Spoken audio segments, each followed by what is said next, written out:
Namaste and good morning. I would like to request everyone to be seated in your own place because we are going to start in a few minutes. So I'd like to request the guests outside to come inside the hall and to be seated on your respective seats.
Hello.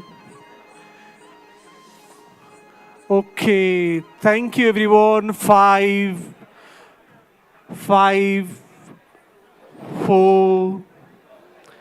Crew stand by. Crew stand by. 5, 4, 3, 2.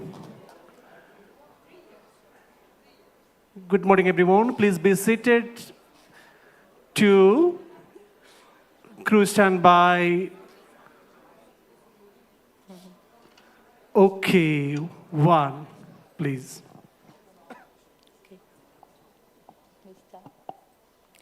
Good morning, namaste, and warm welcome to all the distinguished guests, officials, and participants. I am Asmita Subedi, Livestock Development Officer from Government of Nepal. On behalf of Ministry of Agriculture and Livestock Development of Nepal, it is my honor to welcome you to the second edition of Nepal Food Forum 2025. It is a joint effort by the Ministry of Agriculture and Livestock Development and Food and Agriculture Organization, FAO, Nepal. Building on the momentum and insights from our inaugural event in Nepal Food Forum 2024, this year, forum inspired by the youth expectation on agri-food system. This forum continues to drive meaningful dialogue, spark innovation, and strengthen collaboration towards sustainable, resilient, and equitable agri-food system for Nepal. This is the moment to collaborate for the food-secured future for all of us. This is an inclusive platform that unites diverse stakeholders from government, youth innovators, farmers, researchers, private sectors, and international partners. Thank you all for joining us today on this important forum. Ladies and gentlemen, we shall begin the inaugural session of this National Forum. I kindly request the distinguished dignitaries to proceed in the dais. It is with great honor I warmly invite the chief guest of today's session, Honorable Minister of Agriculture and Livestock Development, Dr. Madan Prasad Pariyar, to kindly take his seat on the dais. It is with great honor I would like to invite our guest of honor, Dr. Govinda Prasad Sharma, Secretary of Ministry of Agriculture and Livestock Development, to kindly take his place on the dais. I will also like to invite Dr. Rajendra Prasad Mishra, Secretary of Ministry of Forest and Environment, to kindly take his place. It is with great pleasure I now invite our guest of honor, Ms. Lakshmi Devi Pandey, Chairperson of National Association of Rural Municipality, on the dais. I am privileged to invite our guest of honor, Madam Hana Singer Hamdi, UN Resident Coordinator of Nepal, on the dais. Now I am delighted to invite our guest of honor, Mr. Ken Simizu, FAO representative for Bhutan and Nepal, on the dais. Similarly, I would like to request Executive Director of Nepal Agriculture Research Council, Your Excellency Ambassadors, Professor from University, Joint Secretaries from Ministries, Director Generals of Departments to kindly be seated on the first row. Moreover, it is with great pleasure I would like to request all the distinguished guests to sit on their respective seats.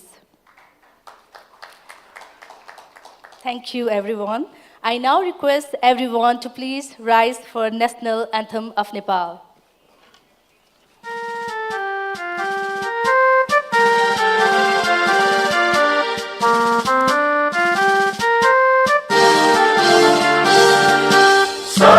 थुङ्गा फुलका हामी एउटै माला नेपाली सार्वभौम भई फैलिएका मेची महाकाली सायो थुङ्गा फुलका हामी एउटै माला नेपाली सार्वभौम भई फैलिएका मेची महाकाली प्रकृतिका कोटि कोटि सम्पदाको आचल वीरहरूका राजधानी स्वतन्त्र अटल ज्ञान भूमि शान्ति भूमि तराई पहाड हिमाल अखण्ड यो प्यारो हाम्रो मातृभूमि नेपाल बहु जाति भाषा धर्म संस्कृति छन् विशाल अग्रगामी राष्ट्र हाम्रो जय जय Nepal.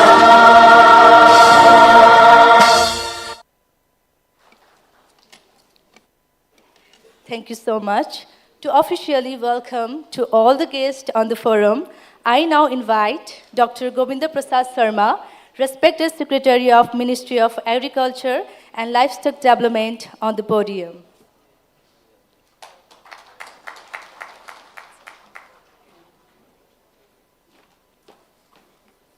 Thank you, Asmita ji. Good morning and namaste. So, Honorable Chief Guest of the program, Minister of Agriculture and Livestock Development of Government of Nepal, Mrs. Lakshmi Devi Pandey, Chairperson, National Association of Rural Municipalities in Nepal, Mrs. Hannah Singer Hamdi, Resident Coordinator of the United Nations in Nepal, Mr. Ken Simiju, FAO representative for Bhutan and Nepal, distinguished Honorable Secretary of Ministry of Forest and Environment, Mr. Ken Simiju, FAO representative for Bhutan and Nepal, distinguished representatives from the Government of Nepal, United Nations, UN agencies, development partners, diplomatic missions, private sectors, farmers, organizations, entrepreneurs, researchers, academia, youth representations, media persons, esteemed participants, ladies and gentlemen. Very warm good morning and namaste to you all. On behalf of the Government of Nepal, Ministry of Agriculture and Livestock Development, it is my great pleasure to warmly welcome you all in the Nepal Food Forum 2025.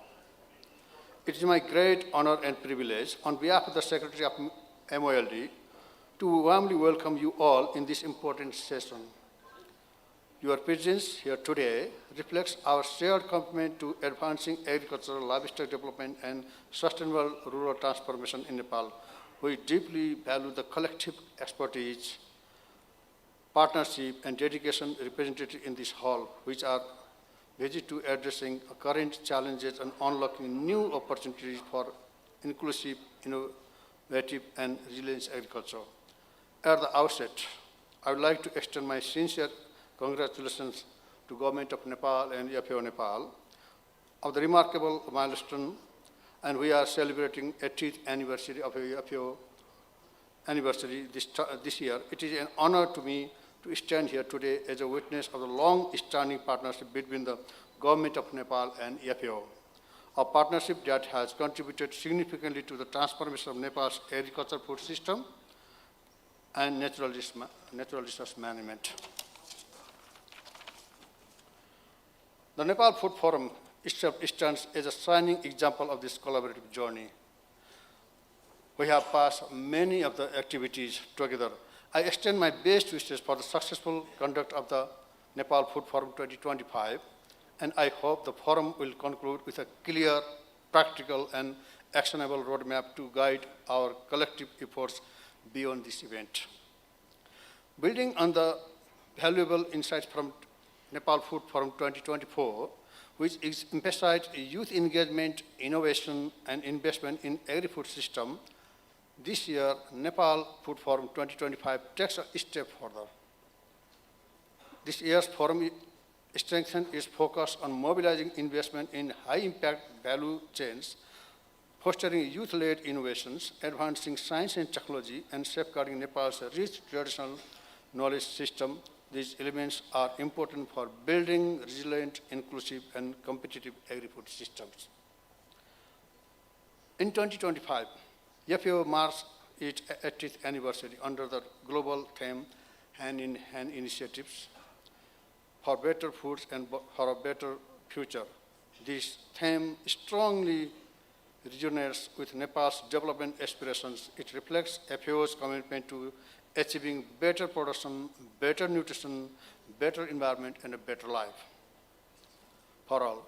This anniversary is not merely a celebration, it is a powerful call to action for collective efforts towards a hunger-free and sustainable future. This comes as a result of the three pillars of the FAO: global youth action, science and innovations, and hand-in-hand initiatives. FAO's global strategy is anchored in the four betters: better production, better nutrition, better environment, and better life for all.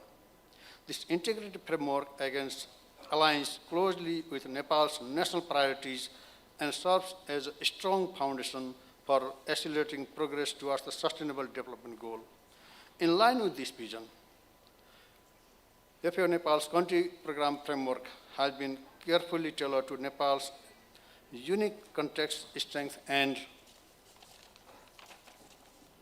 opportunities, ensuring that national priorities contribute meaningfully to the global goals where both government of Nepal and FAO has worked hard to develop this framework. Through extensive consultations and evidence-based analysis of Nepal's competitive and comparative advantage, several high-impact, high-value commodities have been identified. These include large cardamom, Sichuan pepper, Highland potato, ginger, which were developed for the first stage, and then later we added mountain honey, pangasius fish, and yak cheese. Focused efforts on these commodities are helping to boost exports, create employment, engage youth, and maximize economic return across value chains. Youth engagement has emerged as a powerful catalyst for agriculture food systems transformation in Nepal. Young people are leading agri-tech startups, adopting climate-smart practices, and establishing value-added enterprises that generate green jobs and environment entrepreneurial opportunities. Nepal Food Forum 2025 provides an important platform to amplify youth voice, showcase their innovations, and strengthen their leadership in shaping the future of agriculture.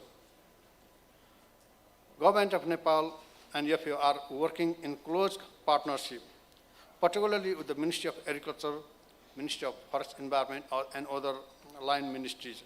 Through diverse funding and collaborative modalities, Ministry of Agriculture and Livestock Development is one of the important ministry of partnership. Ongoing initiatives include pangasius value chain development, millet promotion, hand-in-hand initiative commodity advancement, the 4 Better Village model, FANSEP 2, GAP SP, the Pandemic Fund, AMR, and CRAFT, among others.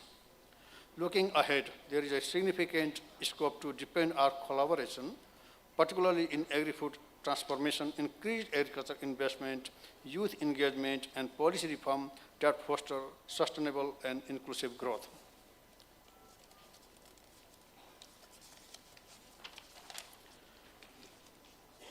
In conclusion, at the final, I encourage this forum to reflect on the achievement of the Government of Nepal and FAO collaboration and identify area for improvement, deliberate on future priorities, including investment, youth engagement, and an enabling policy landscape for sustainable food landscape systems, ensure the Nepal Food Forum 2025 concludes with a clear and actionable post-event plan, and provide constructive feedback and suggestion to FAO for enhancing partnership and impact.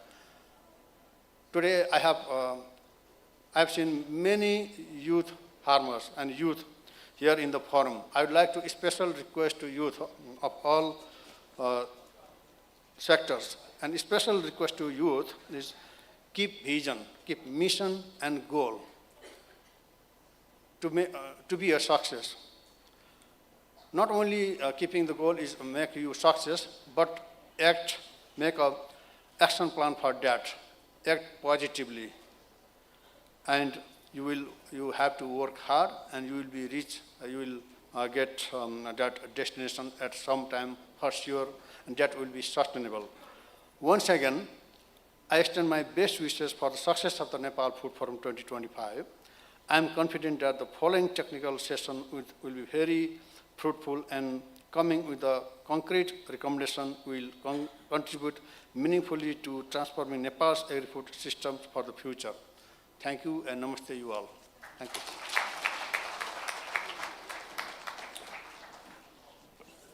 Thank you, respected Secretary, for your warm welcome remarks.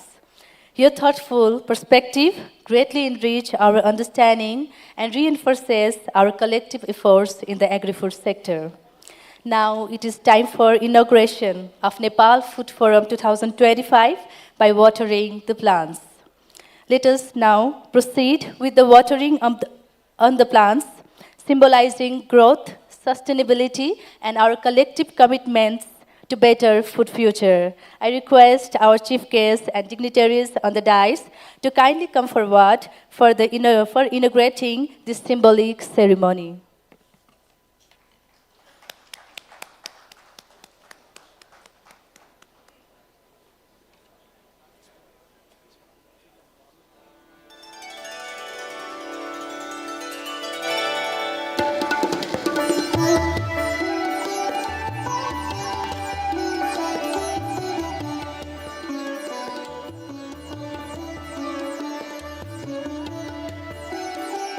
Let's celebrate this beautiful moment with a huge round of applause.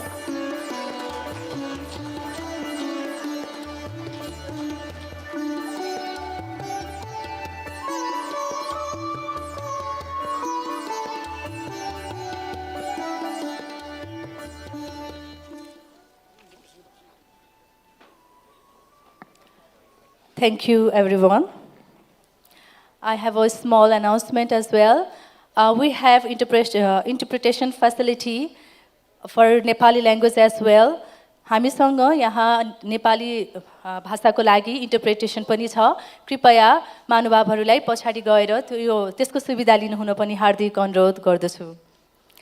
Now, I now have pleasure of inviting Mr. Ken Simizu, FAO representative for Bhutan and Nepal, to present the key objectives of Nepal Food Forum 2025.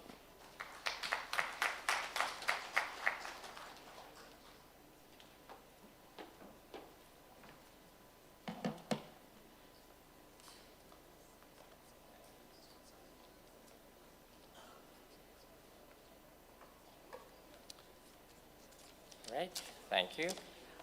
So I'd like to acknowledge the chief guest, the Honorable Dr. Madan Prasad Parya, the Minister of Agriculture and Livestock Development, Dr. Govinda Prasad Sharma, the Secretary of the Ministry of Agriculture and Livestock Development, Dr. Rajendra Prasad Mishra, the Secretary of the Ministry of Forest and Environment, Ms. Hannah Singha Hamdi, the UN Resident Coordinator in Nepal, Ms. Lakshmi Devi Pandi, the Chairperson of NARMIN, and other Excellency dignitaries, distinguished representatives from the provincial government, local governments, UN agencies, private sector, cooperatives, farmers' organizations, youth networks, academia, civil society, development partners, media representatives, of course, FAO colleagues. It's both an honor and privilege to welcome all of you to the Nepal Food Forum 2025, and this year's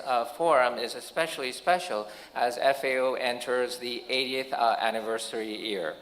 Today's gathering is designed to exchange ideas and connect them with science, finance, and markets so that promising concepts can mature into scalable solutions that deliver real impact. I would like to extend my sincere appreciation and gratitude to the Ministry of Agriculture and Livestock Development, particularly the Honorable Minister, and also the entire government officials, and also to the World Food Forum Nepal chapter for their leadership in organizing this event. FAO Nepal is guided by the vision of the four betters: better production, better nutrition, better environment, and better life, leaving no one behind. Nepal's agri-food systems transformation is well anchored in national priorities and government's commitment to inclusive growth and a growing community of young innovators who are ready to imagine change, build, and scale up. This Nepal Food Forum 2025 is clear and compelling to foster multi-stakeholder dialogue that drives innovation, investment, and meaningful youth engagement for inclusive growth in Nepal's agri-food sector. Across Nepal, young women and men, farmers, cooperative, and private sector actors are reimagining agriculture as a modern technology-enabled enterprise, resulting to better incomes and livelihoods. They are linking farmers to markets through digital platforms, applying data and frontier technologies to reduce risk and waste, pilot climate-smart agriculture practices, and develop value-added products that reflect quality, sustainability, and local identity. Through this forum, FAO, together with the Ministry of Agriculture and Livestock Development and other partners, seeks to ensure that such innovations do not remain at the prototype stage, but they are supported by policy, investment, and partnerships so they can enter the real economy and deliver benefits at scale. The agenda of the Nepal Food Forum 2025 reflects this ambition. Sessions on rural women, youth rangelands, digital innovation, cooperatives, disaster risk reduction, livestock modernization, and agriculture heritage systems underscore a central message. Agri-food systems transformation is strongest when science, innovation, and local leadership move together. Productivity gains must go hand in hand with resilience. Technological advancement must complement indigenous knowledge, and economic growth must be inclusive by design. In this spirit, FAO and partners will today announce a set of concrete measures aimed at deepening youth participation and accelerating inclusion across Nepal's agri-food value chains. These include the launch of local youth teams and 80 local levels, targeted support for entrepreneurs with disabilities, profiling of indigenous people's food systems, creation of decent jobs for Dalit and marginalized communities, advancement of gender-responsive policies in food systems, strengthen child labor in agriculture due diligence, and recognition of Nepal's globally important agricultural heritage systems. As we look towards the future of agri-food systems, it's equally important to recognize the people whose everyday actions sustain them. I would like to take this opportunity to mention that 2026 is the International Year of Volunteers, and we have actually our UNV a representative here from Nepal. And again, International Year of Volunteers reminds us that volunteers, particularly young people and women, are often the first responders in times of crisis and the quiet drivers of resilience in rural communities. At the same time, 2026 also marks the year of the International Year of the Women Farmers, and we acknowledge that women produce a significant share of Nepal's food, safeguard seeds and biodiversity, and hold invaluable knowledge that underpins household nutrition and community well-being. Yet they continue to face structural barriers to land finance and decision-making. And 2026 is also the International Year of Rangelands and Pastoralists. Pastoralists and rangelands communities whose livelihoods depend on fragile ecosystems play an important role in food security, climate adaptation, and biodiversity conservation, especially in mountain and trans-boundary landscapes. So this event is also an opportunity really to flag the International Year 2026, these three international years that I mentioned. Nepal Food Forum is ultimately a collective call to action. With the right partnerships and sustained commitment, Nepal can emerge as a producer of food, a source of innovative models that contribute to regional and global food systems transformation. I really also wanted to take the opportunity to thank all the partners who are here today for your kind friendship, collaboration, and partnership. Virtually everyone that, all the stakeholders that FAO works with is here today. So really, thank you for, the love. Thank you for the support. And I have to conclude by thanking my fantastic team. It was the, thank you. Thank you. It was the idea of, one of my younger staff to organize this event, because we have a similar event in Rome called World Food Forum. And maybe it was about 3 years ago, I brought one of my younger staff to, that event. And he said, I want to do this in Nepal. And the young team has done all of this. So thank you so much. I have an amazing team. So thank you. I have 260 staff now, FAO Nepal. So thank you so much for all your hard work. Everything that you see here today is done by my very, very hardworking staff. So thank you so much to my staff as well. And thank you to initiatives that I mentioned. Dere dhanyabad.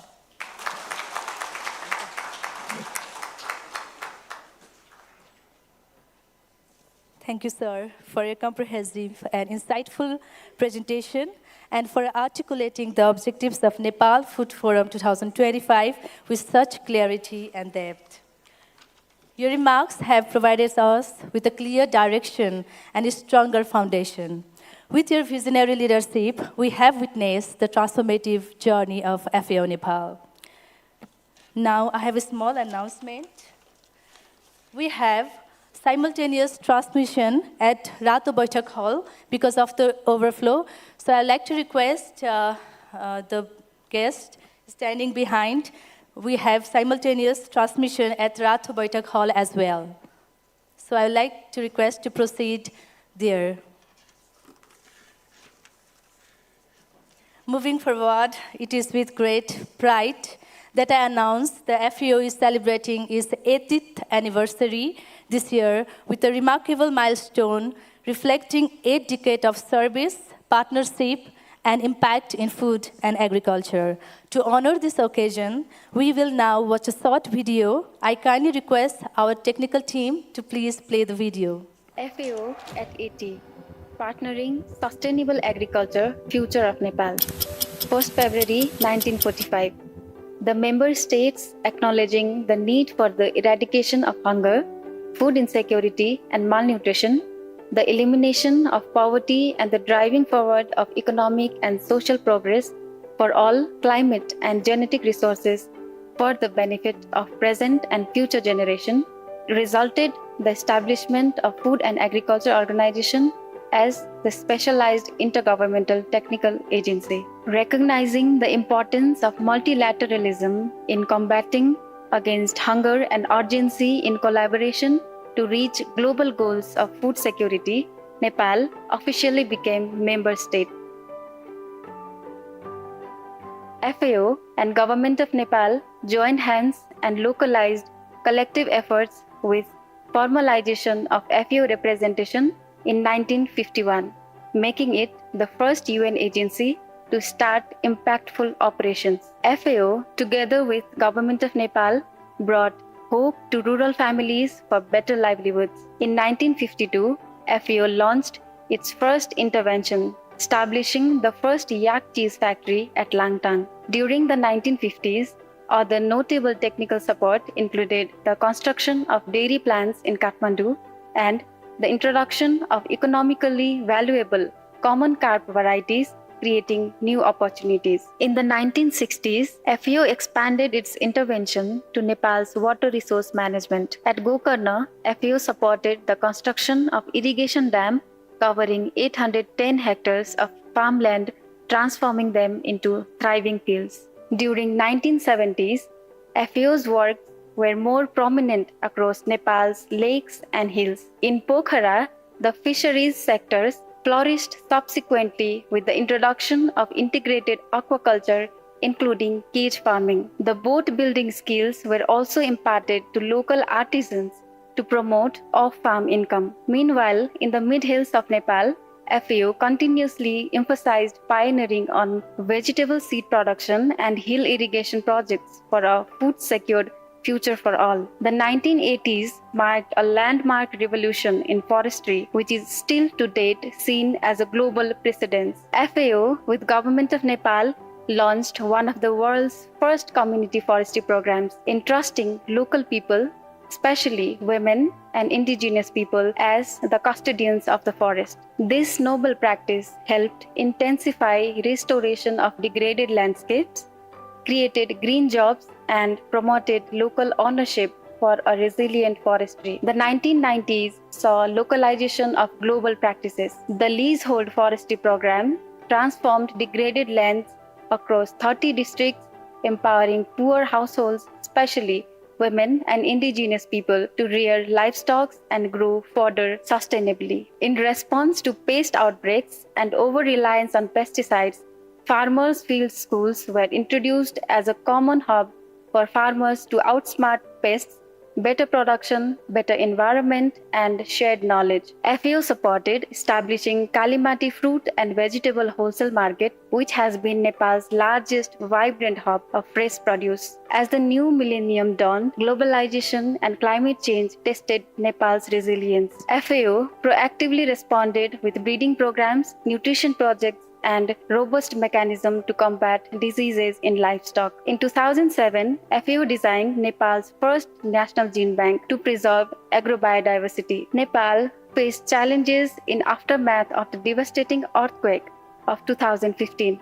FAO stood together with Government of Nepal for early relief, response, recovery through climate-smart agriculture, improved farming practices. FAO supported the government in formulating the agriculture development strategy. Standing today, FAO's strategic framework aligns with the 2030 agenda, transforming agri-food systems to be more efficient, more inclusive, more resilient, and more sustainable. Aligning with the government priorities, FAO, through the country programming framework, is committed to transforming agri-food systems FAO is driven by the encouraging and vibrant leadership of Chu Dong-yu to transform the agri-food systems. Following the global footprints, FAO in Nepal, under the leadership of Ken Shimizu, is entering a golden era of transformative partnership, innovation, inclusivity, and resilience. FAO's intervention on ground reach out to 77 districts of 7 provinces, benefiting millions of farmers,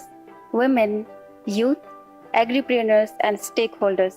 FAO, in partnership with Government of Nepal for advancing agri-food system transformation, successfully organized Nepal Food Forum 2024 with 3 thematic pillars: science and innovation, investment, and youth. Building on this model, at the provincial level, Madhesh Food Forum 2025 was launched as the world's first provincial food forum aiming to transfer agri-food systems from the grassroots level. Together with the Government of Nepal and partners, FAO continues its mission for better production, better nutrition, a better environment, and a better life, leaving no one behind, through a balanced approach of integrating traditional wisdom with cutting-edge innovation.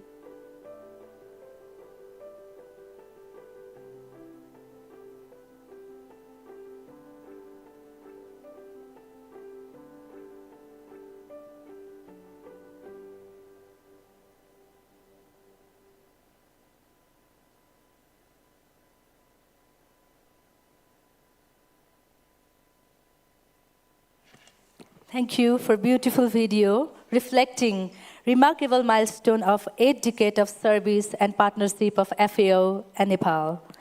Ladies and gentlemen, next we will have a thematic presentation on government policies and youth agri-entrepreneurship in Nepal, jointly presented by Ministry of Agriculture and Livestock Development and FAO Nepal.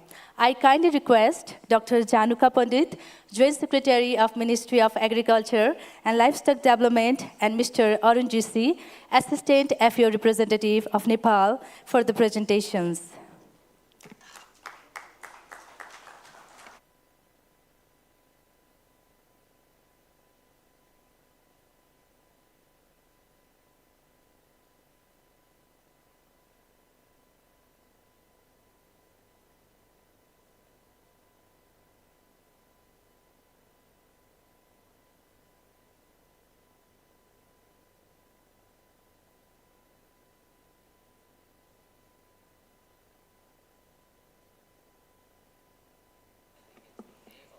Thank you.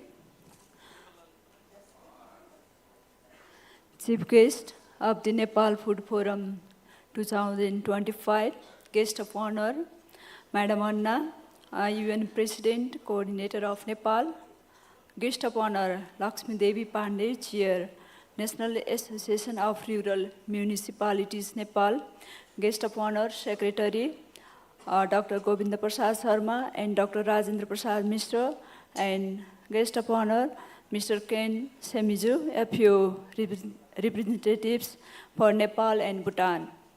First of all, I like to thank you for giving me opportunity for the presentation on the behalf of Government of Nepal. Let me start my presentation. The topic is Government Policies and Youth Agri-Entrepreneurship in Nepal.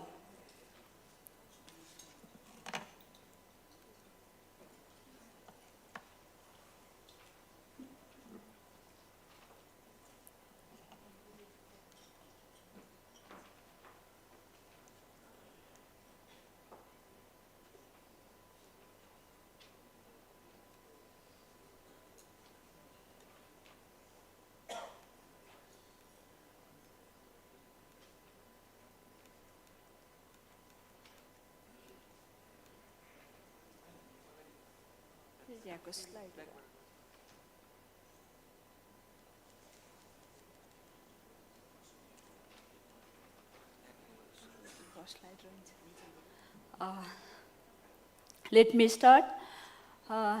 As we know, there are various agriculture enterprises which are running in Nepal, and some are production enterprises which are running for crops, livestock, and niche products like herbals, medicinal plants, etc. Similarly, for the processing and value chain, value addition, there are processing factories, value addition industries like in grain, coffee, spices, dairy products, etc. Similarly, there are various industries or agri-enterprises running in niche products like herbals and medicinal plants, which are producing essential oils and other products. Similarly, agriculture inputs are running by the various entrepreneurships, which are seed industry, by fertilizers, pesticides, and animal feed. There are the supporting environments for running the agriculture enterprises in Nepal, which are the marketing environment, service sector like ICT industry, financial sectors like bank, cooperatives, research and development, education and extension, government policies, infrastructures, etc. There are the various components which are supporting to the agri-business in Nepal. First, input providers, capital providers, producers, processors, storage managers, researchers, and supporting environments are logistic and transportation, distributors, marketers, and consumers.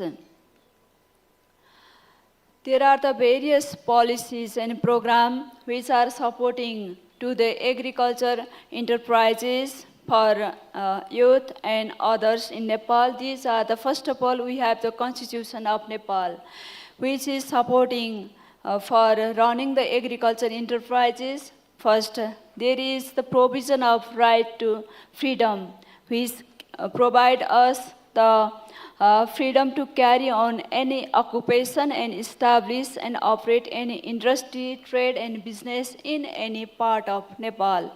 Similarly, there is the provision of right to equality for all citizens. Similarly, there is right relating to food, right of the consumers. These are the provisions which are envisioned in the Constitution of Nepal. Similarly, we have the Agriculture Development Strategy 2015 to 25. There are 7 vision indicators, among them sustainable, which these indicators indicate we have envisioned to reach the share of GDP up to 20% by 2035. Similarly, in case of competitiveness, there is envisioned to achieve the trade surplus by 2025, and in case of higher productivity, profit commercialization, Government of Nepal is focusing for extension, research and mechanization, which is decentralized in our policies and programs. Similarly, in profit commercialization, there is the provision of value chain and market intelligence. Other policy environment for supporting agriculture enterprises in Nepal, first of all, Food Right and Food Sovereignty Act 2075 and its regulation 2080. There is clearly defined the farmers in this act, and there is a provision of protection of agriculture operations from investment, sustainability, priority, giving priority crops, insurance, supporting price, etc. Similarly, we are working for the farmers' registration, which will help for the classification of farmers. Similarly, there is the National Food Plan, which is envisioned in the Food Right and Food Sovereignty Act. We have proposed National Agricultural Policy 2082. In this, there is a provision of giving priority for youth and agri-entrepreneurship in Nepal. Similarly, Agriculture Business Promotion Policy 2063, it is also focusing for the agriculture enterprises. Similarly, for the intellectual property rights protection, we have the Copyright Act, Patent Design and Trademark Act, Geographical Indication Protection Act 2006, 63. These all acts are trying to protect the innovation of any individuals or farms or entrepreneurs to protect their innovations. Similarly, Plant Variety and Protection Act, which is focusing to give the protection for the breeders. Foreign Investment and Technology Transfer Act, this is also giving priority for the intellectual property rights protection.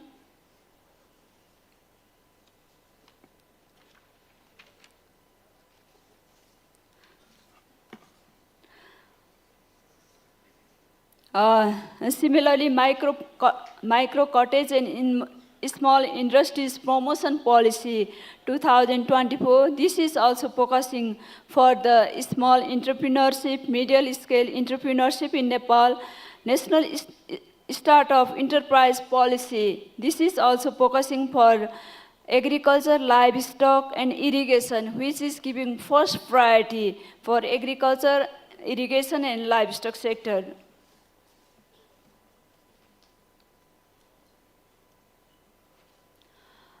There are directives which are under implementation by the Ministry of Agriculture and Livestock Development.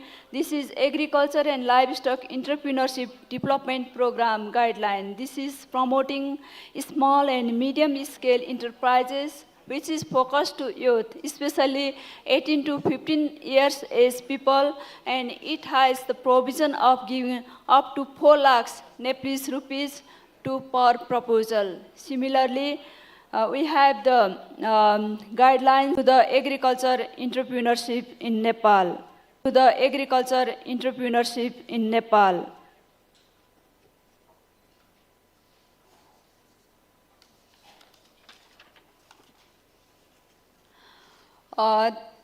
These are the policy provisions, or these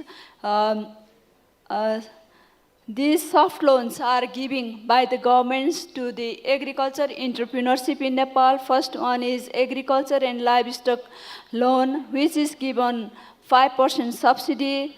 Similarly, for women entrepreneurship, it has given 6% in interest loan subsidy. Startup, in case of startup entrepreneurship, there is given 5% interest subsidy. Similarly, for the people who return from the foreign country, there is provision of giving up to 5% subsidy. For the Dalit community, there is a provision of giving up to 20 lakh for running enterprises. And for the youth, educated people, there is provision of giving up to 5% subsidy in interest in loan.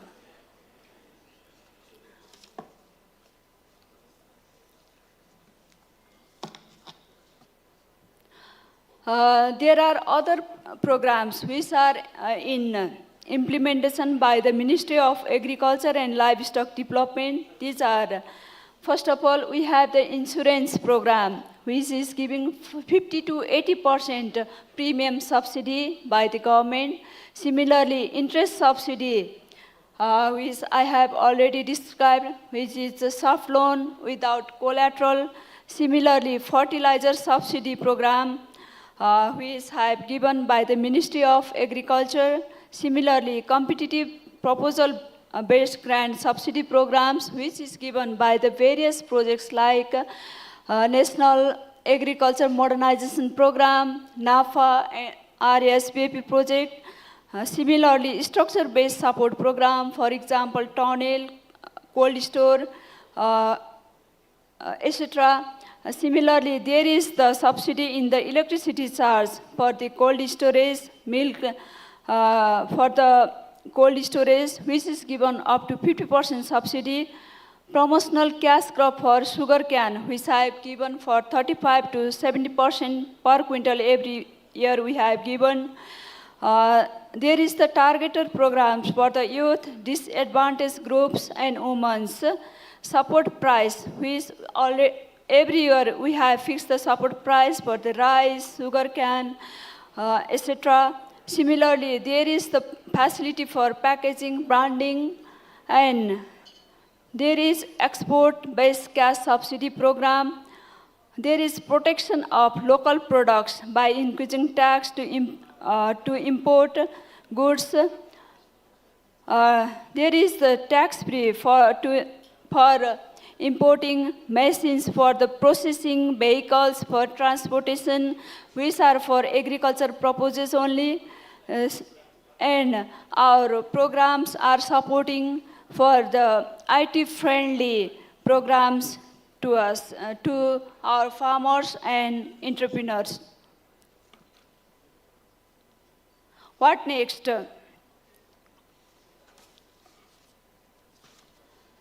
First of all, to attract the youth in agriculture, we have to make our agriculture business is profitable and dignified agribusiness. This should be the strategy of the government of Nepal. Then we can attract our youth to the agriculture enterprises.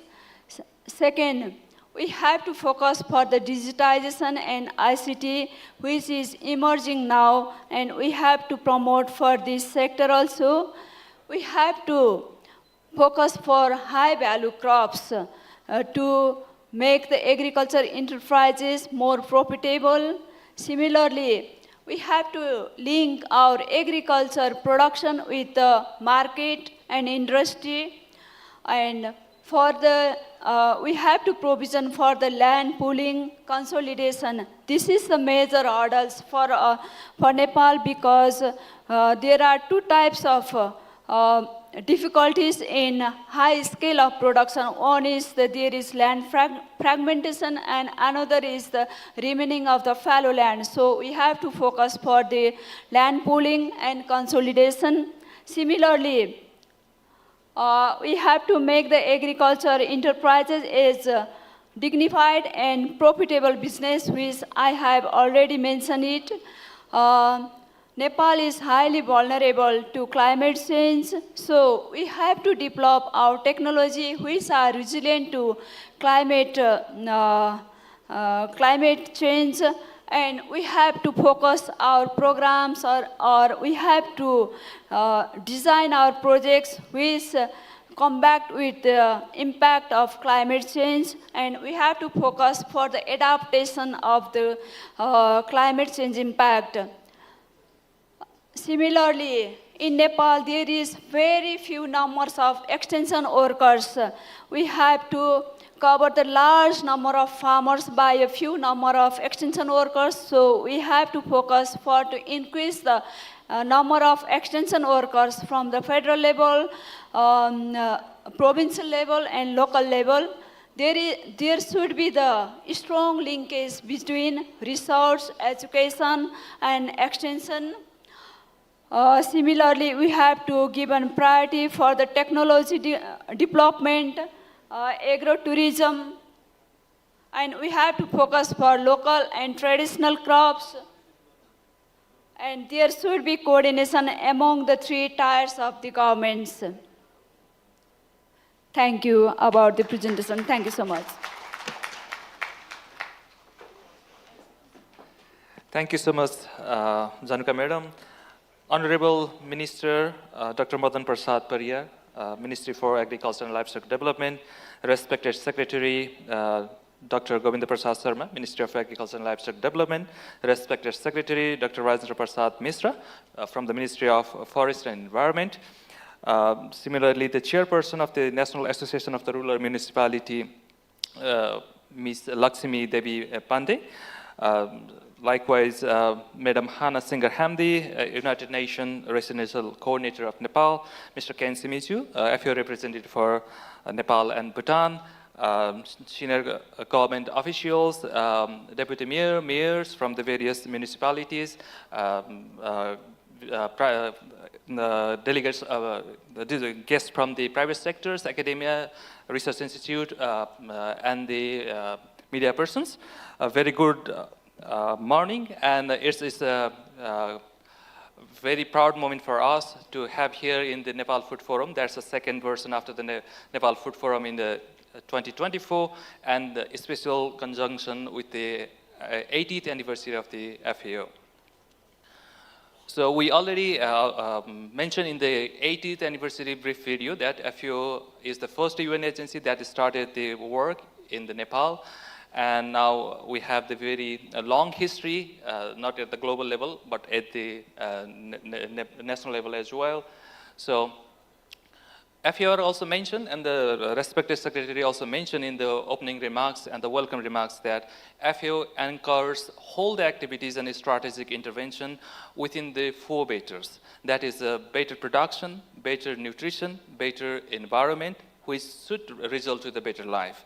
That is the strategic framework of the FAO at the global level, and it anchors with the 20 program priorities area with under the each betters. So whatever the FAO is supporting to the government of Nepal, to the farmers, to the every stakeholder of the agri-food systems, we develop around this and trying to come up with a very integrated, comprehensive, that really result into the life, that touch the life of the every single community.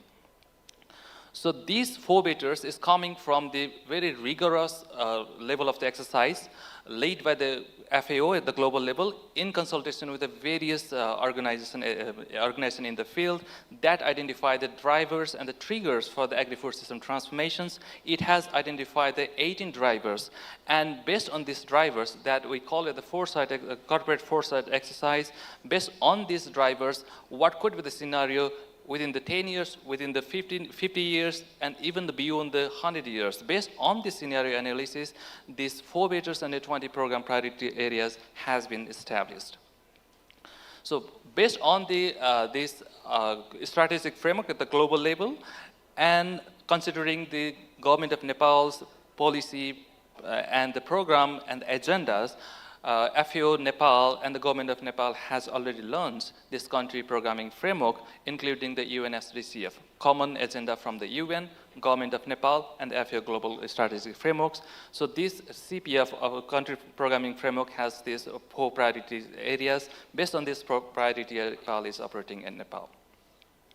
So FAO has the flagship initiatives at the global level that we are implementing at the country level as well. The first one is the hand-in-hand initiative, which already been discussed and is a part of the Nepal Food Forum. And there is another initiative called the FAO Green City Initiatives. So when we talk about the agricultures, we have the very preoccupied mind of the poor farmers living in the rural area. Agriculture and the food system is not limited to the rural area as such. With the huge migration and urbanizations. So the food system of the urban area is entirely different. It demands a different lens and approach to tackle with. To fulfill that, FAO started the Green City initiatives to make the city livable. And another flagship initiative of FAO that is offering is a digital village initiatives. In the previous presentation, you also heard about the ICT and digitalizations.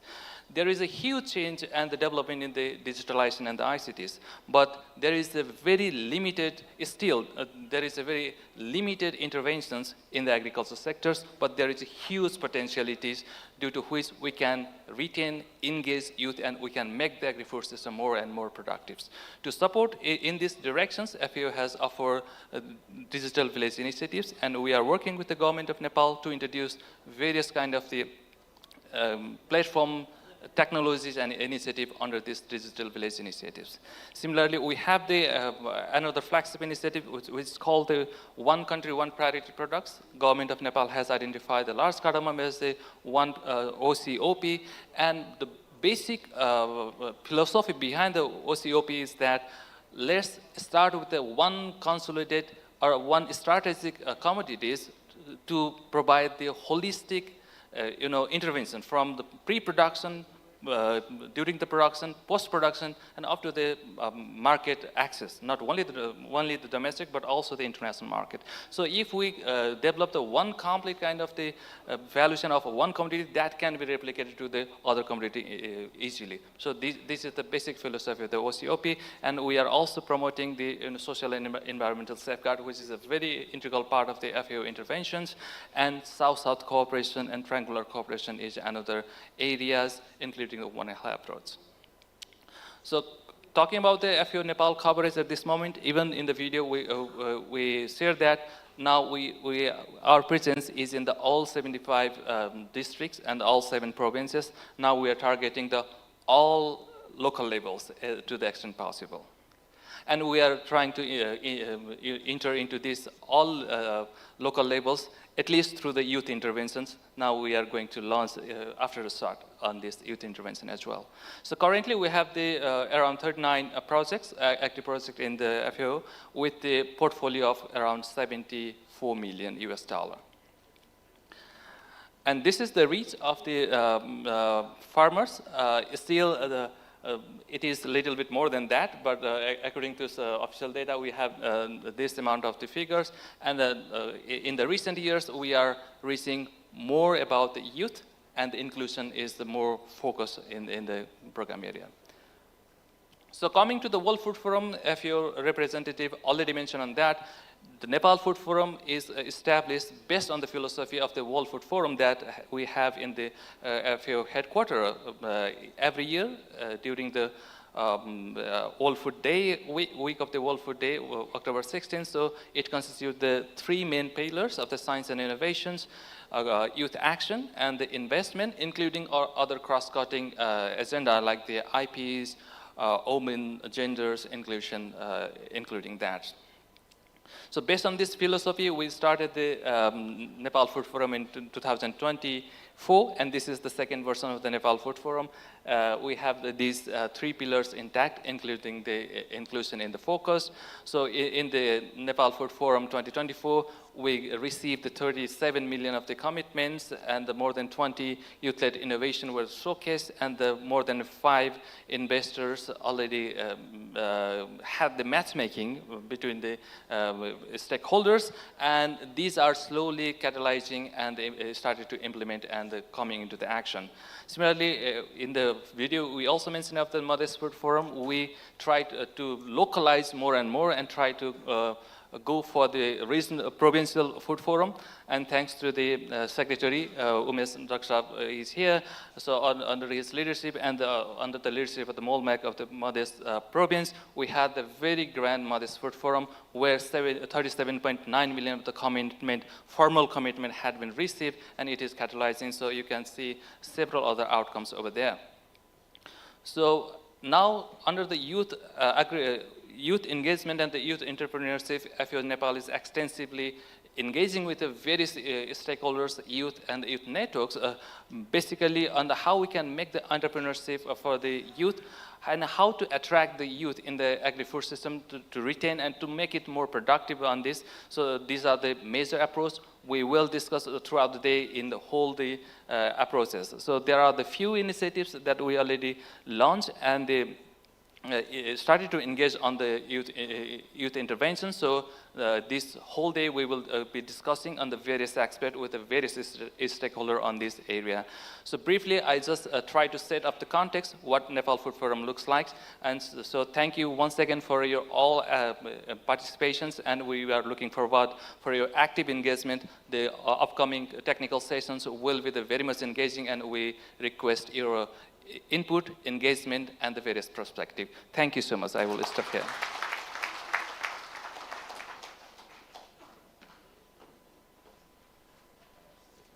Thank you, sir, and thank you, madam, for presenting insightful thematic presentation on government policies and youth agri-entrepreneurship in Nepal. Your perspective are highly valuable and much appreciated. Thank you so much. Due to some unavoidable meeting, respected Secretary of Ministry of Forest and Environment has to leave in between the program. So I would like to request Secretary Dr. Rajendra Prasad Mishra to deliver his remarks.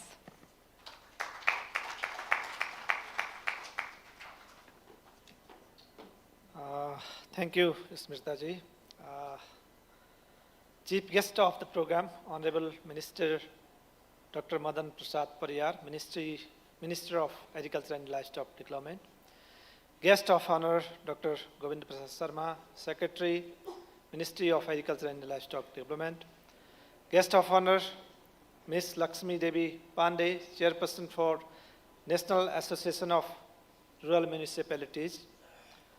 Guest of honor, Ms. Hana, Resident Coordination of the United Nations in Nepal. Guest of honor, Mr. Ken Simiju, FAO representative for Bhutan and Nepal, and all distinguished delegates and participants. Distinguished guests from the Government of Nepal, representative of UN agencies, development partners, member of the private sector, farmers, entrepreneurs, research and academia, journalists, youth people, and all participants. It's my pleasure to join you today, Nepal Food Forum 2025. I extend my sincere appreciation to FAO Nepal for organizing this monumental forum and bringing together such a diverse group of stakeholders committed to shaping the future of Nepal's food system. Nepal Food Forum has, over the years, evolved into a national platform for dialogue, learning, and action. It allows us not only to exchange ideas, but also to align policies, investment, and partnership around a shared vision for sustainable, resilient, and inclusive food systems. Nepal Food Forum 2025 comes at a critical moment. Like many countries, is facing multiple interconnected challenges: climate change, environmental degradation, food and nutrition insecurity, rural outmigration, increasing pressure on natural resources. What makes this forum particularly valuable in its focus on solutions like driving investment in high-value agriculture value chains, promoting innovation, science and technology, creating opportunities for youth and entrepreneurs, traditional knowledge and local food systems. From the Ministry of Forest and Environment perspective, this forum is essential because food system transformation cannot be separated from sustainability and climate resilience. Nepal's agriculture, forestry, and other land use affluent sector plays a central role in our national determined contribution commitments under the UNFCCC. This sector is both a major source of greenhouse gas emission and at the same time the country's large opportunity for mitigation through sustainable land management and forest-based removals. National greenhouse gas inventories clearly demonstrate that agriculture and land use dominate Nepal's emissions profile, while forests significantly reduce net emissions through carbon sequestration. This dual role underscores the importance of targeted mitigation actions within this sector, including climate-smart agriculture, sustainable forest management, landscape restoration, and protection of ecosystem services. In Nepal, food systems are deeply rooted in nature. Our forests, rangeland, and watersheds and mountain ecosystems. These all regulate water for irrigation and drinking, protect soil from erosion and landslides, support pollination and biodiversity, store carbon and help mitigate climate change, sustain rural livelihood and indigenous food practices.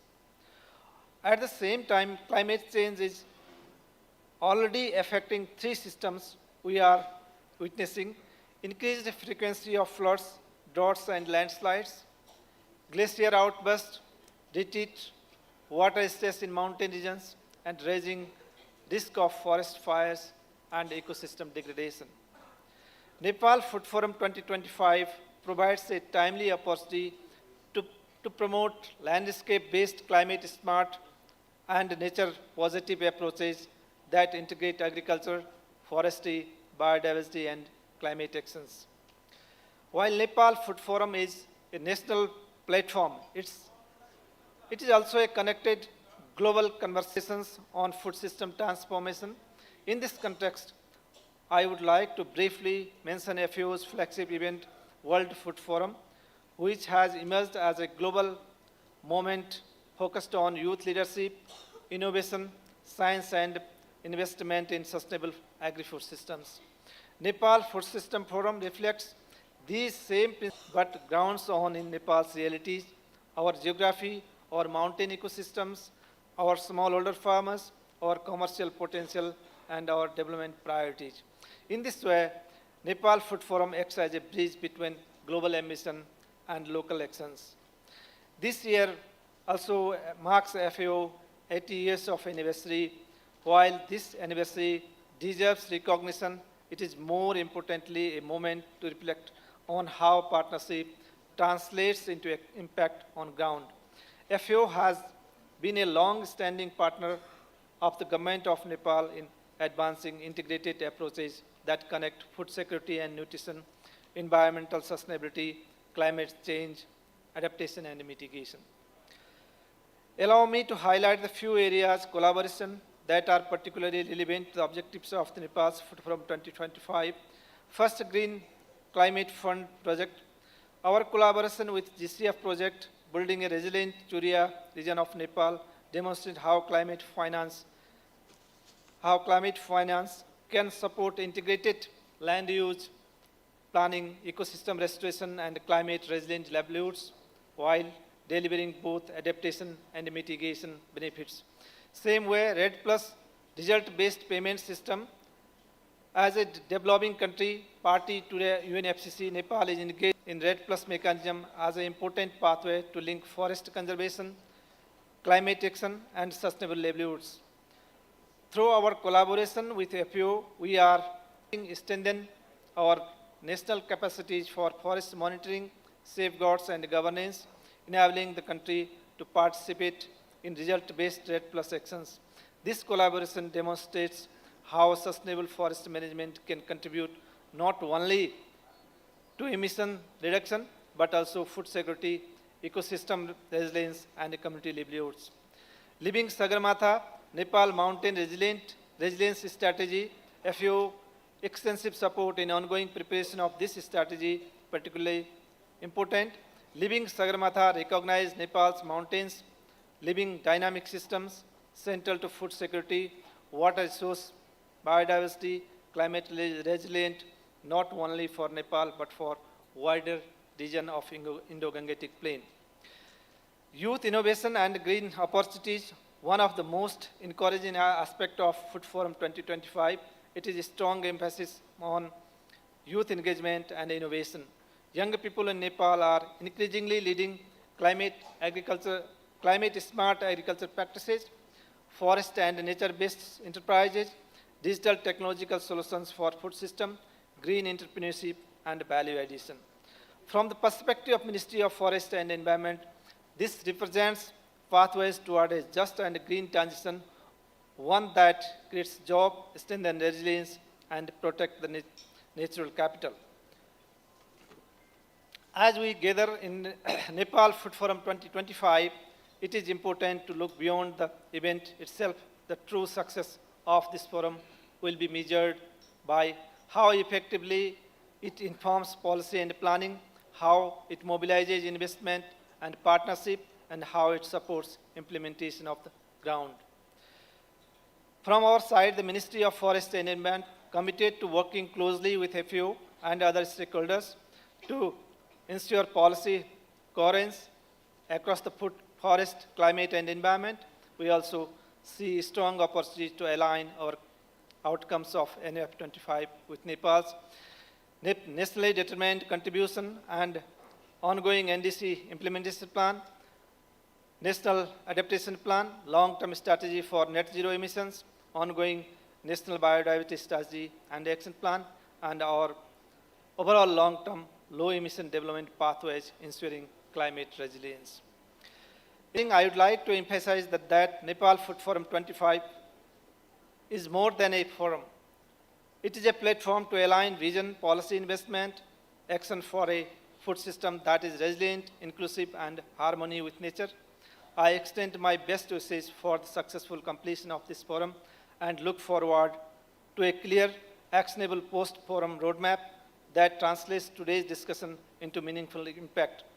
I reaffirm the Ministry of Forest and the Environment commitment to work hand in hand with FAO and partners to build a food secure, climate resilient, and sustainable future for Nepal. Thank you very much, and I express my apology. I have to leave from here. I have one other urgent meeting. Thank you very much. Thank you. Thank you, sir, for your valuable and insightful remarks. With this, I would like to request Mr. Kem Simizu, FAO representative of Bhutan and Nepal, to present token of appreciation to Dr. Rajendra Prasad Misra, Secretary of Ministry of Forest and Environment. Let's give a huge round of applause to honor this beautiful moment.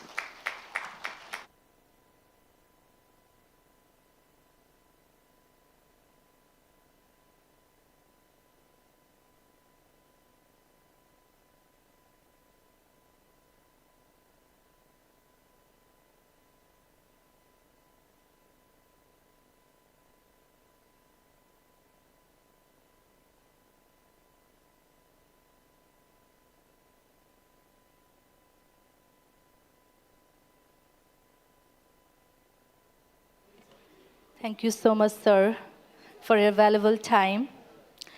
Ladies and gentlemen, now it is the time for some important announcement for 2026. We will be doing announcement with some video presentations. So I'd like to request the technical team, the video. A new movement is taking shape across Nepal, one led by young people who refuse to wait for change and are instead creating it. From hills to the plains, in municipalities east to west, young leaders are stepping forward with courage to rethink what is possible for communities. They come from diverse backgrounds, carry different stories, and bring unique skills, yet they are united by one shared purpose: to strengthen Nepal's agri-food system for a more resilient and equitable future. And now, in 2026, this momentum becomes even stronger. Local youth teams across Nepal will mobilize into Drive. 100 ideas in 100 days for the 4 betters: better production, better nutrition, better environment, and better life. This national effort is led by World Food Forum Nepal chapter in partnership with FAO Nepal, Peace First, and in collaboration with the National Youth Council, bringing together global vision, local leadership, and youth-driven innovation. This initiative is more than a campaign. It is a call to action, an invitation for young people to become architects of solutions rooted in their own local realities.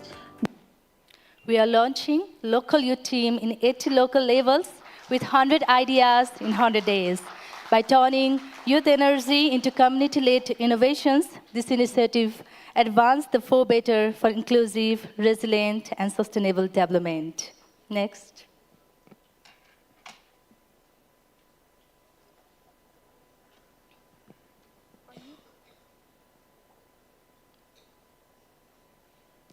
In 2026, we mark the International Year of Women Farmer.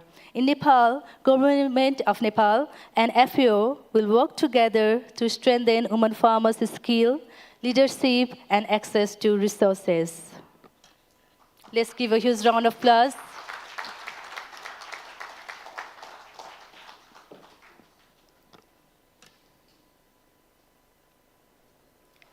Similarly, in 2026, we will be celebrating International Year of Rangeland and Pastoralist 2026. This will promote healthy rangeland and sustainable pastoralism.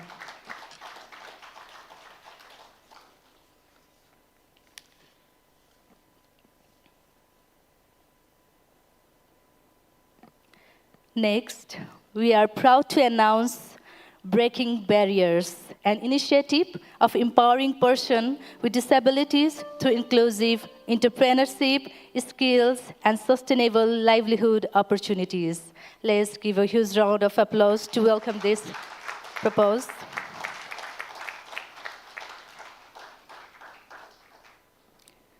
Next, we are privileged to announce the profiling of indigenous peoples' food and knowledge system, highlighting their role in preserving biodiversity, culture, and sustainable development. Let's give huge round of applause launching of indigenous knowledge and food system profiling.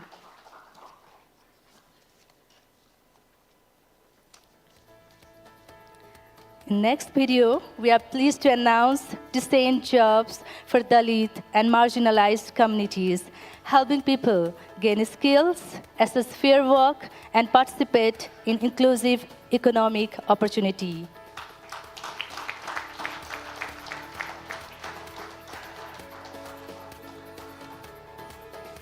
Now, we are pleased to announce about DigiChild using GIS technology to identify child labor, hotspot, and key risk factors, strengthening traditional monitoring in rural areas.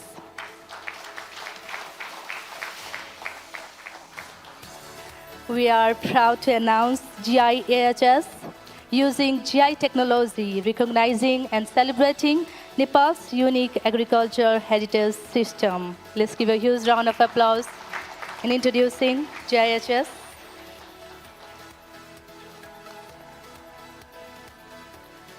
We are also launching GIES that use GI technology to collect vital data on microclimatic factors to enhance credibility of product. It is called as GI in environment system.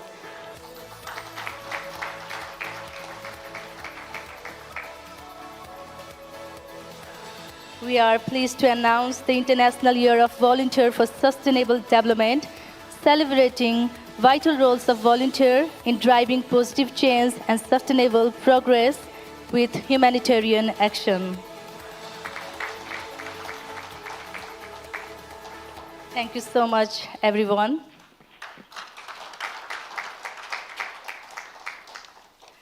Moving to next, it is with great honor and pride I would like to invite our guest of honor, Madam Hana Singer Hamdi, UN President, Coordinator of Nepal, to share her kind remarks with us.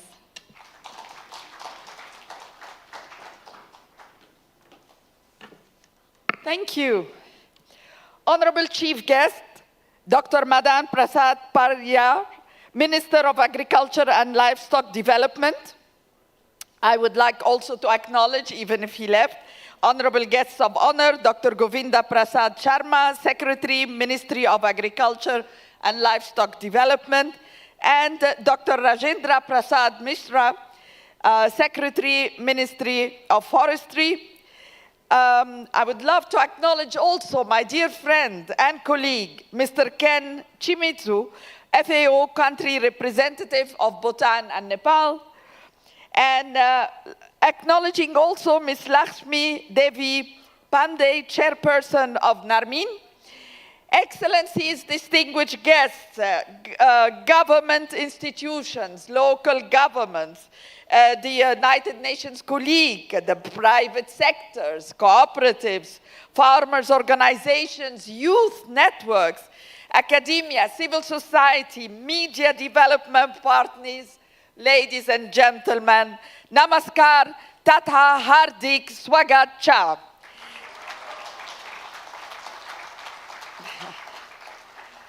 What a great honor for me today as the UN Resident Coordinator to address the Nepal Food Forum 2025, especially as it coincides with the 80th anniversary of the Food and Agriculture Organization of the United Nations. And we saw the magnificent engagement and the magnificent programs they have been leading on.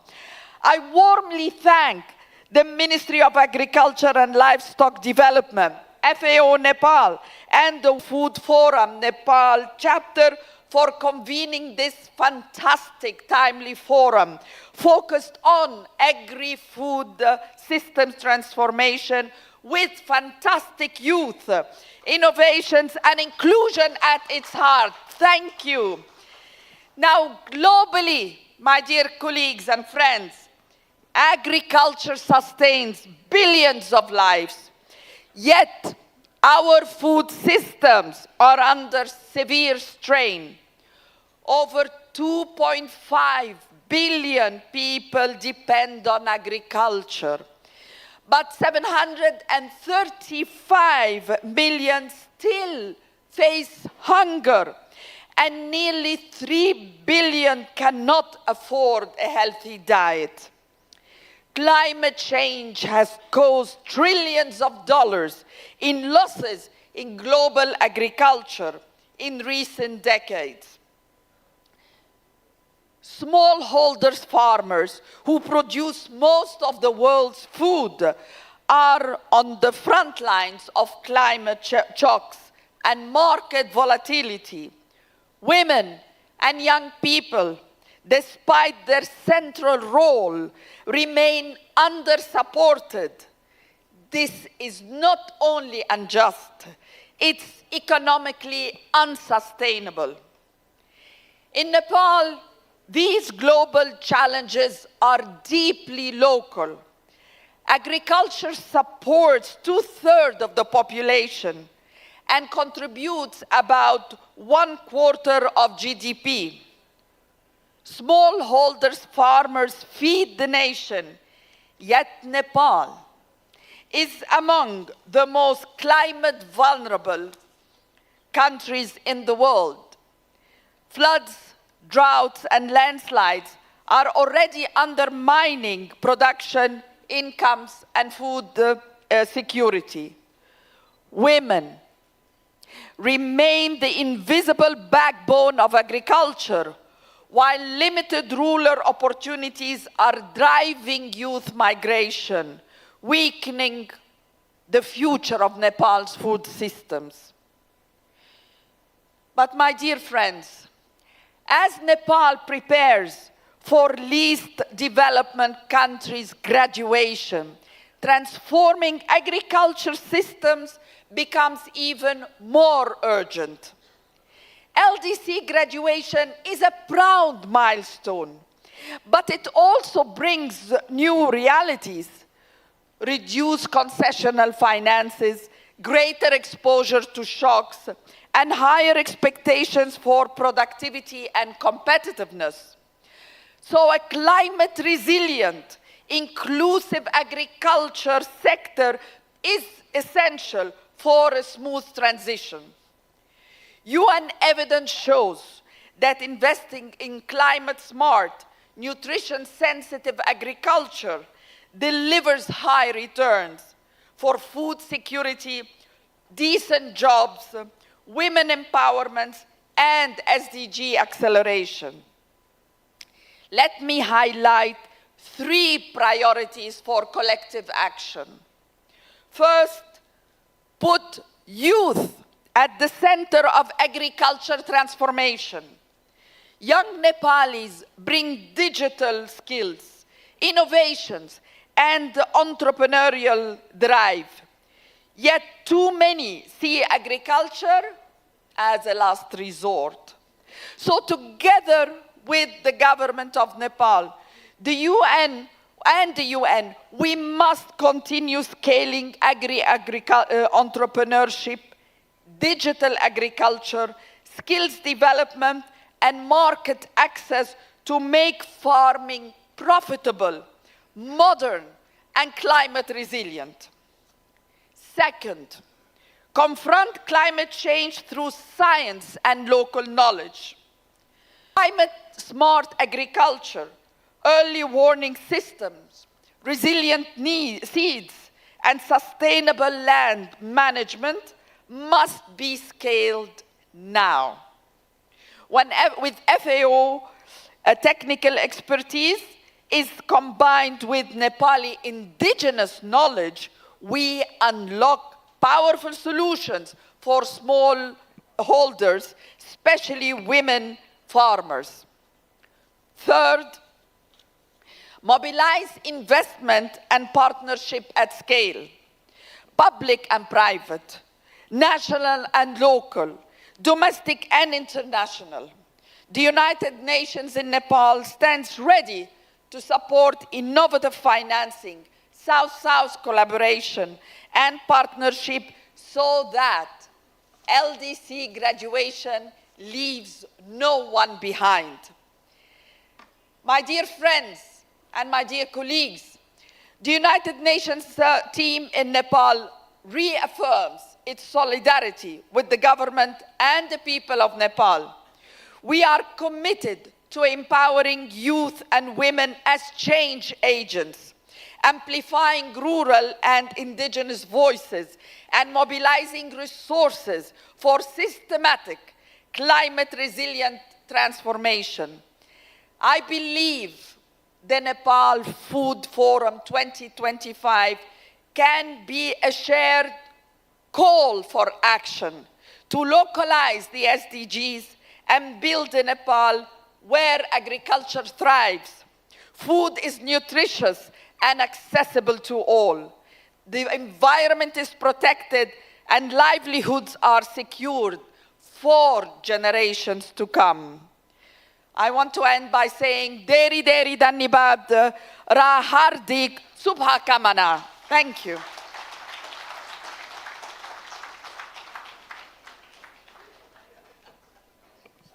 Thank you, Ma'am Hannah, for a valuable, encouraging, and insightful remarks. Your perspective greatly enrich our understanding and collective efforts on the agri-food sector. Thank you, ma'am. With this, I would like to invite Chairperson of National Association of Rural Municipality, Ms. Lakshmi Devi Pandey, to share her kind remarks with us.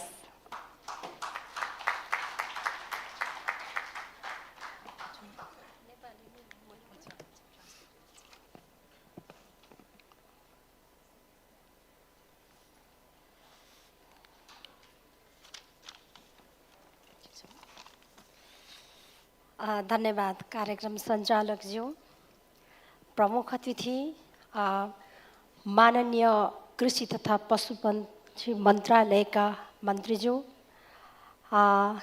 सचिवज्यू, दुवै मन्त्रालयका सचिवज्यूहरू, संयुक्त राष्ट्र सङ्घकी आवासीय संयोजक हान्ना singer हम्डीज्यू, केन सिमीज्यू, संयुक्त राष्ट्र सङ्घीय खाद्य तथा कृषि सङ्गठनका भुटान तथा नेपालका लागि प्रतिनिधिज्यू, विभिन्न मन्त्रालयका विशिष्ट व्यक्तित्वहरू, यो कार्यक्रममा उपस्थित विदेशी पाहुनाहरू, निजी क्षेत्र सहकारी, देशभरिबाट आउनुहुने किसान समूहका प्रतिनिधिहरू, युवा वर्ग, शिक्षण संस्था या नागरिक समाज र सञ्चार माध्यमबाट उपस्थित हुनुहुने सम्पूर्ण विशिष्ट महानुभावहरू, यो कार्यक्रममा आफ्ना धारणाहरू राख्ने जुन महत्त्वपूर्ण अवसर प्रदान गर्नुभएकोमा मन्त्रालय परिवार र आयोजकलाई धेरै धेरै धन्यवाद दिन चाहन्छु। वास्तवमा यो निकै महत्त्वपूर्ण कार्यक्रम नेपाल फूड फोरम 2025 25लाई व्यवस्थित र यसको उपलब्धिमूलक बनाउनको लागि गरिएको यो आयोजना धेरै महत्त्व राख्छ। यसले साथै यो 80औं वर्ष पुगेको अवसरमा संयुक्त राष्ट्र सङ्घीय कृषि तथा खाद्य सङ्गठनको 80औं वार्षिक उत्सव यो धेरै महत्त्वपूर्ण छ। यो मनाउने अवसर थोरै मान्छेलाई मात्रै यो अवसर मिल्छ। त्यसकारण यहाँ उपस्थित र आयोजना गर्नुहुने सबैलाई हार्दिक बधाई तथा धन्यवाद दिन चाहन्छु र यो कार्यक्रमको सफलताको शुभकामना व्यक्त गर्दछु। विशेष गरी यो कार्यक्रमले एउटा नयाँ दिशा दिन्छ भन्ने आशा सबैलाई पलाएको छ। यो बीचमा यो परिस्थितिमा अहिलेको बदलिदो परिस्थितिको सामना गर्ने यो अवसर र माननीय मन्त्रीज्यूलाई विशेष गरी अहिलेको नयाँ परिवेशले निम्त्याएको यो अवस्था लाई मध्यनजर गर्दा हिजोको समयमा काम गर्ने क्रममा, सरकार सञ्चालन गर्ने क्रममा, विकास साझेदारहरूसित काम गर्ने क्रममा केही कमजोरी भयो कि, त्रुटि भयो कि, मिलेन कि, देशव्यापी गुनासो आयो र अहिलेको परिस्थिति निम्तिएको छ। यो परिस्थितिमा यो मन्त्रालय सम्हाल्नुहुने माननीय मन्त्रीज्यूलाई मैले पहिलोचोटि भेटेको छु। उहाँको कार्यकाल सफल रहोस्, हार्दिक बधाई ज्ञापन गर्दछु। साथै मेरो एउटा सुझाव पनि छ। कृषि मन्त्रालय जस्तो बहुआयामिक मन्त्रालय जोसित कुनै मन्त्रालय नजोडिएको हुँदैन। स्वास्थ्यसँग तपाईँले सम्बन्ध राख्न मिल्छ कि मिल्दैन भन्नुहोस्, स्वास्थ्यसँग जोडिन्छ, महिला बालबालिकासँग जोडिन्छ, पर्यटनसँग जोडिन्छ, सिँचाइ मन्त्रालयसँग जोडिन्छ, उद्योग तथा वाणिज्यसँग जोडिन्छ। के चाहिँ मन्त्रालयसँग यसको सम्बन्ध जोडिँदैन होला? यो बजारीकरण गर्न र अन्तर्राष्ट्रिय व्यापारको लागि परराष्ट्र मन्त्रालयसँग जोडिन्छ। सबैसँग सम्बन्ध राख्ने बहुआयामिक मन्त्रालय र यो भित्र काम गर्ने अङ्गहरू, यस्ता नक्षत्रहरू हामीले चिनिरहेका छौँ जसलाई भरपूर क्षमता प्रयोग गरेको हेर्ने हाम्रो रहर छ। यो बेलामा केही नयाँपन खोजेको छ देशले। यो नयाँपन दिनको लागि फेरि आरोप आउँछ कि हामी काम गर्दै गर्दा, हामी सहभागी हुँदा सोचेर सहभागी हुनुपर्ने परिस्थिति छ। कृषि भुइँमा रोपिन्छ, माटोमा रोपिन्छ। त्यो कृषिको छलफल, नीति निर्माण, कार्यक्रम, प्लानिङ सबै कुराहरू तारे होटेलमा गरियो भन्छन् कि त्यो पनि हामी अब ख्याल गर्नुपर्ने परिस्थिति सिर्जना भएको छ। हाम्रा युवाहरू यहाँ हुनुहुन्छ, युवाहरूलाई मैले हेरिरहेँ। परिवर्तनले के मागेको छ, उस्तैपन मागेको छैन होला सायदै। भर्खरै हामी समाचार सुन्दैछौँ, राष्ट्रिय क्षतिको हिसाब गर्दा 84 खरब कि अरब पुगेको छ। त्यसको व्यवस्थापन गर्ने जिम्मेवारी हामीहरूकै काँधमा हो। यसबाट कोही अछुतो हुने छैन। हामीले साझेदारी गरेर भारी बोक्नुपर्ने परिस्थिति अहिले आएको छ। मान्य मन्त्रीज्यू, यो बेलामा हामीले खर्च कटौती गरौँ, कार्यक्रमलाई चुस्त दुरुस्त गराउँ, व्यवस्थित गरौँ, मेहनत गरौँ। सिंहदरबार जलेको हेर्ने कसैलाई मनसाय थिएन होला, परिस्थितिले ल्यायो। यसको सामना सबै मिलेर गर्नुपर्छ। र मलाई छुट्याएर कुरा गर्न मन लाग्छ जहिले पनि। जेनजीको आन्दोलनले ध्वस्त बनायो भन्दा जेनजी र अहिलेको विध्वंस एकै ठाउँमा जोड्दा न्याय हुँदैन होला।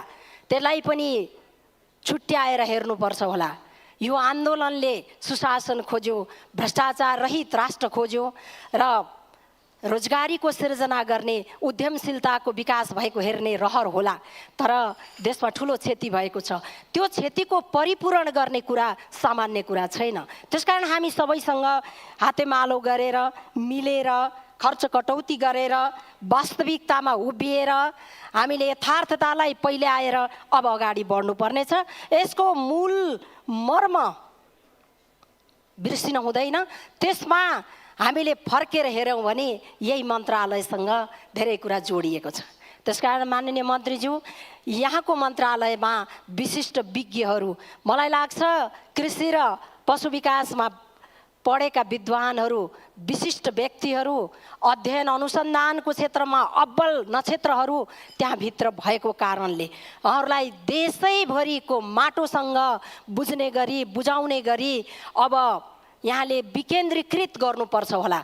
म स्थानीय सरकारको तर्फबाट राम्रो जनशक्ति स्थानीय सरकारलाई आवश्यक छ। मान्य मन्त्रीज्यू, स्थानीय सरकारमा बल्ल तल्ल चलाउने होइन। अहिले मैले यो बेलामा यो देशमा परिवर्तनको संवाहकको रूपमा युवाहरूले आशा गरेको कुरालाई सकारात्मक रूपमा लैजानुपर्छ।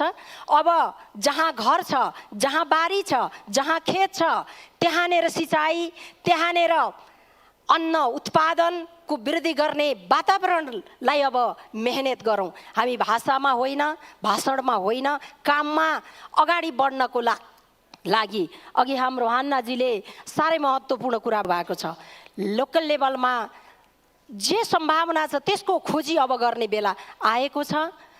त्यसकारण पनि यो कार्यक्रमले केही नयाँ कुरा दिन्छ र आज यो दिनभरिका विभिन्न विधामा हुने छलफल र यसको गोष्ठीका मुख्य कुराहरू उजागर गर्न सक्यो भने देशैभरि यो सन्देश पुर्याउन सक्यो भने हामीले रोजगारी सिर्जना गर्न सकिन्छ।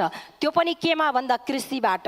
उद्यमशीलता वृद्धि गर्नको लागि पर्यटन के कारणले आउँछन्? अर्गानिक खाना जहाँ हुन्छ, अर्गानिक खाना उत्पादन जसले गर्न सक्छ त्यो गाउँमा पर्यटन जान्छ।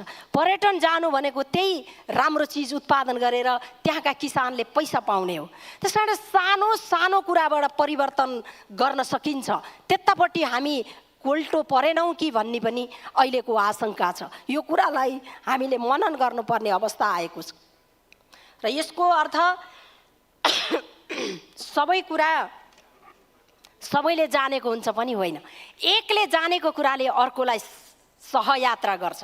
त्यसकारण हामी नेपाल मात्रै काम गर्न पछाडि पर्यौँ कि विकास साझेदारहरूले पनि नेपालका ग्रामीण क्षेत्रमा फल फलेको हेर्ने चाहना रहेछ, फुल फुलेको हेर्ने चाहना रहेछ, त्यहाँका उद्यमी युवाहरू त्यही रमाएको हेर्ने चाहना रहेछ, त्यही खोलेको रिसोर्टमा पकाएको खाना खाने रहछ। त्यसकारण हामी कहाँ भुलिरहेका छौँ, कहाँ अल्मलिरहेका छौँ। ग्रामीण क्षेत्रले यति सम्भावना बोकेको छ तर त्यहाँ चाहिने चिजहरू भएन भने एउटा बुलीलाई सिँगार्नको लागि नोटले मात्रै हुँदैन। त्यो नोट हुँदैमा, ब्याङ्कमा पैसा हुँदैमा बेहुली सिँगारिँदैन नि त। यो नेपाल श्रृङ्गार सहित हो। किन हामी बुझिरहेका छैनौँ? किन हामी पछाडि परिरहेका छौँ? हामीले परिवर्तन खोज्ने नाउँमा धेरै चिजहरू, आन्दोलनहरू धेरै भयो यो देशमा।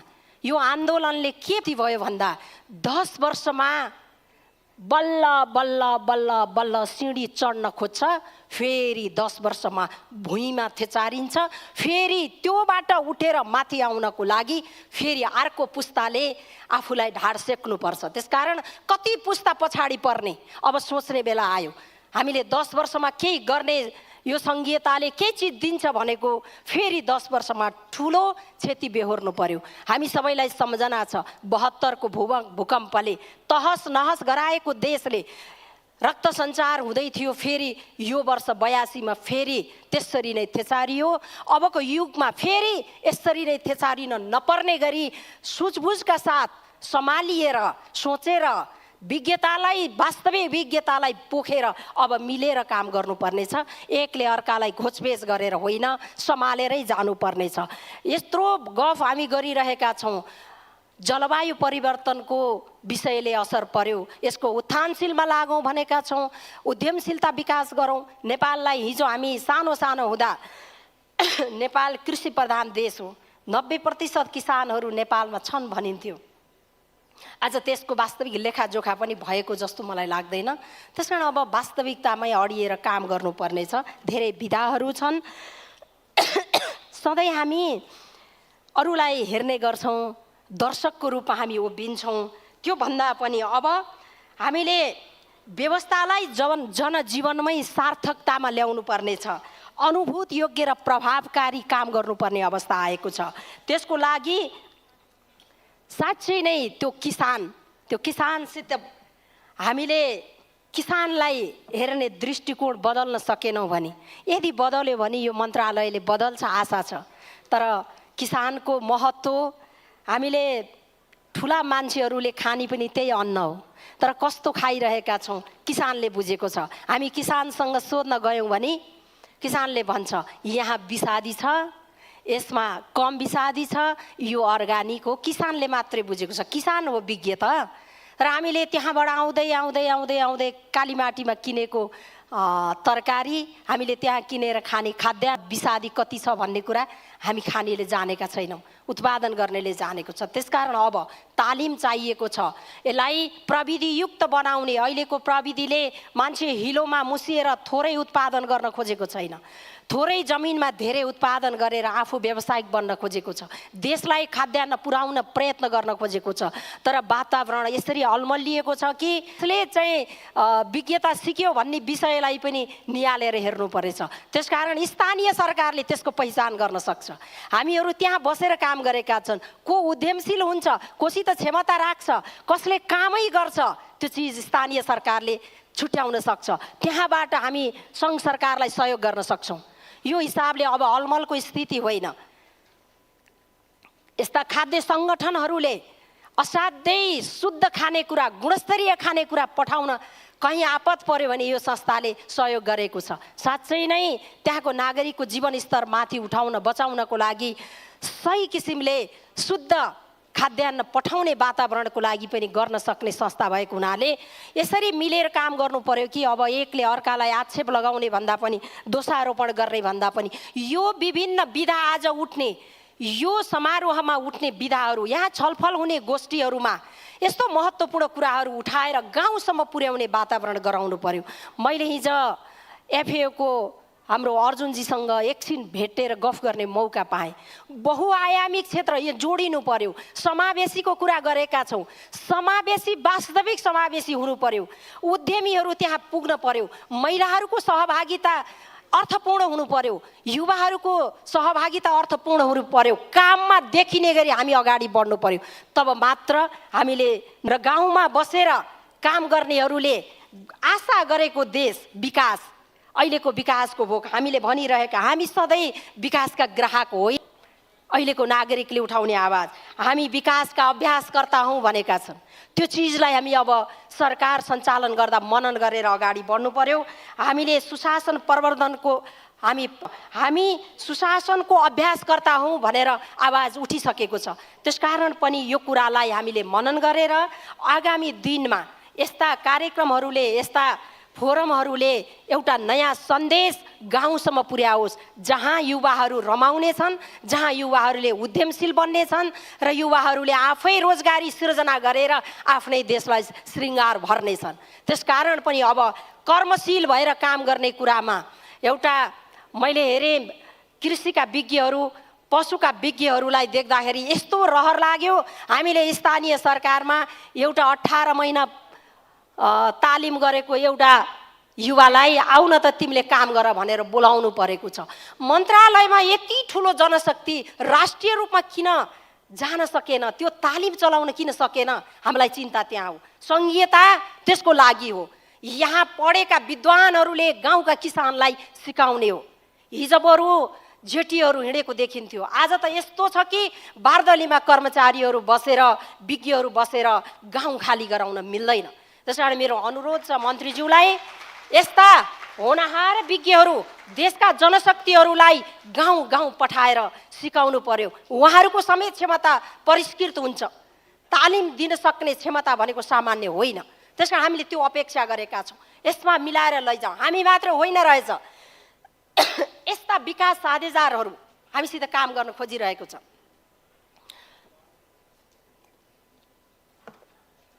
यसलाई पनि अब साँच्चै गाउँसम्म पुर्याउँ। यहाँहरू सबै जानुभएको छ कि जानु भएको छैन? स्याङ्जाको सिरुबारीमा जानुभएको छैन भने जानुहोस्। त्यहाँ महिलाहरूले कानुन बनाएका छन्। यस्तो कानुन छ, पैसा त्यहाँ छ, त्यहाँ अर्ग्यानिक बाहेक खानु पर्दैन। त्यही उत्पादन भएको कोदो खुवाउँछन् त्यहाँको महिलाहरूले। त्यही उत्पादन भएको कोदोको रक्सी खुवाउँछन् 2 गिलास मात्रै, 10 गिलास खान पाइँदो रहेछ। हेर्नुहोस्, पैसा, कलाकारिता त्यही छ। जीवन अलिकति हामी फरकपन पनि हामीले बोक्नु पर्दो रहेछ क्या। जीवनशैलीलाई परिवर्तन गर्नु पर्दो रहेछ। त्यहाँ गयो भने नाचगान हुन्छ, त्यहाँ गयो भने रङ्गमञ्च हुन्छ, तर कस्तो हिंसा हुने होइन रहेछ। त्यहाँनिर सिरुबारीका लाउरेहरू संसारका धेरै देशमा बस्छन्। त्यहाँ जो गए पनि नाचगान आफ्नो क्षमता अनुसारको आफ्नो संस्कृति प्रदर्शन गर्न पाउँछन्। नाचिने गाउने सबै हुँदो रहेछ त्यहाँ, तर सबैले हेर्छन्, त्यहाँ हिंसा हुँदैन। त्यहाँ यस्तो संस्कार छ कि कसको श्रीमती, कसको छोरी बुहारी नाच्यो भनेर डराउनु पर्दो रहेछ क्या। भनेपछि पैसा पैसा पैसा भनेर हामी अन्त दगुर्यौँ। अन्तका मान्छे त्यहाँनिर यो सिरुबारीमा गएर रमाउने, त्यहाँ जन्मेका छोराछोरी अन्त पढेर त्यही गाउँमा गएर पैसा कमाइरहेका छन्। सबै ठाउँमा यस्तै बनाउन त। यो गर्नको लागि माटो शुद्ध चाहिन्छ। माटोमा क्यान्सर लाग्न हुँदैन। माटोमा उत्पादन भएको फलफुल, तरकारी, अन्नले हामीलाई क्यान्सर लाग्न भएन। मान्य मन्त्रीज्यू स्वस्थ हुने कुरा यो रहेछ। त्यसकारण अब यसलाई विस्तारित रूपमा लैजाउँ, साँच्चै नै फराकिलो भएर बहुआयामिक रूपमा हामीले काम गर्न सक्यौँ भने साँच्चै नै हामी यो देशमा युवाहरूलाई रोक्न सक्छौँ, युवाहरूलाई उद्यमी बनाउन सक्छौँ। यसका जुन विविध आयामहरू, जलवायु परिवर्तनका कुरा, स्थानीय मूल्य श्रृङ्खलाका कुरा, बजारीकरणका कुरादेखि लिएर विविध क्षेत्रमा हामीले चाहिँ आफ्नो क्षमता अभिवृद्धि गरेर देशको विकास गरेर कृषि साँच्चै नै कृषि हाम्रो जीवन हो भन्ने बनाउनको लागि सबै युवाहरूले माटोमा काम गर्दिन अब सायदै भन्दैन होला। त्यसकारण यो प्रविधिको जमानामा प्रविधिलाई परिष्कृत प्रविधिबाट काम गर्न सक्यो भने देश आफै धनी हुनेछ। हाम्रा विदेशी पाहुनाहरू पनि पक्कै पनि नेपालका यस्ता दूरदराजमा यस्ता हेर्न लायकका ठाउँहरू छन्, त्यहाँ गएर उत्पादन र रोजगारीमा जोड्ने वातावरण हेर्ने हामी सबैले प्राप्त गर्नेछौँ। हाम्रै अवधिमा काम गरौँ भन्ने सोचका साथ अब यो यस्ता ठुला फोरमहरूले जुन चिज सिकेको हुन्छ त्यो ग्रामीण क्षेत्रमा जाओस्। र अर्को मलाई अझ राम्रो कुरा, यो 80औं वार्षिक उत्सवमा 80वटा स्थानीय तहमा हामी कार्यक्रम लन्च गर्दैछौँ भनेर हिजो मैले यो जानकारी पाएँ। म अत्यन्त खुसी छु। 753मा लैजाने गरी अभियान सञ्चालन गर्नु, हामी स्थानीय सरकारले यसमा साझेदारी गर्छौँ, हातेमालो गर्छौँ र तिनै तहको सरकार र विकास साझेदार सहित विज्ञतालाई पोखेर देश धनी बनाउने कुरामा हामी अब प्रण गरेर अगाडि बढौँ। अहिलेको माग, अहिलेको मुद्दा पनि त्यहाँनिर सम्बोधन हुनेछ। हामी यहाँहरूको साथमा जहिले पनि प्रण गर्नेछौँ र अबको सङ्कल्पलाई पुरा गर्ने कुरामा हामी प्रयत्नरत मात्रै होइन, प्रतिबद्धता व्यक्त गर्दै यो कार्यक्रमको सफलताको शुभकामना व्यक्त गर्दछु। धन्यवाद।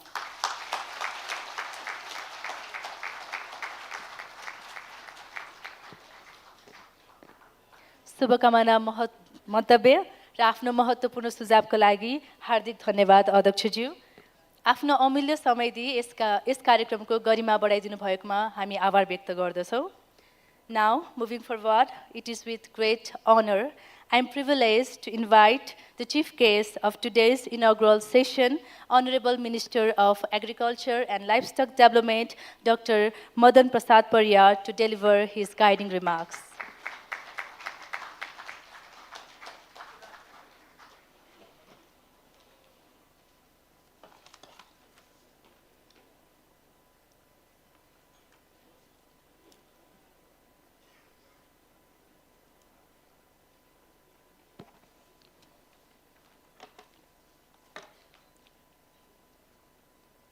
Dear colleagues, Dr. Gobind Prasad Sarma, Secretary of Ministry of Agriculture and Livestock Development, Dr. Rajendra Prasad Mishra, Secretary of Ministry of Forest and Environment, respected Madam Hana Singer Hamdi, United Nations Resident Coordinator in Nepal,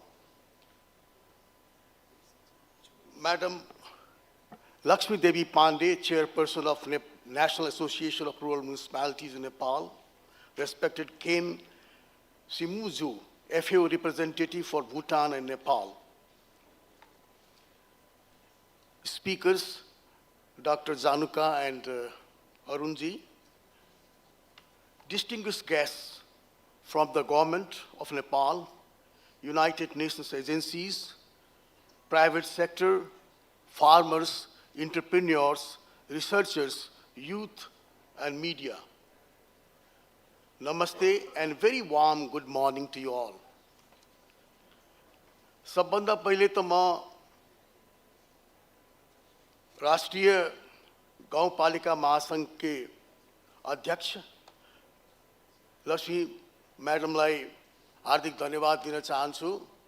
उहाँले कृषि तथा पशुपन्छी विकास मन्त्रालयको महत्व को बारेमा यहाँ जुन प्रकाश पार्नुभयो र हाम्रो भूमिका के हुन सक्छ अहिलेको परिप्रेक्ष्यमा यो देशको विकासको लागि, युवाहरूको विकासको लागि, युवाहरूलाई कसरी चाहिने कृषिमा संलग्न गर्न सकिन्छ आदि विषयमा जुन यहाँले प्रकाश पार्नुभयो त्यसको लागि म हार्दिक धन्यवाद दिन चाहन्छु। साथै यहाँले जुन सल्लाह सुझाव दिनुभएको छ त्यसको लागि पनि म आभार व्यक्त गर्न चाहन्छु र आश्वस्त गर्न पनि चाहन्छु कि हामी कृषि तथा पशुपन्छी विकास मन्त्रालयमा बढीभन्दा बढी त्यसलाई उपयोग गर्ने, त्यसलाई चाहिँ प्रयोगमा ल्याउने, त्यसलाई अङ्गीकार गर्ने र राष्ट्रिय विकासको जुन यो लक्ष्य छ, राष्ट्रिय विकासको जुन अभियान छ, त्यसमा हामी पूर्ण रूपले समर्पित भई यसमा हामी लागि पर्नेछौँ, हामी आश्वस्त गर्न चाहन्छौँ। Now, it is my distinct honor to address the inaugural session, of the Nepal Food Forum 2025. Today's deliberations have reflected the collective wisdom, commitment, and creativity of diverse stakeholders working towards a shared goal, transforming Nepal's agri-food systems to be more inclusive, resilient, and sustainable. I got the opportunity to know the joint initiative and innovations-rich discussions, inspiring ideas and innovative solutions that reaffirm our belief that agriculture can be a powerful driver of economic growth, food security, and social equity in Nepal. On behalf of the Ministry of Agriculture and Livestock Development, I extend my sincere appreciation to all participants, particularly youth and young entrepreneurs, persons with disabilities, researchers, farmers, and community leaders whose energy, innovation, and practical insights have greatly enriched this platform.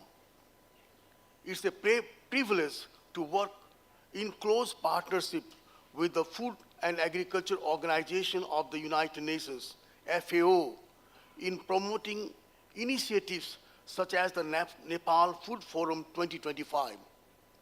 This forum stands as an innovative and impactful platform that advances agribusiness development, strengthens food security, and promotes inclusive, climate resilient, and sustainable agriculture for national economic growth.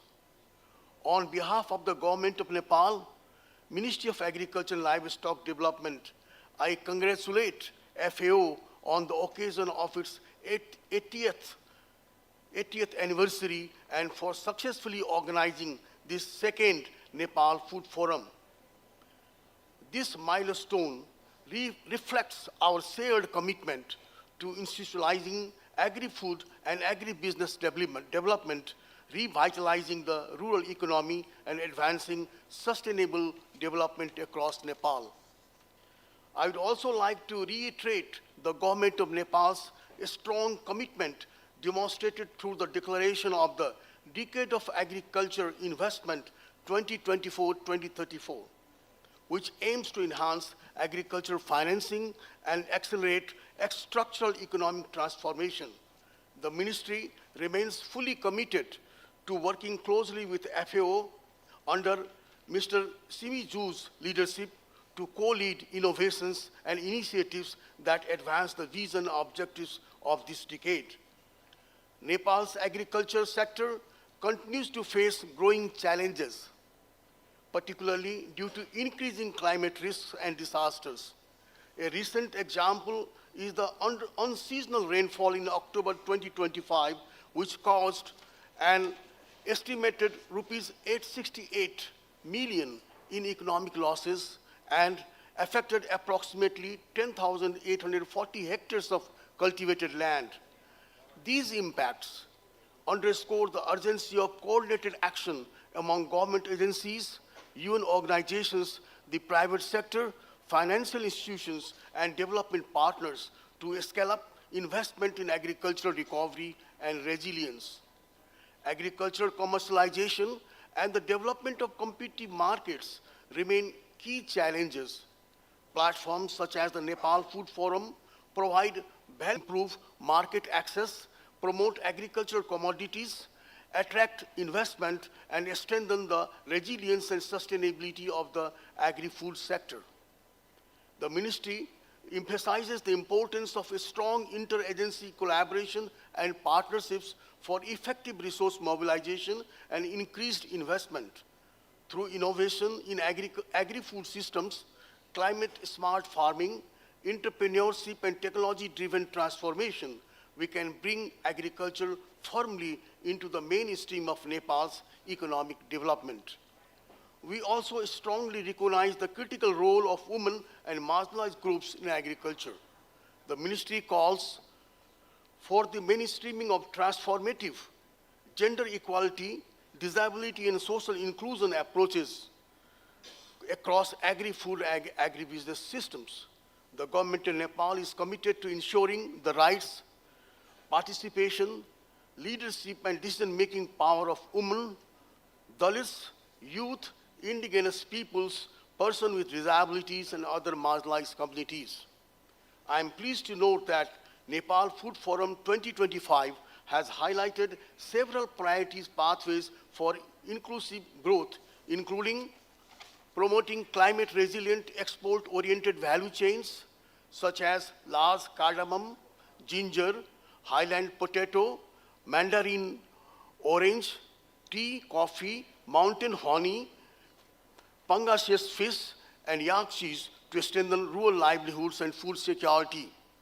Empowering youth through innovation and entrepreneurship to create green jobs and drive sustainable agri-food solutions.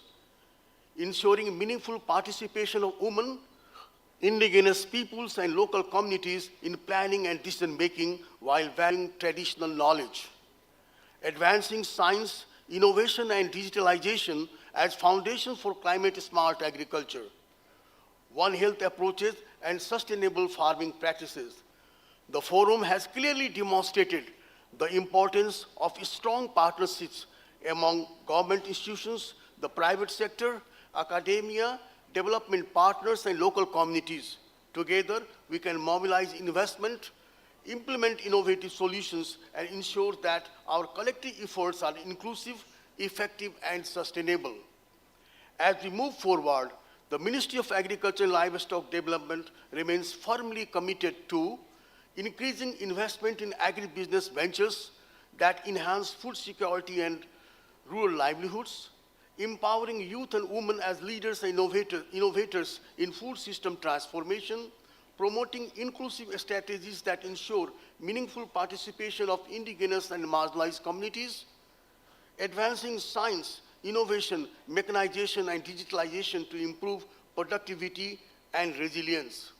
I urge all stakeholders to carry forward the momentum generated by this forum. Let us work hand in hand to build a food-secure, nutrition-sensitive, and climate-resilient Nepal, where every citizen has access to safe and nutritious food, and where no one is left behind. Once again, I congratulate FAO under the leadership of Ken Simuzu for successfully organizing the second Nepal Food Forum 2025 and for creating a valuable platform that brings together key actors to better serve our farmers and entrepreneurs. I sincerely thank FAO, development partners, private sector representatives, youth, farmers, and all participants for making the Nepal's Food Forum 2025 a success. Thank you very much.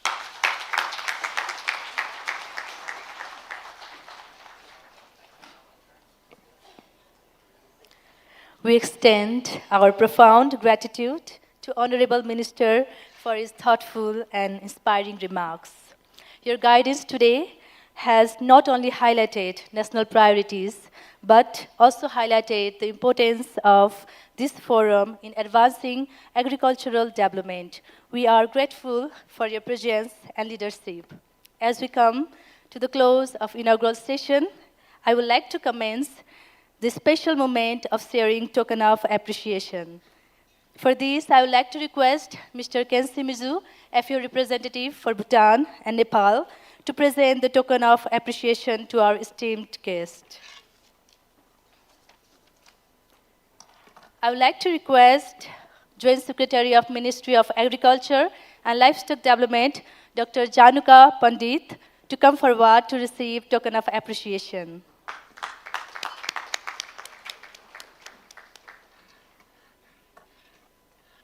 Let's celebrate the moment of honor with a huge round of applause.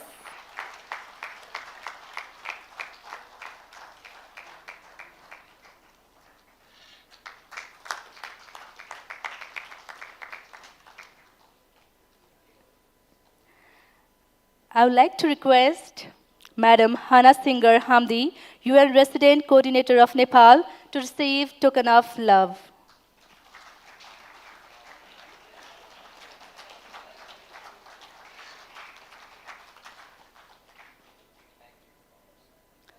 Thank you, ma'am. I would like to request Ms. Lakshmi Devi Pandey, Chairperson of National Association of Rural Municipality, to receive token of appreciation.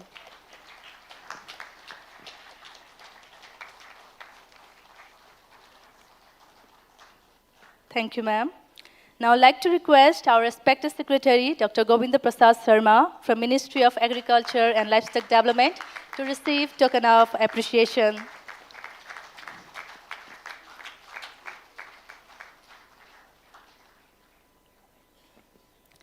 It is with great honor I now invite Honorable Minister of Agriculture and Livestock Development, Dr. Madan Prasad Pariyar, to receive token of appreciation.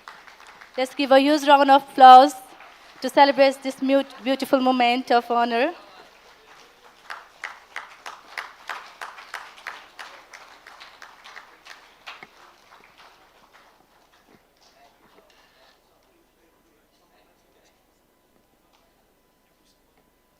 Thank you, everyone. Thank you, everyone, for your all patience. And now, we'd like to request our dignitaries on the dais to take one group photo.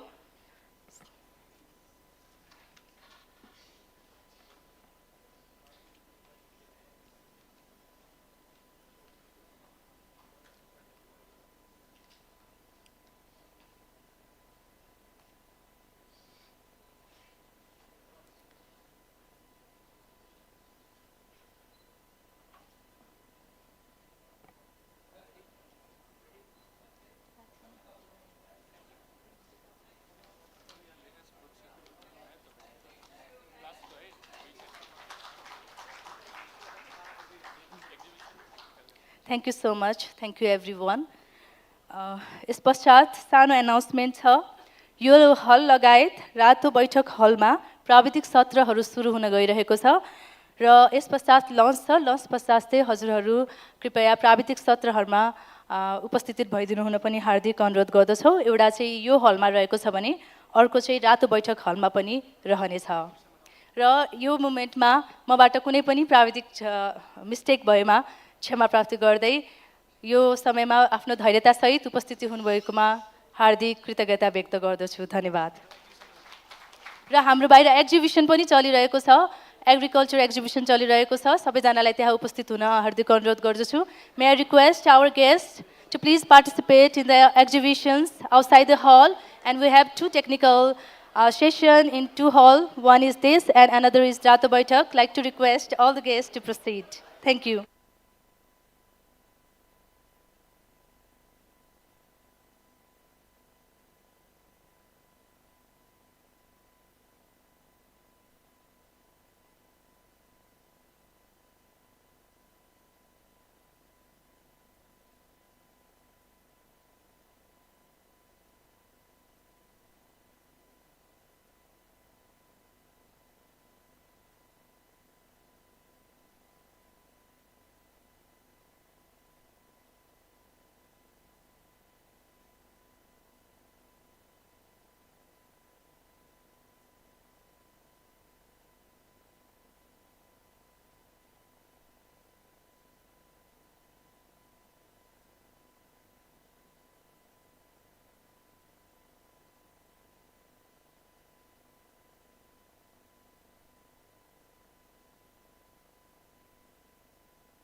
सम्पूर्ण गर्न चाहे कि हामीहरूले चाहिँ ट्रान्सलेसनको लागि चाहिँ hearing एडको पनि व्यवस्था गरेका छौँ।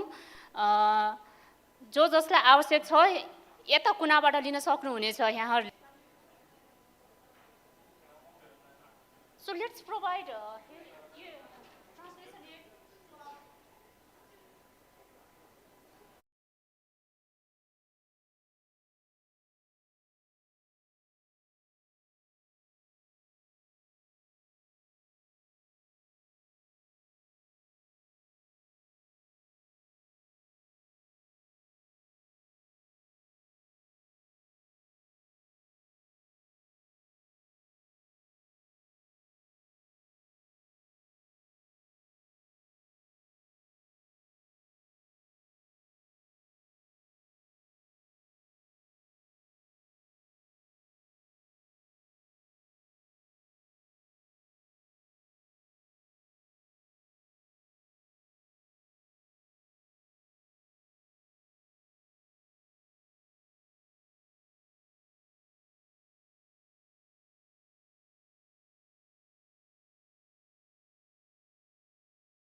खानापछिको सेसनमा यहाँहरू सबैजनालाई नमस्कार।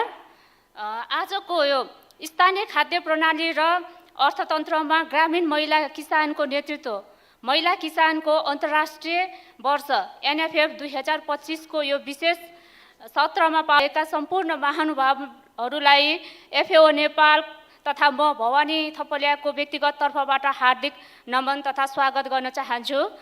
आजको यस सत्रको मुख्य उद्देश्य भनेको कृषि उत्पादन तथा खाद्य प्रणालीमा पुर्याउनु भएको योगदानको कदर गर्दै समग्र कृषि प्रणालीलाई लैङ्गिक उत्तरदायी र समावेशी बनाउन कसरी सकिन्छ भन्ने कुरा रही छलफल गर्नु नै आजको यो सेसनको मुख्य उद्देश्य रहेको छ। ग्रामीण महिलाहरू नेपालको कृषि तथा खाद्य प्रणालीको मेरुदण्डका रूपमा रहनुभएका छन्। अझ पछिल्ला वर्षहरूमा पुरुषहरू रोजगारीको सिलसिलामा बाहिरिने क्रम एकदमै बढ्दो छ। त्यसले गर्दाखेरि पनि महिलाहरूमा चाहिँ घरायसी कामकाज लगायत कृषिको कार्यबोझले गर्दाखेरि उहाँहरूमा अझै थप बोझ यसले थपिएको छ र अहिले हामी यसलाई चाहिँ अहिले आएर चाहिँ कृषि चाहिँ फेमिनाइजेसन अफ एग्रिकल्चर भएको छ भनेर भन्छौँ। यसले गर्दाखेरि पनि उहाँहरूको कार्यबोझको कुरा गर्ने हो भने उहाँहरूलाई चाहिँ घर सम्हाल्नु, बालबच्चा सम्हाल्नु पहिलेदेखिको जुन उहाँहरूको जेन्डर रोल थियो त्यसको साथसाथै थप कृषिको बोझ पनि थपिएको छ र कृषिको उत्पादन, प्रशोधन, व्यापार व्यवस्थापनदेखि सहकारी र स्थानीय अर्थतन्त्रमा उहाँहरूको भूमिका अत्यन्तै महत्त्वपूर्ण छ। तर आधुनिक कृषि सम्बन्धी स्रोत, साधन र प्रविधिको ज्ञानमा उहाँहरूको पहुँच चाहिँ अझै पनि कम छ। यसको अलावा परम्परागत लैङ्गिक सोच, भेदभाव र निर्णय प्रक्रियामा सीमित पहुँचले गर्दाखेरि महिला सशक्तिकरणमा बाधा पुगिरहेको छ। जबसम्म महिला सामाजिक र आर्थिक रूपले सशक्त हुनु हुँदैन तबसम्म देश विकासको सम्भावना एकदमै न्यून रहेको छ र त्यसैले पनि कृषि क्षेत्र उहाँहरूको सशक्तिकरणका लागि जोडदार दिनु आवश्यक रहेको छ। यसै विषयवस्तुलाई उजागर गर्नको लागि आज हामीसँग विशेष पाहुनाहरू आउनुभएको छ। जस्तै नुवाकोट जिल्ला विदुर नगरपालिकाका उपमेयरज्यू श्री प्रभा बोगटीज्यू आउनुभएको छ। उहाँलाई चाहिँ म डाइसमा आमन्त्रण गर्न चाहे।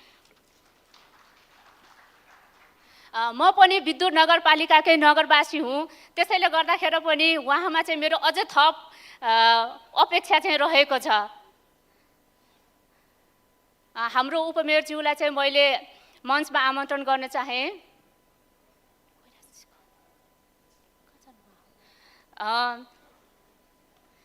त्यस्तै गरी एफएओ हेडक्वार्टरबाट आउनुभएको पोलिसी अफिसर जुन हेलाई पनि मञ्चमा आमन्त्रण गर्न चाहे।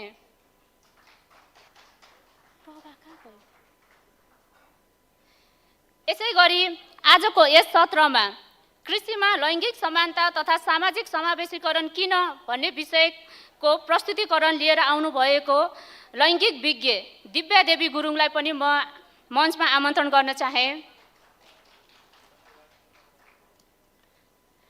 यसै गरी हाम्रो कार्यक्रमको निम्तो स्वीकारेर हेटौँडादेखि पाल्नुभएका श्रमजीवी महिला काष्ठ हस्तकला उद्योगकी संयोजक विष्णु कुमारी राईलाई पनि मञ्चमा स्वागत गर्न चाहे। यसै गरी कार्यक्रममा आफ्नो अनुभव साझा पार्नको लागि सिन्धुपाल्चोक कफी सहकारी सङ्घ लिमिटेडकी अध्यक्ष मन्दु थापालाई पनि यस मञ्चमा आमन्त्रण गर्न चाहे। अब हामी ढिलो नगरिकन विषयवस्तुतर्फ प्रवेश गर्न चाहन्छौँ। सत्रको पहिलो प्रस्तुतिको लागि दिव्या गुरुङ म्यामलाई अनुरोध गर्न चाहे। Over to you Divya ma'am. हजुर त्यहीँबाट सजिलो हुन्छ, त्यहीँबाट। ए ओके ओके, यहाँनिरबाट गर्नु। मेरो स्लाइड यस्तो पोइन्टर छ तपाईसँग, यस्तो देखाउनु छैन होला है।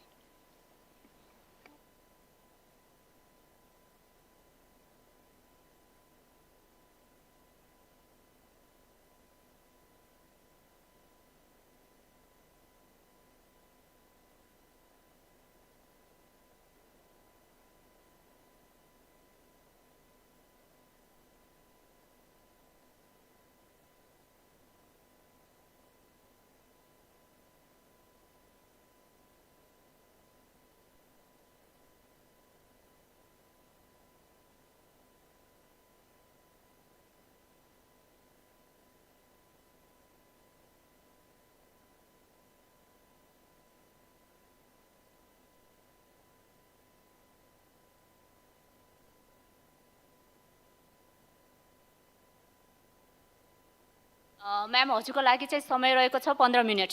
धन्यवाद। ल 15 मिनटमा सकाउने ट्राई गर्छु। विशेष गरी नमस्कार। आजको स्लाइडमा चाहिँ यो ग्रामीण महिलाहरूलाई चाहिँ हामीले किन फोकस गर्नुपर्छ, विशेष गरी कृषिमा भन्ने चाहिँ टपिक हो। अनि त्यसमा पनि मैले चाहिँ यो अलिअलि डेटा त राखेको छु। यो डेटा पोलिसीहरू त हामीले अलिअलि छोए हुन्छ, तर अहिले वास्तविक सिचुएसन के छ हामीले ध्यान दिनुपर्ने। हामीहरू यहाँ भएको सबैजना चाहिँ कुनै न कुनै संस्थामा हामी सर्भिस प्रोभाइडर, हामी सर्भिस दिने भएकोले गर्दाखेरि हामीले मैले देखेको मेरै अनुभवमा अनि अरू साथीहरूको अनुभवबाट पनि बटुल्योमा चाहिँ चाहिँ इस्युजहरू रहेछ, केमा ध्यान दिनुपर्ने रहेछ। इस्यु त ध्यान दिनुपर्ने त धेरै छ, तर मैले एक दुईवटा चाहिँ टिपेर यसलाई चाहिँ अलिकति ध्यान दिनुपर्छ कि भन्ने दृष्टिकोणबाट चाहिँ राखेको छु है। कता हो? ओके। सो अर्को चाहिँ किन भनेर छ होइन, ग्रामीण महिलालाई हामीले भनिराख्नु त पर्दैन, तर मलाई एउटा यहाँनिर केमा चाहिँ विशेष गरी चाहिँ फोकस गर्नु मन छ भने चाहिँ ग्रामीण महिलाहरूको हामीलाई थाहा छ कृषि भन्ने बित्तिकै खाद्यान्न, लाइभलीहुड, हाम्रो जीविकोपार्जनको कुराहरू हो नि त होइन। डेली इङ्गेज हुने क्षेत्र महिलाहरूकै हो, चाहे त्यो अर्बन क्षेत्रको होस् चाहे ग्रामीण क्षेत्रको होस्, त्यो एउटा भयो होइन। अर्को चाहिँ हामीले उनीहरू एक्टर, प्राइमेरी म्यानेजर भनेर हामीले धेरै थाहा छ, अनि योमा भएकोले गर्दा उनीहरूकोमा सिप पनि, यो कृषि बारे सिप पनि धेरै छ भन्ने हामीलाई थाहा भएकै कुरा हो। तर अहिले यहाँ ध्यान दिनुपर्ने चाहिँ कस्तो चिज देखियो भने उहाँहरू यतिका अनि यहाँ डेटाले पनि देखाइरहेछ है, यो डेटामा महिला नै बढी छ होइन। अर्को डेटाले देखायो भने अब त्यो पहिलो डेटा हेऱ्यो भने तपाईँले पहिलो डेटा हेऱ्यो भने महिला र पुरुषको छ। अब यहाँनिर सरी है, कस्तो रहेछ यो त, ए कता हो, माथि के तल हो, यो ब्याक गर्ने चाहिँ कुन चाहिँ हो? ल सरी है, मेरो यो अलिकति थाहा पाएन। अब यो महिला र पुरुषमा कति कहाँनिर उनीहरूको चाहिँ इङ्गेजमेन्ट छ भनेर यहाँ देखाएको छ। अनि अर्को स्लाइडमा तपाईँले हेऱ्यो भने चाहिँ यतिका इङ्गेजमेन्ट भए तापनि उतानिर हेऱ्यो भने चाहिँ उहाँहरूको चाहिँ भनौँ न ल्यान्ड राइट्समा उनीहरूको पहुँच अथवा जग्गाको धनी यस्तोमा चाहिँ अलिकति कमै देखिरहेछ है। अब यो तपाईँलाई थाहै भएको। अर्को हामीले ध्यान दिनुपर्ने चिजहरू, किनभने हामी त क्रिटिकली हेर्नु पऱ्यो नि त काम गर्दाखेरि। अर्को चाहिँ एग्रिकल्चरमा इङ्गेज भयो भने कस्ता किसिमकामा बढी हुँदो रहेछ भनेको पैसा नपाइने, अनपेड, एग्रिकल्चरभित्रमा अनपेड वर्कमा है। अनि अर्को हेऱ्यो भने कस्तामा अलिकति एग्रिकल्चरको मार्केटिङ भयो भने माइक्रो सानोमा उनीहरूले फुर्सदको बेलामा उनीहरूको पुरै हायर लेभलमा चाहिँ कम्ती भएको। म डेटामा त्यति साह्रो जाँदिनँ, तर पनि अलिकति देखाइरहेको है। अब फेरि त्यहाँ कामै गरिरहेको छ भने कस्तोमा चाहिँ काममा चाहिँ उनीहरू इन्गेज छ भनेर देख्दाखेरि चाहिँ जसले चाहिँ अलिकति धेरै समय लाग्ने, अलिकति मान्यता कम भएको, अब यो भनौँ न यो ट्रान्सप्लान्टिङ, विडिङ, यो कामहरू एकदम घोप्टी परेर काम गरिराख्नु पर्ने, अलिकति ड्रजरी बढी भएको, अलिकति मेहनत बढी गर्नुपर्ने, तर अनि त्यसको मूल्य पनि अलिकति कम भएको काममा चाहिँ उहाँहरूको इन्गेजमेन्ट, त्यो अलिकति त्यो ध्यान दिनुहोस् है। अनि त्यस कारणले गर्दा अहिले यहाँबाट के हामीले चाहिँ लानु पर्यो भने मेसेज तपाईँहरूलाई थाहा भएकै चिज हो, तर महिलाहरू चाहिँ एग्रिकल्चरमा एकदमै इन्भिजिबल भएर काम गरिरहेछ होइन। तर उनीहरू इन्डिस्पेन्सेबल भनेको चाहिँ के हो भने उनीहरू नभई नहुने, तर पनि अदृश्य भएर काम गरिरहेछ। अदृश्य भनेको उनीहरूको काम मोर भलिन्ट्री काममा, अनपेड काममा होइन, डेली एकदमै डेली जानुपर्ने काममा चाहिँ उनीहरूको छ। त्यसले गर्दा हामीले यहाँ याद गर्नुपर्ने काम इङ्गेजमेन्ट छ। एउटा फर्स्ट स्लाइडले देखायो ओनरसिपको कुराहरू छ, इङ्गेजमेन्ट त्यत्रो भए तापनि पुरुषहरूको दाँजोमा माथि भए पनि। अनि साथसाथै कस्तो एरियामा छ भनेको भलिन्ट्री, अनपेड, अदृश्य खालको कामहरूमा चाहिँ उनीहरूको। अनि जुन चाहिँ कामहरू चाहिँ एउटा अर्को याद गर्नुपर्ने रेकग्नाइज र प्रेस्टिजियस भन्छ नि, अलिकति कसैले चाहिँ अब यो चाहिँ काम हो है, ऊ चाहिँ एकदमै भन्छ नि, त्यहाँ हाम्रो कतिवटा डेटाले पनि देखाएको छ वुमेन आर नट फार्मर्स भन्ने पनि धेरै भएको थियो पहिला होइन। त्यो किसिमले यो कामहरूले गर्दा चाहिँ उहाँहरूलाई त्यो दर्जा पनि दिएको छैन। तर यो भन्दै पनि हाम्रो ग्रामीण महिलालाई हेऱ्यो भने हाम्रो ग्रामीण महिला भन्ने बित्तिकै प्रायः जस्तो एग्रिकल्चरमा कोही धेरै होला, कोही कम होला, कोही टायरमा कहाँ होला, तर इङ्गेज भएकै हुन्छ ग्रामीण महिलाहरू होइन। त्यसमा हेर्दाखेरि अब अब अघिको हेर्दा त जहाँ पनि उनीहरू ड्रजेटरी अनपेड भोलिन्टियरी काम भनेर भन्छौँ नि होइन, तर यहाँनिर हेर्दा चाहिँ अहिले हाम्रो इतिहासले के देखाएको छ भने 15-20 वर्षको अवधिमा महिलाहरू जुन त्योभन्दा अगाडिको अवस्था थियो त्यतिको अवस्था छैन। अहिले धेरै लिडरसिपमा आएको छ, धेरै उहाँहरू अर्गनाइज भएको छ होइन, धेरै उहाँहरूले चाहिँ वकालत पनि गरिरहेछ आफ्नो राइट्सहरूको लागि। त्यसले गर्दाखेरि एग्री नेटवर्क्सहरू कोअपरेटिभ्सहरू हाम्रो धेरै देखेको, त्यसले गर्दा त्यति अँध्यारो छैन भन्नु खोजेको होइन। अब यो चाहिँ कस्तो छ भने यो परिवर्तनहरू चाहिँ खालि सहरी क्षेत्रको नजिक सेन्ट्रल क्षेत्र बागमतीतिर मात्रै होइन कि माथि पहाड के भन्छ हिमाल पहाड तल तराईसम्मको वुमेनहरू त्यसमा पनि अति पछाडि परेकोहरूको पनि अलिअलि लिडरसिप उनीहरूको अगाडि आउने अलिकति ग्रुप्सहरू भएको चाहिँ देखिरहेको छ है। अनि साथसाथै अर्को चिज हेर्दाखेरि ग्रामीण महिलाहरूको लागि मैले एकदमै एग्रिकल्चर भन्दा पनि ग्रामीण महिलाहरूलाई त्यहाँ हामीले कहाँ राख्छौँ भन्ने प्रकारले हेरिरहेछ है।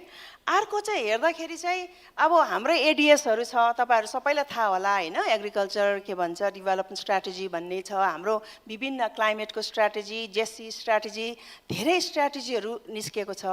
त्यसमा चाहिँ हामी धेरै अगाडि छौँ। नेपाल चाहिँ जस्तै क्लाइमेटको क्षेत्रमा हेऱ्यो भने संसारभरिको फर्स्ट 4 कन्ट्रिजमा आउँछ। हामी प्रोग्रेसिभ पोलिसी स्ट्राटेजी कार्यक्रमहरू भएको देशमा चाहिँ हामी एकदमै फर्स्ट 4मै आउँछ, राम्रो मानिने। विशेष गरी यो लैङ्गिक सवाल समावेशी सवालमा चाहिँ हामीहरू अगाडि आइराखेको देखिन्छ है। अनि त्यो मात्रै होइन, हाम्रो अब पहिलाको हाम्रो गाविसहरू हुँदाखेरिको पनि हामीले हेऱ्यो भने चाहिँ हाम्रो जुन चाहिँ प्लेटफर्म्सहरू थियो नि, जहाँ हाम्रो थलो थियो नि महिलाहरू चाहिँ सङ्गठित हुने, वार्ड सिटिजन फोरम भन्छ, फार्मर्स ग्रुप्स भन्छ, महिला ग्रुप्स भन्छ, कोअपरेटिभ्स भन्छ होइन, विभिन्न किसिमको इन्ट्रेस्ट ग्रुप्सहरू हुन्छ। अरू देशहरूमा भन्दा हाम्रो देशमा जाँदाखेरि चाहिँ जुनै पनि गाउँमा जाँदा एउटा न एउटा प्लेटफर्म उहाँहरूलाई इन्गेज गर्ने भेटिहाल्छ। किन मैले यसमा एम्फसाइज गरेको भने जहाँ चाहिँ सङ्गठित भएर महिलाहरू होस् चाहे कुनै पनि वञ्चितीकरण भएको ग्रुप समूहहरू होस्, उनीहरू चाहिँ अर्गनाइज भएको छ, सङ्गठित भएको छ भन्ने बित्तिकै एउटा के हो भने एउटा चाहिँ के निस्किन्छ भने यो चाहिँ अलिकति अगाडि भएको रहेछ है यो ग्रुप चाहिँ भन्ने चाहिँ एउटा सङ्केत अथवा सूचक जस्तो पनि हुन्छ है। अब हाम्रो प्रोजेक्ट्सहरू पनि छ, अब एफएओले यत्रो मञ्च राखिसक्यो होइन, हाम्रो इन्भेस्टमेन्ट पनि नभएको होइन, लगानी पनि नभएको होइन, लगानीको रूपमा पनि हामी धेरै राम्रो छ होइन, पोलिसिजहरू पनि धेरै छ है। त्यस कारणले गर्दाखेरि तर अब अलिकति डिपरमा जाँदाखेरि के छ त, यत्रो भए तापनि यत्रो भनौँ न हाम्रो अगाडिको स्लाइड्सहरूले देखाउँदा पनि के छ त भन्दाखेरि प्रगति त भएको छ, विशेष गरी ग्रामीण क्षेत्रमा धेरै हाम्रो सहरी क्षेत्रभन्दा अगाडि छ, तर प्रगति चाहिँ अलिकति एक्सक्लुसिभ रूपमा भएछ। कसको प्रगति? महिला छ भने कुन महिला, जनजाति महिला छ भने कुन जनजाति महिला, दलित महिला छ भने कुन दलित महिला, ब्राह्मीण महिला छ भने कुन ब्राह्मीण महिला भन्नेको क्वेसन्सहरू चाहिँ देखिरहेछ। लिडरसिपमा पनि महिलै भित्रको पनि महिला पुरुषको छोडै छौँ होइन, त्यसमा पनि एक्सक्लुसिभ भएर।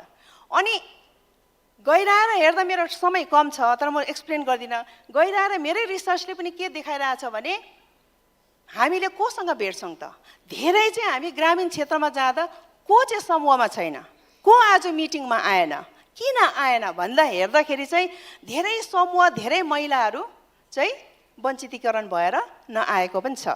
हामीले भन्छौँ नि त लिभ नो वान बिहाइन्ड भनेर, धेरै लिभ नो वान बिहाइन्ड चाहिँ देखेको छ है एकदम निहालेर गइरहेर हेर्दाखेरि। अब हामीले महिलाहरूको टाइम पवर्टी भन्छ, महिलाहरूलाई एकदमै समयको एकदमै गरिबी छ भन्छ, त्यसलाई पनि यति मैले मेरो काम सुरु गर्दा करियर सुरु गर्दादेखि सुनेको अहिलेसम्म एड्रेस भएको छैन। तर अहिले टाइम पवर्टी भए तापनि महिलाहरूले भोलिन्टियरी काम जुन चाहिँ कम्युनिटीको गरेको हुन्छ नि, जस्तै सामुदायिक वनमा होस्, गाउँ सरसफाइ होस्, झाडा सफा गर्ने केही भोलिन्टियरी काम दिनुहोस्, अनपेड र एकदमै नदेख्ने काममा चाहिँ पुरै टाइम पवर्टीमा चाहिँ गइरहेछ। तर डिसिसन मेकिङमा आउँदा ठुल्ठुलो मञ्चमा पाउँदा चाहिँ महिलाहरूको समय नै छैन, मिटिङमै आउँदैन भनेर त्यो नरेटिभ्स पनि छ, त्यो नरेटिभ पनि चेन्ज होइन।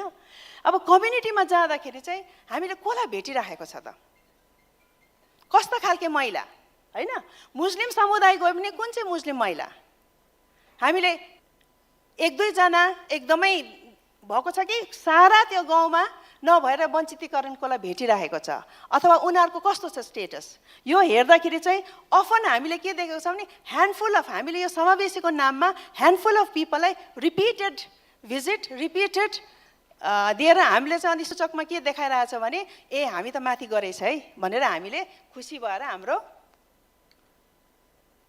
अब भनरेबिलिटीको कुरा अब डिसेबिलिटीको कुरा गर्दा पनि हामीले खालि महिलाहरूको अघि मैले जात जाति समूहहरूकोमा हेऱ्यो डिसेबिलिटीको कुरा हेर्दाखेरि पनि डिसेबिलिटीभित्र पनि यस्तो देखियो कि हामी कसलाई गएर भेट्दैछ कसरी प्रोग्राम गरिरहेछ डिसेबिलिटीमा पनि मेरै स्टडीले के देखाएको छ भने हामी त्यही रहेछ प्याटर्न हुने खाने पहुँच भएको उहाँहरूले चाहिँ यस्तो गयो एउटा गाउँमा जाँदा त यस्तो पाए कि हामीले जुन चाहिँले चाहिँ रेड कार्ड नपाउनु पर्नेले रेड कार्ड पाइरहेछ नपाउनु पर्नेले चाहिँ पाउनु पर्नेले पाएकै छैन भनेपछि त्यो भित्र पनि त्यसले गर्दा हामीले साँच्ची नै समावेशीको कुरा आँखाले साँच्ची नै हाम्रो ग्रामीण क्षेत्रमा एग्रिकल्चरलाई अगाडि लाने भने यस्ता चिजहरू हामीले ध्यान दिएको छ कि छैन भन्दा दिएको छैन रहेछ गइरहेर हेर्दाखेरि है।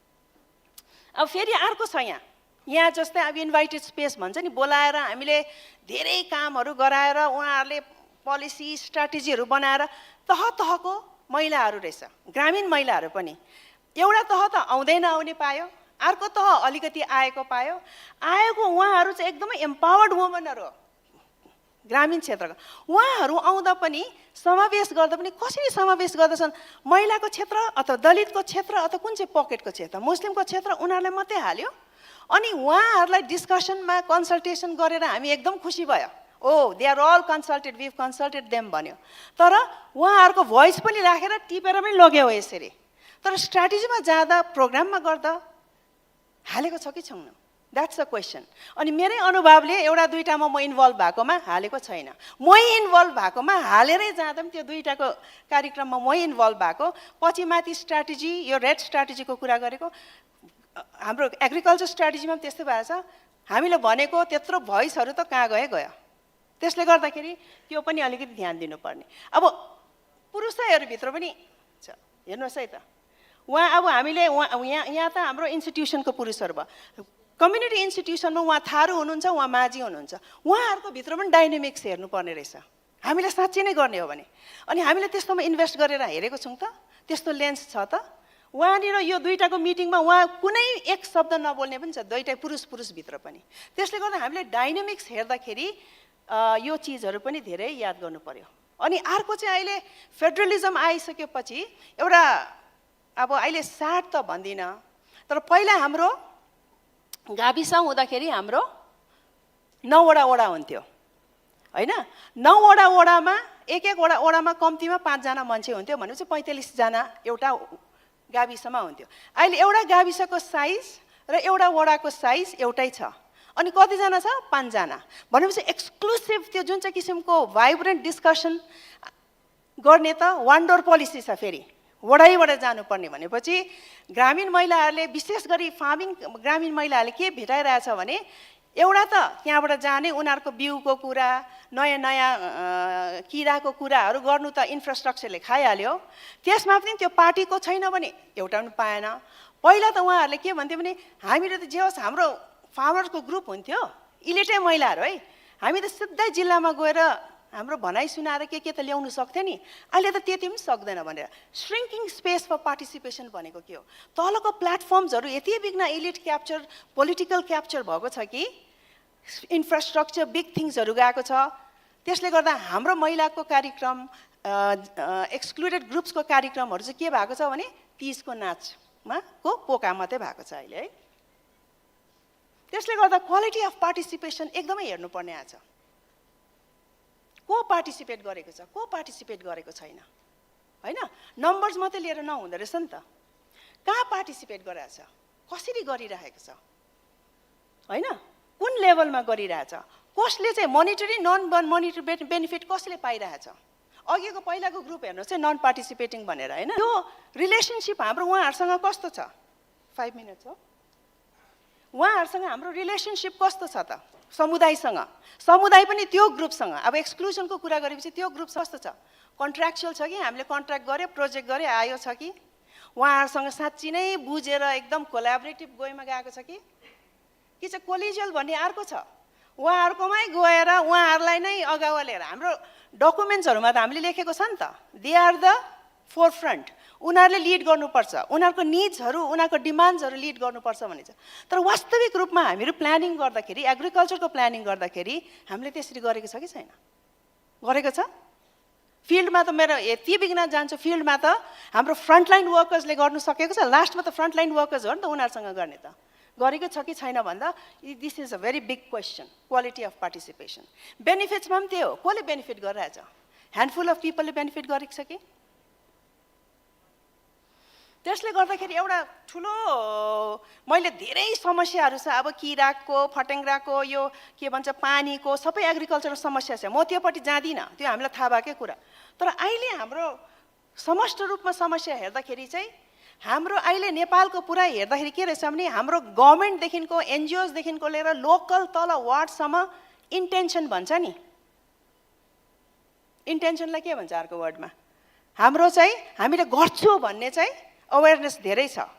म त यो महिलाहरूलाई छुट्याउँछु, यो दलितहरूलाई छुट्याउँछु भन्ने इन्टेन्सन छैन। सबैले बुझेको छ हामीले इन्भेस्ट गर्नै पर्छ, हामीले यसमा काम गर्नै पर्छ भनेर त्यता पोलिसी, त्यता बजेट, त्यस्तै जेन्डर बेस्ड के अरे जेन्डर बजेटिङ, त्यो कुराहरू आइरहेको छ होइन।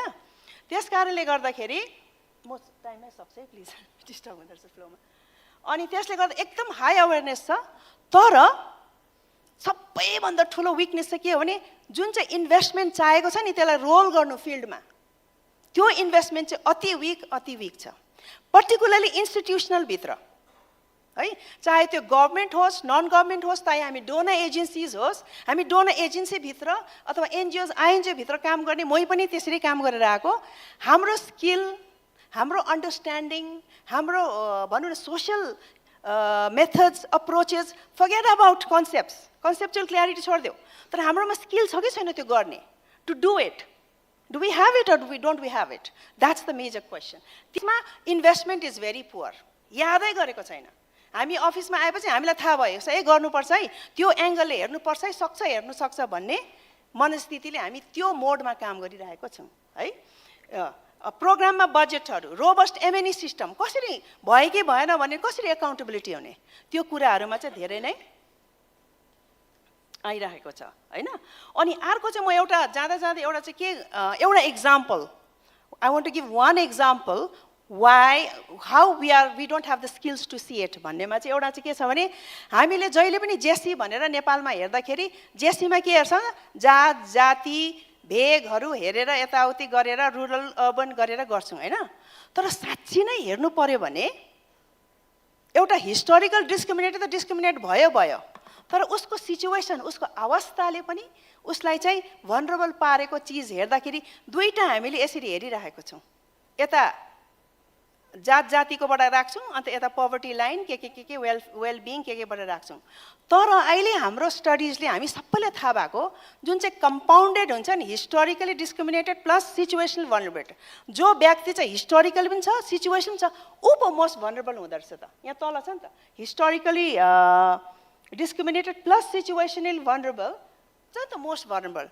त्यस्तो विश्लेषण गर्ने हाम्रोमा सिप छ, मेकानिजम छ। सिप भए तापनि त्यसलाई चाहिँ हामीले गर्ने हाम्रो कुनै मेकानिजम, हाम्रो मोनिटरिङ सिस्टम, हाम्रो प्लानिङ सिस्टममा त्यो आँखाले हेर्ने इन्भेस्टमेन्ट छ कि छैन। द मोमेन्ट अलिकति बढी जाने बित्तिकै यो त त्यत्रो डेटा सिट गर्नु सक्दैन भनेर हामी स्टप गर्छौँ। त त्यो गर्दाखेरि चाहिँ हाम्रो जेसीको फ्रेमवर्कलाई पनि रिभिजिट गर्नुपर्ने चाहिँ देखिरहेछ है। कन्क्लुजनमा चाहिँ फेरि पनि म रिपिट गर्छु, एलाइनिङ इन्भेस्टमेन्ट विथ इन्टेन्सन्स होइन। इन्स्टिट्युसन लेभलमा स्टाफको स्किल सेट्स, बिहेभियर यस्तो एरियामा जानु पऱ्यो नि त। इस्युज त it's not only about programming and planning for material needs. अहिले त behavioural, attitudinal, leadership, decisions making जुन चाहिँ सिस्टमिक किसिमको एक्सक्लुजन, त्यसलाई नहेरिकन गऱ्यो भने त हुँदैन। हामीले त्यसलाई चाहिँ एकदमै कम गऱ्यो भने पनि लिडरसिप ट्रेनिङ, एउटा लिडरसिप ट्रेनिङ, एउटा जेन्डर ट्रेनिङमा छोडेको हुन्छौँ। तर big elephant in the room त त्यो अन्डरस्ट्यान्डिङ, त्यो क्ल्यारिटी नभएर पो हाम्रोमा भएको रहेछ त भन्ने चाहिँ देखाइरहेछ। प्रोग्राममा पनि दुई किसिमको हामीले अहिले मेटेरियल कन्डिसन्समा मात्रै होइन, सिस्टमिक स्ट्रक्चरल चेन्जेसमा पनि इन्भेस्ट गर्नुपर्ने।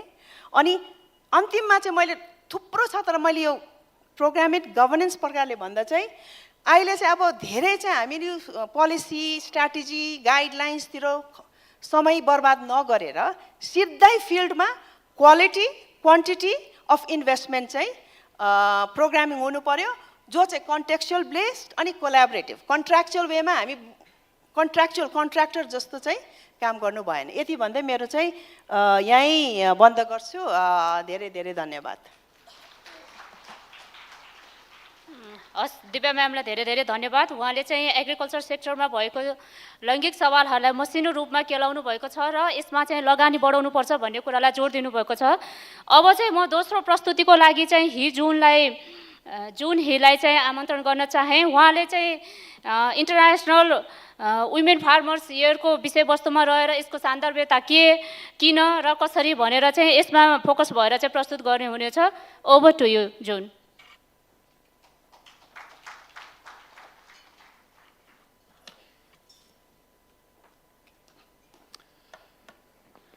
Good afternoon. Namaste, namaskar, everybody. So, Milo Nam Junho.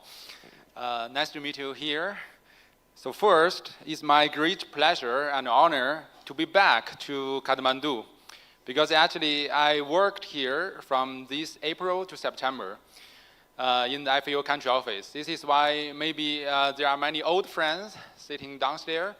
First, I would like to thank Mr. Kanshimizu FAOR of Bhutan and Nepal by inviting me to come back for a short mission to attend this Nepali Food Forum, which has been postponed but never be absent, because it's quite important to have this as a platform to set up synergies, to work together, to empower the rural women. And second, I would like to thank all the FAO colleagues here, who have been supporting me, when I was here and now. And this is why I'm here today, just to talk briefly about the International Year of the Woman Farmer. So as you may know, next year will be the International Year of the Women Farmer. So this is why now it's quite timely for us to consider the rationales and also the importance of the rural women farmers, I think, in the agri-food system. So first, as the previous speaker already mentioned about, so I think from the global context, there's no doubt that we have to pay more attention and also emphasize to focus on the rural farmers or the women farmers' engagement in the agri-food system. So why?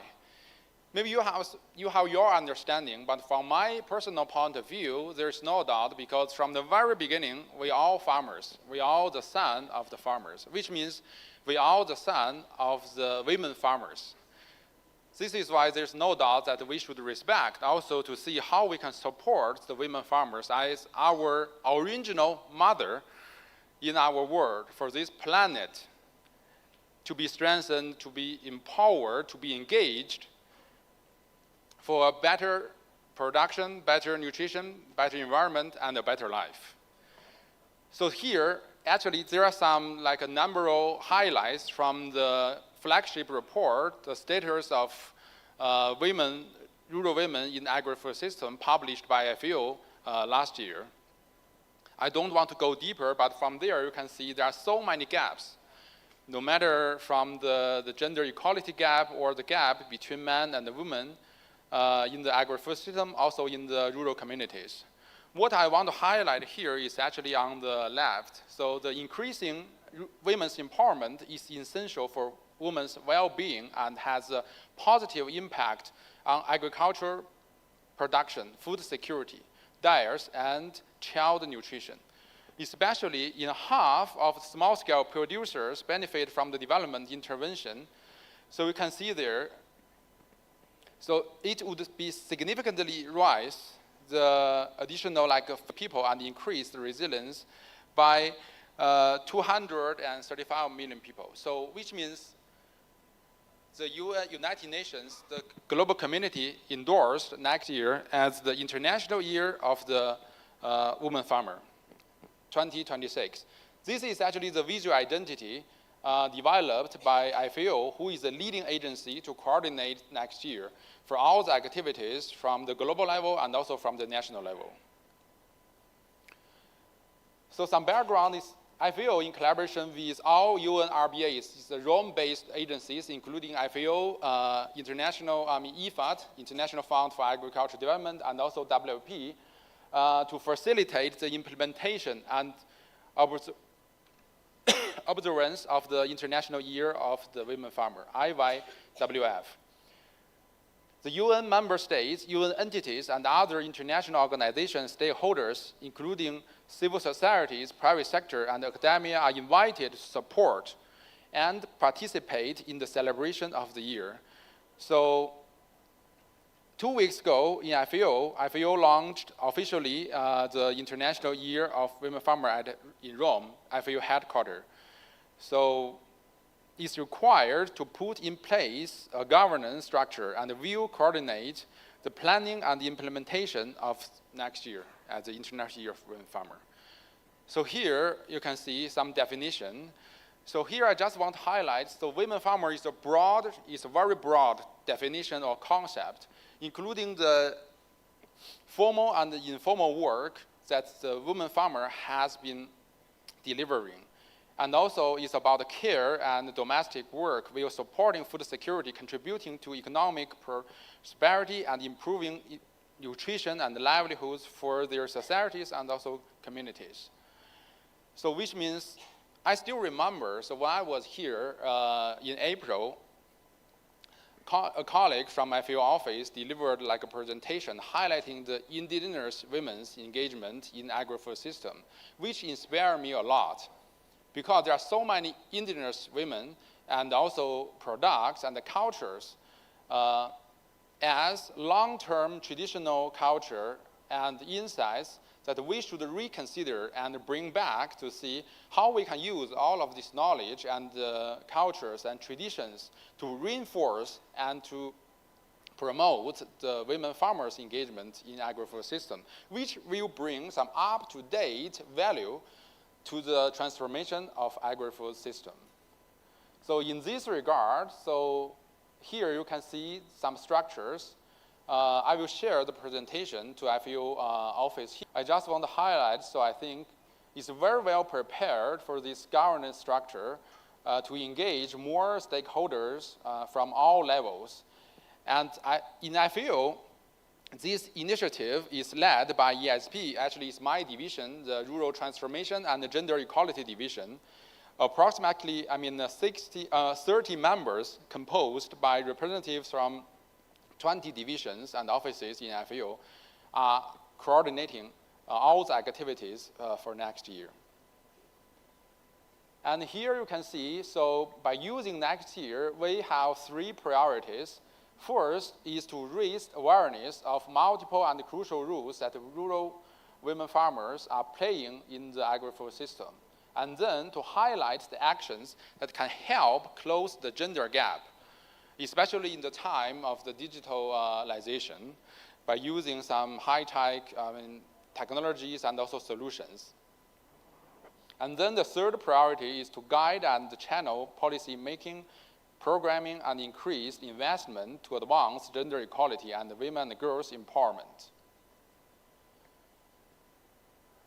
There are many objectives, so I will skip this slide, but I would like to say there are many platforms and also channels have been established by FAO through the perspective of advocacy and communication. So here you can see we have developed like a communication package, including the visual identity I showed, and also some toolkits in all. Hopefully some of them can be interpreted or translated into Nepali for the local women farmers to understand. And then we have social media access, and also we'd like to also collect stories and voices from the ground level.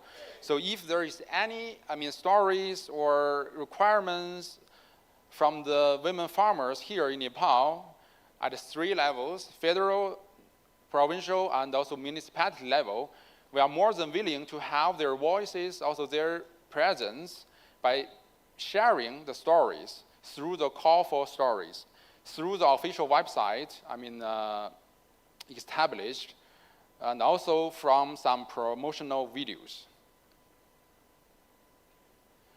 So there are many ways to get involved.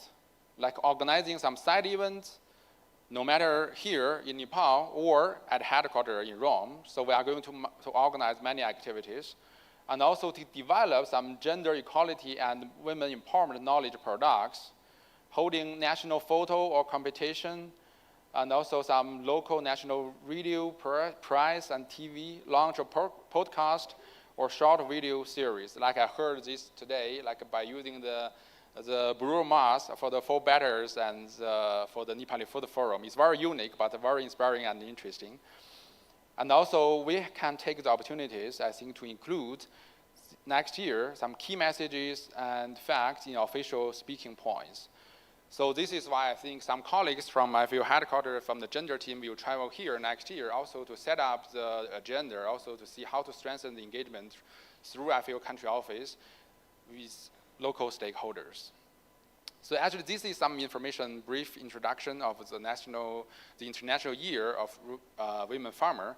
So I commit to support the stakeholders, the women farmers, from not only from my personal, contribution, but also on behalf of FAO, ESP, and also my team, through FAO country office, through FAOR Kanshimizu, I think we would like to commit our contribution, also support for next year as launched officially. So I would like to say in the end, Dele Dele Danebat, and also for us for being united for next year. Thank you very much. हस् जुनलाई यो छोटो मिठो प्रस्तुतिकरणको लागि धेरै धेरै धन्यवाद। उहाँले 2026लाई इन्टरनेसनल इयर अफ वुमेन फार्मरको रूपमा घोषणा गरेको कुरा जानकारी गराउनु भयो र यसलाई चाहिँ एफएओले अन्य युएन एजेन्सी लगायत विभिन्न स्टेक होल्डरहरूसँग मिलेर इम्प्लिमेन्ट गर्ने कुरालाई पनि जोड दिनुभयो र यहाँहरूको जानकारीको लागि एफएओ नेपालले पनि यो international year of women farmer चाहिँ 2026मा मनाउन गइरहेको छ। यसको लागि चाहिँ एउटा सानो प्रोजेक्टबाट नै विभिन्न कार्यक्रमहरू, महिला लक्षित कार्यक्रमहरू गरेर मनाउन लागिरहेको छ र एफएओआर हाम्रो जुन एफएओ नेपालको प्रतिनिधि केन सिमीज्यू हुनुहुन्छ, उहाँ चाहिँ यो लैङ्गिकताको सिरियस हुनुहुन्छ। उहाँले सम्बोधन गर्ने हरेक कार्यक्रममा यहाँले सुन्नु नै भएको होला, उहाँले चाहिँ लैङ्गिकताको सवाललाई चाहिँ जोड दिनुहुन्छ र उहाँले हामीलाई बारम्बार घचघचाइरहनु पनि हुन्छ कि हरेक कार्यक्रमहरू चाहिँ तिमीहरूले चाहिँ लैङ्गिक मैत्री बनाउनु पर्छ, जेसीका सवालहरू छुट्नु हुँदैन भनेर उहाँले बारम्बार हामीलाई सम्झाइरहनुहुन्छ र संस्थाको सिनियर लिडरसिपले पनि अगुवा लिखिदिएपछि चाहिँ हामीहरूलाई पनि अझ म चाहिँ के भन्छु भने एज अ जेसी स्पेसलिस्ट मलाई चाहिँ एकदमै धेरै सजिलो भएको छ यो इस्युमा एडभोकेसी गर्नको लागि चाहिँ। आशा छ हामीले चाहिँ ती ग्रामीण महिलाहरूलाई, कृषक महिलाहरूमा चाहिँ केही इम्प्याक्ट पार्न सक्नेछौँ भन्ने मैले आशा पनि लिएको छु र अबको सत्रमा चाहिँ म ग्रामीण क्षेत्रबाट पाल्नु भएका श्रमजीवी महिला काष्ठ हस्तकलाकी संयोजक श्री विष्णु कुमारी राईलाई आफ्नो सफलताको कथा र यो बिचमा चाहिँ उहाँ यहाँसम्म आइपुग्दाखेरि एउटा महिला हुनुभएको कारणले भोग्नु भएको भोगाइहरू र उहाँले ती भोगाइहरू चुनौतीहरूलाई पार गर्दै यहाँसम्म कसरी आइपुग्नु भयो भनेर सफलताको कथा प्रस्तुत गरिदिनु हुनको लागि चाहिँ मैले अनुरोध गरेँ। हस् विष्णु म्यामलाई।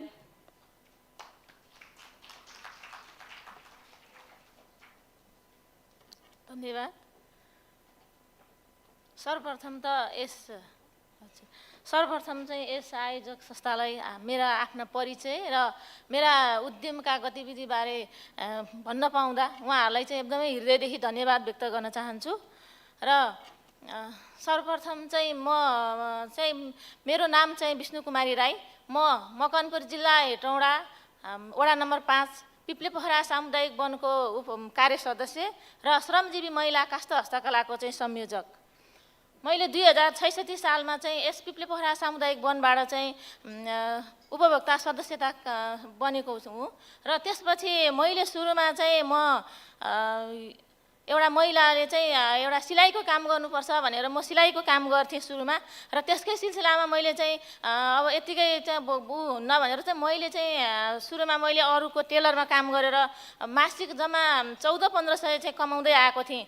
त्यसको लगत्तै 2072 सालमा चाहिँ सामुदायिक वनहरू चाहिँ 4वटा सामुदायिक वनले चाहिँ विभिन्न अस्मिता नेपाल भन्ने संस्थाले चाहिँ जस्तै अब एफएओ संस्था, एपिएफ नेट जस्ता अरू धेरै सङ्घ संस्थाहरूसँग चाहिँ फेको फन्ड यी यी संस्थाहरूसँग चाहिँ समन्वय गरेर चाहिँ अस्मिता नेपालले चाहिँ हामीलाई चाहिँ 4वटा सामुदायिक वनमा चाहिँ हामी महिलाहरूलाई नै हस्तकलाको तालिम सिकाउनुपर्छ भनेर चाहिँ उहाँले एउटा तालिम ल्याउनु भयो।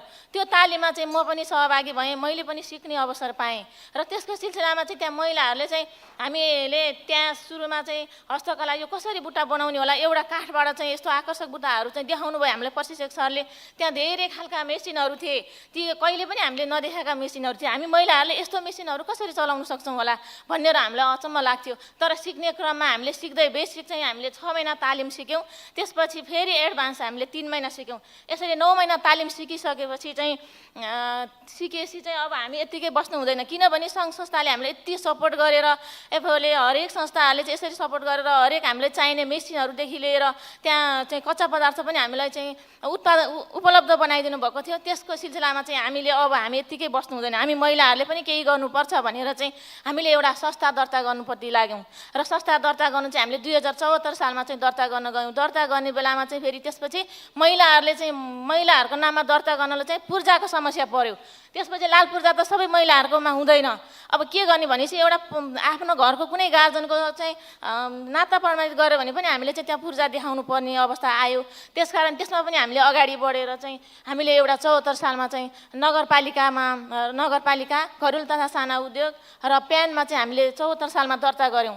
त्यसपछि दर्ता गरिसकेपछि हामीले अहिले चाहिँ म लगायत मेरा साथीहरू 10-15 जना साथीहरू चाहिँ हामीले चाहिँ अहिले यो श्रमजीवी महिला काष्ठ हस्तकला चाहिँ नामकरण गरेर दर्ता गरेर हामीले निरन्तरता काम गरिराखेका छौँ। हामीले काम गर्ने चाहिँ जस्तै आँखी झ्यालहरू, त्यसमा यो आँखी झ्याल सँगसँगै चाहिँ हामीले अलिकति फिक्सिङ पनि आएको थिएन। त्यसपछि फेरि चाहिँ सङ्घ संस्थाहरूले चाहिँ सपोर्ट गरेर हामीलाई एफएओले पनि हामीलाई चाहिँ फेरि उहाँहरूलाई फिक्सिङ गराउनुपर्छ भनेर हामीहरूले अलिकति जनशक्ति पनि वृद्धि गर्नुपर्छ भन्ने उद्देश्यले फेरि उहाँहरूले हामीलाई तालिमको उपलब्ध गराइदिनु भयो र त्यो तालिमबाट चाहिँ हामीले फेरि फिक्सिङ गर्ने हामी महिलाहरूले चाहिँ जनशक्ति चाहिँ वृद्धि पनि गऱ्यौँ। अहिले म लगायत हामी 10-15 जना साथीहरूले चाहिँ हामीले मासिक रूपमा 10,000 देखि 15,000सम्म चाहिँ हामीले आम्दानी गरिराखेका छौँ। यो आम्दानीले चाहिँ कस्तो हुन्छ भने एउटा महिलाहरूले घरको कामहरू चाहिँ भ्याएर आफ्ना घरका चुलो चौका सबै काम भ्याएर पनि आज हामीले चाहिँ यसरी आफ्नो उद्यम सञ्चालन गरेर काम गरिराख्दाखेरि चाहिँ राम्रो गर्व लाग्छ। किनभने हामी एउटा आत्मनिर्भर भएका छौँ उद्यमीहरू र हामीले चाहिँ हाम्रा आम्दानीबाट चाहिँ अहिले हामी घरका गार्जनहरूको चाहिँ चाहिँ भर पर्न परेको छैन। हामी आफै स्वतन्त्र रूपले आफूले गरेका खर्चहरू आफूले टोल विकास सङ्घ संस्थाहरूमा चाहिँ आफूलाई 2 पैसा बचत गर्न पनि हामीलाई एकदमै सहज भएको छ। त्यसकारणले हामीले अहिले त्यो फ्रेमहरू सँगसँगै फेरि ठेकी पनि ठेकीलाई पनि सँगसँगै लानुपर्छ भन्ने उद्देश्यले हामीले अहिले 2-2.5 वर्षदेखि अगाडि हामीले ठेकी पनि हामी महिलाहरूबाटै उत्पादन भएर हामीले ठेकी पनि गरिरहेका छौँ। ठेकीको मागहरू चाहिँ एकदमै व्यापक छ, फ्रेमहरूको पनि माग व्यापकै छ र हामीले अहिले काम भ्याइ नभ्याइ नै भएको छ। त्यसकारण अहिले अब हामीले चाहिँ ओडासँग पनि हाम्रो सङ्घ संस्थाले समन्वय गरेर अहिले स्थानीय बजारहरूमा पनि हामीले सामान त्यही नै दिन्छौँ र यो नगरमा जुन हामीलाई पहिला भन्नुहुन्थ्यो यस्तो पुरुषहरूले गर्ने काम पनि महिलाहरूले कसरी गर्नुहुन्छ भन्ने व्यक्तिहरूलाई चाहिँ अहिले हामीले एउटा नगरमा चाहिँ हामीले पुरस्कृत पनि हुन सफल भयौँ। हामी महिलाहरूले चाहिँ एउटा मेसिनहरू एकदम जोखिमपूर्ण मेसिनहरू पनि चलाउने महिलाहरूलाई एउटा छनौट गर्दाखेरि हामी यो श्रमजीवी महिला काष्ठ हस्तकला चाहिँ प्रथम भएर चाहिँ हामीले 25,000 पुरस्कार पनि पाउन सफल भएका छौँ। किनभने हामी एउटा काठको हस्तकला एकदम धुलो धुवा नबनिकन हामीले चाहिँ अगाडि बढेर आज त्यहाँसम्म पुग्दा हामीलाई गर्व लाग्छ। महिलाहरूले पनि हामीले गर्न नसक्ने भन्ने केही पनि होइन रहेछ भन्ने चाहिँ लाग्छ। त्यसपछि हामी अहिले यो जुन अहिले हाम्रो सामानहरूको अर्डर आउँछ त्यसको सिलसिलामा चाहिँ अहिले हामी यस्तो चाहिँ उद्यमीहरू महिलाहरू हामी त्यहाँ जानुपर्छ, ओहो ठेकी दिदी फ्रेम दिदी भनेर चाहिँ यसरी चाहिँ हामी एउटा परिचित भएका छौँ। त्यसकारणले महिलाहरूले चाहिँ हामी जुन योभन्दा अगाडि चाहिँ हामी अवस्था चाहिँ हाम्रो त्यस्तै थियो। अब अहिले हामीले महिलाहरूले धेरै चुनौतीहरू पनि भोग्नुपर्छ, किनभने घरको काम सकेर बालबच्चालाई हेरेर पनि आज हामी यहाँसम्म महिलाहरूले चाहिँ एउटा उद्यम सञ्चालन गरेर गर्नु पाउँदा हामीलाई र आज भन्दै मेरो आफ्नो भनाइ यही अन्त्य गर्छु। हस्, धन्यवाद। हस्, विष्णु म्यामलाई धेरै धेरै धन्यवाद उहाँको यो प्रेरणादायी कथाको लागि। अब त्यस्तै गरी आफ्नो अनुभव साझा पारिदिनको लागि चाहिँ सिन्धुपाल्चोक कफी सहकारी सङ्घ लिमिटेडकी अध्यक्ष मन्तु थापा म्यामलाई चाहिँ हार्दिक अनुरोध गर्न चाहे।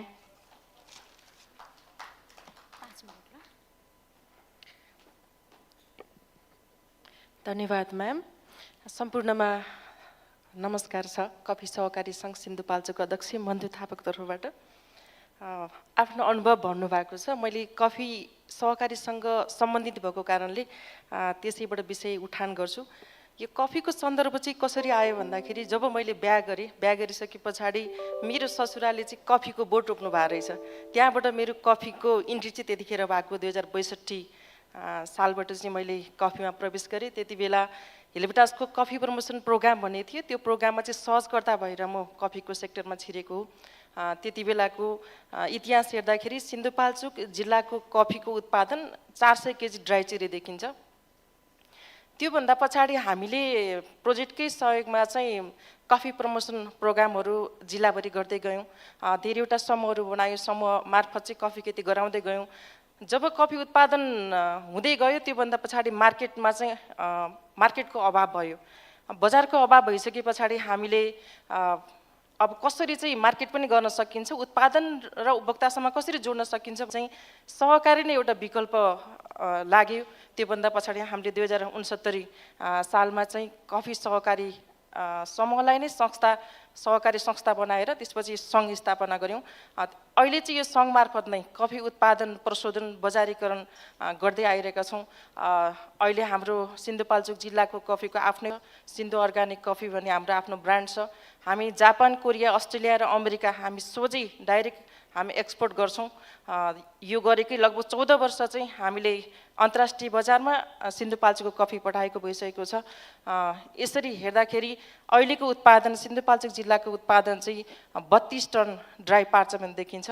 लगभग 3 करोडको कफी चाहिँ हामी राष्ट्रिय र अन्तर्राष्ट्रिय बजारमा चाहिँ कफी सहकारी सङ्घ मार्फत चाहिँ बजारीकरण गर्दै आएका छौँ। हामीले यो दौरानमा चाहिँ धेरै कुराहरू भोग्यौँ पनि, बजारको अभाव भोग्यौँ। त्योभन्दा पछाडि सहजकर्ताबाट सुरुवात भएको मेरो यात्रा मैले अध्यक्ष भएर सम्हालेँ। अहिले हाम्रो कफी सहकारी सङ्घको आफ्नै भवन छ। 124 हेक्टरमा चाहिँ सिन्धुपाल्चोक जिल्लामा कफी खेती भइरहेको छ। हामीले आफ्नै ब्रान्ड र बजारको लागि चाहिँ हामीले संस्थागत क्याफेको स्थापना पनि गरेका छौँ, जसबाट चाहिँ लोकल मार्केट पनि हाम्रो प्रमोसन भएको छ। यसरी गर्दै जाँदाखेरि हामीले धेरै सरकारी र गैर सरकारी संस्थाहरूबाट सपोर्ट पनि पायौँ। त्यति हुँदै गर्दाखेरि अहिले हामी एफएओसँग पनि जोडिन पाएका छौँ। हाम्रो एउटा चाहिँ यो एग्रो फरेस्ट्री मोडललाई पनि अगाडि बढाएका छौँ। यो जलवायु परिवर्तनबाट भएका सम्भाव्य प्रभावहरू र त्यसका असरहरू के छन् र भोलिको दिनमा के गर्न सकिन्छ भनेर पनि हामीले योजनाहरू बनाएका छौँ। कफी सहकारी सङ्घले चाहिँ अहिलेसम्म आउँदाखेरि चाहिँ धेरै उतार चढाव फेस गर्दै गर्दाखेरि अहिले हामीसँग आफ्नै प्रशोधन युनिट पनि रहेको छ। हामी हलिङ, ग्रेडिङ, ह्यान्ड सटिङ गर्ने लगभग 4 महिना महिलाहरूलाई काम पनि हुन्छ। 20-25 जना महिलाहरूले चाहिँ 4 महिना चाहिँ ह्यान्ड सटिङ गर्ने काम पनि गर्नुहुन्छ। यसरी रोजगारीको सिर्जना पनि भएको छ। र पर्सनल्ली पनि मेरो व्यक्तिगत पनि म किसान हुँ। लगभग वार्षिक 4-5 लाखको चाहिँ म कफी बेच्छु। मेरो आफ्नै फर्म छ। त्यो सँगसँगै कफी प्रमोसन चाहिँ जिल्लाभरि गरेर चाहिँ अब आगामी दिन पनि डिमान्ड धेरै छ। बजारमा कफीको डिमान्ड धेरै छ। अन्तर्राष्ट्रिय बजार हाम्रो सुनिश्चित छ। यो कफी सहकारी सङ्घले चाहिँ उत्पादनदेखिबाट उपभोक्तासम्म जति भ्यालु चेनका क्रियाकलापहरू छन् त्यो गरिएको छ। अब अरू कृषि बजार छैन, यसको बजारको सुनिश्चित छ। त्यो हुँदाखेरि पनि कफीमा ढुक्क भएर युवाहरू पनि आइरहेका छन् र व्यावसायिक खेतीको सुरुवात पनि गरिरहेका छन् युवाहरूले पनि। महिलाहरू पनि लगभग 54-55% महिलाहरू र यसको लिडरसिप पनि महिलाले नै लिएको छ भनेर भन्न चाहन्छु। हस्, धन्यवाद।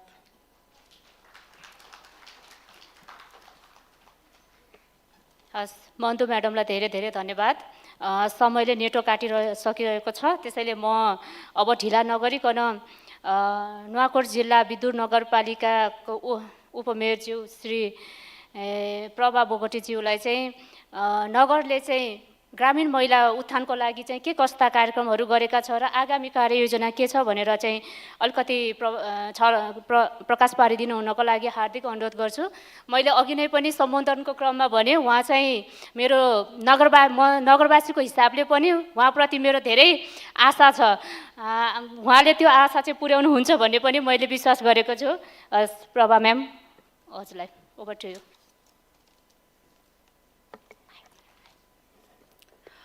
धन्यवाद म्याम। उपस्थित सम्पूर्णमा नमस्कार। विशेष गरी उत्पादन र कृषि कर्मसँग जोडिनु भएको र खाद्यान्न सुरक्षा अथवा पोषण सुरक्षाको केन्द्रबिन्दुलाई राखेर हेऱ्यो भने हाम्रा क्षेत्रमा महिलाहरूले नै यसको नेतृत्व गरिराखेको देखिन्छ। विदुर नगरपालिकाले अथवा स्थानीय सरकारले उपलब्ध गराउने सरकारका नीति कार्यान्वयनका सन्दर्भमा अथवा बजेट कार्यान्वयनका सन्दर्भमा त्यसको कार्यान्वयनको पाटोमा महिलाहरूकै बढी उपस्थिति देखिन्छ। नगरपालिका आउने, नगरपालिकाले उपलब्ध गराएका बिउ बिजनहरू लैजाने, त्यसपछि गएर यन्त्र उपकरणहरू लैजाने र उत्पादन गर्ने काममा महिलाहरूको बढी सहभागिता देखिन्छ। र विशेष गरी अर्को कुरा भन्नुपर्दाखेरि अब भूगोलले पनि कतिपय कुरा समान ढङ्गले लागू गर्न सकिँदैन। एउटा भिरालो जमिनहरू रहेको ठाउँमा, जस्तै हाम्रो विदुर नगरपालिकामा भिरालो जमिनहरू रहेको छ, यन्त्र र आधुनिकीकरणको हामी कुरा पनि गर्छौँ, हाम्रो नीति पनि छ, हामी बाँडिराखेका पनि हुन्छौँ। तर हाम्रो पालिकामा भएका समथर ठाउँहरूमा, भूभागहरूमा त्यो यन्त्र उपकरण र आधुनिकताले काम गर्छ, तर पहाडी क्षेत्र भएको भिरालो जमिनहरूमा त्यसले काम गर्दैन र त्यसले एउटा चुनौती पनि थपिराखेको हुन्छ सरकारको नीति कार्यान्वयनका सन्दर्भमा।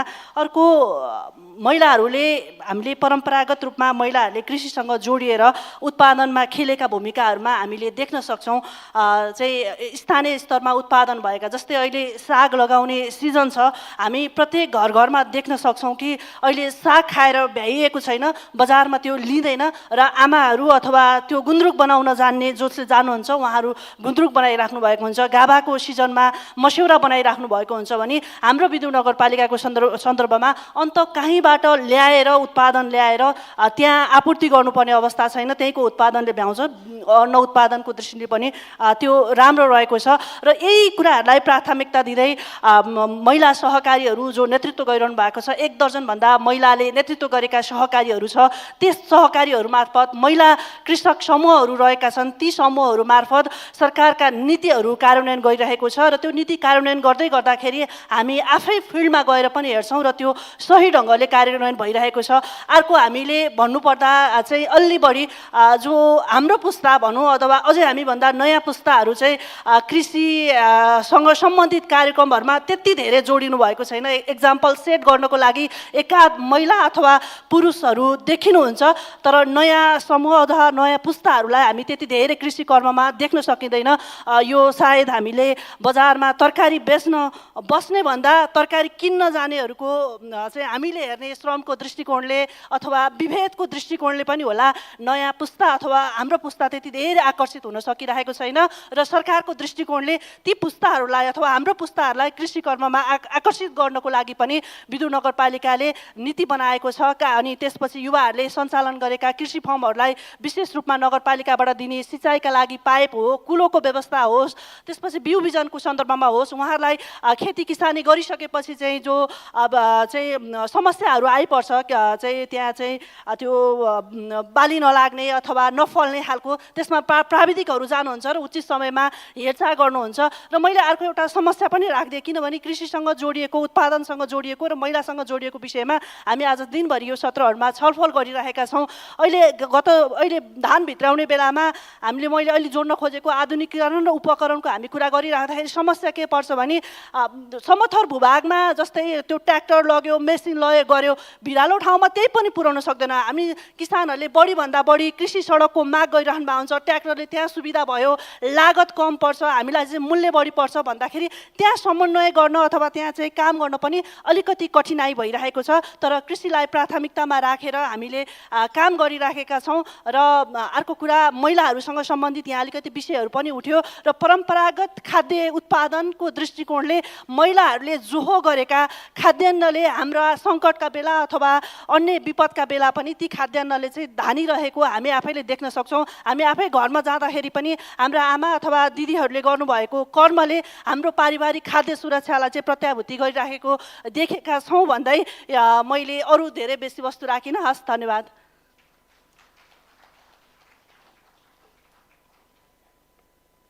उपमेयरज्यूलाई धेरै धेरै धन्यवाद। उहाँले चाहिँ कृषिमा युवाहरूलाई विशेष जोड दिनुभएको छ।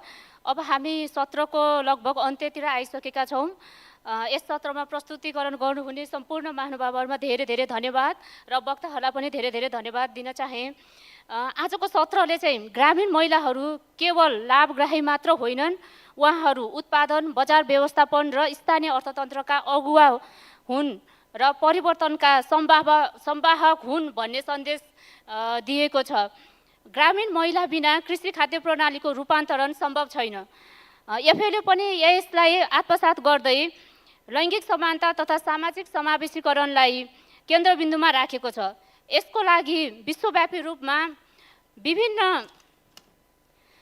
औजारहरू पनि विकास गरेको छ। यसले चाहिँ विशेष गरी नीति विश्लेषणको लागि चाहिँ विशेष औजारहरू विकास गरेको छ, जुन चाहिँ gender in agriculture policy analysis tool भनेर भन्छौँ हामी, त्यसलाई छोटकरीमा ग्यापो पनि भन्छौँ। अब यसले चाहिँ कृषि तथा खाद्य प्रणाली सम्बन्धी नीतिहरूमा जेसीलाई कसरी समावेश गरिएको छ, ग्याप र त्यसलाई चाहिँ लैङ्गिक उत्तरदायी बनाउन कसरी सकिन्छ र कार्यक्रमहरूलाई पनि कार्यक्रम तथा अनुगमनलाई लैङ्गिक उत्तरदायी बनाउनको लागि चाहिँ यसले सुझावहरू समेत प्रदान गर्दछ। त्यसैले ग्यापो चाहिँ कृषि नीतिहरूलाई लैङ्गिक मैत्री बनाउन जोड दिनुको साथै यो एउटा टुल मात्र नभएर व्यवहारिक औजार पनि हो भन्ने गरिएको छ।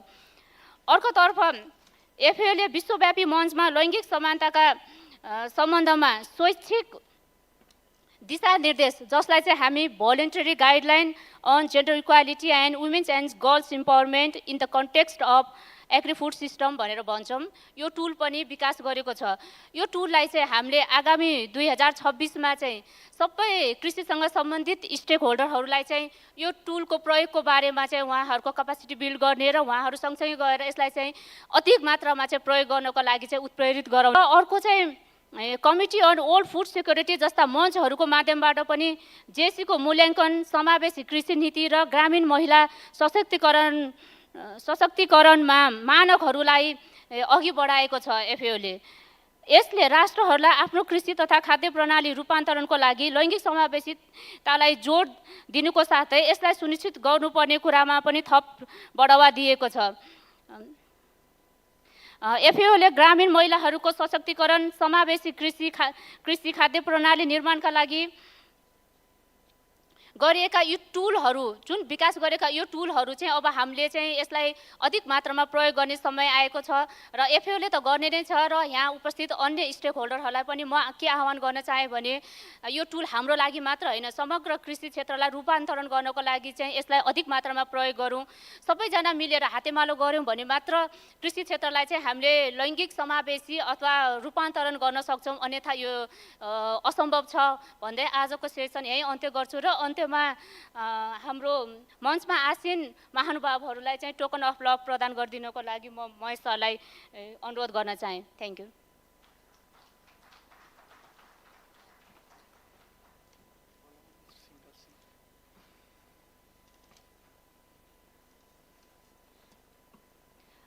टोकन अफ लभ लिनको लागि चाहिँ विद्युत नगरपालिकाको उपमेयरज्यू प्रभाज्यूलाई अनुरोध गरेँ।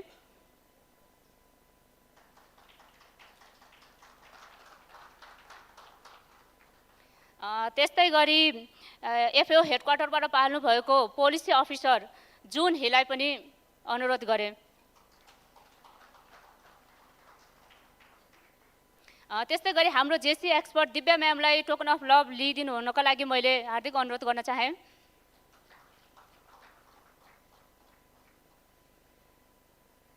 त्यस्तै गरी महिला उद्यमी मन्दु थापाज्यूलाई पनि टोकन अफ लभ हस्तान्तरण लिइदिनु हुनको लागि हार्दिक अनुरोध गर्न चाहेँ।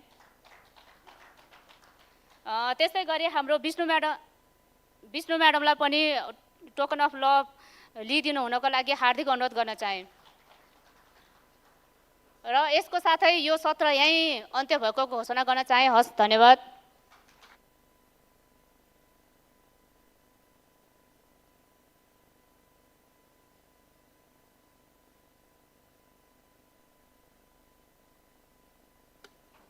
Good afternoon. Thank you to the powerful session on spearheading local food systems and economies to welcome the International Year of Rural Women 2026. Before we move on, I would like to announce that following the next panel, we will have an interactive session focused on magnifying younger voices called Youth Cafe. We encourage Gen Z to remain in the hall and place themselves in the front of the room so that their voices are centered. This is your opportunity to participate actively and meaningfully to contribute your ideas, opinions, and experiences as young people. This will not be a panel discussion, but rather a hands-on session about amplifying youth voices. Now, I am pleased to introduce our next session, entitled Youth Voices, Road to International Year of Rangeland and Pastoralists 2026. I would like to invite to the stage the moderator of this session, Mr. Kiran Mainali.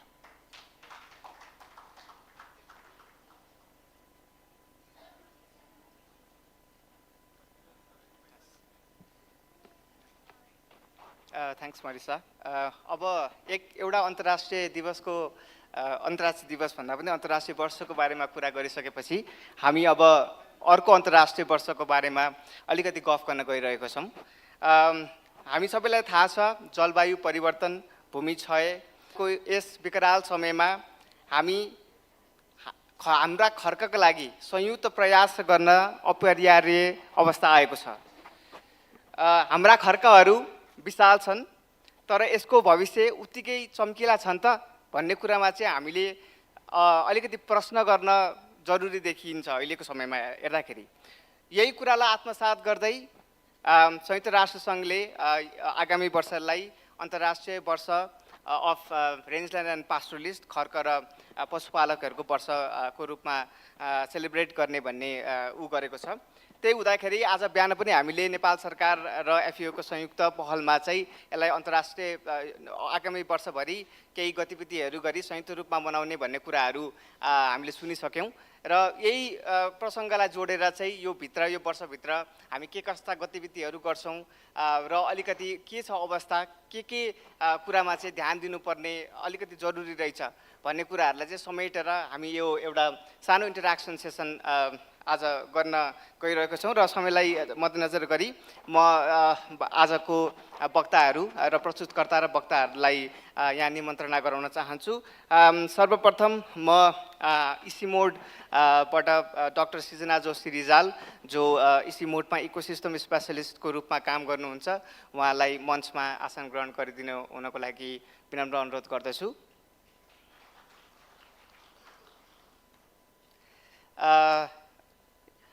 यसका साथै अब हामीले पशुपालकको बारेमा गफ गरिरहँदाखेरि चाहिँ हामीले हामीले ग्राउन्डकै कुरा सुन्नुपर्छ भन्ने हाम्रो विश्वास हो। त्यही हुँदाखेरि हामीले 5 स्तरको पनि उच्च पहाडी जिल्ला क्षेत्रबाट चाहिँ एकजना पशुपालकको लाई निमन्त्रणा गरेको छौँ र उहाँको हामी अलिकति गफ पनि सुन्नेछौँ। त्यो हुँदाखेरि चाहिँ हामी अब दावा साङ्गे गुरुङ, जो पशुपालक हुनुहुन्छ 5 स्तरको उच्च पहाडी क्षेत्रको, उहाँलाई पनि स्टेजमा आमन्त्रण गर्दछौँ।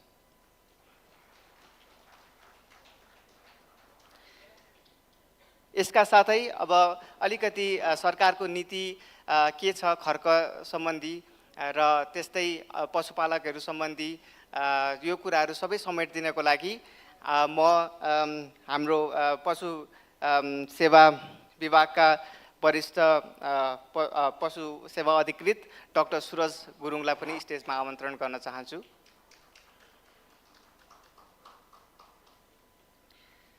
र अन्त्यमा अलिकति हाम्रो खर्कको अवस्था अहिले कस्तो छ र यो खर्कहरूमा हामीले के कस्ता क्रियाकलापहरू चाहिँ आगामी दिनमा गर्नुपर्छ भन्ने कुराहरू समेटिदिनको लागि चाहिँ स्टेजमा हाम्रो ग्लोबल इन्स्टिट्युट फर इन्टरडिसिप्लिनरी स्टडिजका founding director doctor Uttam Babu श्रेष्ठलाई पनि स्टेजमा आमन्त्रणा गर्दछु।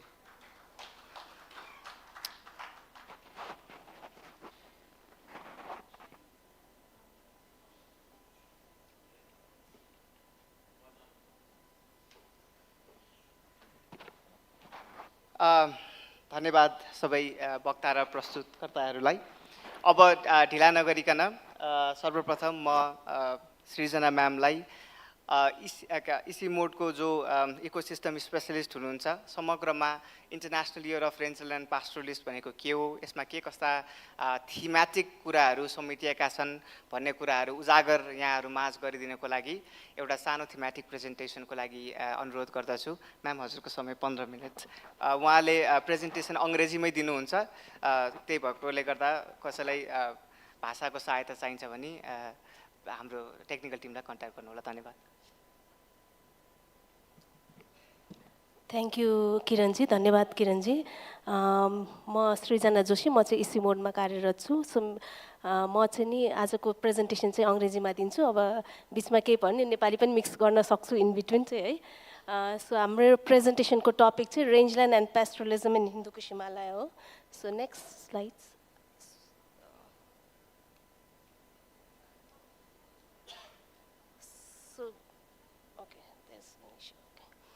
So, distribution of rangeland in Hindu, in overall, sorry, my language switch was a problem. So, globally, we see that about 50% of the land area belongs to rangeland globally, and 66% of the have rangeland resources and pastoral production systems, and about 500 million people, they rely on traditional grazing systems. Mostly indigenous peoples are involved in the traditional grazing systems, and rangeland is one of the largest carbon sinks. About 12% of the carbons is sinked in rangeland, and its sustainable grazing management and utilization are very crucial for mitigating climate change. So in case of rangeland in Hindu Kush Himalayan region, about 60% of the Hindu Kush Himalayan region is covered by rangeland, like its area is covered by rangeland. It is one of the major ecosystem in HKH region, and it is habitat for unique indigenous communities and extensive livestock grazing. About 25 to 30 million pastoralists and agro-pastoralists, they depend on rangeland for their livelihoods. So over 50% of the global yak population is found in this region. Beyond this, there are other populations like in Kyrgyzstan, Tajikistan, and some small population is found in Europe as well. And it is extremely rich in biodiversity, floral and faunal diversity. The rangeland is very rich in terms of biodiversity. Many flagship species like snow leopards, in terms of flora like medicinal plants like Yarsagumba is available in rangeland. And also provide diverse essential ecosystem services such as forage, medicinal plants, and also carbon sequestration. So earlier, rangeland, it used to be thought as a wasteland. यो चाहिँ काम नलाग्ने ecosystem को रूपमा चाहिँ consider गरिन्थ्यो, but now the people's have their perception has been changed. Now people think that it provides multiple benefits, not only for livestock forages, but different provisioning services like food, fiber, medicinal plants, habitat for wildlife, and also regulating services like carbon regulation, climate regulations, water regulation, pollination services, and also culture services like intangible and tangible ecosystem services like culture services, and also aesthetic and educational purposes. And people visit to this place for recreation kind of things. But this kind of services are not valuated. Still, it's undervalued, these ecosystems. And you all know this Yarsagumba is highly valued ecosystem services that we get from the rangeland, and it is also called Himalayan gold. And the price of this Yarsagumba is in last 2 decades has increased significantly within this 25 years of time span. And is a socio-ecological system that serves as a hotspot of both cultural and biological diversity. So when we say rangeland as a socio-ecological system, it's an interaction between ecological system and social system. So ecological system, it includes like soils, vegetations, and also the,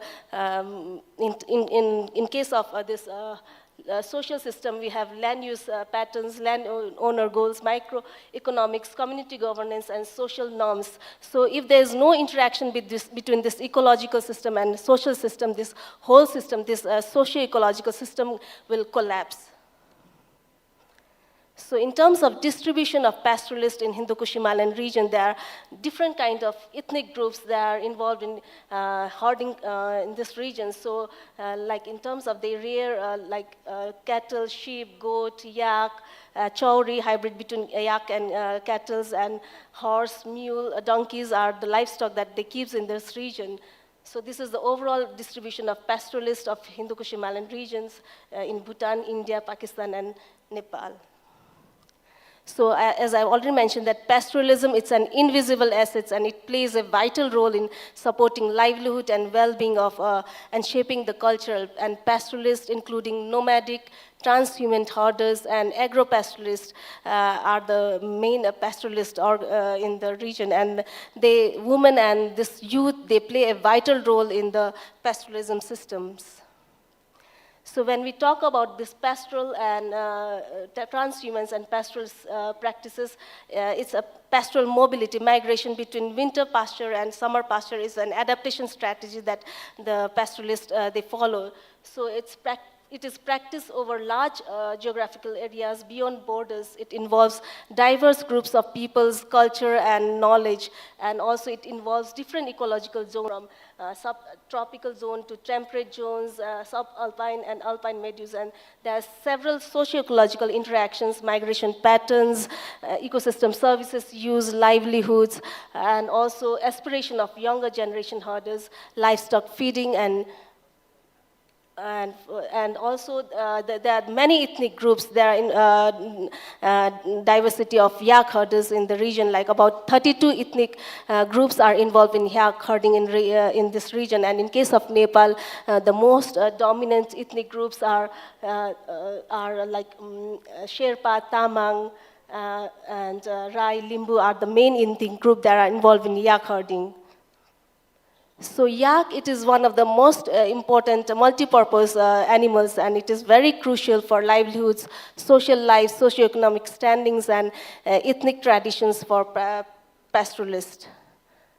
But within these socio-ecological systems, there are a lot of challenges, and these challenges are very complex, like rangeland degradations, that is the vegetation degradations, and also invasive species, because now the invasive species that used to found in the lowland are now moving upward, and also loss of biodiversity, loss of palatable species, and loss of ecosystems as one of the major issues in the rangeland. And also this shrub encroachment, spread of weeds are some of the challenging things that are happening in the rangeland, and also encroachment and fragmentations like agriculture expansion, urban expansion, like on-plant infrastructure. You can also imagine the place in Dolakha, like in Kalinchok. You can see this whole summer pasture has been encroached by this tourism things like infrastructures, and also like disturbance of migratory routes and reduced grazing areas are some of the issues that we are facing in rangeland.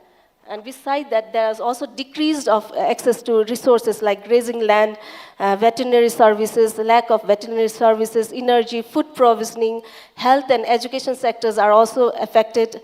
And also there is a lack of credit and technical assistance in the rangeland. And also economic viability and social instability like market fluctuation, unfair trade practices, and low prices for livestock products is also one of the challenges that we are facing. And another major drivers is climate change, which is impacting the rangeland, that is reduced water availability, reduced forage, soil erosion, and landslides. These are the impact that we are facing in rangeland. And of course, socio-political disparities and conflicts and insecurities are also some of the challenges that we are facing in rangelands. And there are a lot of news related to climate change related drivers that is impacting the livestock. So there is a news 2 years back that at least 300 yaks, they have starved to death near India and China border, which killed, sorry.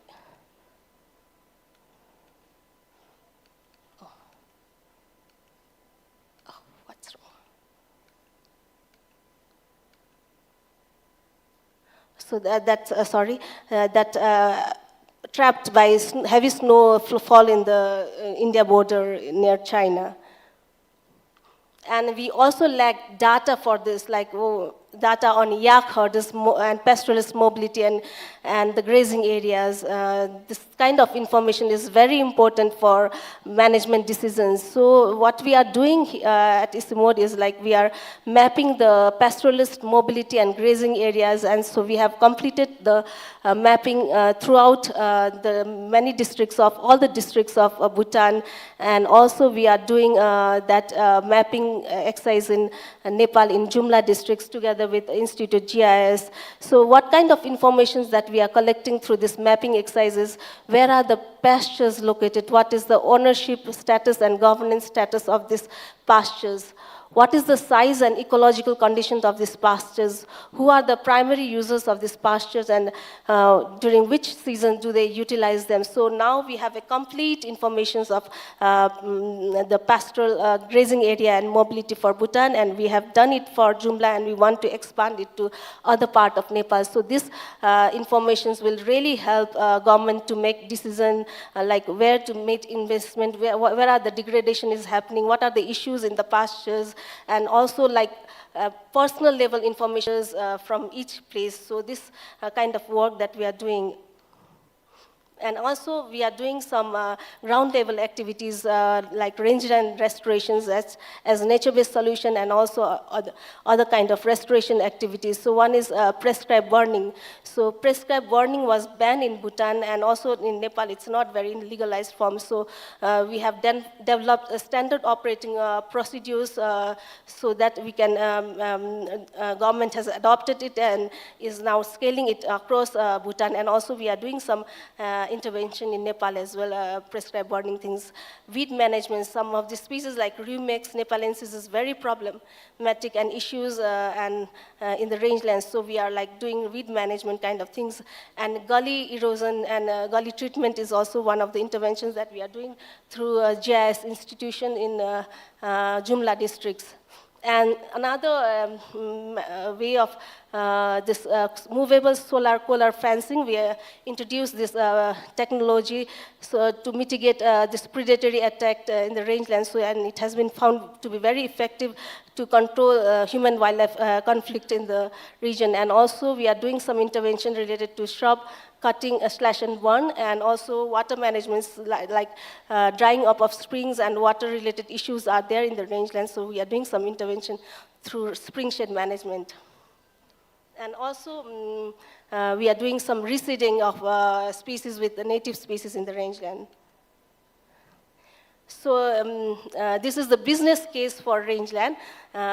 We have like different type of benefits that we are getting, like social benefits in terms of food security, and also environmental benefits, biodiversity conservations, and cultural benefits. So all these benefits, they are linked to some of the SDGs, like SDGs 1, no poverty, and climate change, life on land, and also this kind of business models will help to make investment for the rangeland. And rangeland is the less prioritized ecosystem, and it needs a lot of investment, because doing any kind of restoration activities in rangeland, because it's high land, limited access to this ecosystem, so it needs a lot of investment. So we have to build a business case for rangeland, and there is a need for investment in rangelands.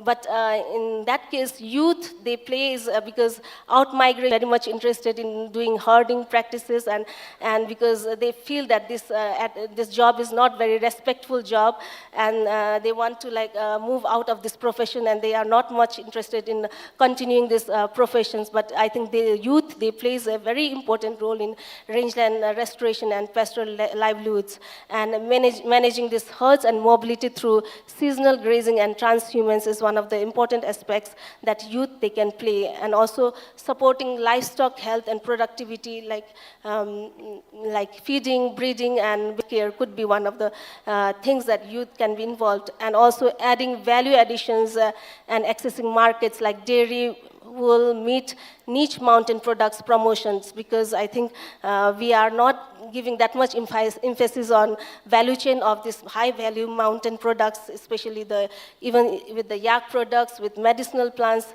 there is no proper branding. So if we do that, I think there is a lot of benefits that will go to the youth as well. And also diversifying livelihoods while remaining connected to the rangeland, because youth are like migrating. Like if we want them to remain in that, I think they have to diversify from herding to tourism, because in one of the studies that we did in Kanchenjunga landscape of Nepal, we found that yak herding is not profitable. But if we connect it with the tourism, I think there's a lot of benefits that the pastoralist can get from the rangelands.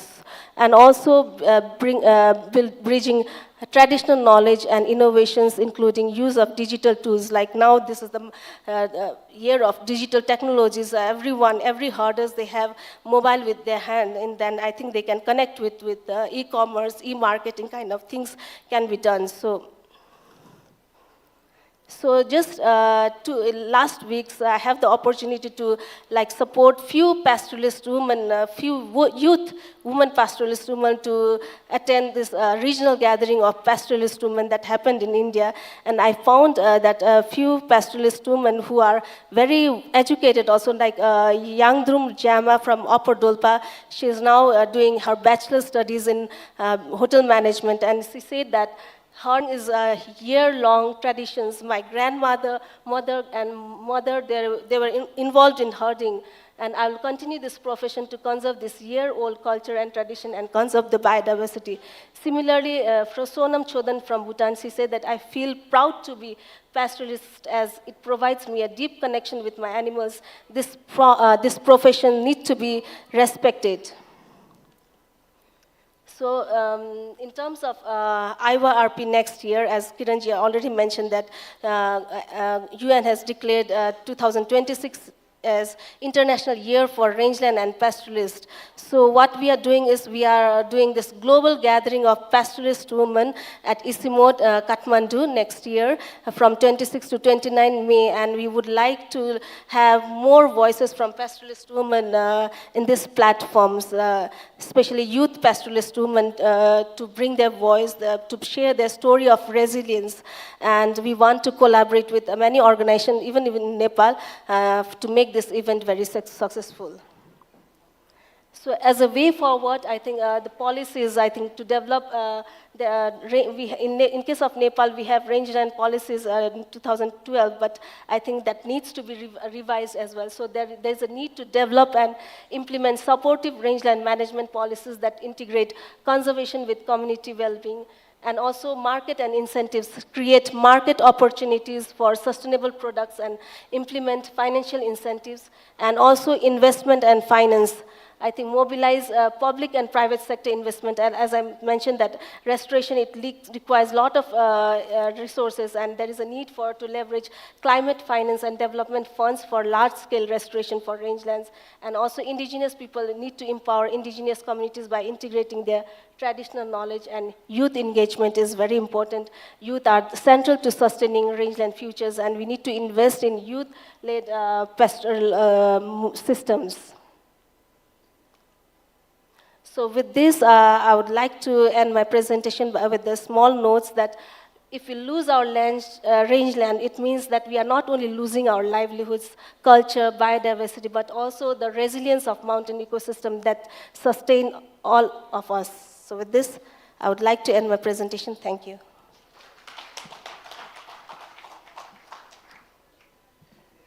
धन्यवाद सृजना ma'am.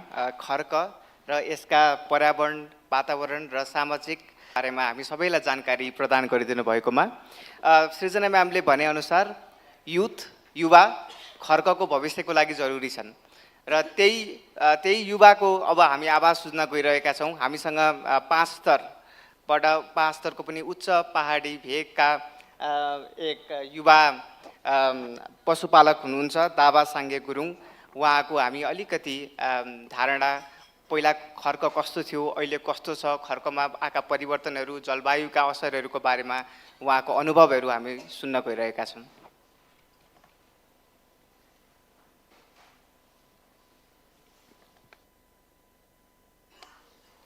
धन्यवाद sir. यसै FAO संस्थाले मलाई सुदूरपूर्वको 5 थर जिल्लाको फाल्टुङ गाउँपालिकाबाट डाकेर यहाँ मलाई आफ्नो भनाइहरू 2-4 शब्द राखिदिने अवसर दिएकोमा सर्वप्रथम त म यस एफएओ संस्थालाई मेरो हृदयबाटै धेरै धेरै धन्यवाद र यहाँ मञ्चमा उपस्थित हुनुभएको मेरो सम्मानित गर्नुपर्ने सम्मानित व्यक्तिहरू र सम्पूर्णलाई म मेरो एकतर्फ नमस्कार। साथै मेरो छोटो परिचयबाट म केही सुरुवात गर्न गइरहेको छु।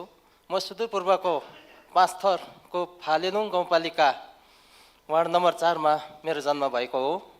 म अहिले पशु चौरी पालक कृषक हुँ। चौरी पालकसँगै भेडा त्यसमा सँगसँगै बाख्रा पनि पाल्दै आएको छु। म अहिले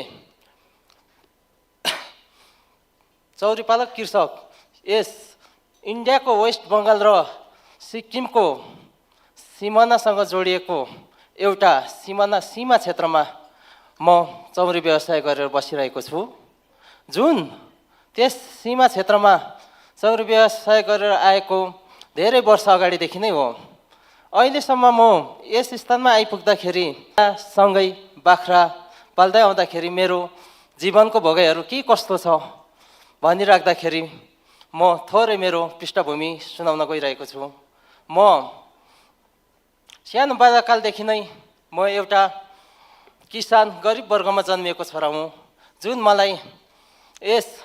मैले एसएलसी 65 सालमा एसएलसी गरेँ। त्यसपछि मैले यसो हेरेँ कि युवा किन विदेश जाने, विदेश जानुभन्दा मैले यसै ठाउँमा केही गर्नुपर्छ कि भनेर चौरी व्यवसायमा लागेँ। जुन त्यो चौरी व्यवसायमा लाग्दै गर्दाखेरि मैले गरेको अनुभव कस्तो थियो भने जुन त्यतिखेर भनेको एउटा चौरी उत्पादनसँगै दुधको उत्पादन, दुध सँगसँगै दुधबाट बन्ने प्रड्युसहरू छुर्पीदेखि लिएर घिउहरू हामीले बनाउँदै आएका थियौँ। जुन अहिले आएर त्यस क्षेत्रमा खर्च पनि एकदम राम्रो थियो। अहिले यो भौगोलिक परिवर्तनले गर्दाखेरि र भौगोलिक आधारले गर्दाखेरि त्यस क्षेत्रमा अनावश्यक जडीबुटी कटानहरू आइसकेको छ।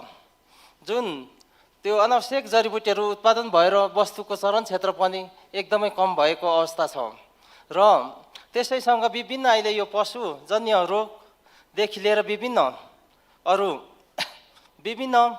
रोगदेखि लिएर विभिन्न अनावश्यक जङ्गली जनावरको पनि आक्रमणबाट पशुहरूलाई बचाउन हामीलाई गाह्रो भइरहेको छ। र यसै गरी मैले भन्दै ल्याउँदाखेरि अहिले हामीले छुर्पीदेखि लिएर अहिले एउटा संस्था हामीले चिज उत्पादनको लागि एउटा संस्था खडा गरेको छौँ। जुन त्यस संस्थामा यसै एफएओ संस्थाले हामीले धेरै ठुलो सहयोग गरेको छ। यस चिज उत्पादन गर्ने क्रममा पनि एफएओ संस्थादेखि लिएर अहिले यसै काठमाडौँमा रहेको नेपाल डायरीले यस हाम्रो चिजहरू खरिद गरिरहेको अवस्था छ।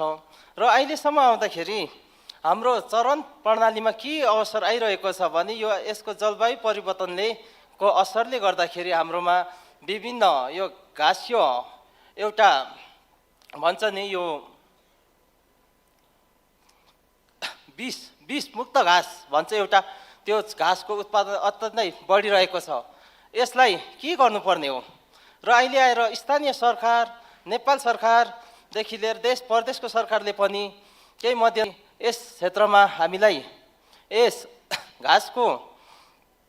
यसलाई कसरी नष्ट गर्न सकिन्छ यो पनि म केही सल्लाह सुझाव गर्न पाए हुन्थ्यो होला जस्तो लाग्छ।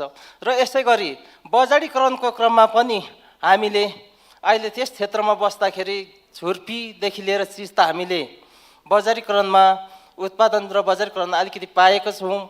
अलिकति हाम्रोमा भनेको घिउको उत्पादन छ, तर घिउको चाहिँ बजारीकरण नेपालमा छैन। जति हामीले घिउ उत्पादन गर्नुपर्छ हामीले सिक्किम र भारतको दार्जिलिङै लानुपर्ने अवस्था छ। नेपालमा घिउ एकदमै कम, हाम्रो चौरीको घिउ एकदमै कम लागिरहेको अवस्था छ र यसलाई पनि केही म भन्न चाहे। अनि त्यसै गरी हाम्रो भेडा पालेको छु। भेडाको उन प्रशस्त मात्रामा छ।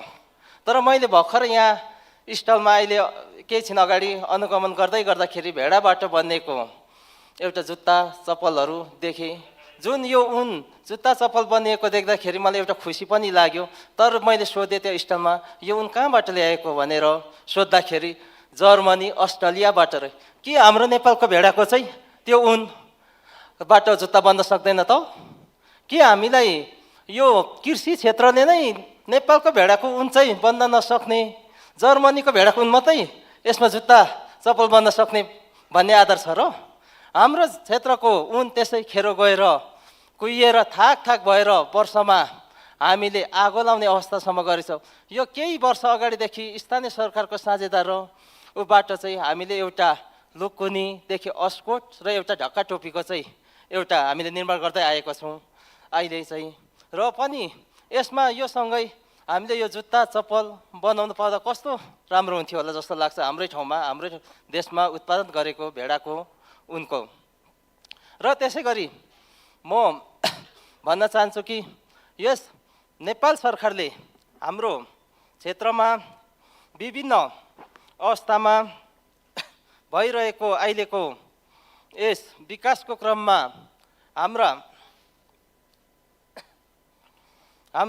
यो विकासको क्रममा हाम्रो यो सरकारले, स्थानीय सरकारले केही हेरविचार गरिदिने हो कि यसमा केही सङ्घ संस्थाले पनि केही उद्देश्य गरिदिने हो कि भन्ने मलाई केही हेरविचार गरेर हामीलाई केही अघि बढाउने, केही सङ्घ संस्थाले सहयोग गर्ने भन्ने एउटा मेरो पनि आत्मविश्वास छ। र मेरो भनाइ यति भन्दै यहीँ अन्त्य गर्न चाहन्छु। हस् त, धन्यवाद।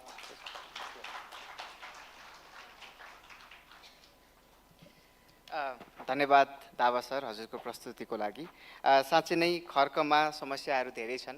मिचिया प्रजातिका समस्यादेखि लिएर पशु स्वास्थ्य, ह्युमन वाइल्ड लाइफ कन्फ्लिक्ट, यी सबै समस्याहरू विद्यमान छन्। र अब यही समस्याहरूको निवारणको लागि वा केही हदसम्म केही कामहरू नेपाल सरकारले कस्ता योजना बनाएका छन् वा कस्ता नीति अवलम्बन गरेका छन् भनेर बुझ्नको लागि म पशु सेवा विभागका वरिष्ठ पशु सेवा अधिकृत डाक्टर सुरज गुरुङज्यूलाई वक्ताको रूपमा निमन्त्रणा गर्दछु।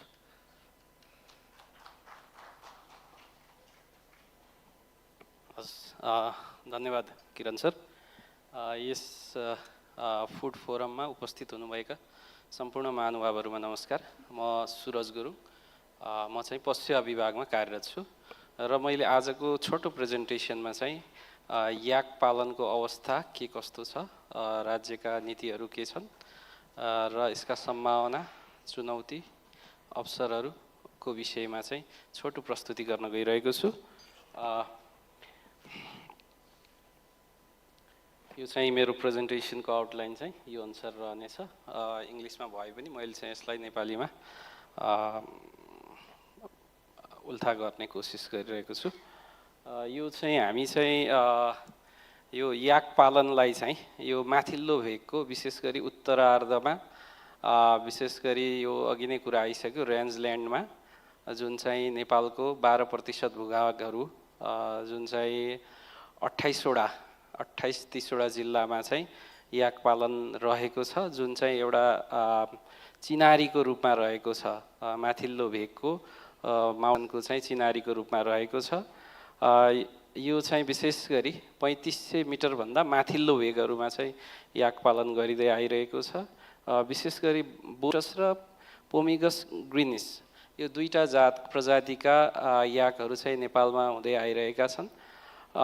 यसको याक पालनको अघि नै पनि पूर्ववक्ताहरूले भनिसक्नुभयो। यसको social value, cultural value, religious value, economic value, त्यसै गरी वातावरणसित प्रत्यक्ष सम्बन्ध राख्दछ यसले।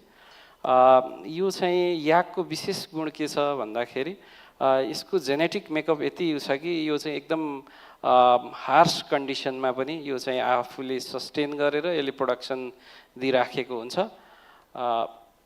र यसले चाहिँ विशेष गरी दुध, गोबर, मल हैन, प्याक एनिमल लगायत रिलिजियस भ्यालुहरू चाहिँ यसले चाहिँ प्रडक्ट गर्दछ। र हामीले यो पपुलेसन डाइनामिक्स हेरिरहँदाखेरि चाहिँ यो केही दशकमा चाहिँ ऱ्यापिडली पपुलेसन घटेको देखिन्छ।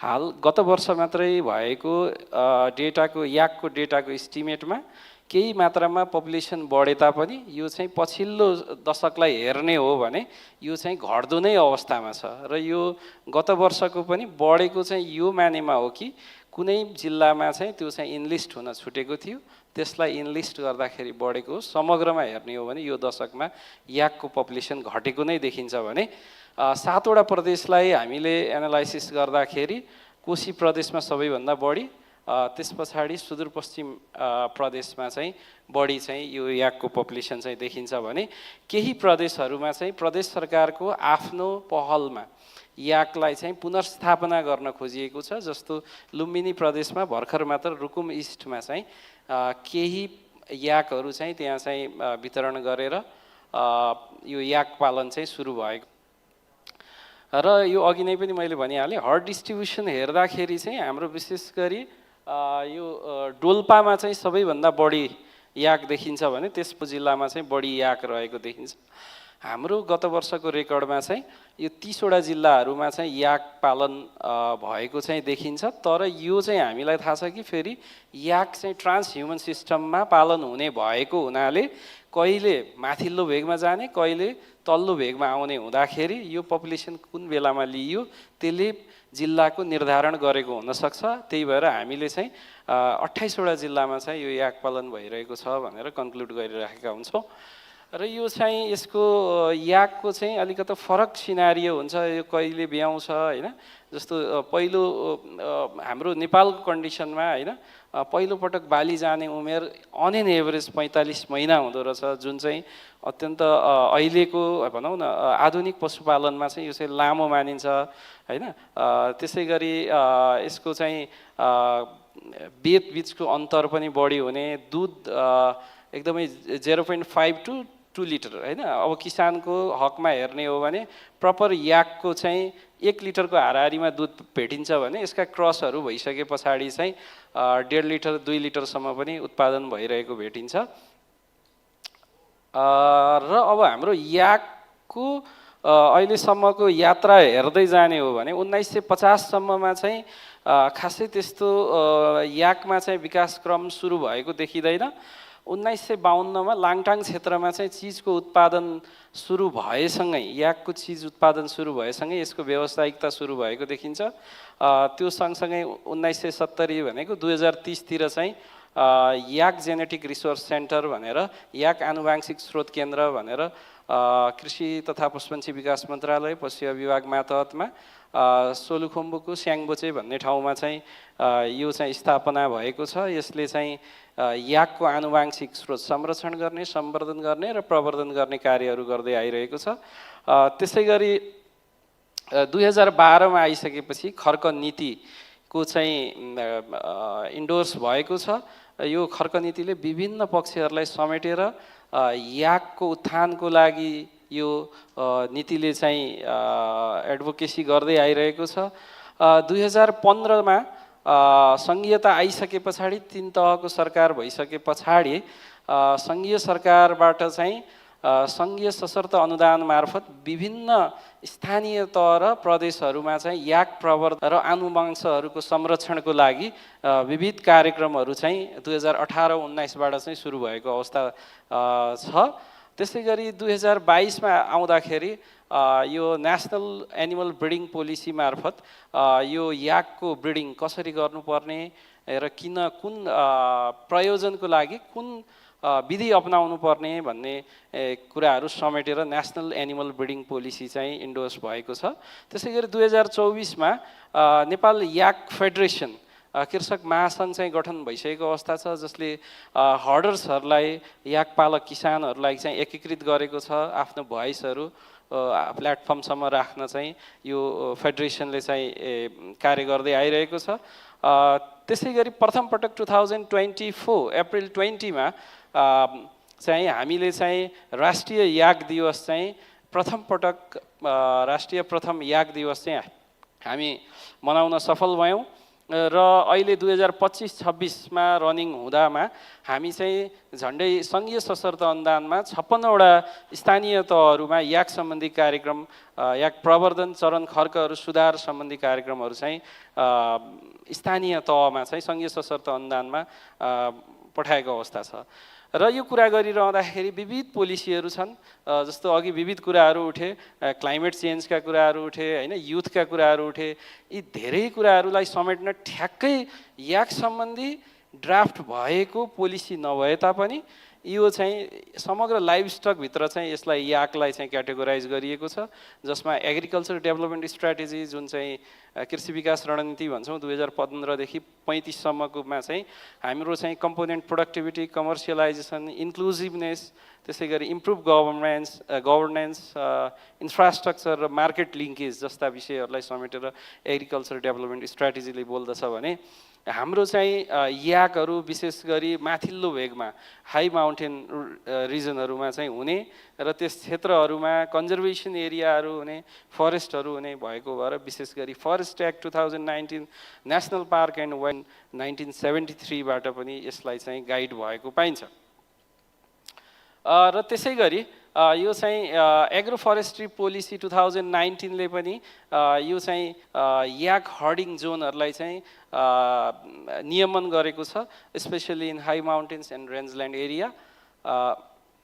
र हाम्रो अघि मैले भनिहालेँ चरण खर्क सुधार खर्क नीति 2012 ले चाहिँ के अब्जेक्टिभ लिएको छ त भन्दा increase productiveness of the rangeland, त्यसै गरी development and expansion of rangeland based enterprises, business development, conservation, preservation and sustainable and scientific use of rangeland biodiversity. यी अब्जेक्टिभ सहित नेसनल रेन्जल्यान्ड पोलिसी 2012 चाहिँ इन्डोर्स भएको छ। त्यसै गरी यो पनि मैले अघि नै भनिहालेँ होइन, राष्ट्रिय पशु प्रजनन नीति 2022-2078ले चाहिँ के यसमा चाहिँ विधि अपनाएको छ त भन्दाखेरि याकहरूलाई चाहिँ सेलेक्ट गर्ने, त्यसै गरी तिनीहरूलाई चाहिँ हाम्रो पहाडी हिली क्याटलहरूसित क्रस ब्रिड गराएर चाहिँ दुध उत्पादन चाहिँ वृद्धि गर्ने। त्यसै गरी नेसनल एनिमल हेल्थ पोलिसी 2078ले चाहिँ यसको स्वास्थ्य, त्यसै गरी डेरी डेभलपमेन्ट पोलिसी 2078ले यसका उत्पादन र भ्यालु एडिसनमा चाहिँ एडभोकेसी गरेको छ। त्यो बाहेक स्थानीय तह र प्रदेशहरूले आफ्नै तहमा पनि पोलिसी एडभोकेसी प्रोग्राम्सहरू राख्नुभएको छ। फर इक्जाम्पल कर्णाली प्रोभिन्समा cash incentive for yak herders, त्यसै गरी काफ डिस्ट्रिब्युसन, त्यसै गरी 50% subsidy in buying and other logistic supports यो छ। त्यसै गरी गभर्मेन्ट इनिसिएटिभ्सहरू हेर्ने हो भने फेडरल गभर्मेन्टले विशेष गरी पोलिसी र प्रोग्राममा काम गरेको छ। त्यसै गरी याक आनुवांशिक स्रोतहरूको संरक्षण, सम्वर्धन र प्रवर्धन गर्ने, त्यसै गरी collaboration with local provincial governments and development partners, त्यसै गरी रिसर्च एन्ड डेभलपमेन्ट र एक्सटेन्सनका पार्टमा, त्यसै गरी हेल्थ सर्भिस एन्ड इन्सुरेन्स सब्सिडीमा सङ्घीय सरकारले काम गर्दै आइरहेको छ भने प्रोभिन्सियल गभर्मेन्टबाट चाहिँ स्ट्याटस याकको के छ त्यसको प्रवर्धन सम्वर्धन गर्दै आइरहेको छ। त्यसका लागि रेन्जल्यान्डको प्रमोसन, डेभलपमेन्टका कार्यक्रमहरू र स्वास्थ्यका कार्यक्रमहरू प्रोभिन्सियल गभर्मेन्टबाट हुँदै आइरहेको छ भने लोकल गभर्मेन्टबाट विशेष गरी समुदायमा आधारित याक चौरी प्रमोसन कार्यक्रम र स्वास्थ्य र न्युट्रिसनका प्रोग्रामहरू चाहिँ लोकल गभर्मेन्टबाट हुँदै आइरहेको छ। र अघि नै पनि मैले भनिसकेँ फेडरलमा सङ्घीय सशर्त अनुदानमा विभिन्न जिल्लामा विभिन्न कार्यक्रमहरू जस्तो चरण खर्क सुधार कार्यक्रम, याक चौरी प्रवर्धन कार्यक्रम, त्यसै गरी छुर्पी प्रवर्धन कार्यक्रमहरू चाहिँ सङ्घीय सशर्त अनुदानमा स्थानीय तहमा हस्तान्तरण भएका छन्। र नेपाल सरकारबाट त्यसबाहेक विभिन्न थप एफोर्ट्सहरू भएका छन्। जस्तो 5को नोटमा हेर्नुभयो भने त्यहाँ याकको फोटो देख्नुहुन्छ होइन, त्यसै गरी टिकटमा हेर्नुभयो भने त्यो पनि देखिन्छ। त्यसै गरी विभिन्न साझेदार संस्थाहरू जस्तो एफएओ, एसी मोडको सहयोगमा चाहिँ कृषक महासङ्घ गठन भइसकेको अवस्था छ। गभर्मेन्टको इनिसिएटिभ्स हेर्नुहुन्छ भने याक आनुवांशिक स्रोत केन्द्र स्याङबुछे सोलुखुम्बुमा 2030मा स्थापना भयो। हालसम्म चाहिँ याक आनुवांशको संरक्षण, सम्वर्धन र प्रवर्धनमा कार्य गर्दै आइरहेको छ भने अप्रिल 20, 2024मा फर्स्ट नेसनल याक डे नेपालले सेलिब्रेट गर्न सफल भएको छ। त्यसको एउटा कम्पोनेन्ट के पनि थियो भन्दा एडप्ट अ याक, ताकि याक चाहिँ लोप नहोस् भन्ने हिसाबले यी एफर्ट्सहरू in collaboration with different development पार्टनर्सको सहयोगमा चाहिँ सञ्चालन हुँदै आइरहेको थियो। त्यसबाहेक विभिन्न हर्डल्सहरू, कन्स्ट्रेन्ट्सहरू यथावत छन्, जस्तो अघि नै मैले मेन्सन गरिसकेँ, पोलिसीका कुराहरू, त्यसै गरी नम्बरका कुराहरू घट्दै गइरहेको छ, हर्डका कुराहरू, त्यसै गरी ब्रिडिङका होइन प्रजननका समस्याहरू, त्यसै गरी यो युथ माइग्रेसन, कम्युनिटी माइग्रेसनका समस्याहरू, ट्रान्स ह्युमन सिस्टममा हुने समस्याहरू, जस्तो याक चरणमा चाहिँ मुभमेन्ट रेस्ट्रिक्सनका कुराहरू, फरेस्ट अभाइबिलिटीका कुराहरू, इन्भेसिभ स्पेसिसका कुराहरू, त्यसै गरी इन्फ्रास्ट्रक्चर कमजोर हुने उच्च हिमाली भेगहरूमा, त्यसै गरी limited veterinary service in high हिलहरूमा भेटनरी सर्भिसहरू अझ पनि लिमिटेड लेभल, त्यसै गरी वाइल्ड प्रिडेटरका कुराहरू अघि उठाइसक्नुभयो। त्यसरी क्लाइमेट चेन्जले यसलाई चाहिँ मुख्य प्राथमिक रूपमा फरमोस्ट इन्डिकेटर हो जस्तो लाग्छ in high Himalaya region. Value chain and marketing नेटवर्क्सको समस्या छँदैछ र अभियसली रिसर्च र एक्सटेन्सन इन दोज कमोडिटी छँदैछ। र फ्युचर प्रस्पेक्टस के हुनसक्छ त भन्दाखेरि प्रथमतः न्युट्रिसनको लागि रेन्जल्यान्ड इम्प्रुभमेन्ट गर्ने, त्यसै गरी याक जेनेटिक रिसोर्सहरूको कन्जर्भेसन प्रमोसन गर्ने, त्यसै गरी अन्य प्रमोसनल प्रोग्रामहरू, रिसर्च एक्सटेन्सनका कुराहरू, अपग्रेडका कुराहरू, चेनका कुराहरू, ब्रान्डिङ र एक्सपोर्टका कुराहरू। र फाइनल्ली यी सबै कुराहरूलाई समेटेर हामीले चाहिँ अब ध्यान दिनुपर्ने के छ त भन्दाखेरि रेन्जल्यान्डमा ध्यान दिनुपर्ने रहेछ, ब्रिडिङमा, veterinary service, nutrition, capacity building, value chain development, infrastructure, वातावरण अनुकूलन पद्धतिहरू, त्यसै गरी रिसर्च एन्ड डेभलपमेन्ट।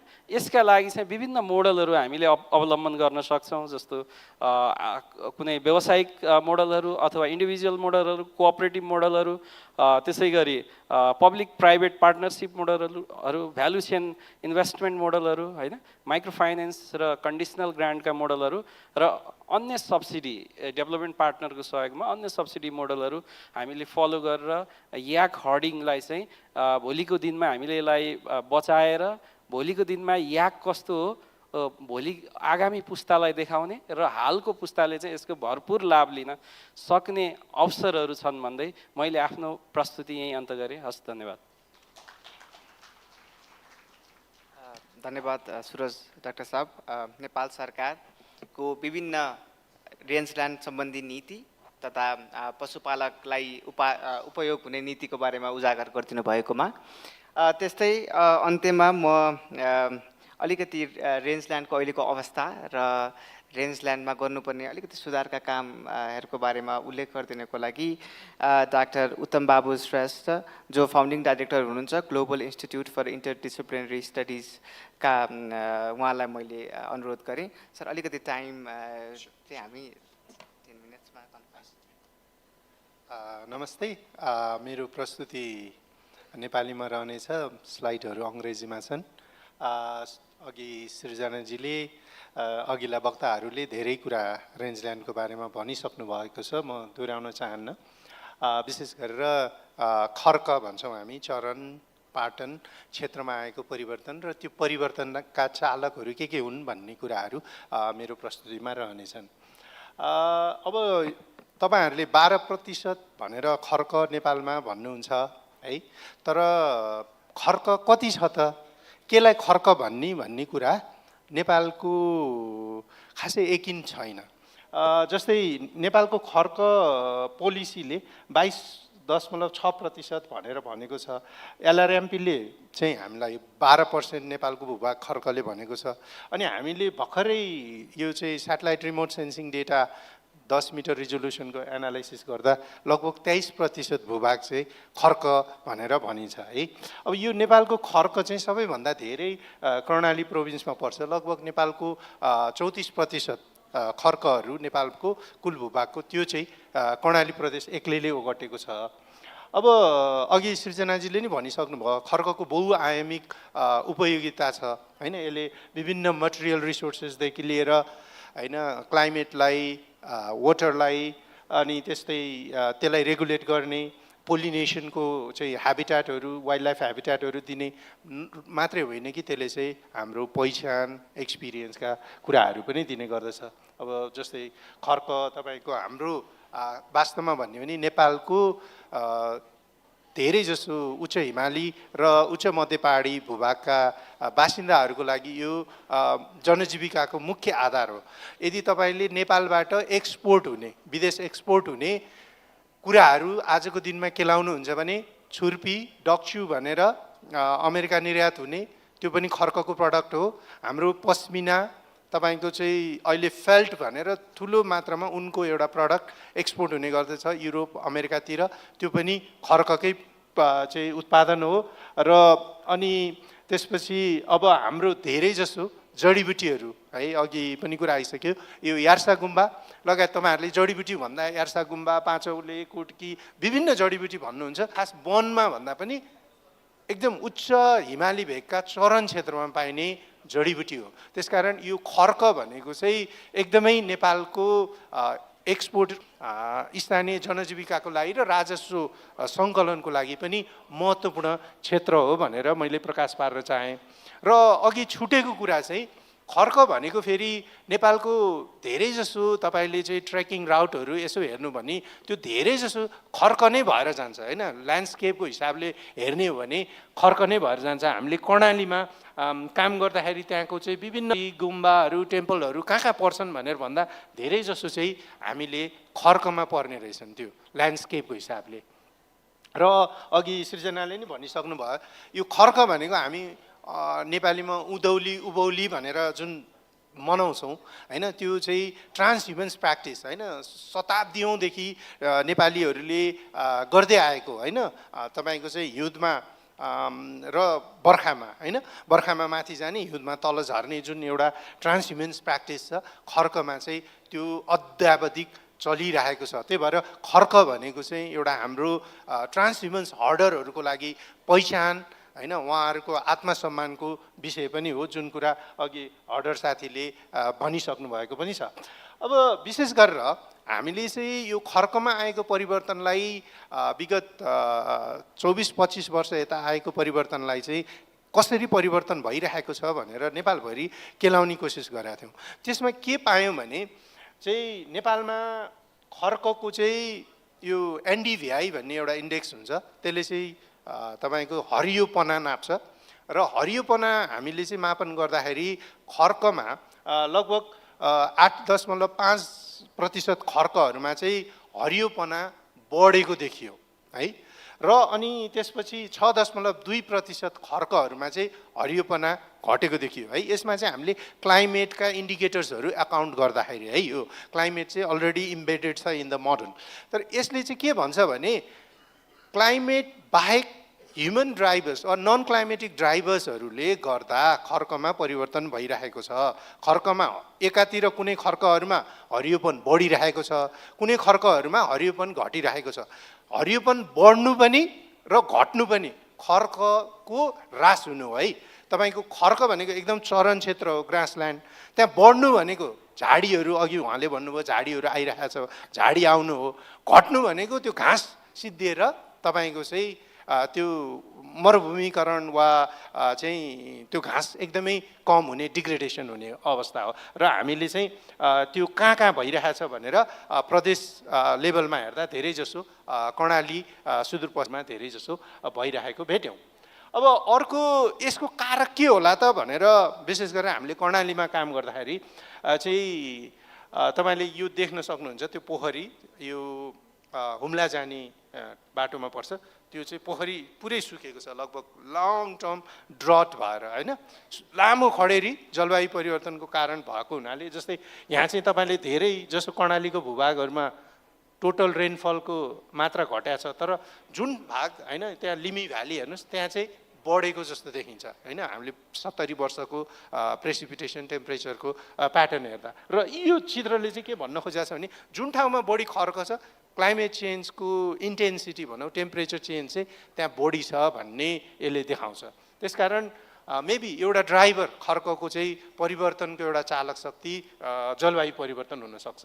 अब अर्को भनेको अघि सृजनाले भनिसक्नु भएको छ, खर्क भनेको इकोसिस्टम मात्रै होइन, यो सोसल सिस्टम पनि हो। किनभने त्यहाँ मान्छे हुन्छ, लाइफ स्टकहरू हुन्छ होइन, जसले त्यसको इकोलोजीलाई, इकोसिस्टम फङ्सनलाई चाहिँ ड्राइभ गर्ने काम गर्छ वा परिवर्तन गर्न महत्त्वपूर्ण भूमिका खेला हुन्छ। त्यही भएर त्यहाँ चाहिँ बढी चरण हुँदा, अति चरीचरण हुँदा पनि, कम चरीचरण हुँदा पनि खर्क बिग्रिने गर्छ। त्यो भएर हामीले त्यहाँको लाइफ स्टकको पपुलेसनको के छ त भनेर पालिका स्तरमा चाहिँ एनालाइसिस गर्दा चाहिँ यस्तो भेट्यो, कुनै पालिकाहरूमा बढेको छ सिपको सङ्ख्या, कुनैमा गोठको बढेको छ, कुनैमा घटेको छ होइन।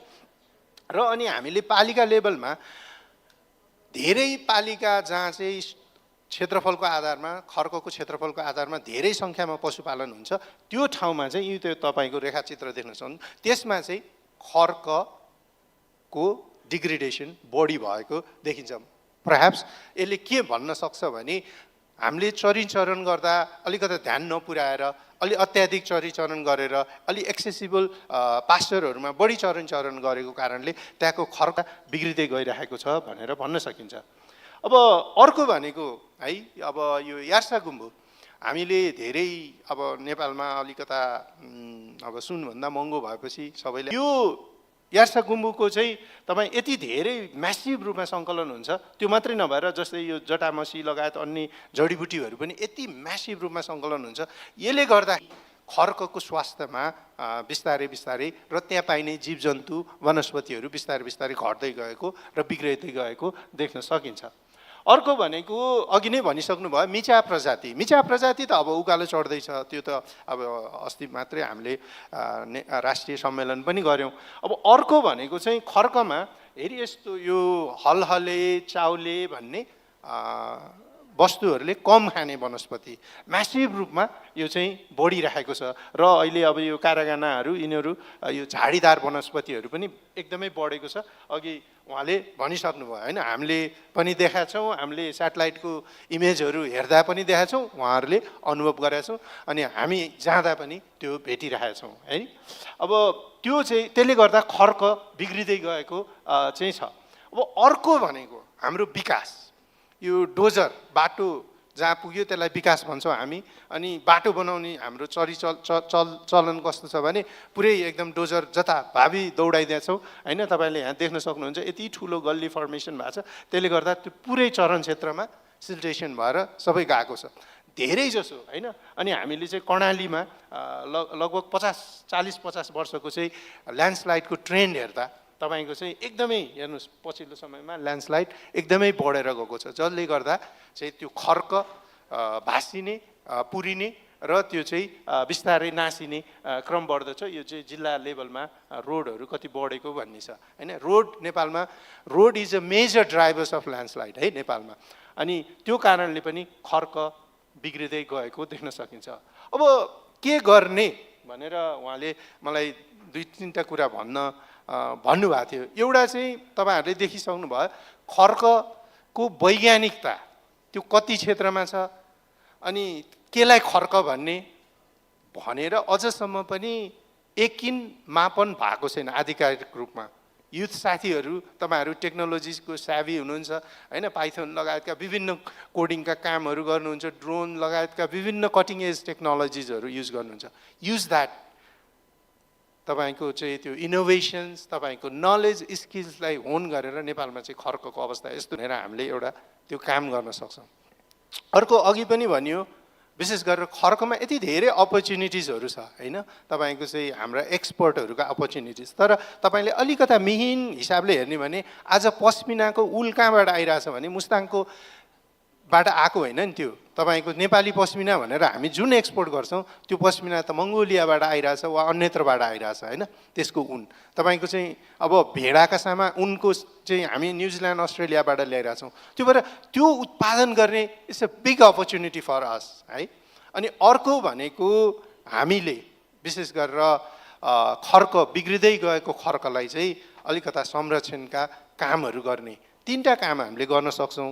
र भर्खरै हाम्रो यो कर्णाली प्रदेश सरकारले कर्णालीको खर्क, किनभने कर्णाली नेपालको सबैभन्दा धेरै खर्क भएको प्रदेश भएको हुनाले उहाँहरूले चाहिँ यो खर्च व्यवस्थापन रणनीति र कार्ययोजना 10 वर्षको लागि बनाउनु भएको छ। मेरै अगुवाईमा हाम्रो इसी मोड युएसएआइडी लगायतका संस्थाहरूले सपोर्ट गरेर हामीले यो ड्राफ्ट बनाएको छौँ र अब केही समयभित्र मलाई लाग्छ केही हप्ताभित्रमै यो चाहिँ अप्रुभ हुने चरणमा छ र त्यसमा चाहिँ अघि सरले पनि भन्नुभएको थियो त्यसमा कस्तो किसिमको फाइनेन्सिङ मेकानिजम बनाउने, कस्तो किसिमको इन्स्टिट्युसनल सेटअप, किनभने खर्कमा चाहिँ वनले मेरो भूमि भनेको छ अनि चराउने फेरि लाइभ स्टक छ होइन, there is a conflict between government institutions होइन, त्यसलाई चाहिँ कस्तो इन्स्टिट्युसनल मोडालिटी, कस्तो फाइनेन्सिङ मेकानिजम र के रिसर्चको कुराहरू गर्दा साँच्चै हाम्रो खर्क एउटा सस्टेनेबल म्यानेजमेन्ट र लाइभलीहुड इन्हान्समेन्टको भेहिकल बन्न सक्छ भनेर हामीले धेरै कुराहरू यस रणनीति तथा कार्ययोजनामा समेटेका छौँ र आशा छ यसलाई हामीले अब बन्ने नेपालको नयाँ खर्क नीतिमा पनि स्केल अप गर्न सक्छौँ भन्दै मेरो भनाइ यहीँ टुङ्ग्याउँछु। धन्यवाद। धन्यवाद डाक्टर।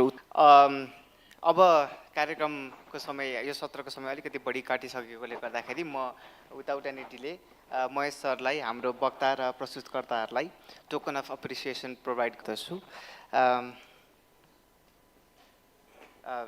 डाक्टर सृजना म्याम,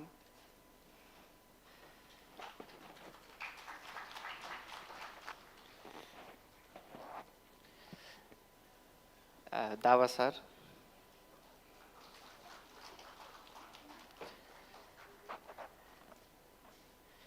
डाक्टर सूरज,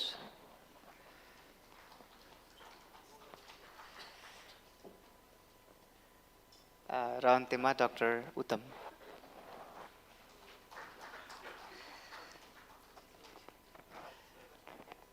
हजुरहरूको समयको लागि धेरै धेरै धन्यवाद।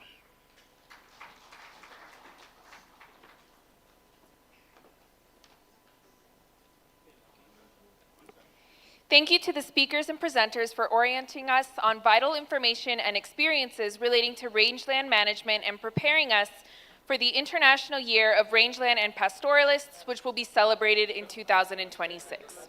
The next session is entitled Youth Cafe with Local Youth Teams. We encourage Gen Z to place themselves at the front of the room so that their voices are centered and to seize the opportunity to have their voices heard. I would like to invite to the stage the moderator of the session, Ms. Sushmina Baidya.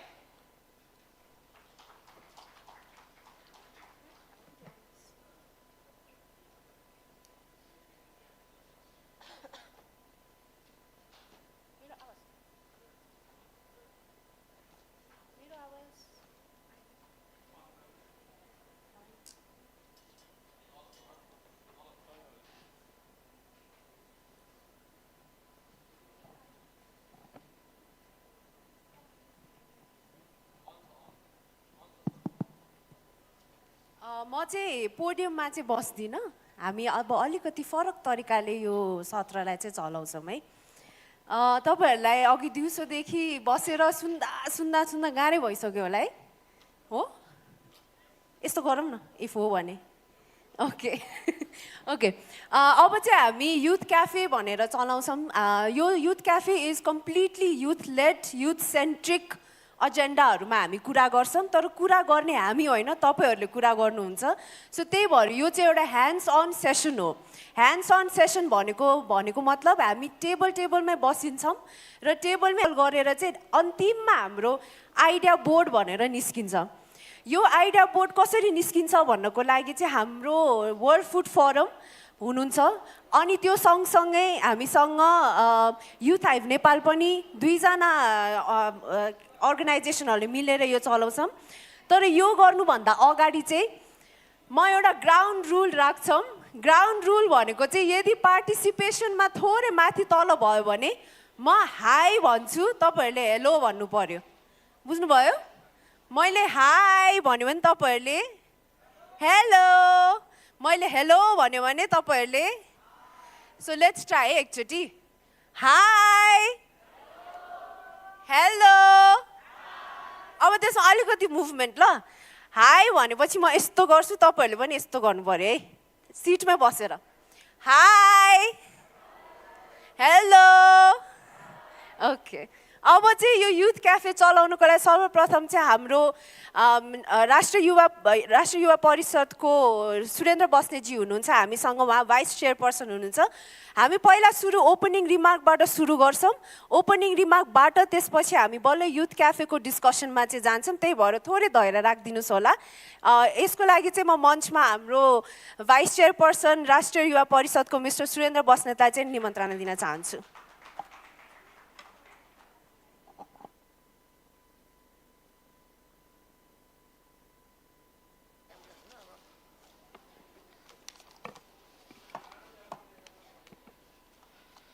Distinguished guests, respected colleagues, and dear young leaders, a very good afternoon and namaskar to you all.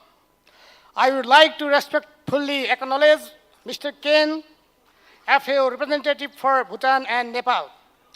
I would also like to acknowledge Mr. Sabin Lamisane, head of Local Youth Action.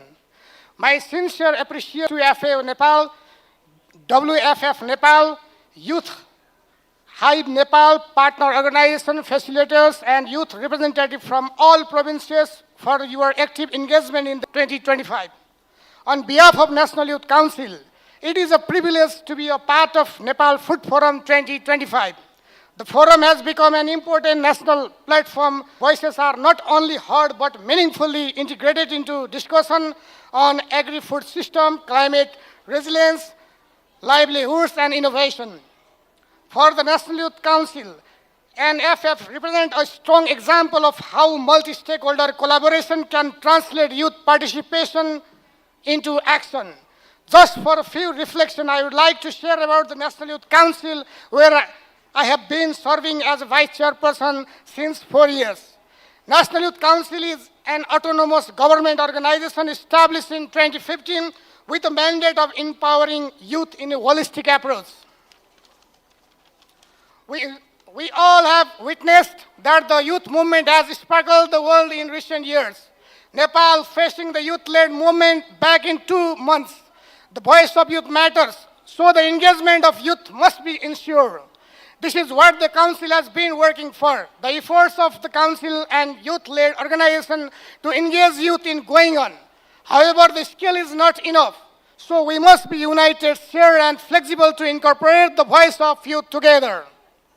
In this regard, the National Youth Policy, as per the suggestion of youth, has been revised and updated. We have been working to draft the Youth Vision 2035, incorporating the ideas, need, and demand of the youth. We believe the policy to youth must be youth-friendly. Looking back at Nepal Food Forum 2024, the National Youth Council was proud to support the process by encouraging youth participation, facilitating coordination with youth network, and amplifying youth perspectives within national dialogue. One of the strongest outcomes of the last year's forum was the clear message from young people. They seek continuity, ownership, and pathways to move from discussion to the implementation.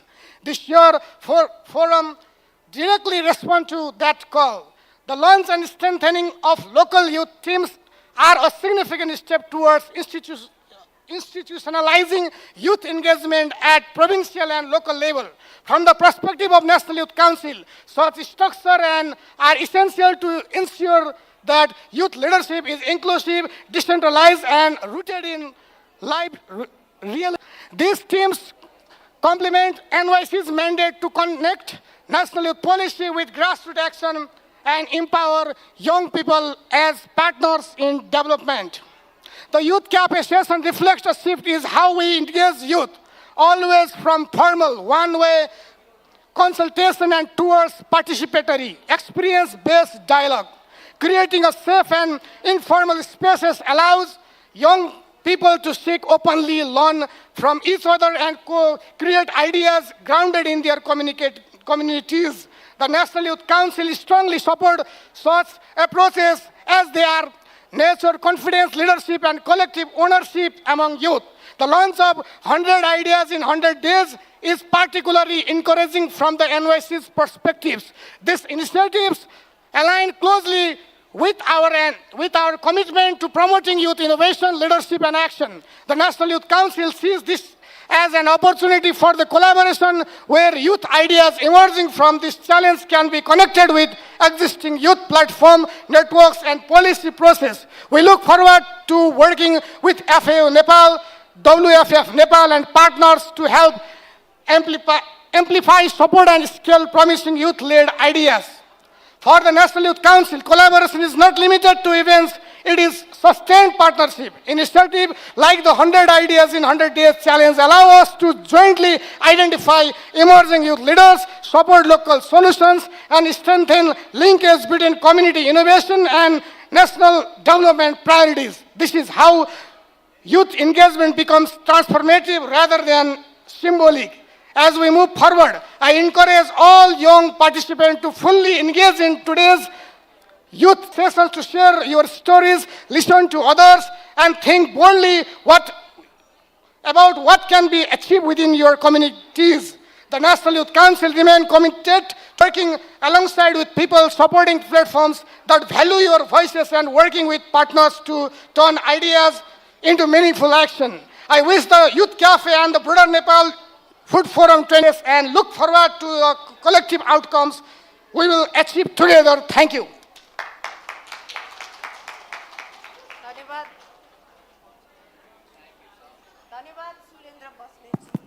धन्यवाद सुरेन्द्र बस्नेतजीलाई। म फेरि पनि hi hello गर्नु पर्ला जस्तो छ, किनभने अलिकति एकदमै हल्ला भयो जस्तो लाग्यो मलाई। त्यही भएर हाई हेलो। अब चाहिँ हाम्रो यो सेसनलाई अगाडि सञ्चालन गर्नको लागि चाहिँ म स्टेजमा अजय यादव, को फाउन्डर युथ हाइभ नेपाललाई बोलाउन चाहन्छु, र साथसाथै हाम्रो WFF को फेसिलिटेटरहरू पनि हुनुहुन्छ। हाम्रो माझमा हरेक फेसिलिटेटरले 3टा टेबल हेरिराख्नु भएको छ। तपाईको नजिकै जो उभिराख्नु भएको छ उहाँ तपाईहरूले इन्डिकेट गरिसक्नु पनि भएको होला। त्यही भएर आजको सेसन चाहिँ ढिला नगरिकन हामी अबको 45 मिनट यो डिस्कसनमा चाहिँ बस्छौँ। प्लिज एक्टिभली पार्टिसिपेट गरिदिनु होला, किनभने अघि भनेको जस्तै हामीले हेर्न खोजेको भनेको एउटा आइडिया बोर्ड क्रिएट गर्नको लागि, जुन हामीबाट होइन तपाईँहरूबाट नै हामीले ल्याउन खोजिरहेको छौँ। त्यसको लागि चाहिँ मैले अजय यादवलाई स्टेजमा बोलाएँ।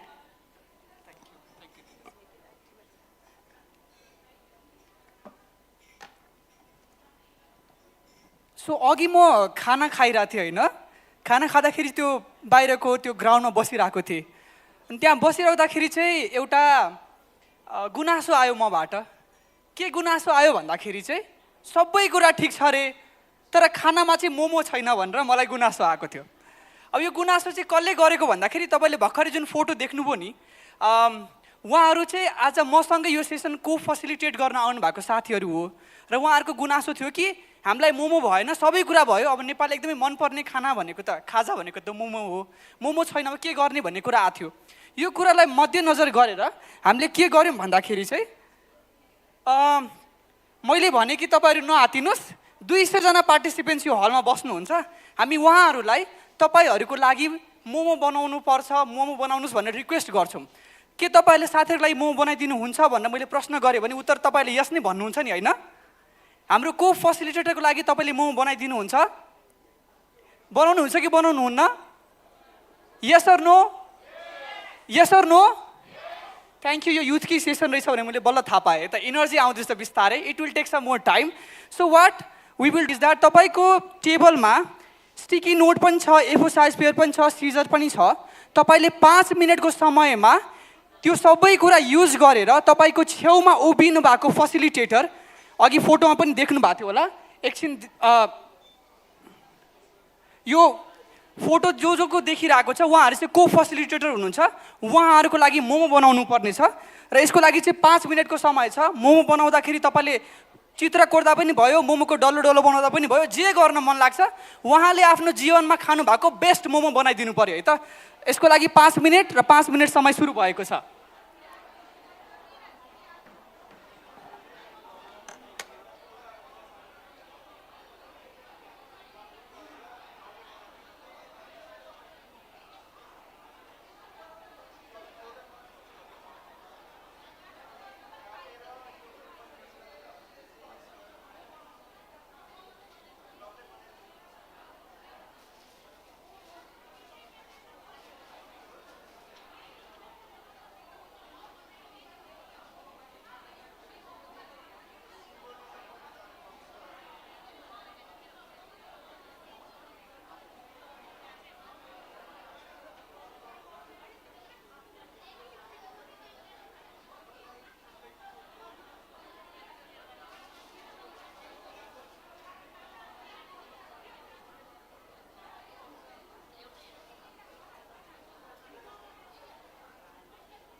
3 minutes to go. 3 minutes बाँकी.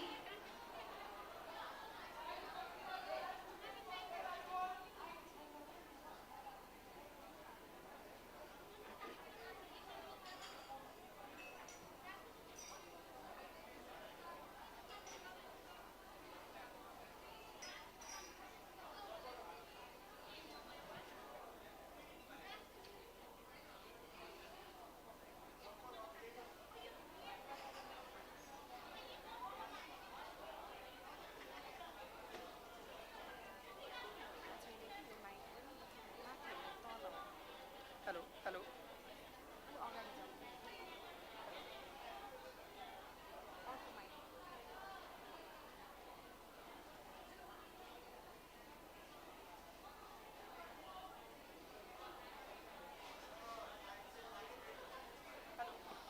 2 minutes, 20 seconds to go.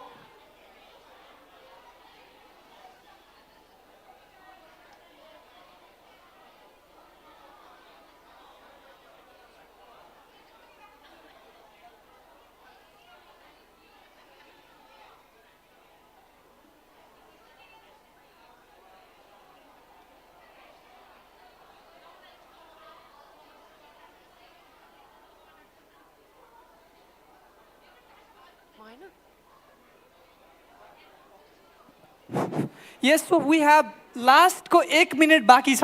Please, as quick as possible, तपाईले यो whole room भरिको best मोमो तपाईको टिमको हुनुपर्छ भन्ने तपाई त्यो मानसिकताको साथ best मोमो बनाउनु पर्यो है त.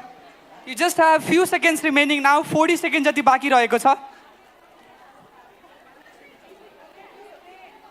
Creativity at its peak. I can see कति साथीहरूले चार्ट पेपरमा लेख्दै हुनुहुन्छ. मोमोको यहाँ कलरफुल मोमोहरू पनि बनिरहेको छ. एकदमै पिक टाइममा यहाँ. We have last 30 seconds remaining, guys. Come on. I can see art and craft at its peak. कतिजनाले चाहिँ इन्टरनेटबाट पनि इन्स्पिरेसन लिँदै हुनुहुन्छ. 10, 9, 8, 7, 6, 5, 4, 3, 2, 1. Slide. अर्को. अब तपाईहरुले मोमो त बनाउनु भयो है. एकदमै डिफरेन्ट तरिकाको मोमो बनिरहेको होला. एकैछिनको लागि मोमोलाई एक साइडमा राखिदिनुहोस् र आफ्नो ध्यान मैले बोलेको कुराहरुमा चाहिँ दिनु होला है त. सो तपाईले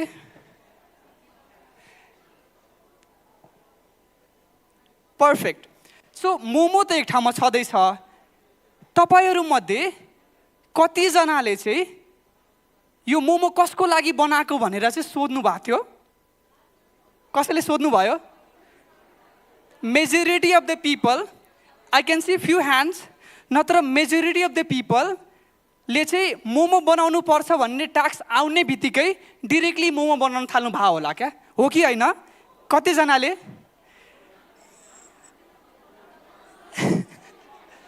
सो रियालिटीमा चाहिँ के हुन्छ भन्दाखेरि चाहिँ एभ्री टाइम जब हामीलाई कुनै पनि समस्या आउँछ अथवा हामीलाई कुनै पनि कुरा गर्नको लागि भनिन्छ, हामी सधैँ हामीसँग भएको आइडियालाई कसरी पिच गरिहाल्ने भनेर चाहिँ डाइरेक्ट त्यो वेमा सोच्न थाल्छौँ. ना कि यो मोमो कसलाई चाहिने हो, साँच्चीकै भने हो कि झुटो भने हो. मैले झुटो पनि बोल्न सक्छु नि त. अघि उहाँहरूले जेन्युनली खाना खानु भएको थिएन कि मलाई भन्नु भएको थिएन कि. So it's very important for us to understand कि हामी कुनै पनि कुरा के को लागि गर्दैछौँ, किन गर्दैछौँ. यो सबै कुरालाई ध्यानमा राखेर चाहिँ एउटा पर्टिकुलर प्रोसेस छ. यसलाई चाहिँ डिजाइन थिङ्किङ भनिन्छ. डिजाइन थिङ्किङ भनेको कुनै पनि समस्यालाई समाधान गर्ने एउटा तरिका हो जहाँ चाहिँ तपाईले आफ्नो युजरलाई बुझ्नुहुन्छ. तपाईको युजर को हो? अहिलेको केसमा तपाईको युजर तपाईको फेसिलिटेटर हुनुहुन्थ्यो र फेसिलिटेटरले खोजेको कुरा के हो त्यो कुरा थाहा पाउनुहुन्छ, डिफाइन गर्नुहुन्छ र त्यसको बेसिसमा तपाईले आफ्नो आइडियाज निकाल्नुपर्छ. अब अहिले थरीको मोमो बन्यो तर तपाईले सोध्नु नि भएको थिएन उहाँलाई भेज मोमो मनपर्छ कि चिकन कि भेज कि बफ सोध्नु भएको थियो? जसले सोध्नु भएको छ उहाँहरूलाई बधाई छ र जसले सोध्नु भएको थिएन नो वरिज. तपाईले भर्खरै एउटा नयाँ कुरा थाहा पाउनुभयो कि कति इम्पोर्टेन्ट छ एउटा युजरको बारेमा थाहा पाउनको लागि र किन हुनुपर्छ भन्ने कुरा पनि भर्खरै, किनभने मोमो जतिसुकै मिठो भए तापनि मैले खोजेको मोमो छैन भने म खादिनँ नि त। त्यसै गरी कुनै पनि आइडियाज तपाईँसँग भए तापनि तपाईँले त्यो आइडियाज युजर सेन्ट्रिक बनाउन सक्नु भएन भने त्यो आइडियाको औचित्य नै रहँदैन। यो कुरा हामी प्रोसेसमा गर्ने गर्दछौँ। सुरुमा हामी इम्पथाइज गर्छौँ, हाम्रो युजर को हो भनेर हामी बुझ्छौँ मजाले। त्यो बुझिसकेपछि हामी उहाँहरूको समस्यालाई डिफाइन गर्छौँ। तपाईँलाई कुन मोमो मनपर्छ भनेर जो साथीले सोध्नु भयो नि, त्यो भनेको तपाईँ डिफाइन गर्दै हुनुहुन्थ्यो तपाईँको निड के हो, रिक्वायरमेन्ट के हो भनेर। त्यसपछि त्यसको बेसिसमा ओके चिकन मोमो मन पर्दो रहेछ भनेर थरी थरीको आइडियाज निकाल्नुहुन्छ, त्यसलाई चाहिँ आइडिएट भनिन्छ। आइडिएट भइसकेपछि अब आइडिया त आयो, यो लेजिटिमेट आइडिया हो कि होइन भनेर तपाईँ भ्यालिडेट गर्नुहुन्छ। त्यो मोमो जुन बनेको देखिरहेको छु नि, त्यो भिजिबल कुरा, त्यसलाई चाहिँ प्रोटोटाइप भनिन्छ, जो देखिन्छ र लास्टमा पिच गर्छौँ हामी।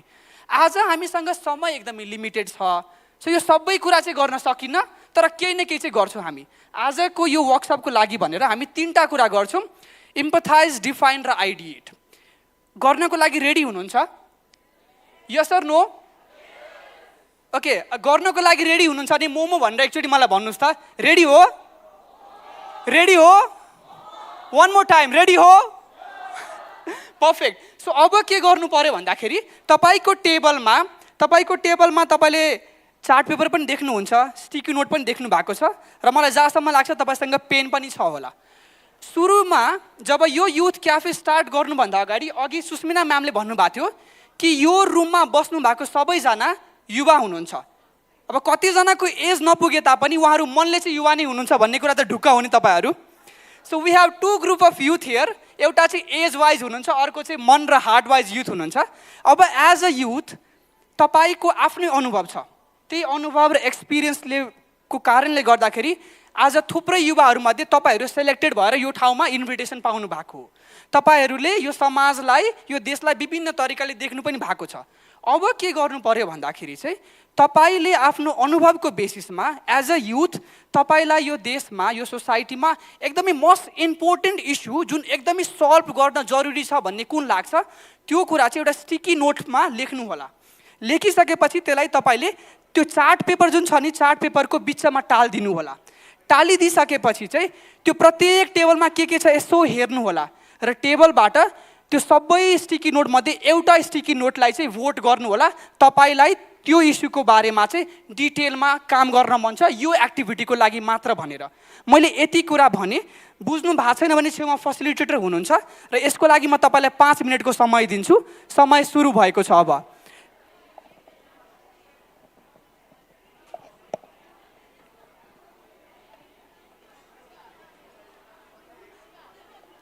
पाँच मिनटको टाइमर राखिदिनु। टाइमर मिलेन, भएन, 5 मिनट।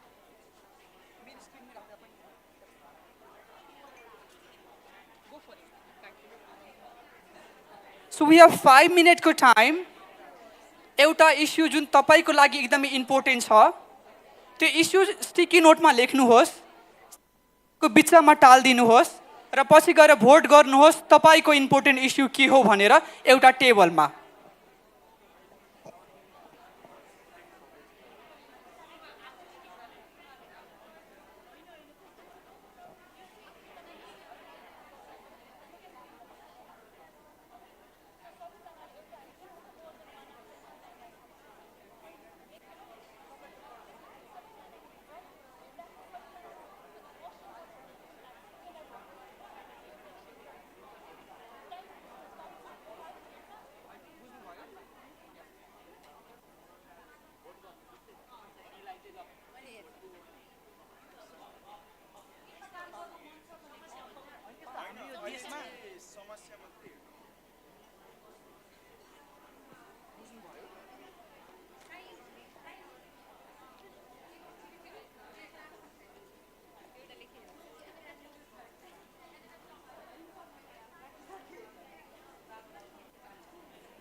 हाम्रो 3 मिनट 30 सेकेन्ड गइसकेको छ।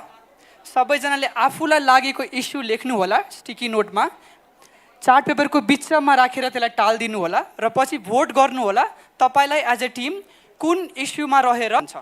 यो एकछिनको लागि मात्र गरिने एक्टिभिटी हो, सो सकेसम्म डेमोक्रेसीको सक्दो युज गर्नु होला।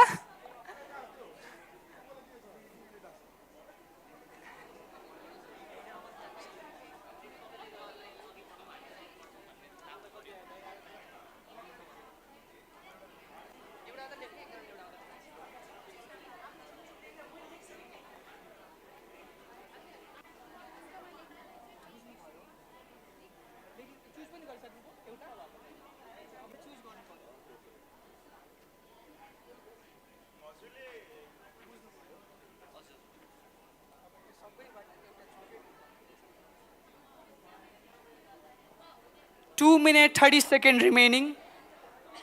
तपाईँले इस्यु लेखिसक्नु भएपछि चाहिँ प्लिज भोट गर्नु होला। तपाईँको टेबलको एउटा इस्यु चुज गर्नु पर्यो। Out of all those different issues we have to choose एउटा इस्यु फर वान टेबल।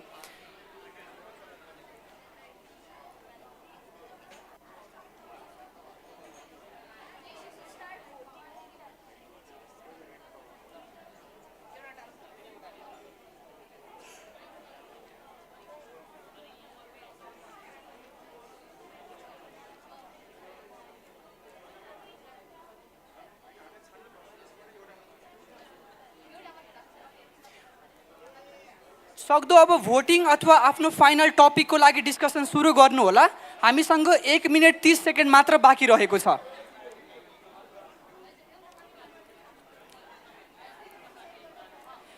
एउटा टपिक छान्नु होला। जुन टिमले छानिसक्नु भएको छ हात उठाउँदा हुन्छ, हामीलाई थाहा हुन्छ कुन टिमले अगाडि बढिसक्नु भएको छ भनेर।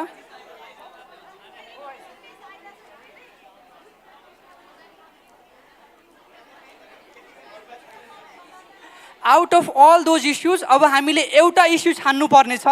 एउटा इस्यु प्लिज प्रत्येक टेबलको इस्युजहरूलाई चाहिँ नोटिस गरेर तपाईँलाई यो सेसनको लागि कुन एक्टिभिटी गर्न मन छ, कुन टपिकमा रहेर त्यो छान्नु होला। एउटा टिमले गरिसक्नु भएको छ, हात उठाइराख्नु होला तपाईँहरूले। लास्टको 1 मिनट बाँकी रहेको छ।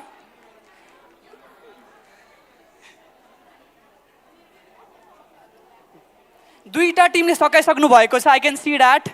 Great, thank you. भयो। 3टा टिमले पनि आफ्नो फिक्स गरिसक्नु भयो issue.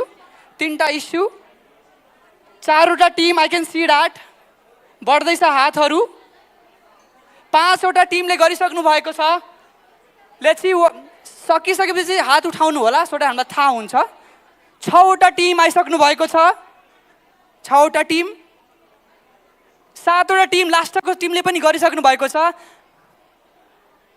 Last 20 second to decide हाम्रो topic. Last 20 second to decide हामीले कुन इस्युमा रहेर फर्दर अगाडि जान्छौँ भनेर।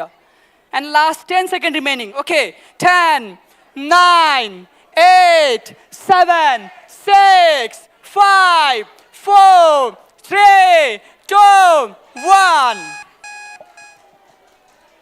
ग्रेट। सबै टिमको एउटा एउटा इस्यु फिक्स भयो। भयो भने एकचोटि ताली बजाइदिनुहोस्। ग्रेट। सो भर्खरै हामीले के गर्यौँ भन्दाखेरि चाहिँ एउटा इस्यु फिक्स गर्यौँ। अहिलेको लागि त्यो इस्यु जस्ट फर एक्सर्साइजको लागि मात्र हो।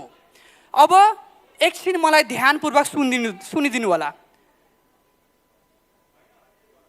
ओके, मैले बोलेको सुनिराख्नु भएको छ? सुन्नु भएको छ भने एकचोटि ताली बजाइदिनुहोस्। एकचोटि मात्र भनेको थिएँ, सुन्नुभयो?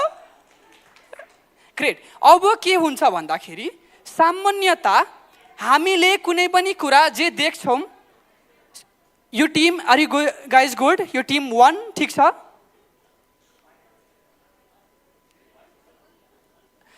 उहाँहरूलाई हामी 10 सेकेन्डको टाइम दिन्छौँ एउटा इस्यु फिक्स गर्न, है त?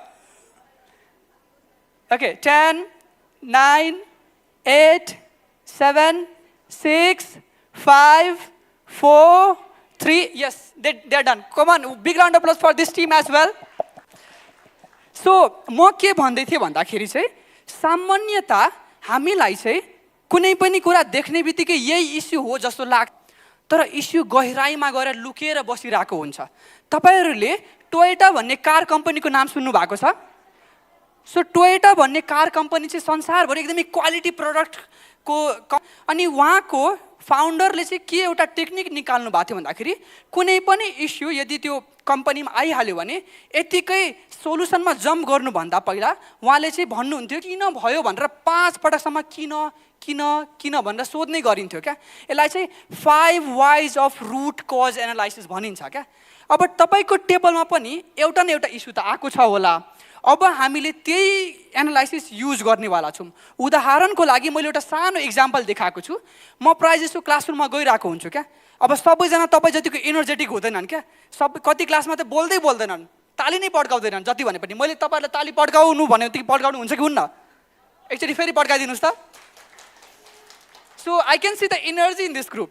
अब कुनै क्लासमा क्लासरुम लेस इङ्गेजिङ छ भने एउटा इस्यु आयो अरे क्या, अनि म सोच्छु क्लासरुम किन लेस इङ्गेजिङ हुन्छ त भनेर म सोच्छु। उत्तर आउँछ खै स्टुडेन्टहरू इन्ट्रेस्टेड देखाउँदैन, प्यासिभ भएर बसेको गर्छ।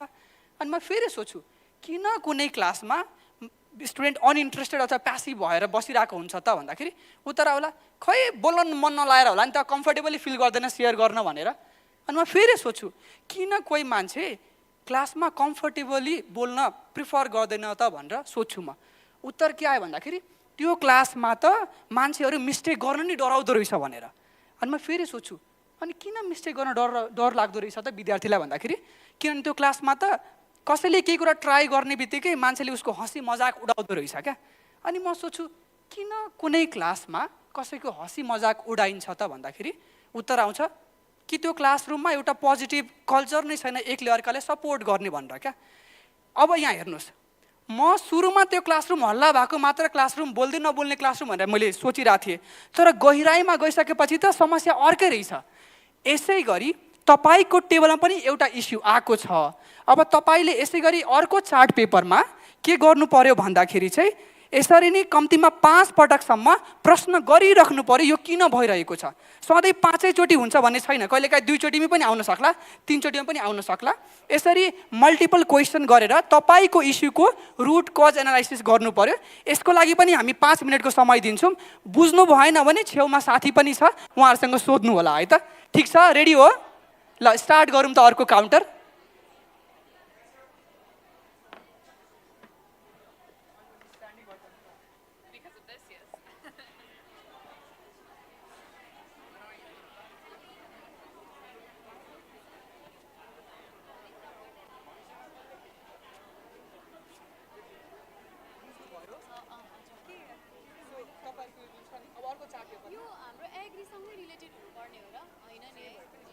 अब यसलाई चाहिँ एउटा चार्ट पेपरमा लेख्नु माथि, त्यसपछि फ्लो चार्ट बनाएको जस्तै एरो गर्दै गर्नुहोस् न त।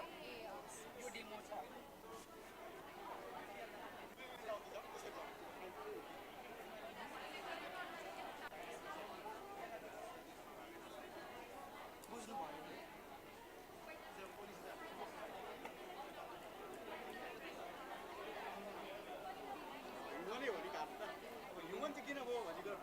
Yes, yes. यसरी deeper.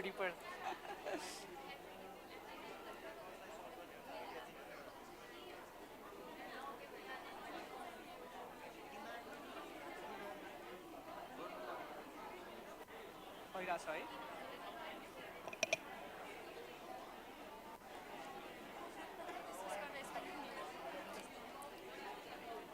गहिराइमा गइराख्नु पर्यो किन यो समस्या छ भनेर प्रत्येक चोटि वाइ गर्दै 5 whys of root cause analysis गरिराख्नु पर्यो हामीले। र सजिलो हुँदैन यस्तो काम गर्नको लागि, त्यसैले थोरै इफोर्ट, थोरै बढी एनर्जी लाग्न सक्छ।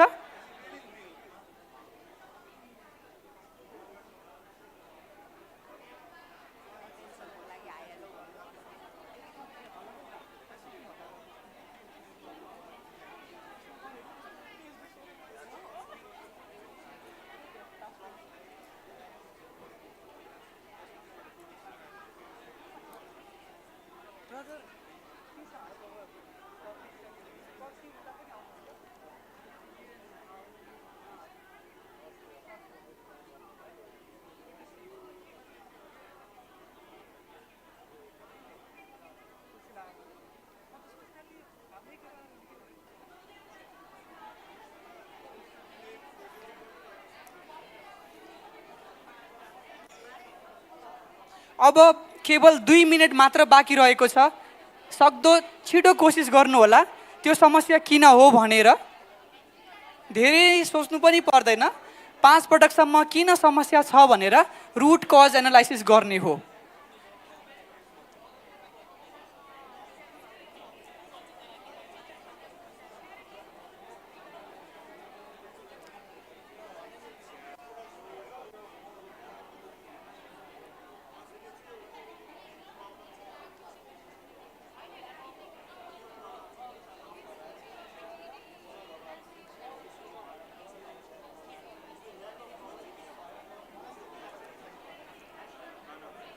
अनि then you again ask you किन ल्याक अफ अवेरनेस भयो त भनेर।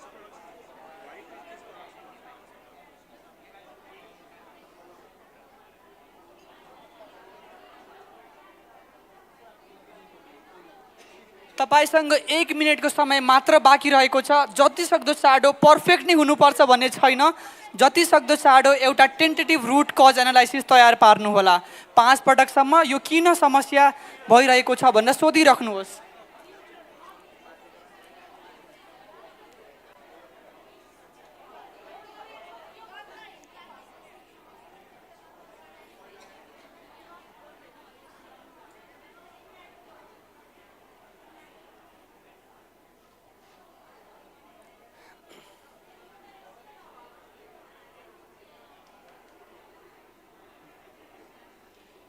मैले एउटा टिमले सकाइसकेको भनेर सिग्नल पाइसकेको छु। कङ्ग्रेचुलेसन्स उहाँहरूलाई। तपाईँले पनि सकाइसक्नु भएको छ, मलाई हातको इसारा दिनु होला। 2टा टिमले सकाइसक्नु भएको छ र केही टिम एकदमै जोडतोडका साथ लागिराख्नु भएको छ। उहाँहरूसँग 15 सेकेन्ड मात्र बाँकी रहेको छ। अर्को टिमले पनि सकाइसक्नु भएको छ। 10 9 8 7 6 5 4 3 2 1 पेन डाउन एभ्रीवन। सो मलाई यति कुरा चाहिँ थाहा छ कि अझ फर्दर डिपर जान सकिन्छ, अझ गरौँ गरौँ जस्तो फिल भइरहेको होला। यो कुरा हो र रुटको जस्तो पनि लागिरहेको होला। द्याट्स कम्प्लिटली फाइन, बिकज हाम्रो अब्जेक्टिभ चाहिँ तपाईँहरूलाई प्रोसेस बुझाउनु छ। भलै त्यो अहिलेको रुट कज होस् नहोस् त्यसले खासै फरक पर्दैन। मैले भनेको बुझिरहनु भएको छ? Hello hello hello hello hello hi high. अब सुरु गरौँ? ठिक छ, सुरु गर्दा हुन्छ। एउटा कुरा ढुक्क हुनुहोस्, तपाईँहरूसँग एउटा न एउटा समस्याको थोरै बहुत भए पनि एउटा कज आइसकेको छ, जुन हल्का डिप जस्तो देखिन सक्छ, रुट जस्तो देखिन सकिन्छ। त्यो जुन समस्या आएको छ नि त्यसलाई तपाईँले सल्भ गर्नको लागि अब अगाडि बढ्नु पर्यो। उदाहरणको लागि मेरो यो इक्जाम्पलमा के छ भन्दाखेरि चाहिँ मेरो root cause there is a lack of positive reinforcement culture in the classroom छ। त्यसै गरी तपाईँको टेबलमा पनि एउटा इस्यु आइसकेको छ, त्यसलाई रुट कजको रूपमा तपाईँले मान्नु भएको छ। त्यो रुट कजलाई सर्कल गरिदिनु, आफ्नो पेपरमा भएको रुट कजलाई सर्कल गरिदिनु होला। तपाईँले आइडेन्टिफाई गर्नुभएको रुट कजलाई सर्कल गरिदिनुहोस् त एकचोटि। गर्नुभयो भने हात उठाइदिनु होला। ल 2टा 3टा 4टा 5वटा 6वटा ग्रुपले गरिसक्नुभयो, 7वटा 8वटा सबै ग्रुपमा अब एउटा रुट कज आइसक्यो। अब के हुन्छ भन्दाखेरि चाहिँ अब हामीले के गर्नु पर्यो भन्दाखेरि चाहिँ अबको पालो बल्ल सोल्युसन क्रिएट गर्ने हो। जसरी अघि सुरुमा मोमो आउने बित्तिकै क्वेसन आउने बित्तिकै मोमो बनाउन थाल्यौँ नि हामीले, मोमो बनाउनुभन्दा अगाडि त कति प्रोसेस हुँदो रहेछ नि त, बुझ्नुपर्ने रहेछ, डिफाइन गर्नुपर्ने रहेछ। त्यसै पनि समस्याको रुट कज हामीले आइडेन्टिफाई गरिसकेपछि अब बल्ल आइडिया निकाल्ने पालो आएको हो। यसलाई के भनिन्छ अरे, यो फेजलाई आइडिएट फेज भनिन्छ। आइडिया निकाल्नुभन्दा अगाडि चाहिँ मैले भनेको कुरा एकदमै ध्यानपूर्वक सुन्नु होला, किनभने मैले पनि कुनै बेला यस्तै गल्ती गर्ने गर्थेँ। यो आइडिएसन फेजमा म तपाईँलाई 5 मिनटको समय दिन्छु। 5 मिनटको समयमा तपाईँले आफ्नो त्यो स्टिकी नोट छ नि, प्रत्येक स्टिकी नोटमा 5वटा आइडिया निकाल्नु पर्यो। एकजनाले 5 मिनटमा 5वटा आइडिया निकाल्नु पर्यो। आइडिया निकाल्नुभन्दा अगाडि केही कुरा चाहिँ ध्यान दिनुपर्न जरुरी छ। पहिलो भनेको चाहिँ सक्दो धेरै आइडिया ल्याउनु होला, गो फर भोल्युम। यो चाहिँ एकदमै इम्पोर्टेन्ट हुन्छ। जब तपाईँ भोल्युममा जानुहुन्छ धेरै आइडिया हुन सक्ने चान्स हाई हुन्छ। हेलो, मैले भनेको लास्टमा सुनिरहनु भएको छ? पर्फेक्ट। अर्को भनेको चाहिँ कहिले पनि आफ्नो आइडियालाई सुरुमै जज नगर्नु होला कि यो राम्रो आइडिया हो कि नराम्रो आइडिया हो भनेर, किनभने any idea that comes in today's session is a good idea. र त्यसलाई हामी फर्दर एक्सपेरिमेन्ट गर्छौँ, सो त्यसलाई जज नगर्नु होला। तेस्रोमा सकेसम्म हल्का डिफ्रेन्टली सोच्न कोसिस गर्नु होला। तपाईँसँग धेरै पैसा हुँदाखेरि कसरी सेसन गर्नुहुन्छ होला, कम पैसा हुँदाखेरि कसरी त्यसलाई सल्भ गर्नुहुन्छ होला, र सक्नुहुन्छ नि यसरी स्केच बनाउनु होला।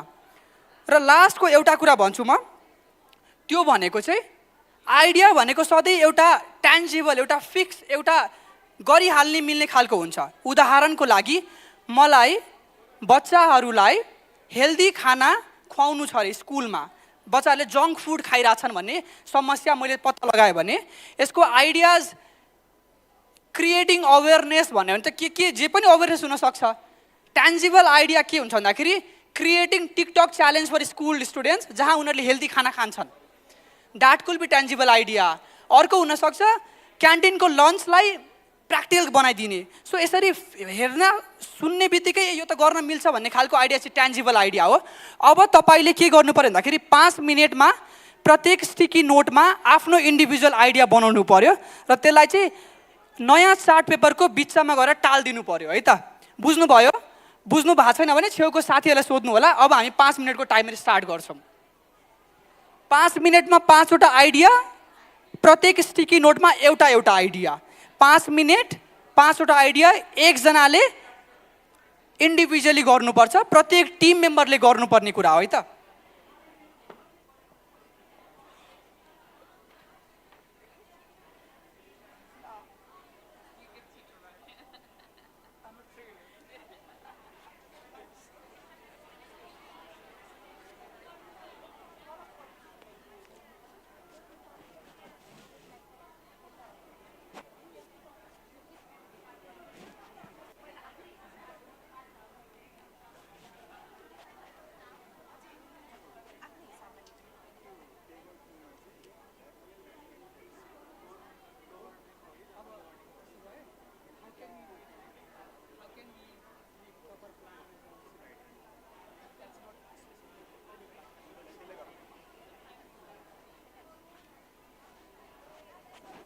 It's an individual idea, eh? Individual idea to solve the root cause that you had identified.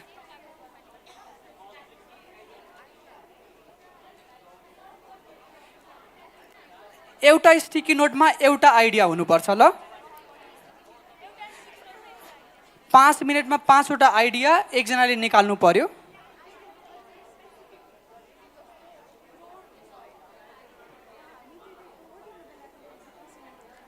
Okay, so के छ यो रुट कज?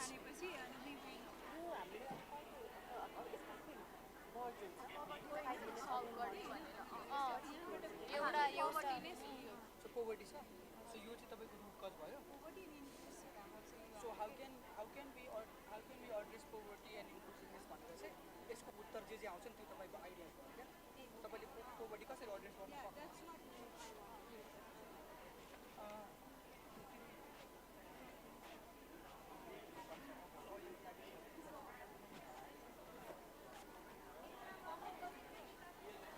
दुई मिनट 30 सेकेन्ड गइसकेको छ।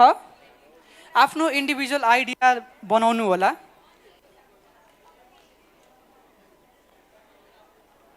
र त्यसलाई चार्ट पेपरको बिचमा टाल्दा पनि राख्दा पनि भयो। एकछिनपछि फेरि एक्टिभिटी गर्छौँ हामी। 5 मिनट 5 वटा different ideas, individual ideas of the team members to address the issues that you have identified.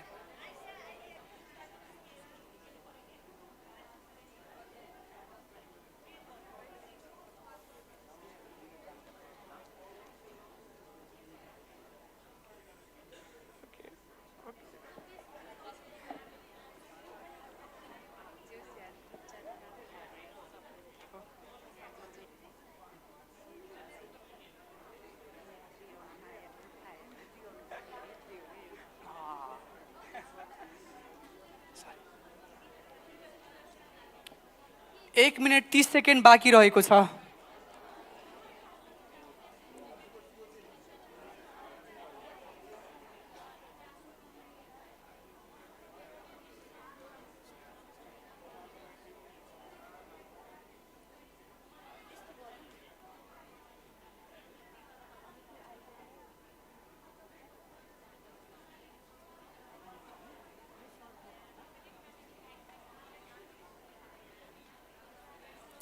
एक मिनट बाँकी रहेको छ। तपाईँले यदि आइडिया बनाइसक्नु भएको छ भने त्यो चार्ट पेपरको बिचमा राख्दै गर्दा पनि हुन्छ। होइन आइसकेको छैन भने you can take this time.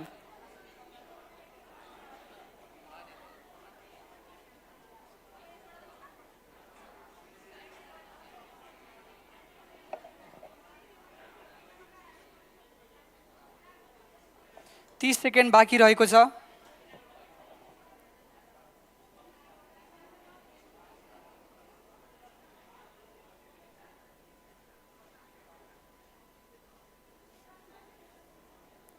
Twenty second.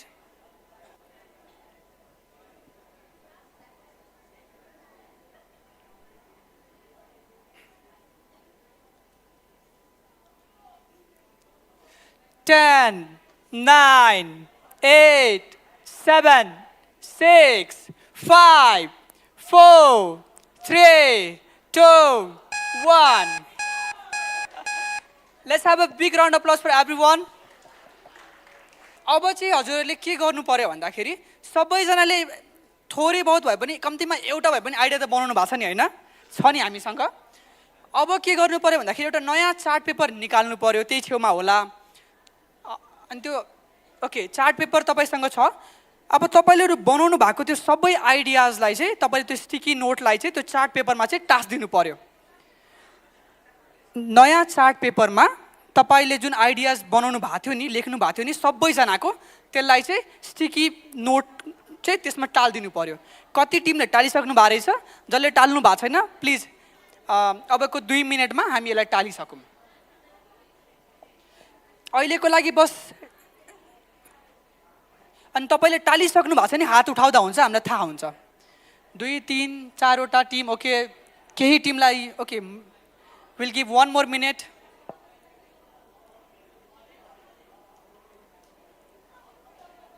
तपाईले बनाउनु भएको आइडियाजलाई चाहिँ नयाँ चार्ट पेपरमा टास्दिनु होला। यो चाहिँ हाम्रो लागि आइडिया बोर्ड हुनेछ। तपाईले टाँसिसक्नु भएको छ भने फेसिलिटेटरलाई त्यो चार्ट पेपर दिँदा हुन्छ, उहाँहरूले त्यो कुरा कलेक्ट गरेर राख्नुहुन्छ। भएको हो? Okay 10, 9, 8, 7, 6, 5, 4, 3, 2, 1. Let's have a big round of applause once more time, one more time. Great. अब यो सबै कुरालाई एकछिन बिर्सिदिउँ है। पेन पेपर छेउमा साथीसँग भइरहेको कन्भर्सेसन सबैलाई एकछिन छेउमा राखिदिउँ, ठिक छ? र अब के गरौँ भन्दाखेरि चाहिँ तपाईँ सुरुमा जब यो रुमभित्र छिर्नु भएको थियो र जब मैले तपाईँलाई मोमो बनाउनु भनेको थिएँ त्यसपछि हामीले कति धेरै एक्टिभिटिज गऱ्यौँ नि। सुरुदेखि अहिलेसम्म तपाईले फिल गर्नुभएको त्यो इमोसन अथवा तपाईँको जुन थट थियो नि त्यो थट चाहिँ एउटा स्टिकी नोटमा लेखिदिनु होला। तपाईले यो होल वर्कसपभरि तपाईले महसुस गर्नुभएको कुनै फिलिङ्स अथवा तपाईँको दिमागमा भएको कुनै थट अथवा यो सेसन सकिँदाखेरि तपाईँको मनमा चाहिँ के कस्तो खालको शब्द आइरहेछ, कस्तो खालको भावना आइरहेछ त्यो चाहिँ एउटा नयाँ स्टिकी नोटमा लेख्नु होला। तपाईँको अनेस्ट थट लेखिदिनु होला। यसको लागि पनि थोरै समय दिन्छौँ हामी, 1 minute. Just reflect on your current feeling. What are you feeling right now after the whole session? त्यसपछि तपाईँले के महसुस गर्दै हुनुहुन्छ?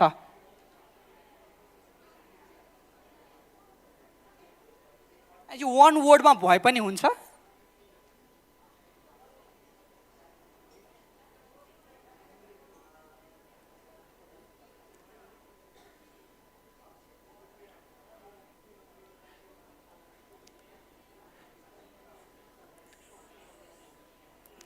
कति साथीले इमोजी बनाएको मैले देखिरहेको छु, कतिले एक शब्द राख्नु भएको छ। अबको 20 सेकेन्डमा हामी यो सकाउँछौँ। 1 word to reflect on this session experience. What are you feeling right now?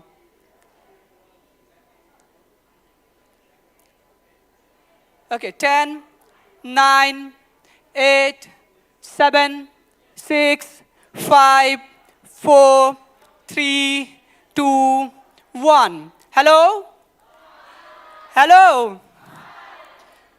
अब यो सेसन सकिन आँटिरहेको छ तर यो सेसन सकाउनुभन्दा अगाडि म एउटा कुरा तपाईँहरूलाई भन्छु this is on behalf of all the co facilitator and us सुरुमा चाहिँ thank you so much for joining this session अनि दोस्रो भनेको चाहिँ जसरी यो होल एक्टिभिटीमा तपाईँले थाहा पाउनुभयो कि डिसिजन मेकिङ भनेको एउटा प्रोसेस हुने रहेछ र कुनै पनि कुरा आइडियाजमा ल्याउनुभन्दा अगाडि पनि एक लेभल अफ क्रिटिकल एनालाइसिस जरुरी छ र जस्ट बिकज हामीसँग त्यो आइडिया छ भन्दैमा हामीले त्यसलाई प्रेजेन्ट गर्नुपर्छ भन्ने पनि सिचुएसन हुँदो रहेनछ भन्ने कुरा यो ओभरअल सेसनमा तपाईँले बुझ्नुभयो होला this is what you want you to take once this session is over तपाईँले no matter whatever you do make sure to be critical, make sure you to use this 5 whys of root cause analysis and make sure to understand the user point of view so that maybe we could create possibility in this path of development and making this world a better place to live.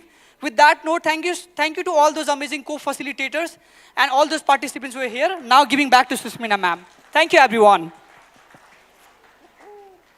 Thank you so much Ajay ji and also everyone जसले एकदमै actively participate गरिदिनु भयो अबको हाम्रो यो सेसनलाई officially and गरिदिनको लागि चाहिँ हाम्रो head of local youth action FAO head क्वार्टरबाट मिस्टर सबिन लामेछानेलाई चाहिँ स्टेजमा निमन्त्रण गर्न चाहन्छु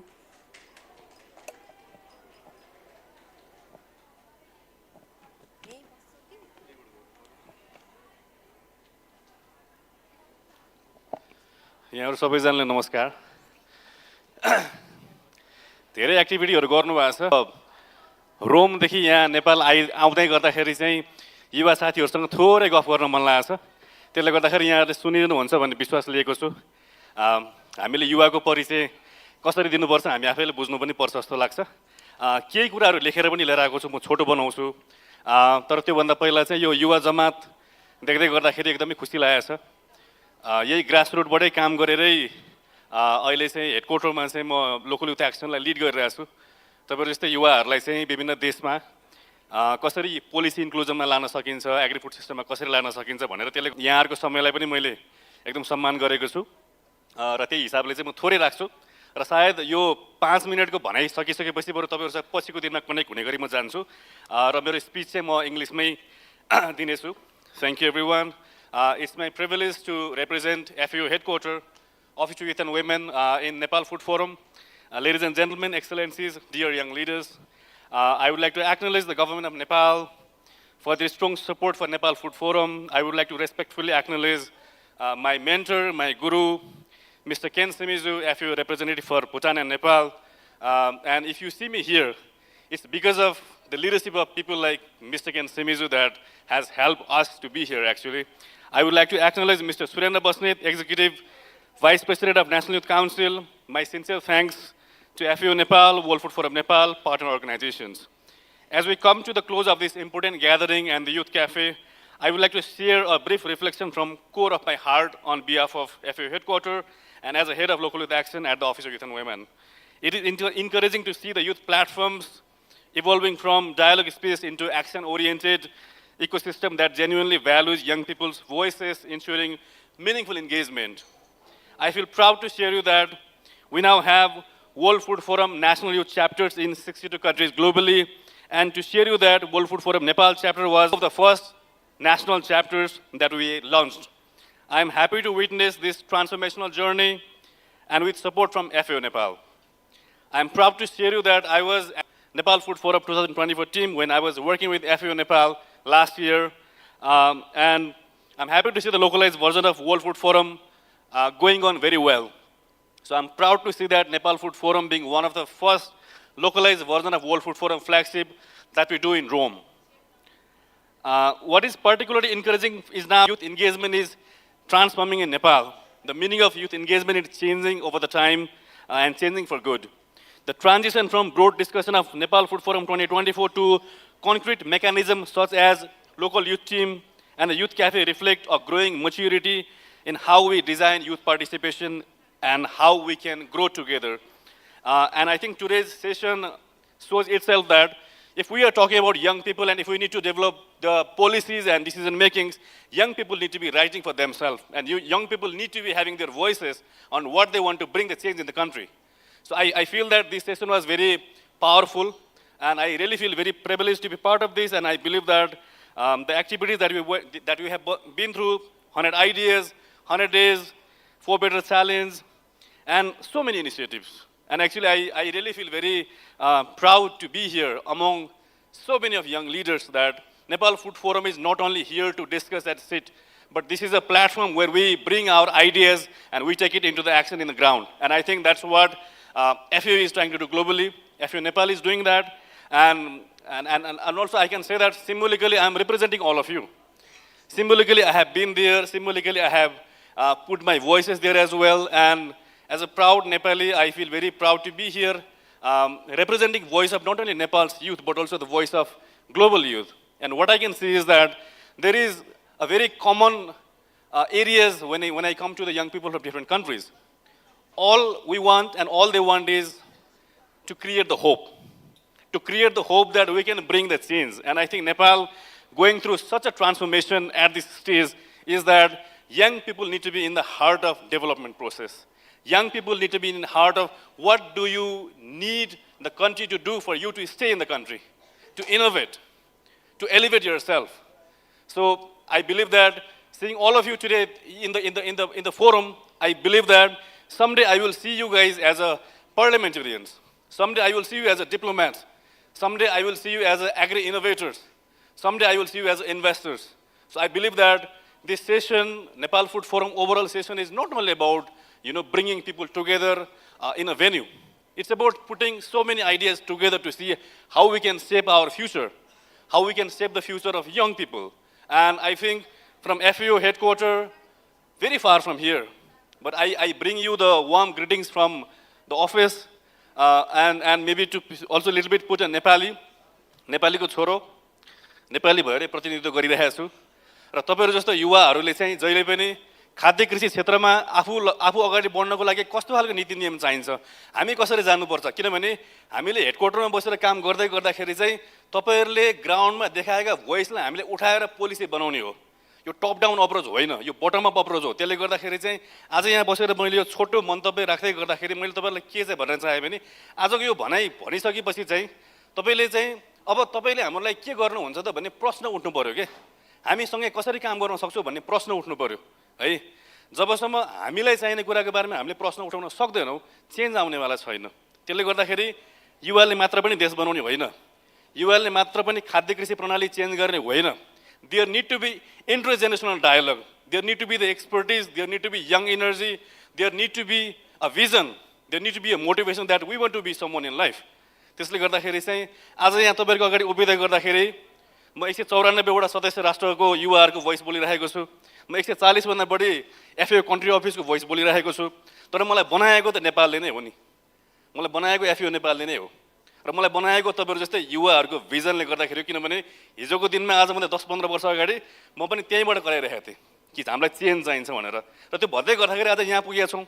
त्यसले गर्दाखेरि चाहिँ यो एउटा सेसन मात्र नभइकन यसलाई मैले सिम्बोलिकली एउटा इनिसिएटिभको रूपमा लिएको छु कि FAO नेपालले चाहिँ साच्चै युवाको क्षेत्रमा काम गर्नको लागि चाहिँ एउटा मुभमेन्ट सुरु गरेको छ। त्यो मुभमेन्टलाई हामीले सिरियसली लिउँ, त्यसलाई एउटा वे अफ लाइफ बनाऊ।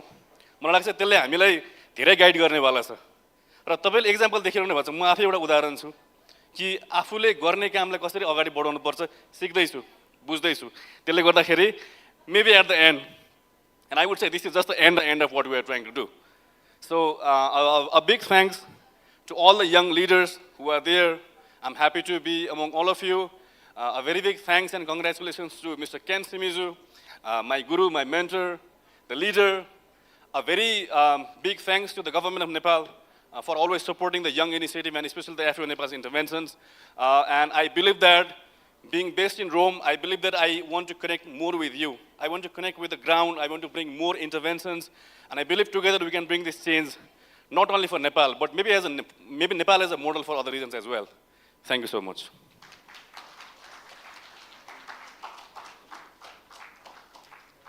Thank you so much, Mr. Sabin Lamechane.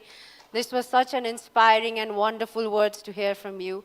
As we move towards the official closing of our session, I would like to kindly request our FAOI representative for Bhutan and Nepal to kindly come up to the stage for the token of love distribution, Mr. Kane Simichu, and also Pragya Devkota, National Lead for World Food Forum, for handover of the token of love.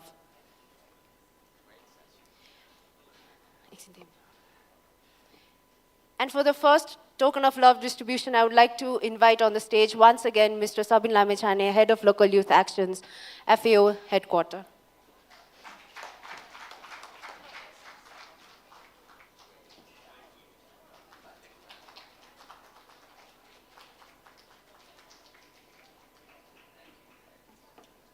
Thank you so much, Mr. Sabin Lamechane. Now on the stage, I would like to again call Mr. Ajay Yadav, co-founder, Youth Hive Nepal, for facilitating a wonderful session, along with the World Food Forum Nepal chapter.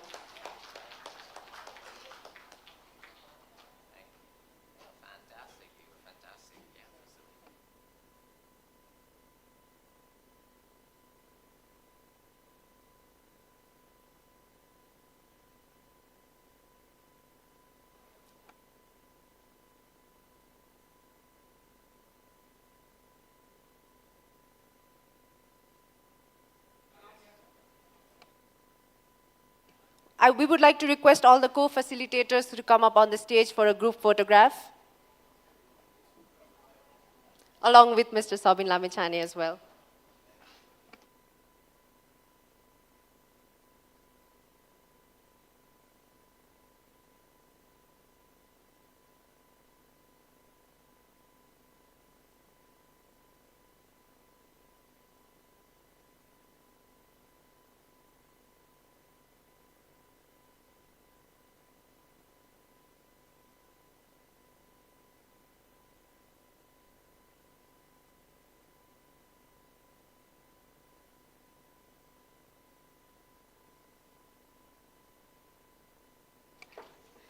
Thank you so much, Mr. Ken Simizu, FAOR, Mr. Sabin Lamechane, Head of Local Youth Action, and WFF, World Food Forum Nepal chapter as well.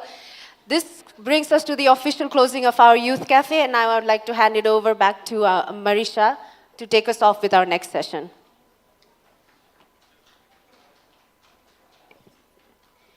Thank you so much to the facilitators for that engaging, energizing, and thought-provoking session.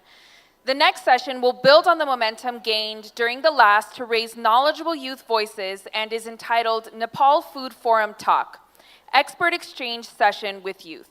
Without further delay, I would like to again invite to the stage the moderator of this session, Ms. Sushmina Baidia.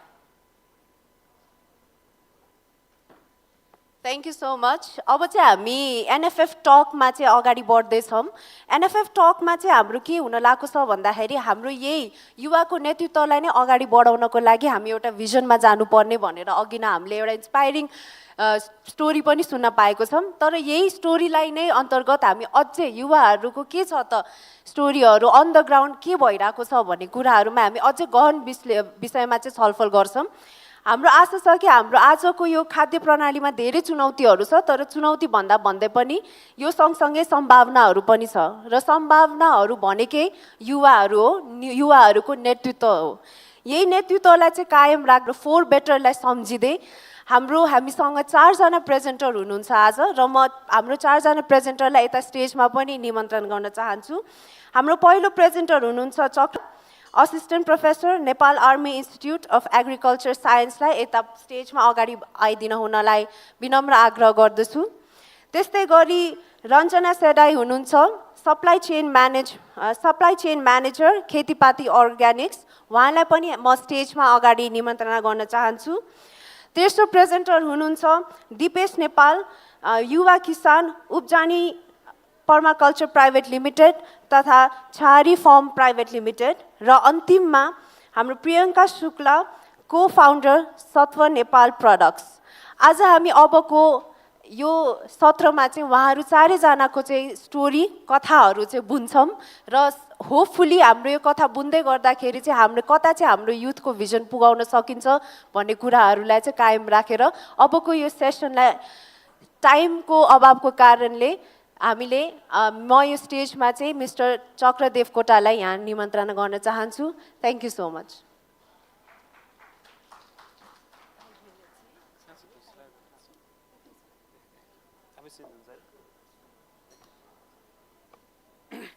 धन्यवाद। यस कार्यक्रममा उपस्थित हुनुभएका सम्पूर्ण महानुभावहरू, a very good afternoon. आज म तपाईहरुलाई अब story telling भन्नुभएको छ हैन, मैले खास गरी सानो एउटा प्रेजेन्टेसन तयार गरेको थिएँ।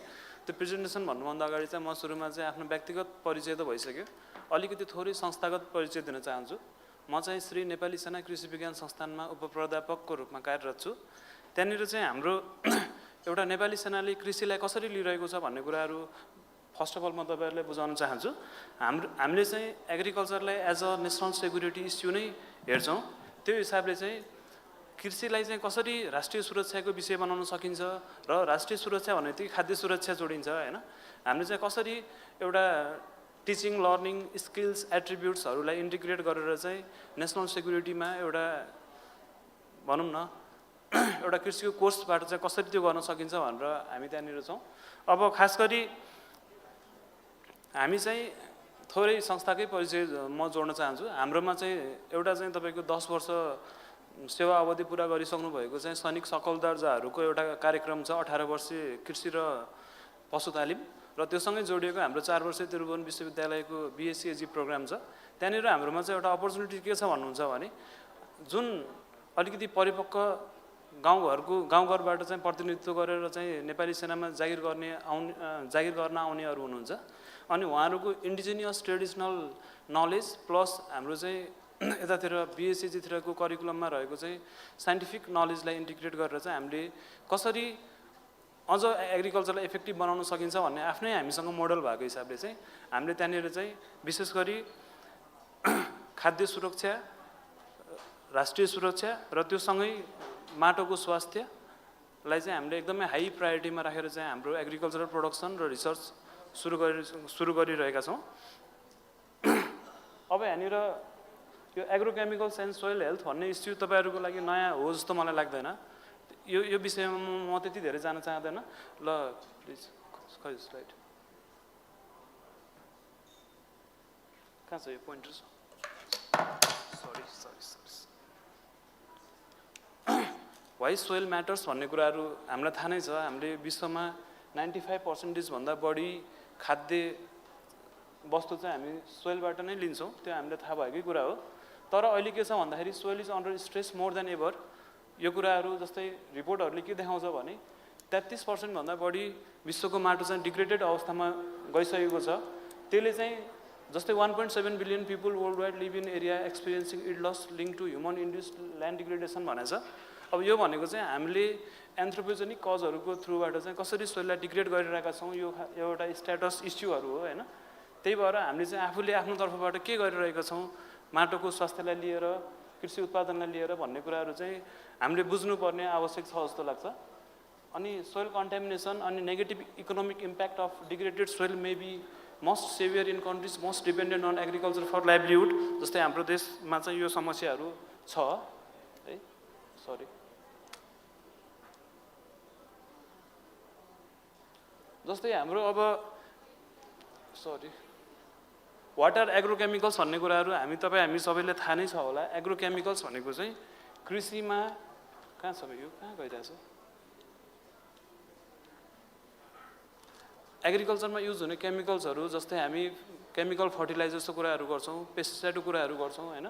भित्र पनि insecticide, herbicide, fungicides, plant growth hormone, soil conditioner जुन हामी खेतीपातीमा प्रयोग गर्छौँ त्योहरूलाई हामी एग्रोकेमिकल्स भन्छौँ ओभरअल। यसले चाहिँ इल्डलाई इन्क्रिज त गराउँछ, इफिसियन्सी पनि हाई हुन्छ, but over use may result potential toxicity to humans, beneficial insect, soil organism and targeted organism भनेको छ। यो विषयवस्तु हामीलाई थाहा नै छ जस्तो लाग्छ। कुनै पनि कुरा बढी भयो भने चाहिँ त्यो राम्रो हुँदैन हैन। त्यो हिसाबले हामीले यसको ब्यालेन्स युज गर्न सकिरहेको अवस्था छैन अहिले चाहिँ। अब हामीले कसरी सोइल हेल्थ म्यानेजमेन्ट प्लान बनाउन सकिन्छ फार्मर लेभलमा हैन भन्दाखेरि, अब जस्तै फार्मरको गोल्स, फार्म रिसोर्सेस र सोइल हेल्थ स्ट्याटस, यो तिनटै कुराहरूलाई चाहिँ मध्यनजर गरेर मात्र हामीले सोइल हेल्थ म्यानेजमेन्ट प्लान बनाउँदा ओभरअल प्रोडक्सन सस्टेनेबल हुन्छ भन्ने खालको कुराहरू यहाँनिर छ। जस्तै यहाँनिर चाहिँ प्रिन्सिपल अफ सोइल हेल्थलाई र soil management, soil health test indicator र सोइल प्रोसेसेसहरू कसरी एक आपसमा अन्तर्सम्बन्धित छ, लिङ्क छ भन्ने कुराहरू देखाउन खोजेको छ। जस्तै हामीले नर्मली के गरिन्छ भन्दाखेरि एग्रोकेमिकल्स युज गर्दाखेरि हामीले सोइल हेल्थ टेस्ट इन्डिकेटरहरूलाई त्यति वास्ता गर्दैनौँ। त्यो भनेको चाहिँ सोइलको फिजिकल, केमिकल, बायोलोजिकल प्रोपर्टिजहरू जुन छ त्यसलाई वास्ता नगरिकन हामीले खालि आफ्नो इल्डलाई मात्र टार्गेट गरेर प्रोडक्सन गर्ने हिसाबले चाहिँ सोइलमा स्ट्रेस भइरहेको छ। यो हिसाबले चाहिँ अबको सोइल म्यानेजमेन्ट स्ट्राटेजीहरू त्यो अनुसार हुनुपर्छ भन्ने खालको कुराहरू, यो प्यारामिटर्सहरूलाई हामीले ख्याल गर्नुपर्छ भन्ने कुराहरू हो। अब एग्रोकेमिकल्स डोमिनेन्ट भयो भने चाहिँ हाम्रो प्रोडक्सन सिस्टममा के हुन्छ माटोमा कस्तो खालको समस्या हुन्छ भन्ने खालको कुराहरू छ। त्यहाँनिर चाहिँ हामीले फर्टिलाइजर इम्ब्यालेन्स भन्छौँ, reduce fertility over time, pesticide residue kills not only pest but also harmful microbes भन्ने कुराहरू छ। अनि एसिडिफिकेसन, स्यालिनाइजेसन, यो चाहिँ हाम्रो देशमा चाहिँ अहिले विद्यमान देखिरहेको समस्या हामीले डेटा हेर्ने हो भने चाहिँ नेपालको चाहिँ 60% भन्दा बढी माटो अम्लीय भएको पाइएको छ।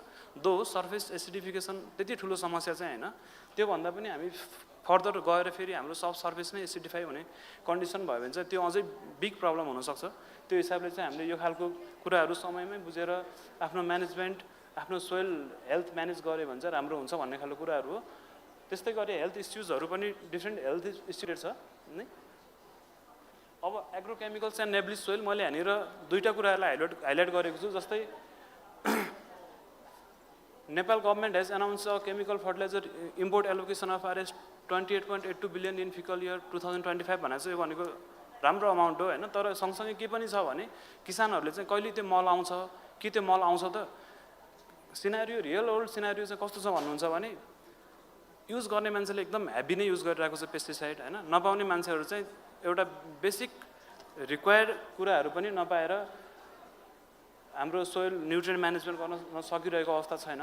त्यस्तै गरी अब हामीले यहाँनिर pesticide use in Nepal has been increasing in an annual rate of 10 to 20% भन्ने रिपोर्टहरूले देखाउँछ। यो भनेको चाहिँ अलिकति अलार्मिङ रेट नै हो। यहाँनिर चाहिँ विगत 10 वर्षमा चाहिँ नेपालमा चाहिँ पेस्टिसाइड एग्रोकेमिकल्स युजको ट्रेन्ड देखाउन खोजिएको छ। अब यहाँनिर जस्तै हामीले यहाँनिर तपाईँको 1664 active ingredient AI tons of chemical pesticide import भएको देखिन्छ, जसमध्येमा चाहिँ तपाईँको बायोपेस्टिसाइडहरूको अकाउन्ट ओन्ली 0.015% छ। त्यो भनेको चाहिँ हामी टोटल्ली एग्रोकेमिकल्सहरूमै हाम्रो प्रोडक्सन सिस्टम रिलाइज गरिरहेको छ भन्ने हामी भन्न सक्छौँ। त्यस्तै गरी अब हामीले मैले अघि पनि भने स्पेसल्ली बागमती प्रोभिन्समा चाहिँ 80% भन्दा बढी माटो अम्लीय देखिसकेको छ। स्पेसल्ली ठुला सहरी क्षेत्रहरूको नजिकमा पर्ने बस्तीहरू जस्तै काभ्रेपलाञ्चोक, धादिङ, नुवाकोट, चितवन र मकवानपुर डिस्ट्रिक्टमा चाहिँ त्योभन्दा पनि बढी एसिडिटीको प्रब्लमहरू छ भन्ने कुरा रिपोर्टेड छ होइन। अनि यो एकदमै स्पाइकिङ रेटमा छ। Low soil organic matter, removing crop residue, rain water, यस्तो खालको हाम्रो दिनौँ गर्ने यस्ता खालको एक्टिभिटिजहरूले चाहिँ सोइल अझै थ्रेडमा छ भन्ने कुराहरू, जस्तै त्यहाँनिर एउटा सोइल कम्प्याक्ट सोइल भयो भने चाहिँ कस्तो खालको इफेक्टहरू देखिन्छ भन्ने त्यो इमेजमा देखाउन खोजेको छ। अब सस्टेनेबल सल्युसन के हुनसक्छ त होइन। अब यसमा चाहिँ हाम्रो युथको रोल के हुनसक्छ। जस्तै मैले अघि पनि भने हाम्रो चाहिँ हामीले कसरी, जस्तै मैले व्यक्तिगत रूपमा चाहिँ कसरी सस्टेनेबल सोइल म्यानेजमेन्ट गरिरहेको छु भन्दाखेरि मैले चाहिँ हाम्रो क्याम्पसमा हुने एग्रिकल्चर सोइल साइन्स बेस्ड रिसर्चमा सकभर होइन कसरी सस्टेनेबल एप्रोचेसहरूलाई इन्कर्पोरेट गरेर अन्डर ग्रेजुएट लेभलमा थेसिसहरू गराउन सकिन्छ।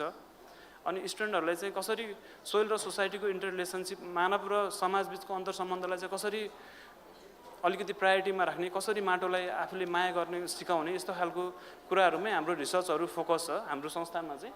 त्यही भएर हामीले चाहिँ बायोबेस्ड अल्टरनेटिभहरूमा सिफ्ट हुनैपर्छ। त्यही भएर अबको you are the soil guardians for tomorrow भन्ने कुराहरू मैले राखेको छु। तपाईँ हामीले नै हो माटोको सुरक्षा गराउने। त्यस्तै गरी यो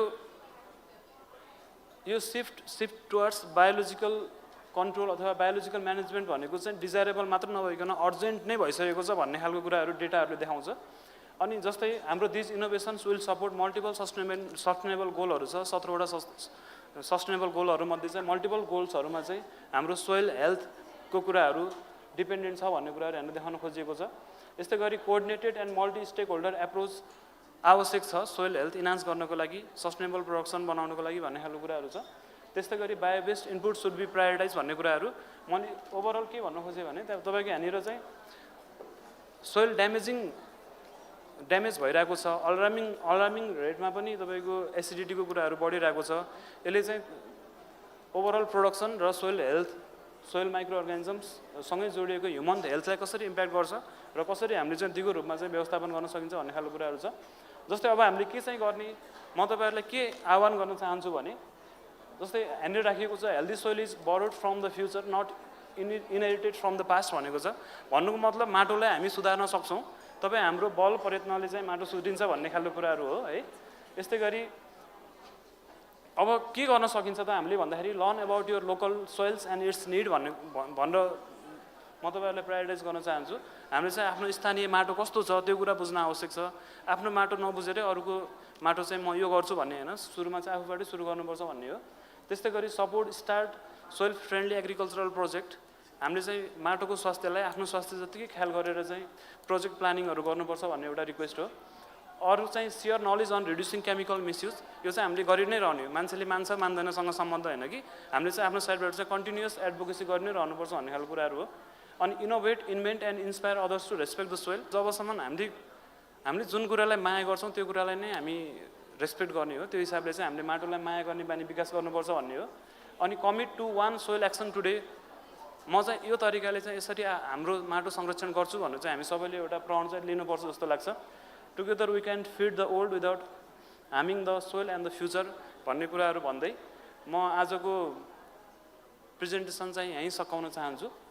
त्यही भएर अब तपाईँहरूले चाहिँ कसरी आफ्नो तरिकाले सोइल हेल्थलाई पनि ख्याल गर्नुहुन्छ भन्ने खालको एउटा क्वेसन छोड्दै म यहाँबाट बिदा हुन्छु। धन्यवाद।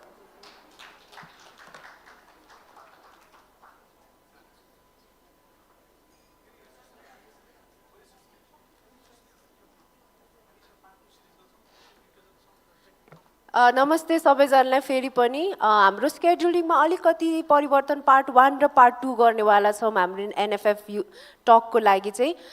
अबको हाम्रो सेसन भनेको चाहिँ इन्क्लुजन डिस्कसनमै हाम्रो प्रायोरिटी गर्ने भएको कारणले चाहिँ हामीले त्यो सेसनलाई अहिले यो सेसनमा होल्ड गरेर स्विच गर्नेवाला छौँ। त्यो भनेको त्यसको लागि चाहिँ हजुर, त्यसको लागि चाहिँ आई वुड काइन्डली रिक्वेस्ट हाम्रो चारैजना प्यानलिस्ट, हाम्रो एनएफएफ टकको panelist to switch over to our special seats on the at the front डायसमा अनि requesting the other session to come forward. Unfortunately हाम्रो थोरै इस्यु भएको कारणले गर्दाखेरि चाहिँ हामीले यो गर्नु परेको छ। यसको लागि चाहिँ सिन्सियर अपोलोजिज हाम्रो एनएफएफ टकको लागि, बट यसको एनएफएफ टकको पार्ट 2 हुँदैछ। फर्स्ट रोमै बस्दिनु हुनलाई विनम्र आग्रह गर्दछौँ।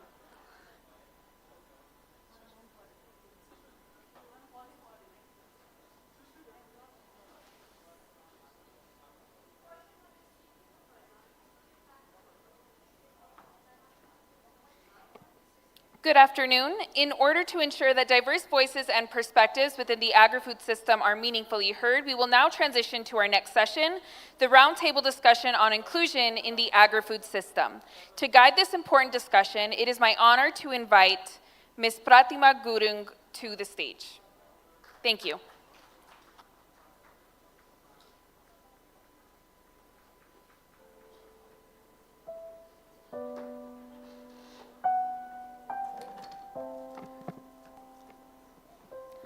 सबैजनालाई नमस्कार। म प्रतिमा गुरुङ त्रिभुवन विश्वविद्यालय उपप्राध्यापकको रूपमा म कार्यरत छु। म सम्पूर्णलाई फेरि पनि यो round table discussion on inclusion in agri food सिस्टमको यो प्यानल डिस्कसनमा म यहाँहरू सम्पूर्णलाई फेरि पनि स्वागत गर्न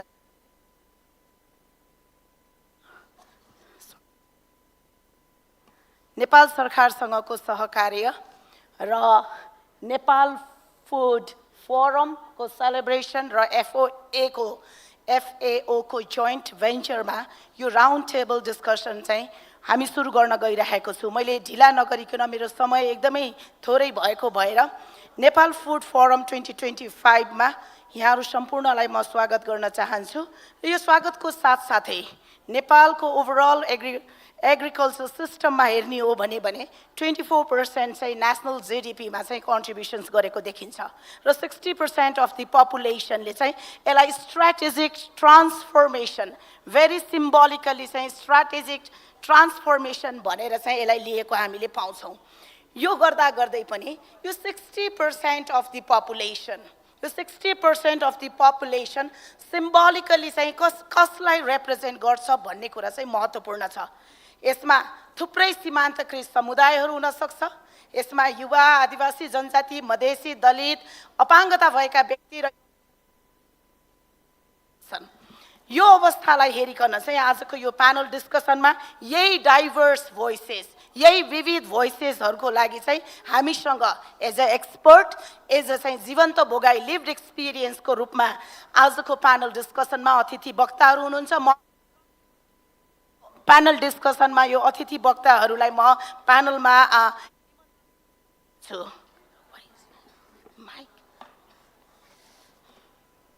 म सर्वप्रथम ढिला नगरिकन म महिला बाल बालिका तथा ज्येष्ठ नागरिक मन्त्रालयको अन्डर सेक्रेटरी हाम्रो निरा अधिकारीज्यू हुनुहुन्छ, म उहाँलाई ड्यासमा एज अ स्पिकरको रूपमा यो प्यानल डिस्कसनमा चाहिँ सहभागी हुनको लागि र अतिथि वक्ताको रूपमा म प्यानलमा उहाँलाई निमन्त्रणा गर्न चाहन्छु। हामीसँग अपाङ्गता भएका व्यक्तिहरूको महासङ्घ र त्यो महासङ्घभित्र डाइभर्सिटी एन्ड इक्विटी इन्क्लुजन एक्सपर्टको रूपमा मनोज कुमार गोहियारज्यू हुनुहुन्छ। उहाँलाई पनि अतिथि वक्ताको रूपमा यो प्यानलको लागि म हार्दिक अनुरोध गर्न चाहन्छु। यो प्यानलमा यस्तै विशेष गरेर चाहिँ डेभलपमेन्ट सेक्टर्स र दात्री निकाय र चाहिँ तपाईँको विभिन्न मल्टी स्टेक होल्डर्सको रिप्रेजेन्टेसन गर्दै CBM नेपालका प्रोग्राम म्यानेजर हामी माझमा हुनुहुन्छ। म मिस्टर बिमल पौडेलजीलाई चाहिँ प्यानलमा अतिथि वक्ताको रूपमा म हार्दिक अनुरोध गर्न चाहन्छु। म अतिथि वक्ताकै रूपमा चाहिँ एसोसिएट फाइनेन्स स्पेशलिस्ट FAO को हाम्रो बुनु शेर्पाजीलाई पनि म प्यानलमा अतिथि वक्ताको रूपमा यहाँलाई निमन्त्रणा गर्न चाहन्छु। Last but not the list, हामीसँग ग्राउन्डको भोइसेसको रूपमा फ्यान्से प्रोजेक्टको रिप्रेजेन्टेटिभ मिस्टर सुजन नेउपानेजी हामी माझमा हुनुहुन्छ। उहाँलाई पनि म अतिथि वक्ताको रूपमा यहाँलाई ड्यासमा चाहिँ आमन्त्रण गर्न चाहन्छु। सुजन नेउपानेज्यू,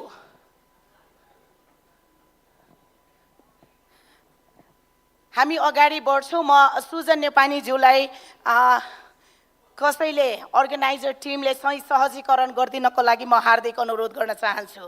म यो प्यानललाई धेरै कन्टेक्स्ट नबुनिकन गभर्मेन्ट अफ नेपालले डिक्लेयर गरेको छ 2024 देखि 2034 सम्म decade of agriculture investment phase.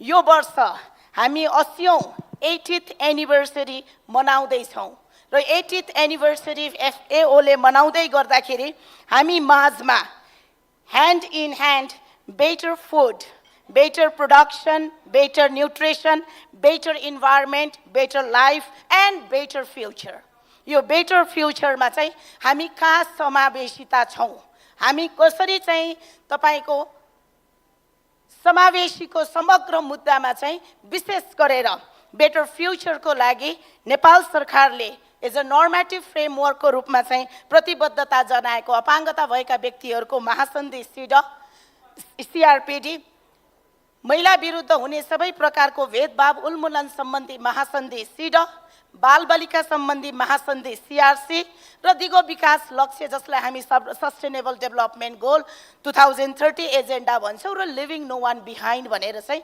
हामीले यसलाई सङ्घीय तहमा, प्रादेशिक तहमा र स्थानीय तहमा काम गर्दै आएका छौँ। अपाङ्गता भएका व्यक्तिहरूको लागि हेर्ने हो भने अपाङ्गता भएका व्यक्तिहरूको अधिकार ऐन हामीसँग, खाद्य फुड सोभरेन्टी एक्ट पनि हामीसँग छ र त्यो सँगै हामीसँग थुप्रै लज हामीसँग छ। तर त्यो हुँदाहुँदै पनि हाम्रो तितो यथार्थ कहाँ छ त भन्दाखेरि चाहिँ inequality exist, poverty, hunger, right to food, security, food and nutrition remains a challenge to the most marginalized group. And it is time for us to think who these most marginalized groups are. आजको panel डिस्कसनमा हामी यही विषय वस्तुसँग कुरा गर्छौँ। गाउँ तहमा, ग्रामीण तहमा चाहिँ हामीले फुड सिस्टमको कुरा गर्दै गर्दा, फुड म्यानेजमेन्टको कुरा गर्दै गर्दाखेरि हामी यसलाई कसरी चाहिँ मनन गरिरहेको छौँ, यो विषयवस्तुमा चाहिँ हामीले कसरी हेरिरहेको छौँ। समग्रतामा हेर्दाखेरि चाहिँ मूल प्रवाहीकरण भनेर भन्छौँ यसलाई। मेन स्ट्रिमिङ अप्रोचमा हामीले यसलाई कसरी काम गरिरहेछौँ, टार्गेटेड अप्रोचमा चाहिँ हामीले यसरी कसरी काम गरिरहेको छौँ भन्ने कुरालाई चाहिँ आजको यो बहसमा चाहिँ हामी छलफल गर्छौँ। म बहस विशेष गरेर चाहिँ अपाङ्गता भएका व्यक्तिहरूको महासङ्घ, जसलाई हामी राष्ट्रिय अपाङ्ग महासङ्घ भनेर भन्छौँ, राष्ट्रिय अपाङ्ग महासङ्घको प्रतिनिधिज्यू हामी माझमा हुनुहुन्छ। हाम्रो मनोजजीसँग म जान चाहन्छु। Food security, food system, food management, food इनोभेसनको कुरा गरिरहेको छौँ।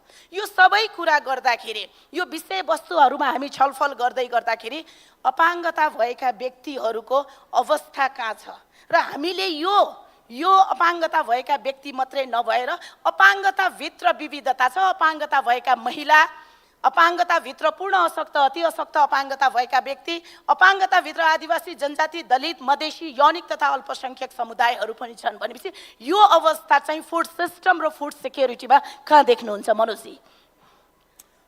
थ्याङ्क यू प्रतिमाजी। Am I audible? म सुनिराख्नु भएको छ। खानेको यो अहिले राष्ट्रिय अपाङ्ग महासङ्घले भर्खर हामी लगभग कति भयो 18 दिन भयो एउटा चाहिँ हामी सामान्य सर्वे गरेका थियौँ कि अपाङ्गता भएका व्यक्तिहरू, मैले अपाङ्गता भएका व्यक्तिहरू भनिरहँदाखेरि अपाङ्गता भएका महिला पनि बुझिदिनुपर्छ, दलित र विभिन्न क्रस सेक्सनल जुन इन्टिटीहरू छ त्यसलाई चाहिँ मैले अन्डरमाइन चाहिँ गर्न खोजेको, जस्ट त्यसलाई कट सर्ट मात्रै गर्न खोजेको। अपाङ्गता त्यो हेर्दाखेरिकोमा चाहिँ हामी इन्ट्रेस्टिङ पाटो चाहिँ के पायौँ भनिसकेपछि म तपाईँहरूलाई बुदागत रूपमा चाहिँ भन्न चाहन्छु। Number 1, food security food security and sovereignty act Nepal सरकारको छ, यहाँहरूलाई ज्ञातै छ।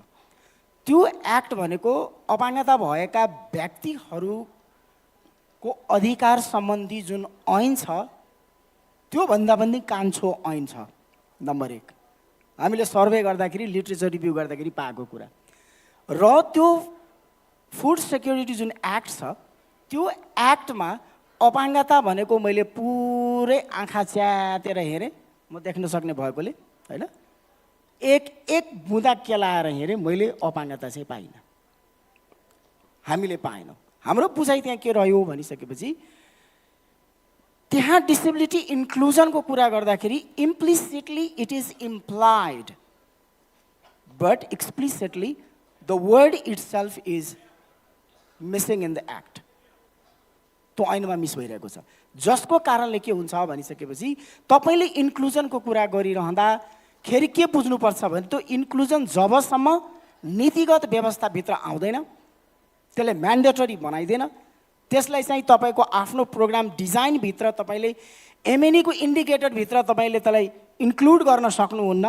तपाईँको गाइडिङ पोलिसी यदि अपाङ्गता रिलेटेड छैन भने if you are not monitoring inclusion means this is not mandatory, means the inclusion has been taken by that law as optional add on. तपाईँहरूले पावर पोइन्ट चलाउनु भएको छ, कम्प्युटर चलाउने साथीहरूले पावर पोइन्ट चलाउनु भएको छ, वर्ड चलाउनु भएको छ पक्कै पनि होइन, हामी सबै युवा साथीहरू छौँ। त्यहाँ एउटा साइडमा हुन्छ एड अन भन्ने हुन्छ क्या।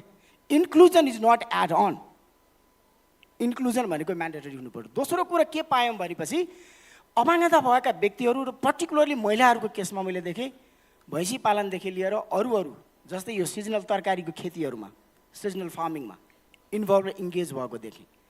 तर प्रब्लम त्यहाँ के छ भनिसकेपछि हाम्रो फुडले तिनीहरूलाई कस्तो किसिमको रिजनेबल अकोमोडेसन चाहिन्छ, कस्तो किसिमको सपोर्ट चाहिन्छ, उनीहरूको बारेमा अलिकति हामी मन छ कि सिस्टम भन्ने देखिन्छ। फार्मर ग्रुप्सको कुरा लिउँ, म फार्मर ग्रुप्स 4वटालाई गएर भेटेँ, कैलालीको कुरा म गर्दैछु। त्यहाँ चाहिँ स्थानीय स्तरबाट इनिसिएटिभ लिएर उहाँहरूले बनाएको त फार्मर ग्रुप्समा सबै पाइन्छ, दलित पनि पाइन्छ, महिला पनि पाइन्छ, सबै जनजाति, थारू पनि पाइन्छ, मधेसी पनि पाइन्छ। अपाङ्गता भएका व्यक्ति खोजेको त खै त उहाँहरू हाम्रो कोअपरेटिभमा आउन सक्नु भएन। अब यहाँ इन्ट्रेस्टिङ पाटो छ access to loan, seed money, जुन चाहिँ अपाङ्गता भएका व्यक्ति फेरि त्यहाँ के हुन्छ भने कोअपरेटिभमा तपाईँ जानुभयो भने उहाँहरूले विश्वासै गर्दैन कि। सबभन्दा पहिला उहाँले बाख्रा पालन गर्नु होला, उहाँले सिजनल तरकारी गर्नु विश्वास गर्नु, तर दे आर इङ्गेज्ड। हामी कहाँ चुकिरहेछौँ भन्ने महत्त्वपूर्ण। मैले फेरि पनि यो प्यानललाई निवेदन गर्न चाहन्छु, यहाँ आजको अतिथि वक्तामा रहनुभएको सबै प्यानलिस्टहरूको आफ्नो एक्सपर्टिज छ र त्यो एक्सपर्टिजसँग लिभड एक्सपिरियन्स छ। मैले उहाँहरूको बायो चाहिँ मैले पढ्न सकिनँ, मसँग एकदमै टाइम लिमिटेसन भएको भएर मलाई अर्गनाइजरले दिएको टाइममा मैले उहाँहरूको बायोलाई पनि मैले होइन तपाईँको टाइमलाई हेरिकन मैले चाहिँ त्यसलाई चाहिँ वाचन गर्न सकिनँ। म त्यो पनि एकदमै अपोलोजाइज गर्न चाहन्छु र हामी यो डिस्कसनलाई म फर्स्ट राउन्डमा चाहिँ दुईटा क्वेसनमा मात्रै जान्छु, फर्स्ट र सेकेन्ड राउन्ड अफ क्वेसन र फर्स्ट र सेकेन्ड राउन्ड अफ क्वेसनमा चाहिँ म अब 3 मिनट्समा चाहिँ यहाँहरूलाई लिमिटेसन गर्दै पनि जाने म यहाँहरूलाई निवेदन गर्न चाहन्छु मेरो समयको सीमितताले गर्दाखेरि। अघि मनोजजीले भन्नुभए जस्तै गरेर चाहिँ ग्राउन्डमा पोलिसीको ग्याप छ, रिजनेबल अकोमोडेसन एकदमै महत्त्वपूर्ण छ। अपाङ्गता भएका व्यक्तिहरूलाई सिड मनी एक्सेस टु चाहिँ रिसोर्सेस र त्योसँग लोन सिस्टम चाहिँ अझै पनि कम्प्लिकेसन छ। म सुजनजीतिर जान चाहन्छु। ग्रासरुट लेभलमा बसेर काम गर्नुभएको छ, एकदमै ग्रासरुट लेभलमा बसेर चाहिँ यो समुदायसँग काम गर्दै गर्दाखेरि कहाँनिर चाहिँ चुनौती देख्नुहुन्छ, कस्तो चुनौती तपाईँको चाहिँ ग्राउन्डको अनुभवले भन्छ?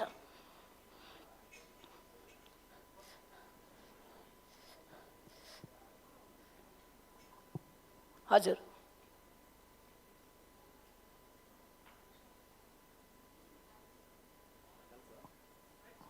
माइक अन छ होला।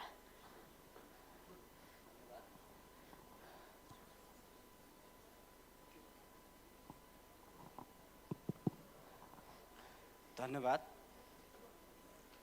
यो अपाङ्गता भन्ने शब्दमा जति सुनिन्छ नि, अपाङ्गता भन्ने शब्दले चाहिँ मान्छेमा चाहिँ एउटा दोस्रो दर्जाको नागरिकको रूपमा पूर्ण रूपमै हेरिनेको देख्छु म यो ग्राउन्ड लेभलमा, म गाउँमै र यो सोसल वर्कतिर र यो अलि ग्रामीण भेगतिर काम गर्दाखेरि। तर यो अपाङ्गता भन्ने बित्तिकै अपाङ्गता भनेको त एउटा क्षणिक एउटा 100को 5% 10% भन्ने नै हुन्छ, पूर्ण पर्सेन्ट 100 नै त कसै पनि अपाङ्गता त हुँदैन नि। त्यसरी मूल्याङ्कन गर्ने परिपाटी मैले भोगेँ, देखेको छु। र अर्को कुरो यो समाजमा महिलाको हकमा, बालबालिकाको हकमा, सबैको हकमा सरकारले विभिन्न किसिमका अनुदानहरू दिइरहेको छ। तर अपाङ्गता भएको व्यक्तिहरूलाई चाहिँ सरकारले कुनै पनि किसिमको राज्यको स्रोतबाट चाहिँ अनुदानको व्यवस्था गरिएको मैले भेटेको छैन। यो बिहान पनि एउटा यहाँ प्रिजेन्टेसनमा मैले हेरेँ, एउटा म्यामले भन्नुभएको थियो, देखाउनु भएको थियो। तर त्यहाँ अपाङ्गता भन्ने व्यक्तिहरूलाई चाहिँ कुनै पनि सरकारवालाहरूले चाहिँ त्यहाँ आर्थिक सहयोगको सहुलियतको चाहिँ कुरा गरिएको मैले देखिनँ। त्यस कारणले अपाङ्गता भएका व्यक्तिहरूलाई चाहिँ समाजले हेर्ने दृष्टिकोण जति न्यारो छ नि, तर अपाङ्गता भएका व्यक्तिहरूले हेर्ने दृष्टिकोण चाहिँ त्योभन्दा एकदम फराकिलो छ। हस्, मैले तपाईँको स्टेटमेन्टलाई ब्रिफली भन्नुपर्दा एटिट्युडनल बेरियर्स, अझै पनि अपाङ्गता भएका व्यक्तिहरू चाहिँ अन्य नागरिक सरह चाहिँ बाँच्न सकेको अवस्था छैन। त्यहाँभित्रको अवरोधमा चाहिँ एक्सेस टु तपाईँको फुड सिस्टम गर्दाखेरि त्यहाँको रिसोर्सेसको कुराहरू, लोनको कुराहरू होइन, त्यस्ता विषयहरू चाहिँ अपाङ्गता भएका व्यक्तिहरूलाई अझै पनि बेरियर्सको रूपमा हामीले पाएको छौँ। म बिमलजीतिर जान चाहन्छु। यो हामी food system, food security, inclusion of food सिस्टमका कुरा गरिरहेका छौँ र विभिन्न तपाईँको डेभलपमेन्ट पार्टनर्स र मल्टी स्टेक होल्डर्सहरूले नेपालमा काम गर्दै आउनु भएको छ अपाङ्गता समावेशीकरणको लागि।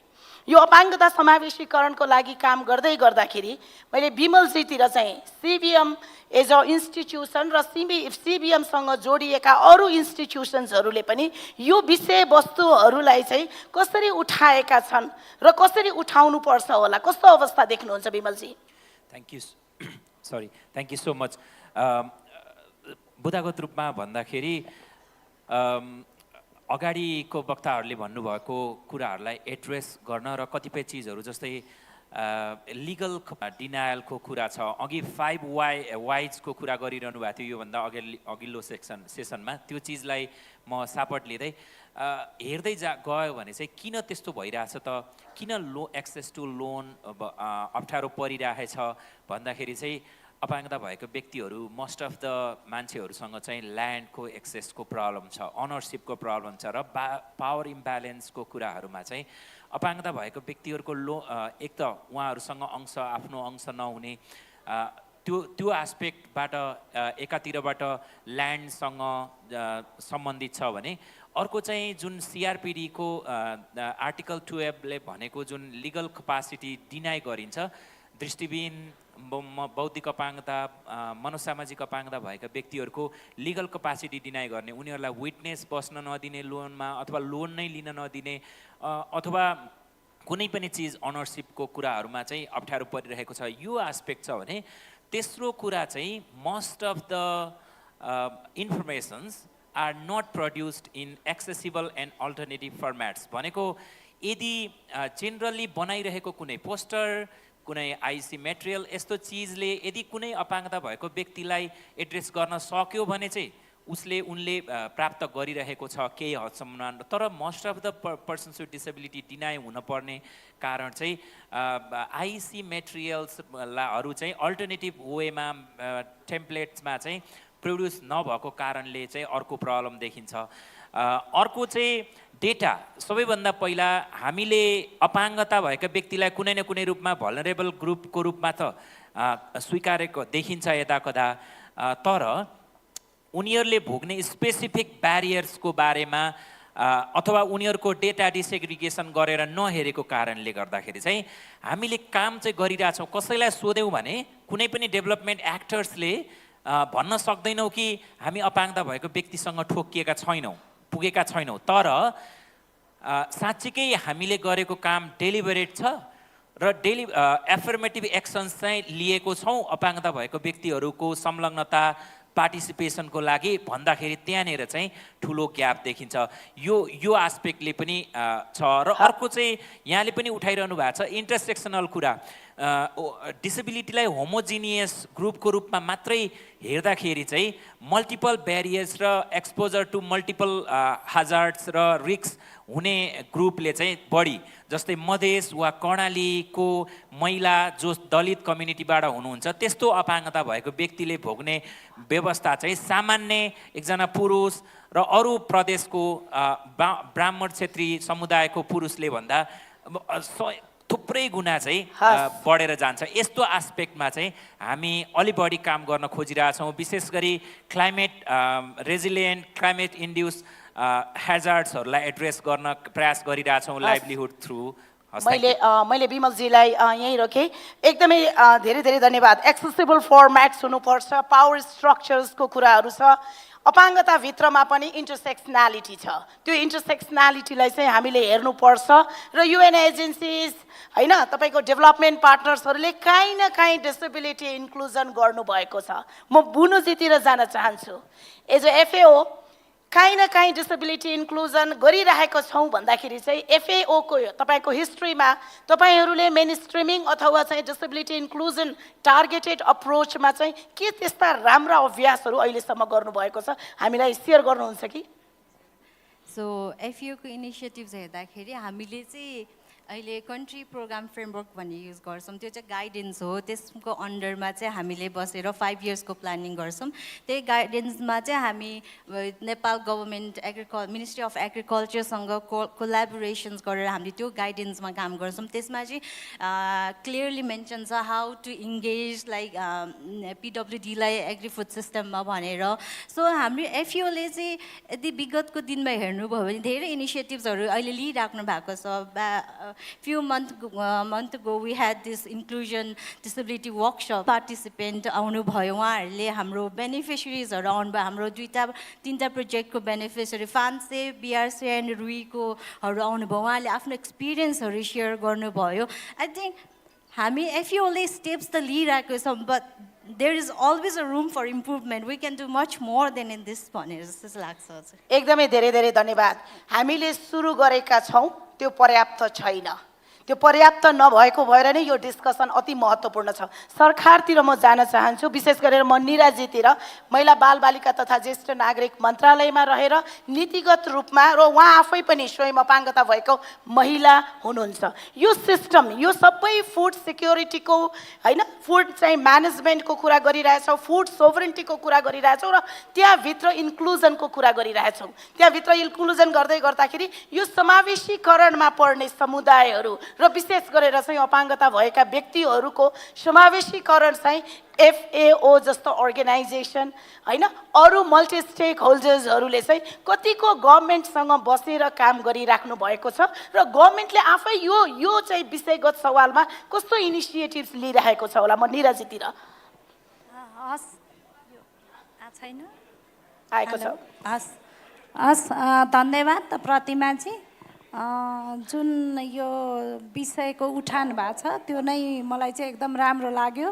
यो जुन फुड सेक्युरिटी, फुड सोभरेनिटीको कुरा गर्दै जाँदा समावेशिताको विषय चाहिँ एकदमै महत्त्वपूर्ण हुन्छ। अझै अपाङ्गता भएका व्यक्तिलाई लिएर समावेशिता कहाँ छ भन्ने कुरा चाहिँ यो FAOले जुन किसिमको फोरम क्रिएट गर्यो, यसले चाहिँ यस्तै फोरमले हो यस्ता विषयहरूमा चाहिँ समावेशीकरण खोज्दै जाने भन्ने लाग्छ। र हामीले कहाँ के गर्यौँ भन्दा पनि अपाङ्गता अधिकार ऐनमा चाहिँ विभेद विरुद्धको हकमा नै अपाङ्गता भएको व्यक्तिहरूको लाई खानपान पालनपोषणको हकको कुरा सुनिश्चित गरेको छ र त्यसै सामाजिक सुरक्षाको हकमा हामीले हेऱ्यौँ भने चाहिँ उहाँहरूलाई चाहिँ उद्यमशील बनाउँदा चाहिँ खालि उद्योग धन्दालाई मात्र होइन, कृषिमा आधारित व्यवसाय गराउन सक्ने भन्ने कुरा पनि छ। तर यहाँ सबै साथीहरूले कुरा उठाइरहँदा चाहिँ अब यो अलिकति क्रस कटिङ इस्यु भएर आउनुपर्ने अपाङ्गताको विषय जस्तो खाद्य सुरक्षा अधिकार ऐनको कुरा गर्दा त्यहाँ अपाङ्गता भेटिएन भन्ने कुरा आयो। यो कुरामा चाहिँ अलिकति क्रस कटिङ अपाङ्गताको विषयलाई क्रस कटिङ बनाउन चाहिँ अलि पर्ने रहेछ भन्ने रियलाइजेसन चाहिँ म आफूले गरेको छु। किनभने अब सरकारवाला अपाङ्गता मन्त्रालय भए पनि यो अपाङ्गताको विषय चाहिँ कृषिले, उद्योगले सबैले उति नै हेर्नुपर्ने हो। अलिअलि सुरु चाहिँ भएको छ, तर कसरी सुरु भएको छ भने यस्तै वर्कसप सचेतना साना साना कुरामा भएको छ। तर ठ्याक्कै गएर पोलिसीमा नछोएसम्म चाहिँ अपाङ्गता अधिकार चाहिँ प्राप्त हुन सक्दैन। त्यसैले यसलाई कसरी हामीले सुधार गरेर लाने यो चाहिँ बहसको विषय बन्नुपर्छ। म निराजीलाई एकदमै धेरै धेरै धन्यवाद भन्न चाहन्छु। इनिसिएटिभ्स भएको छ, तर त्यो इनिसिएटिभ्स पर्याप्त मात्रामा चाहिँ छैन। हामीले इन्टरमिनिस्ट्रियल कोअर्डिनेसन पनि त्यत्तिकै आवश्यकता छ र त्यो कोअर्डिनेसन सँगसँगै चाहिँ हामीले यसलाई चाहिँ क्रस कटिङ इस्युजमा पनि कसरी लैजान सक्छौँ भन्ने कुरा चाहिँ एकदमै महत्त्वपूर्ण छ। अपाङ्गता भएका व्यक्ति र विशेष गरेर चाहिँ सीमान्तकृत समुदायको हकमा हेर्दाखेरि चाहिँ हामीले ट्विन ट्र्याक अप्रोच चाहिँ अति महत्त्वपूर्ण हुन्छ। एउटा चाहिँ विशेष गरेर उहाँहरूसँग नै लक्षित भएको टार्गेटेड इन्टरभेन्सन भनेर भन्छौँ हामी, त्यो टार्गेटेड इन्टरभेन्सन चाहिँ हामीले गर्न जरुरी हुन्छ र त्यो सँगसँगै चाहिँ मेन स्ट्रिमिङ तपाईको मूल प्रवाहीकरण गर्नको लागि अपाङ्गतालाई कसरी समावेशीकरण गर्न सकिन्छ भन्ने कुरा चाहिँ एकदमै महत्त्वपूर्ण हुन्छ भन्ने कुरालाई मैले उजागर गर्दै हामी मसँग धेरै समय छैन।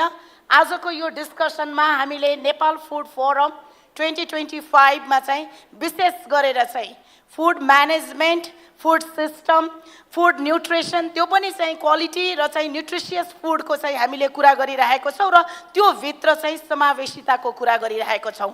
त्यो समावेशिताभित्र चाहिँ हामी समन्वयको कुरा गरिरहेछौँ, सहकार्यको कुरा गरिरहेछौँ, साझेदारीको कुरा समबुझाइ चाहिँ महत्त्वपूर्ण छ। म यही समबुझाइलाई चाहिँ आजको यो प्यानलमा बस्ने हुने सबै प्यानलिस्टहरू विभिन्न तहमा चाहिँ बसेर चाहिँ यहाँहरूले काम गरिराख्नु भएको छ। म उताबाट बुनुजीबाट नै 1 2 3 तीनटा टेक अवे मेसेज तपाईको के हुन सक्छ? Over to you. Take away message चाहिँ म युथको पर्सपेक्टिभबाट भन्दाखेरि you don't define someone because of their physical disability. तपाईँले उसको फिजिकल एपियरेन्स हेरेर तपाईँले आइडेन्टिटी दिन सक्नुहुन्न। देयर आर तपाईँहरूले त्यस्तो गर्नु भने तपाईँहरू स्टिग्मामा बस्नुहुन्छ। त्यसैले हामी एज अ यङ पर्सन PWDले चाहिँ हामीले चाहिँ के फिल गरेका छौँ भने तपाईँहरूले हामीलाई एउटा बक्समा राख्नुहुन्छ विच इज नट गुड हाम्रो अर्को पनि आइडेन्टिटिज हुन्छ आउट अफ द बक्स हजुर अर्को दुईटा हजुर त्यो अर्को भनेको चाहिँ let's focus in innovations accessibilities in digital र क्लियर कम्युनिकेसन एक्सेसिबिलिटिज त हुनुपर्छ हस् म विमलजीतिर थ्याङ्क यू तिनवटा कुरा मोस्ट इम्पोर्टेन्ट चिज भन्दाखेरि पहिलो चाहिँ मलाई लागेको अब हामी गभर्मेन्ट र डेभलपमेन्ट पार्टनर्सहरूले सँगसँगै गर्नुपर्ने जेडसी जसरी जेसी हामीले फिल गऱ्यौँ त्यसरी डिसेबिलिटीलाई चाहिँ एक्सप्लिसिट मेन्सनिङ गरेर जाने कुरालाई हामीले प्राथमिकता गर्नुपर्छ त्यो कुरा फर्स्ट प्रायोरिटी हो र दोस्रो कुरा चाहिँ टोकनिस्टिक पार्टिसिपेसनलाई एभोइड गरेर स्ट्रक्चरल पार्टिसिपेसन मिनिङफुल पार्टिसिपेसनलाई बढी जोड दिनुपर्छ अघि यहाँले भनेको जस्तो ट्विन ट्र्याक अप्रोच प्रयोग गरेर स्ट्रक्चरल पार्टिसिपेसनमा चाहिँ अलिक बढी जोड दिनुपर्छ भन्ने हो र थर्ड एन्ड एकदम इम्पोर्टेन्ट चिज चाहिँ अघिदेखि मैले प्रायोरिटी गरिरहेको डेटा जबसम्म हामी डेटा डिसेग्रिगेसन गरेर डिपमा पुग्न सक्दैनौँ तबसम्म चाहिँ हामीले थाहा पाइरहन्नौँ कि हामीले को मान्छेहरूलाई चाहिँ इङ्गेज गर्ने परिस्थिति बन्न सक्यो भनेर त्यही भएर डेटा डिसेग्रिगेसन इज द मस्ट हस् म मनोजजीतिर मसँग माइक कमी भएको कारणले गर्दा once again thank you Ken once again we love you because you have always recognized the disability inclusion and I'm going back to the Pratima's question. So the first thing we can do, like I don't want to play around like the policy. It's time taking. Let's take action. Number one, let's have a partnership, PDs and technical organization to conduct access and inclusion audit from top to bottom. That will give you a room where we can do what. Second, little bit longer. It will take a little bit long time, to develop, but that will be very much, that's very essential for inclusion. Let's have an inclusion protocol, particularly in the food system, a kind of the benchmark indicator, disability inclusion indicator.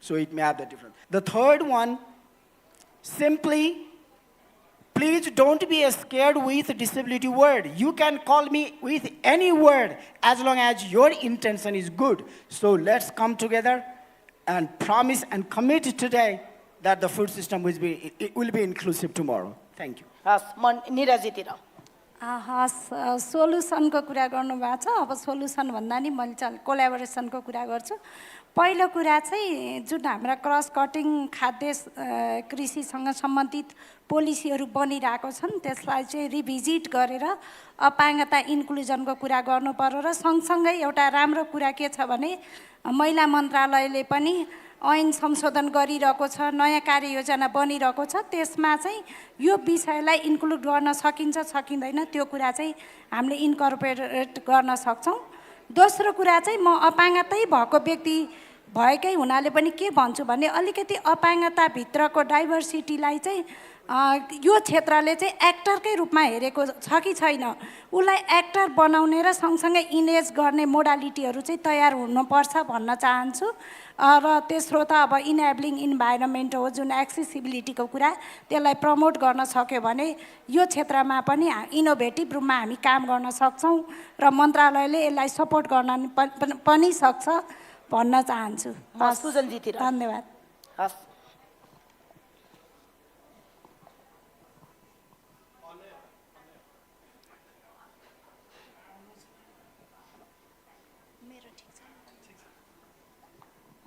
धन्यवाद तर समावेशी पहुँच र अधिकार सुनिश्चित गर्न सकिन्छ एउटा र अर्को उद्यमशीलता प्रदान गर्न सकिन्छ अर्को समावेशी शासन र सहभागितामूलक निर्णय लिन सक्यो भनेदेखि अपाङ्गता भएका व्यक्तिहरूको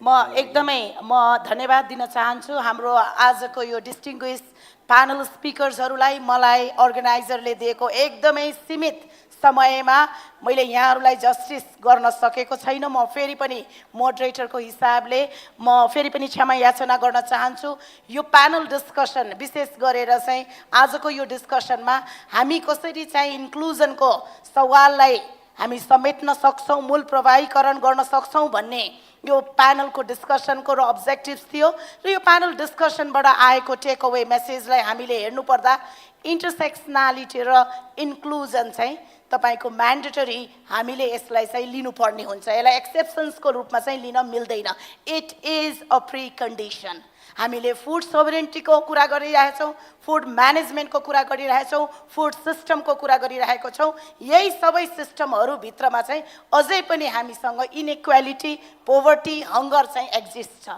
यही कुरालाई हटाउनको लागि अपाङ्गता भएका व्यक्ति र अन्य सीमान्तकृत समुदायहरूको अर्थपूर्ण सहभागिता अर्थ राख्छ यो अर्थपूर्ण सहभागितामा चाहिँ पहुँचयुक्तता जसलाई हामी एक्सेसिबिलिटी भनेर भन्छौँ त्यो एक्सेसिबिलिटी पनि अपाङ्गता भएका व्यक्तिहरू विविध छन् र उनीहरूको आवश्यकता फरक हुन्छ त्यो आवश्यकतालाई चाहिँ हामी रिजनेबल अकोमोडेसन भनेर भन्छौँ त्यो रिजनेबल अकोमोडेसन गर्न सके मात्रै अपाङ्गता भएका व्यक्तिहरूको अर्थपूर्ण सहभागिता सार्थकता हुन्छ अपाङ्गता भएका व्यक्तिहरूलाई खानको समस्या छ अवरोध छ भनेर मात्रै पुगेन त्यसको लागि तथ्याङ्क चाहिन्छ त्यसको लागि चाहिँ हामीसँग अनुसन्धान चाहिन्छ र त्यो अनुसन्धानमा आधारित चाहिँ पैरवी हामी सबैको लागि आवश्यकता हुन्छ त्यो सबै हामी कसरी गर्न सक्छौँ भन्दा त्यो सबै हामी अपाङ्गतै भएका व्यक्तिहरूको सङ्घ संस्था र प्रतिनिधिसँग र विभिन्न सरकारवाला निकायसँग समन्वय सहकार्य साझेदारी र समबुझाइबाट गर्न सकिन्छ अनि मात्रै हामी लिभिङ नो वान बिहाइन्डलाई सार्थक दिन सक्छौँ आजको यो प्यानल डिस्कसनमा जति पनि प्यानलिस्टहरूलाई म फेरि पनि राउन्ड अफ अप्लज दिएर उहाँलाई एकदमै धेरै धेरै धन्यवाद दिन चाहन्छु अपाङ्गता भएका व्यक्तिहरू बुझेका कुरा चाहिँ नथिङ अबाउट अस विदाउट अस हाम्रा लागि हामी नै भन्ने कुरा सार्थक त्यतिखेर हुन सक्छ जतिखेर चाहिँ हामीले अपाङ्गता भएका व्यक्तिका सवाललाई मूल प्रवाहीकरण र समावेशीकरण गर्न सक्छौँ हामी यही बाटोमा चाहिँ आजको चाहिँ अर्गनाइजरले यो इनिसिएसन लिनुभएको छ हामी यो पोजिटिभ इनिसिएसनलाई सकारात्मक रूपमा फेरि पनि धन्यवाद दिन चाहन्छौँ र तपाईहरूसँग यसरी नै डिस्कोर्सबाट पोलिसीबाट हामी इन्टरभेन्सन गरेर चाहिँ अपाङ्गता भएका व्यक्तिहरू अन्य नागरिक सर चाहिँ सम्मानजनक रूपमा समाजमा बस्न सक्ने अवस्था हामी सबैले सिर्जना गरौँ भन्ने म सन्देशका साथ यहाँहरूलाई फेरि पनि सुनिदिनु भएकोमा र आजको प्यानल डिस्कसनको अति महत्त्वपूर्ण भनाइहरूको लागि म धन्यवाद दिन चाहन्छु र बिदा पनि हुन चाहन्छु धन्यवाद Thank you very much, Professor Pratima Guru. Now we are towards the end of the session, and we have a small, like 2-3 minutes to offer token of appreciation to our moderator and the panelists. I would like to request Ken Simiju, Mr. Ken Simiju, country representative of FAO, to come on the stage and offer token of appreciation to Undersecretary Ms. Neera Adhikari.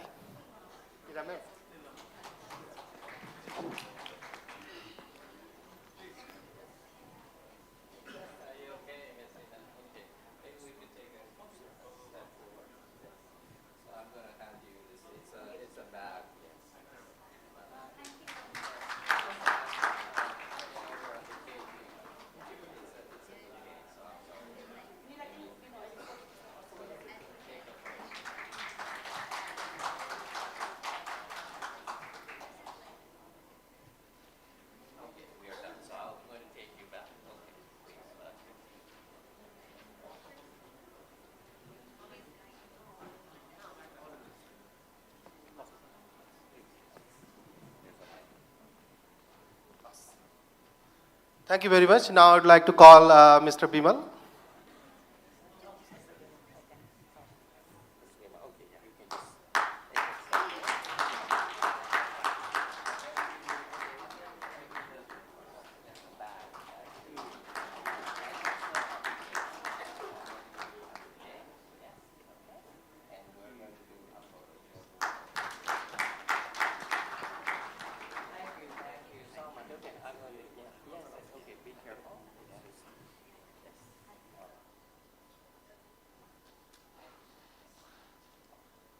Following on, I would like to call Mr. Manoj.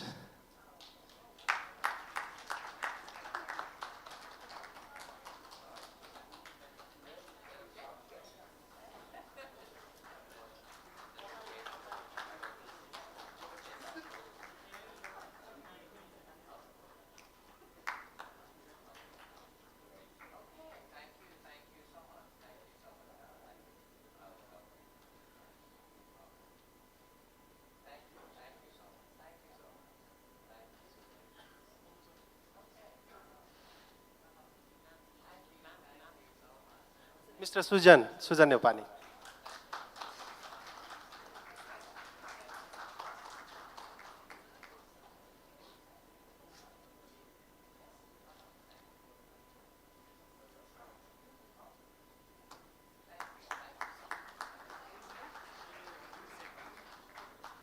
Last but not the least, our very own Bunu.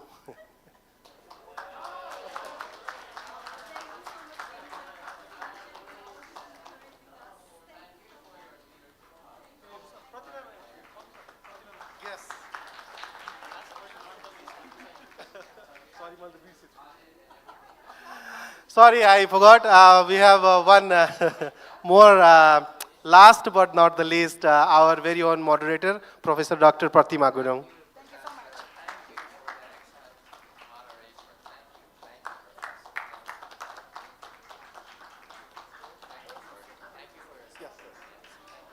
Now I call all the panelists and moderator to take a group photo, please.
Thank you so much to the panel participants and moderator for sharing their perspectives and experiences, and most importantly, for reinforcing that meaningful and intersectional inclusion of persons with disabilities within the agri-food system is absolutely fundamental.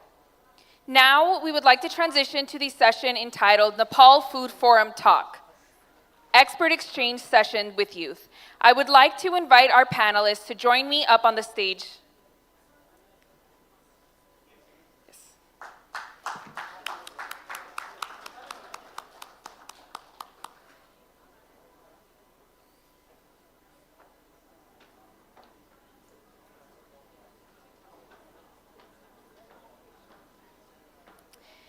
And without further delay, I would like to invite to the podium Ms. Ranjana Sedain, expert on food loss and waste.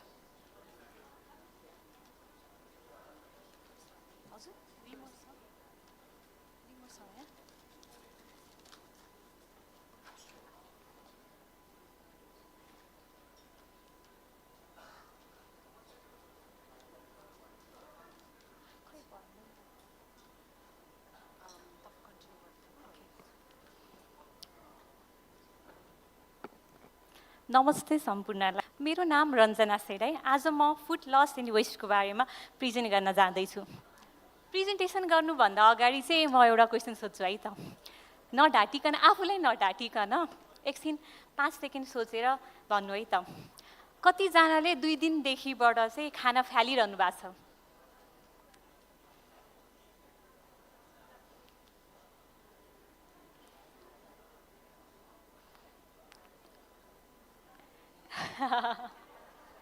भनेपछि अलिकति भए पनि फ्याल्न त मन लागिहाल्छ कि थाहा भयो भने तर हामीलाई थाहा छ अलिकतिले पनि हाम्रो कति इम्प्याक्ट गरिरहेको हुन्छ नि लाइक ग्लोबलमा कुरा गर्दै थियो एउटा भनाइ छ नि पहिला पहिला खाना फ्याल्नु हुँदैन है खाना फ्याल्नु हुँदैन दाना दाना तिमीहरूको धेरै भयो भने चाहिँ एक दिन तिमीहरूले खाने सरी ओके खाना पहिलाको एउटा हाम्रो भनाइ सबैलाई थाहा छ होला नि बुवा आमाहरूले हजुरबा हजुरआमाले भन्नुहुन्छ नि खाना नफ्याल है खाना फ्याल्दाखेरि तिमीहरूले एउटा एउटा दाना चाहिँ गनिएर अनि त्यसपछि चाहिँ एक थाल हुन्छ नि तिमीहरूले एक दिन त खानै पाउँदैन भनेर यो भनाइ चाहिँ आज आएर चाहिँ हामीलाई चाहिँ एकदमै सत्य हो जस्तो लाग्छ कि त्यो हामीले खाना नपाउने होइन कि त्यो भनेको चाहिँ फुड सेक्युरिटीको कुरा थियो कि जुन पाला बुवा आमाले बुझ्नुहुन्थेन त्यो चाहिँ हामीले चाहिँ त्यो पालामा बुवा आमाले त्यसरी बुझ्नुहुन्थ्यो नि हामीले चाहिँ अब इनोभेसन तरिकाले बुझ्नु पर्यो सो अब प्रेजेन्टेसन स्टार्ट गरौँ है त ग्लोबल लस र वेस्टको कुरा गर्नु पर्दाखेरि चाहिँ हाम्रो के छ भन्दा चाहिँ नियरली 1/3 अल फुडहरू ग्लोबली नै लस भइरहेछ जुन मध्येमा चाहिँ 13%हरू चाहिँ हार्भेस्टमा भइरहेछन् भने रिटेलरमा चाहिँ 90% र फुड सर्भिस र हाउस होल्डमा भइरहेछ नि ओभरअल 1.5 बिलियन टनहरू चाहिँ एभ्री डे वेस्ट भइरहेको छ यो चाहिँ हाम्रो FAO एन्ड UNEPको 2024 को डेटा अनुसार सो रियल प्रब्लम भनेको हाम्रो फुड सर्टेज हो त होइन रहेछ नि त फुड लस रहेछ नि त फार्मरले त हामीले त प्रोड्युस नै गर्नु हुँदैन भन्थ्यौँ तर होइन फार्मरले त प्रोड्युस गर्नुहुन्छ तर के भयो भने फार्मरले प्रोड्युस गर्नुभएको सबै हार्भेस्टको सामानहरू चाहिँ हाम्रो प्लेटमै आइपुग्दैन कि किनकि हार्भेस्ट गरिसकेपछि त्यहाँ चाहिँ सिस्टम नै ब्रेक छ सो नेपालको कन्टेक्स्टमा कुरा गर्नुपर्दाखेरि स्मल होल्डर फार्मर भनेको चाहिँ एकदमै हाई रिस्क र हाई लसमा के हुन्छ भने नेपालको उहाँहरू चाहिँ एउटा प्रोडक्ट एउटा सिजन र एउटा रिजनमा चाहिँ भर पर्नुहुन्छ जस्तै सर्लाईको इक्जाम्पल लिउँ है त सर्लाईमा के गर्नुहुन्छ मालदा आफमा फेमस छ नि त सो सबैजना मालदा आफ गर्नुहुन्छ समर सिजनमा तर इफ त्यो सिजनको फुड लस भयो भने के गर्ने उहाँहरूको त कम्प्लिट इयर नै डिजास्टर हुने भयो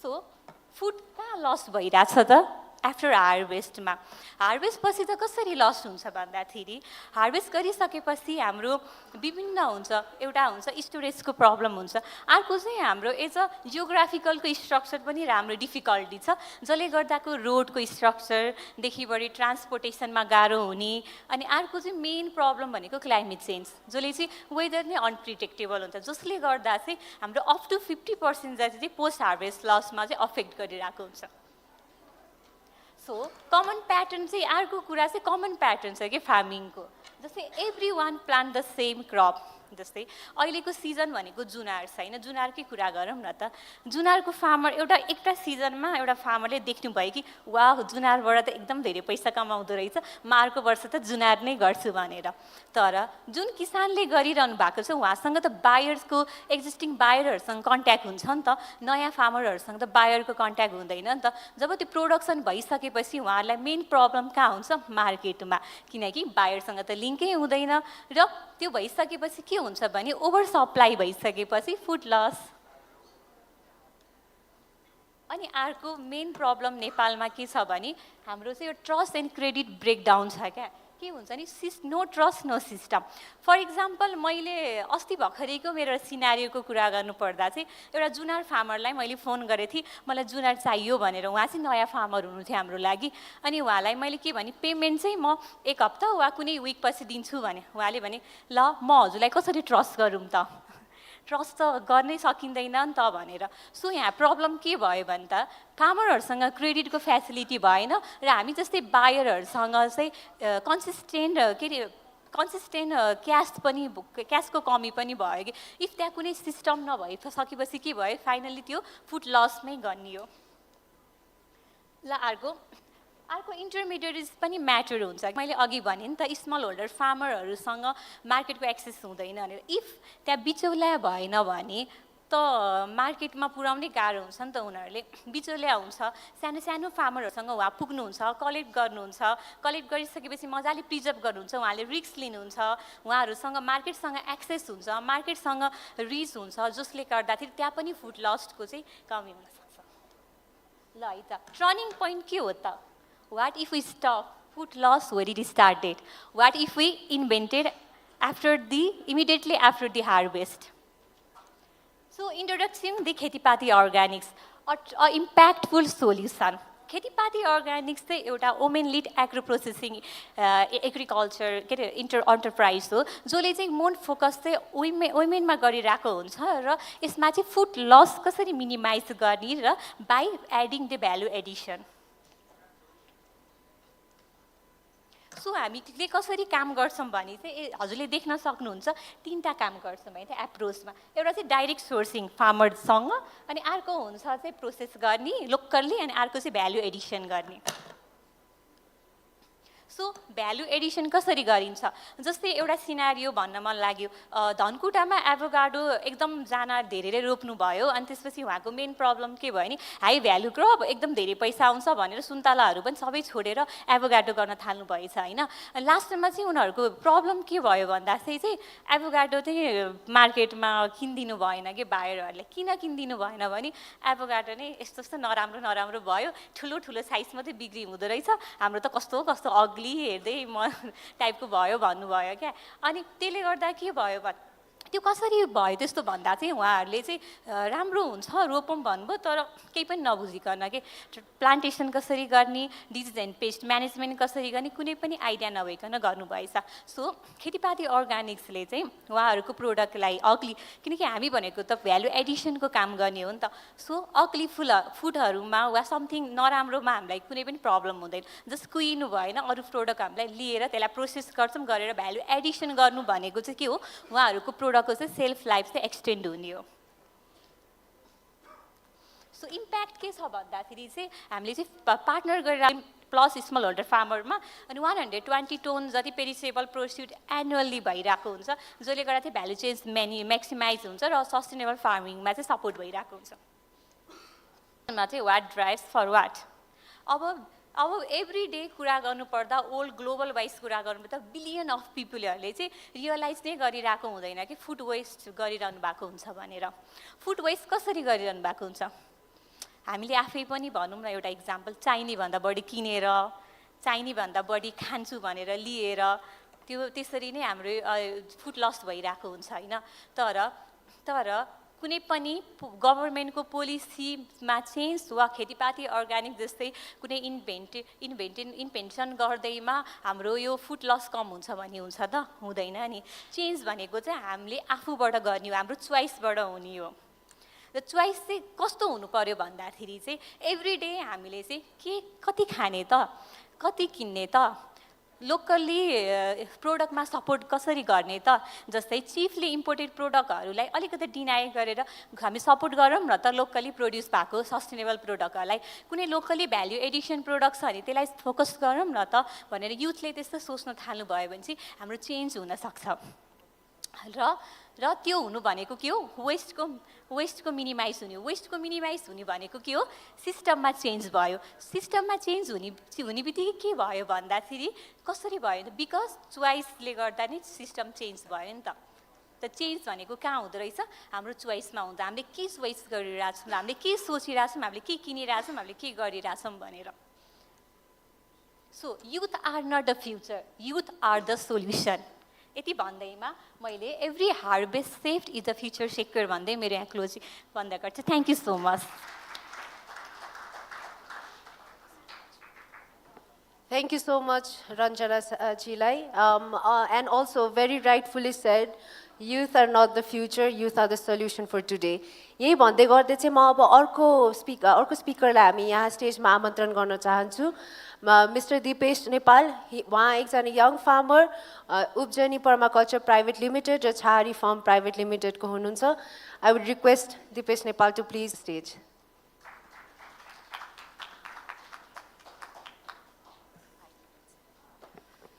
सर्वप्रथम त एफएओलाई यो अपर्च्युनिटी दिएकोमा धन्यवाद भन्न चाहन्छु। मेरो स्लाइड त्यही थियो होला।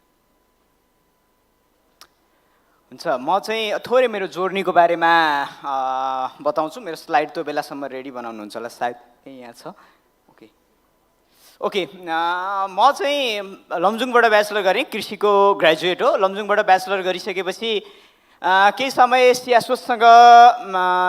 सियासोमा जागिर खाएँ, फरेस्ट एक्सन नेपालमा। जागिर कस्तो थियो भन्दाखेरि इच्छा कामनाको चेपाङ बस्तीमा गएर त्यो कम्युनिटीलाई चाहिँ तपाईँहरू यो गर्नु ऊ नगर्नु भनेर सिकाउनु पर्ने थियो। सुरुमा त अलिअलि एक्सपोजर भयो, रमाइलो लाग्यो। अलि पछि हरेकपल्ट गइसकेपछि उहाँहरूको त्यो अपर्याप्तता, अब त्यहाँको त्यो समस्याहरू देखेर आफैदेखि एकदम इरिटेट हुन लाग्यो, सुत्न मन लागेन।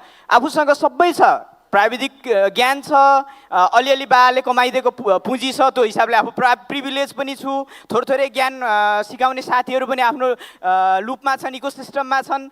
त्यो सबै आफूसँग हुँदाखेरि आफू चाहिँ नगर्ने अनि अरूलाई त्यो स्रोतै नभएको समुदायलाई यो गर्नु ऊ गर्नु रिपिटेडली गर्दाखेरि आफूलाई नै निदाउन गाह्रो भयो कि वास्तवमा।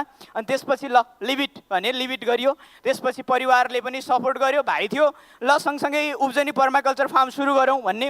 अनि त्यसपछि बनेपामा जग्गा खोजियो, मेन अब जग्गाको समस्या हुन्छ, 26 रोपनी जग्गा राम्रो पाइयो, त्यसपछि त्यहाँ उब्जनी पर्माकल्चर फार्म सुरु गरियो र यस्तै डिस्कोर्सहरूमा आउन लाग्यो।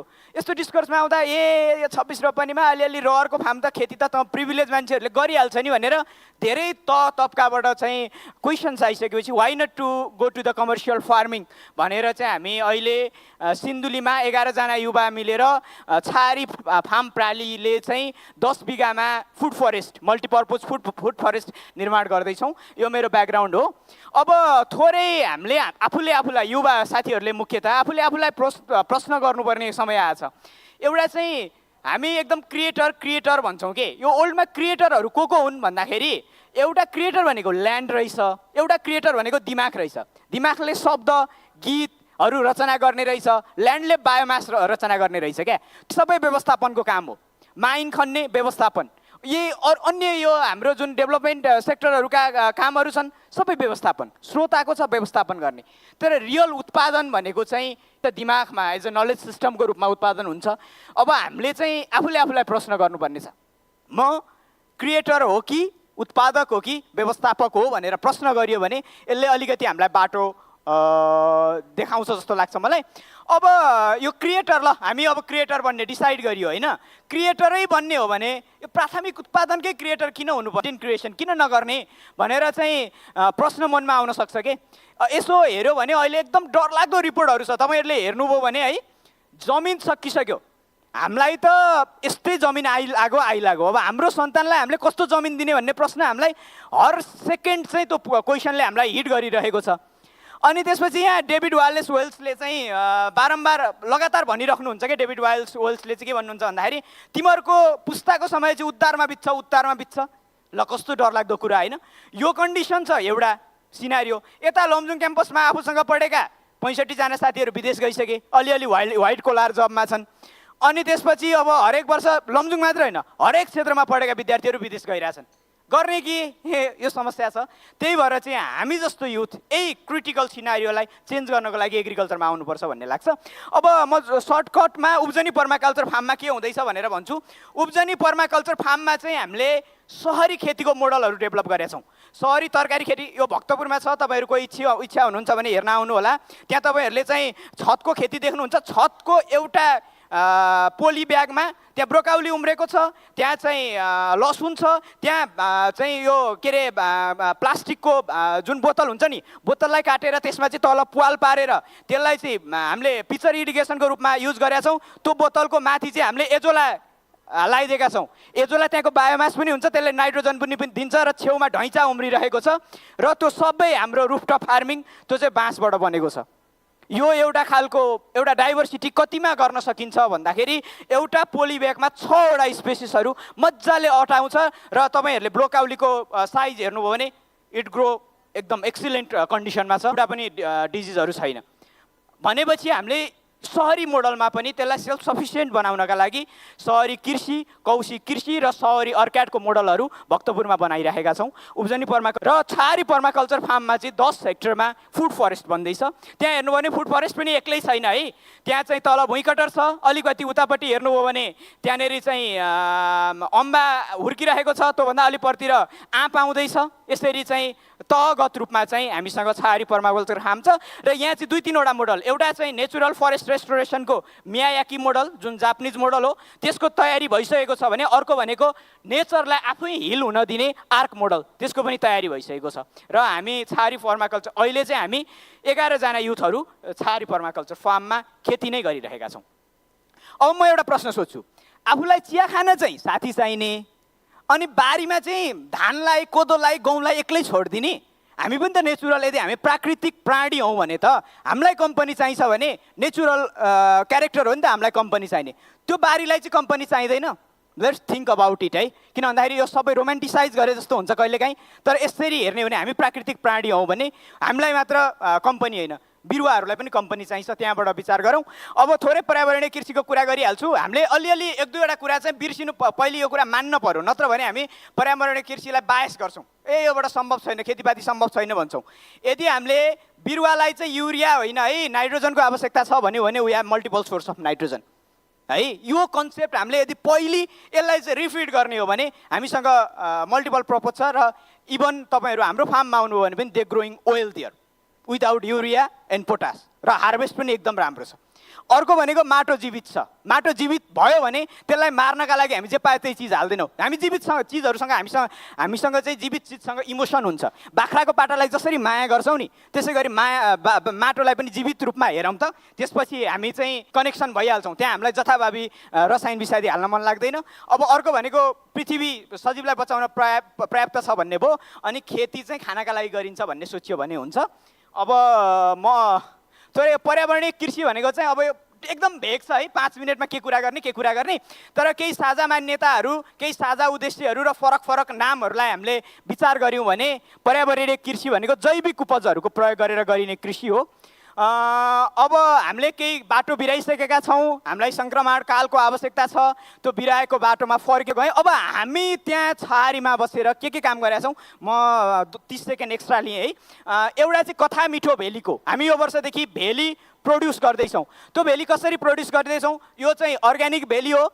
यो भेली चाहिँ सर्लाहीको किसान र हाम्रो छहारी फार्ममा उत्पादन भएको उखुको भेली बनाउँदैछौँ, र सर्लाहीको अर्ग्यानिक उत्पादक किसान कोबाट हामी त्यो सामग्री खरिद गर्दैनौँ। उहाँलाई चाहिँ यो भेली मेकिङ प्रोसेसको सेयर होल्डरको रूपमा हामीले लिएका छौँ, र उहाँसँग हामीले प्रफिट पनि डिस्ट्रिब्युट गर्छौँ। उहाँको जति भ्यालुएसन हो त्यो उखुको, यदि बिक्री भएन भने उहाँले त्यो पाउनुहुन्छ, तर बिक्री भयो भने उहाँले प्रफिट पनि पाउनुहुन्छ। यो हाम्रो कथा मिठो भेलीको हो। अर्को झ्यालबाट एजोला, बार्दलीबाट ढैँचा, के भने होला भन्ने जस्तो लाग्छ, तर हामी बसेको ठाउँमा 2वटा सस्टेनेबल प्रोडक्टहरूलाई फर्स्टमा लन्च गर्न कोसिस गरिरहेका छौँ। एउटा झ्यालबाट एजोला भनेको लाइभ स्टक भएको छेउमा एउटा पोखरी बनाएर सानो पोखरीमा एजोला पाल्नका लागि प्रोत्साहन गऱ्यौँ, त्यो झ्यालबाट देखिने गरी हुन्छ, र त्यो चाहिँ लाइभ स्टकमा सस्टेनेबल युजहरूको प्रमोसन हुन्छ। भने बार्तलीबाट ढैँचा, बारीमा ढैँचा लाउनुहुन्छ, बार्तलीमा चढेर हेर्नुहुन्छ, त्यो चाहिँ उहाँहरूले आफ्नो ल्यान्ड र लाइभ स्टक दुइटैमा चाहिँ एउटा इनिसियल इन्भेस्टमेन्ट गरेका छौँ। अर्को भनेको एक जिउ अनेक बिउ, बिउको बदला बिउ। हामी साथीहरू जो छौँ, हामी जहिले हाम्रो साथमा यसरी बिउ बोकेर हिँड्छौँ, रैथाने बिउहरू। अब यो पनि हाम्रो पुस्तालाई के थाहा छैन। अब नकिनिकन तपाईँहरूले आफ्नो हजुरबा हजुरआमालाई सोध्नुभयो भने कि बिउ किन्ने प्रचलन हाम्रो छँदै थिएन, तर अहिले नकिनिकन बिउै पाइँदैन। र हाम्रो पुस्ताले के जान्नुपर्छ भने हामीले बिउ एक्सचेन्ज गरेर पनि चलाउन सक्छौँ। यो किफायती हो। यदि तपाईँहरू कसैसँग मलाई दिनका लागि बिउ छ भने यहाँ रैथाने बिउ एकदम राम्रो उम्रिरहेका बिउहरू मैले लिएर आएको छु, तपाईँले लान सक्नुहुन्छ, तर बिउको बदला बिउ यसै चाहिँ पाउनुहुन्न। र अर्को भनेको चाहिँ कर्मको सम्मान, 1 वर्ष 1 किसान भन्ने छ। यो चाहिँ कस्तो हो भन्दाखेरि हामीले यो चाहिँ अहिले सर्लाहीमा प्र्याक्टिस गरिरहेका छौँ। 1 वर्षमा किसानले रासायनिक रूपमा उत्पादन गर्ने खेतीहरूको कुल आम्दानी हामीले यो वर्ष हिसाब गर्दैछौँ, र अर्को वर्ष त्यति आम्दानीको सुनिश्चितता गरेर 1 वर्षमा एउटा किसानलाई 11-12 जना युवाहरू मिलेर चाहिँ उहाँलाई हामीले काम सुरु गरिसक्यौँ। र यसको लागि यो वर्ष चाहिँ उहाँहरूलाई त्यो प्रिपरेसन फेजको लागि हामीले चाहिँ रसायन युज गर्ने, तर त्यो सँगसँगै ग्रिन म्यान्युअर र लेग्युम्सहरू लाउनका लागि गरिसक्यौँ। र अर्को वर्षदेखि चाहिँ उहाँले चाहिँ पूर्ण रूपमा अर्ग्यानिकमा आफू सिफ्ट हुनुहुन्छ। अब यो छोटो समयको अनुभव हो, धेरै जान्ने हुन आवश्यक छैन, किन भन्दाखेरि म हिजो जे सत्य मान्थेँ आज त्यो सत्य छैन। आज मैले जे सत्य भनिरहेको छु भोलि त्यो सत्य नहुन सक्छ। यो चाहिँ हामी सबैले सम्झिन आवश्यक छ। र म लास्टमा मलाई सधैँ आमाले भन्ने एउटा श्लोक याद आउँछ। म यहाँ बस्दै गर्दाखेरि म त्यो श्लोक भन्छु।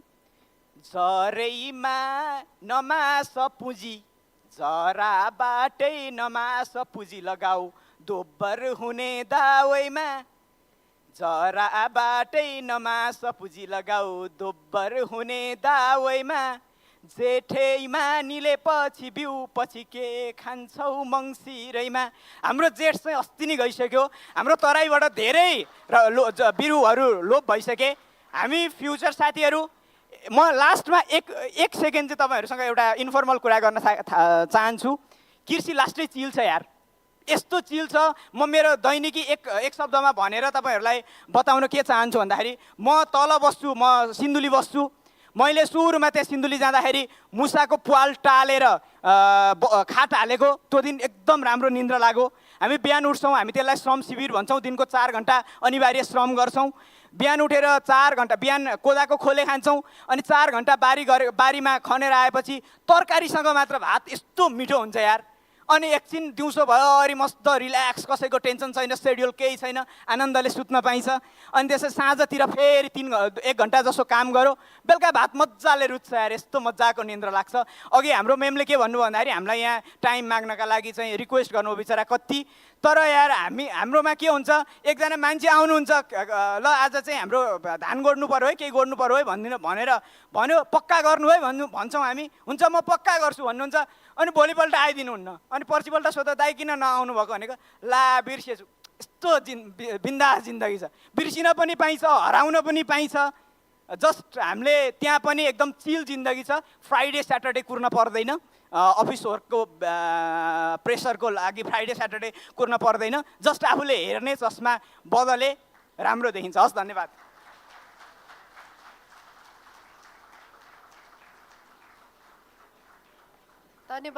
धन्यवाद दिपेश नेपाललाई। निकै नै एकदमै इन्सपायरिङ स्टोरी सुन्न पाइएको छौँ। हाम्रो आजको अन्तिम वक्ताको लागि पनि म यता स्टेजमा निमन्त्रणा गर्न चाहन्छु। हामीसँग मिस प्रियङ्का शुक्ला हुनुहुन्छ, उहाँ को फाउन्डर सत्व नेपाल प्रडक्ट्सको लागि, र त्यसको लागि हाम्रो उहाँलाई 5 मिनटको प्रेजेन्टेसनको लागि चाहिँ आग्रह गर्दछु। धन्यवाद।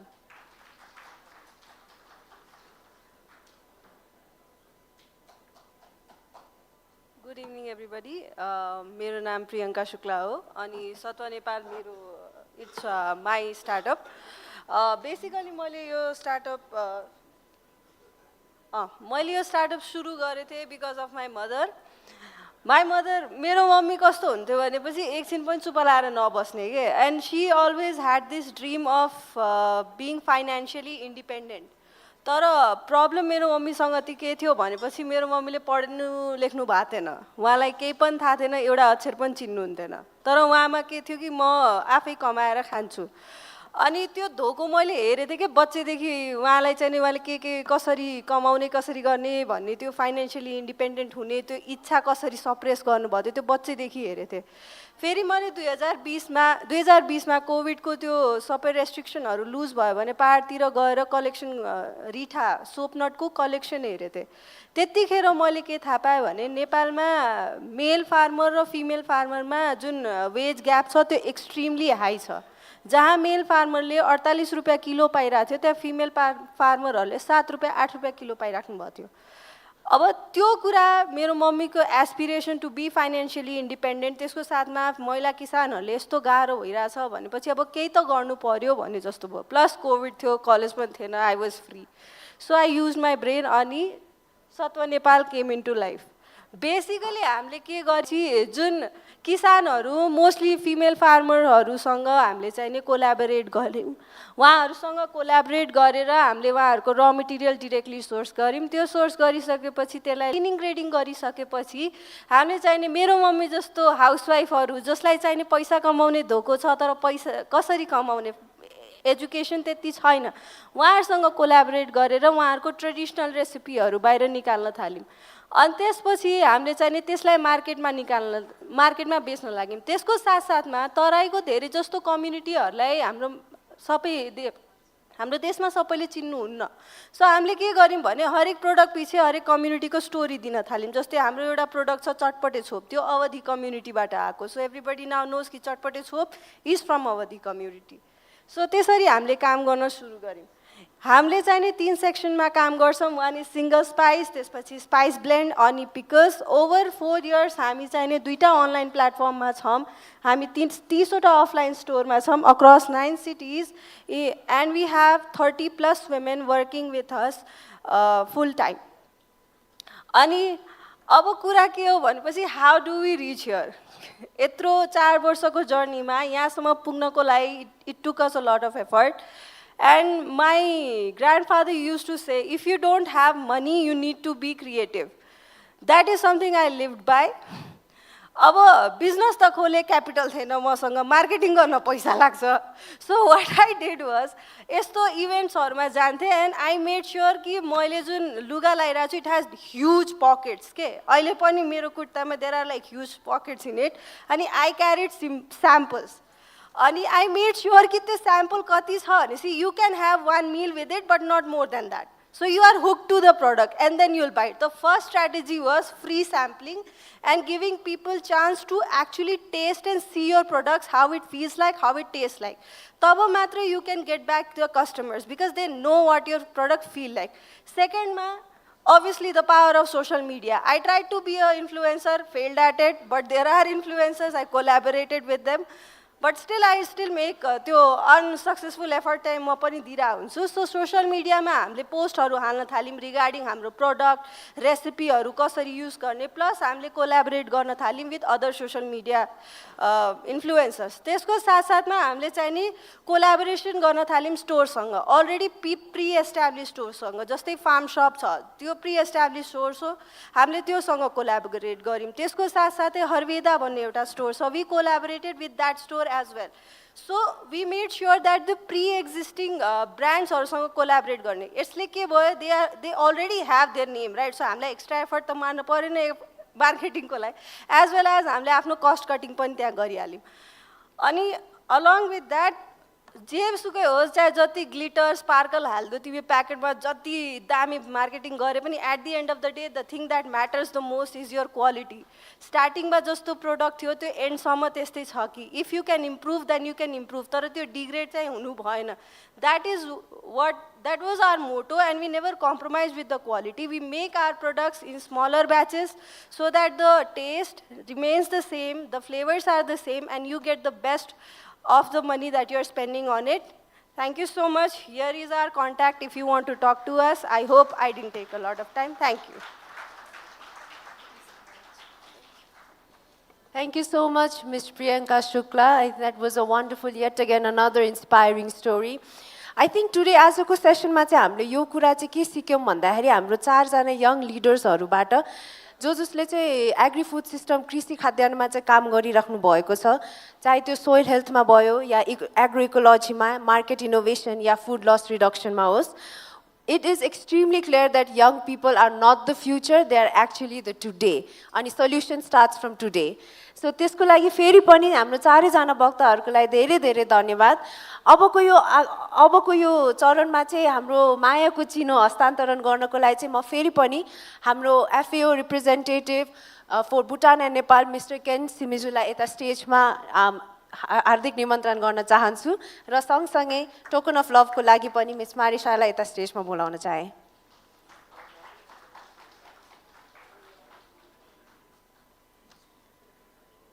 र पहिलो टोकन अफ लभको लागि चाहिँ मिस्टर चक्रदेव कोटालाई स्टेजमा बोलाउन चाहे मैले।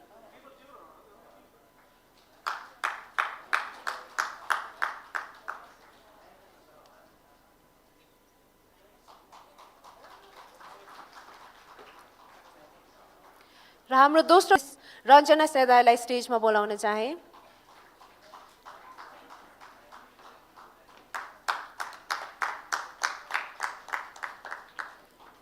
त्यसै गरी दिपेश नेपाललाई पनि स्टेजमा बोलाउन चाहे।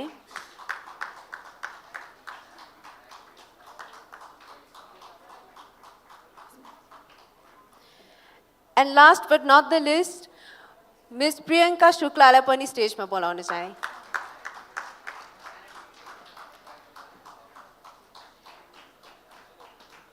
Thank you so much once again.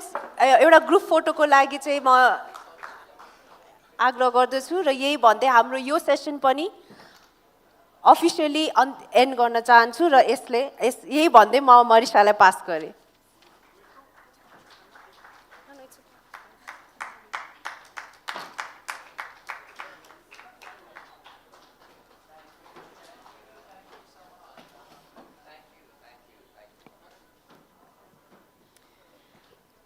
Thank you to our youth panelists who prove that young people play an essential role in agri-food systems and who will continue to be leaders in ensuring better production, better nutrition, a better environment, and a better life in Nepal for a long time to come. And now for our last session, I am excited to invite to the stage Dr. Sakar Sivakoti, who will enthrall us with a short drama on the implications of One Health and antimicrobial resistance.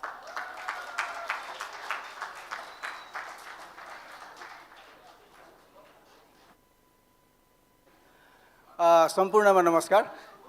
म साकार शिवाकोटी, म अहिले यो antimicrobial resistance सम्बन्धी एउटा सानो परियोजना छ एफएओमा, त्यसको एउटा परियोजना संयोजक रूपमा कार्यरत छु। यो एन्टिमाइक्रोबियल रेजिस्टेन्स भन्ने बित्तिकै हामी एउटा ग्लोबल चुनौतीको रूपमा आएको कुरा हजुरहरू धेरैलाई अवगतै होला र यसमा चाहिँ आज यत्रो लामो डिस्कसन पछि चाहिँ विभिन्न ब्याकग्राउन्ड भएको स्टेक होल्डरको माझमा चाहिँ यो एन्टिमाइक्रोबियल रेजिस्टेन्स अथवा प्रतिजैविक प्रतिरोधको कुरालाई चाहिँ अलिकति कम्प्रिहेन्सिभ तरिकाले तर अलि अझ रिल्याक्सिङ तरिकाले कसरी डिसेमिनेट गर्न सकिएला भन्ने कुरालाई ध्यानमा राख्दै म साकार शिवाकोटी, हाम्रो डाक्टर नवीन पौडेल र हाम्रो डाक्टर प्रतिष्ठा जोशीले चाहिँ एउटा सानो ड्रामा तयार गरेका छौँ र यसलाई चाहिँ यो world food forum Nepal chapter र एफएओ नेपालको साथ र सहयोगमा चाहिँ यसलाई अर्गनाइज गरेका छौँ र यसमा इन्ट्रेस्टिङ कुरा चाहिँ यसमा यो नाटकमा भाग लिन हुने जति पनि पात्रहरू हुनुहुन्छ उहाँहरू चाहिँ यो निम्याट अथवा वर्ल्ड फुड फोरम नेपाल च्याप्टरको युथहरू लगायत यस्तै समसामयिक विषयलाई चाहिँ एडभोकेट गर्दै जाने अथवा जनमानसमा पुर्याउने यस्ता विभिन्न युथहरूले चाहिँ एउटा भोलिन्टियरको रूपमा चाहिँ यसमा लामो लगभग 1 महिना जतिको अथक प्रयासमा चाहिँ यसमा सम्पन्न गर्नुभएको छ र आजको यत्रो लामो प्रोडक्टिभ डिस्कसनमा यहाँहरूले धेरै कुरा ग्रास्प गर्नुभयो होला र यसलाई चाहिँ अब लास्टमा एन्डिङमा एउटा क्लोजरको रूपमा चाहिँ यो एन्टिमाइक्रोबियल भने के होला, यो समसामयिक विषय अन्तर्गत के कुराहरू पर्लान्, यसका चुनौतीहरू के छन् भन्ने कुरालाई चाहिँ एकदम रिल्याक्स भएर आरामले कम्प्रिहेन्सिभ तरिकाले चाहिँ यसलाई एउटा ड्रामाको रूपमा चाहिँ यसलाई तपाईँले यसलाई अङ्गीकार गरेर यसलाई बुझेर यसबाट चाहिँ केही मेसेज लिनुहुन्छ भन्ने कुरा चाहिँ हामीले आशा लागेको छौँ। त्यसैले हाम्रो यो ड्रामाको यो जुन एउटा प्रयास छ यसलाई चाहिँ अन्तिमसम्म साथ दिनु होला। Thank you very much, enjoy the drama. Just a few minute.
सन् 1928मा एलेक्जेन्डर फ्लेमिङले पेनिसिलिनको खोज गरेसँगै चिकित्सा क्षेत्रमा नयाँ युगको सुरुवात भयो। सन् 1941मा यसको पहिलो प्रयोग पश्चात र अन्य एन्टिबायोटिकहरूको खोज भएसँगै संक्रामक रोगहरूको उपचारमा एन्टिबायोटिक औषधिहरूको प्रयोगले व्यापकता पाउन थाल्यो। ब्याक्टेरिया, भाइरस र ढुसी जस्ता सूक्ष्मजीव विरुद्ध प्रयोग गरिने एन्टिबायोटिक, एन्टिभाइरल, एन्टिफङ्गल औषधिलाई समग्रमा एन्टिमाइक्रोबियल भनिन्छ। यी सूक्ष्मजीवमा हुने परिवर्तन तथा विकासले एन्टिमाइक्रोबियल औषधिहरूको प्रभावलाई निस्तेज पार्दछन्, जसलाई एएमआर एन्टिमाइक्रोबियल रेसिस्टेन्स अर्थात् प्रतिजैविक प्रतिरोध भनिन्छ।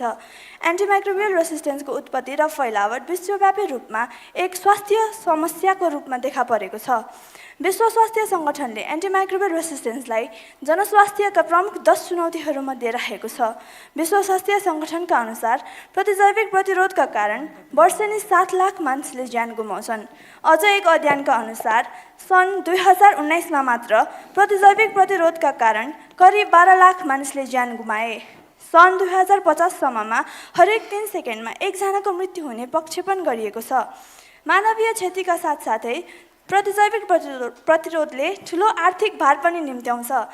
विश्व ब्याङ्कले सन् 2017मा प्रकाशित गरेको एक अध्ययन अनुसार सन् 2030 पछि विश्वको कुल गृहस्थ उत्पादनमा वार्षिक 10 खरब अमेरिकी डलरको सङ्कुचन हुनेछ। सोही अध्ययनले प्रतिजैविक प्रतिरोधको उच्च जोखिम रहिरहेमा सन् 2030 सम्ममा थप 2 करोड 40 लाख चरम गरिबीमा पुग्नेछन्। एएमआर मानव, पशुपक्षी र वातावरण तीनै क्षेत्रलाई प्रभावित गर्ने एक स्वास्थ्य समस्या हो र यसको जोखिम कम गर्न हामी सबैको साझा प्रयास जरुरी छ। आजको हाम्रो नाटकको शीर्षक छ प्रतिजैविक प्रतिरोध रोकथाम साझा जिम्मेवारी। परिवेश छ एउटा सामान्य गाउँ जहाँ धेरै मानिसहरू कृषिमा आश्रित छन्। धेरै साना किसानहरूले कुखुरा पालन व्यवसाय विशेषतः ब्रोइलर पालन गरेका छन्। एउटा सडक छ जहाँबाट पर एउटा खोला बगिरहेको देखिन्छ र नजिकै बस्ती छ जहाँ केही घरहरू देखिन्छन्। आजको हाम्रो नाटकका पात्रहरू हुनुहुन्छ किसानको भूमिका निर्वाह गरिराख्नु भएको छ सुसन अर्याल,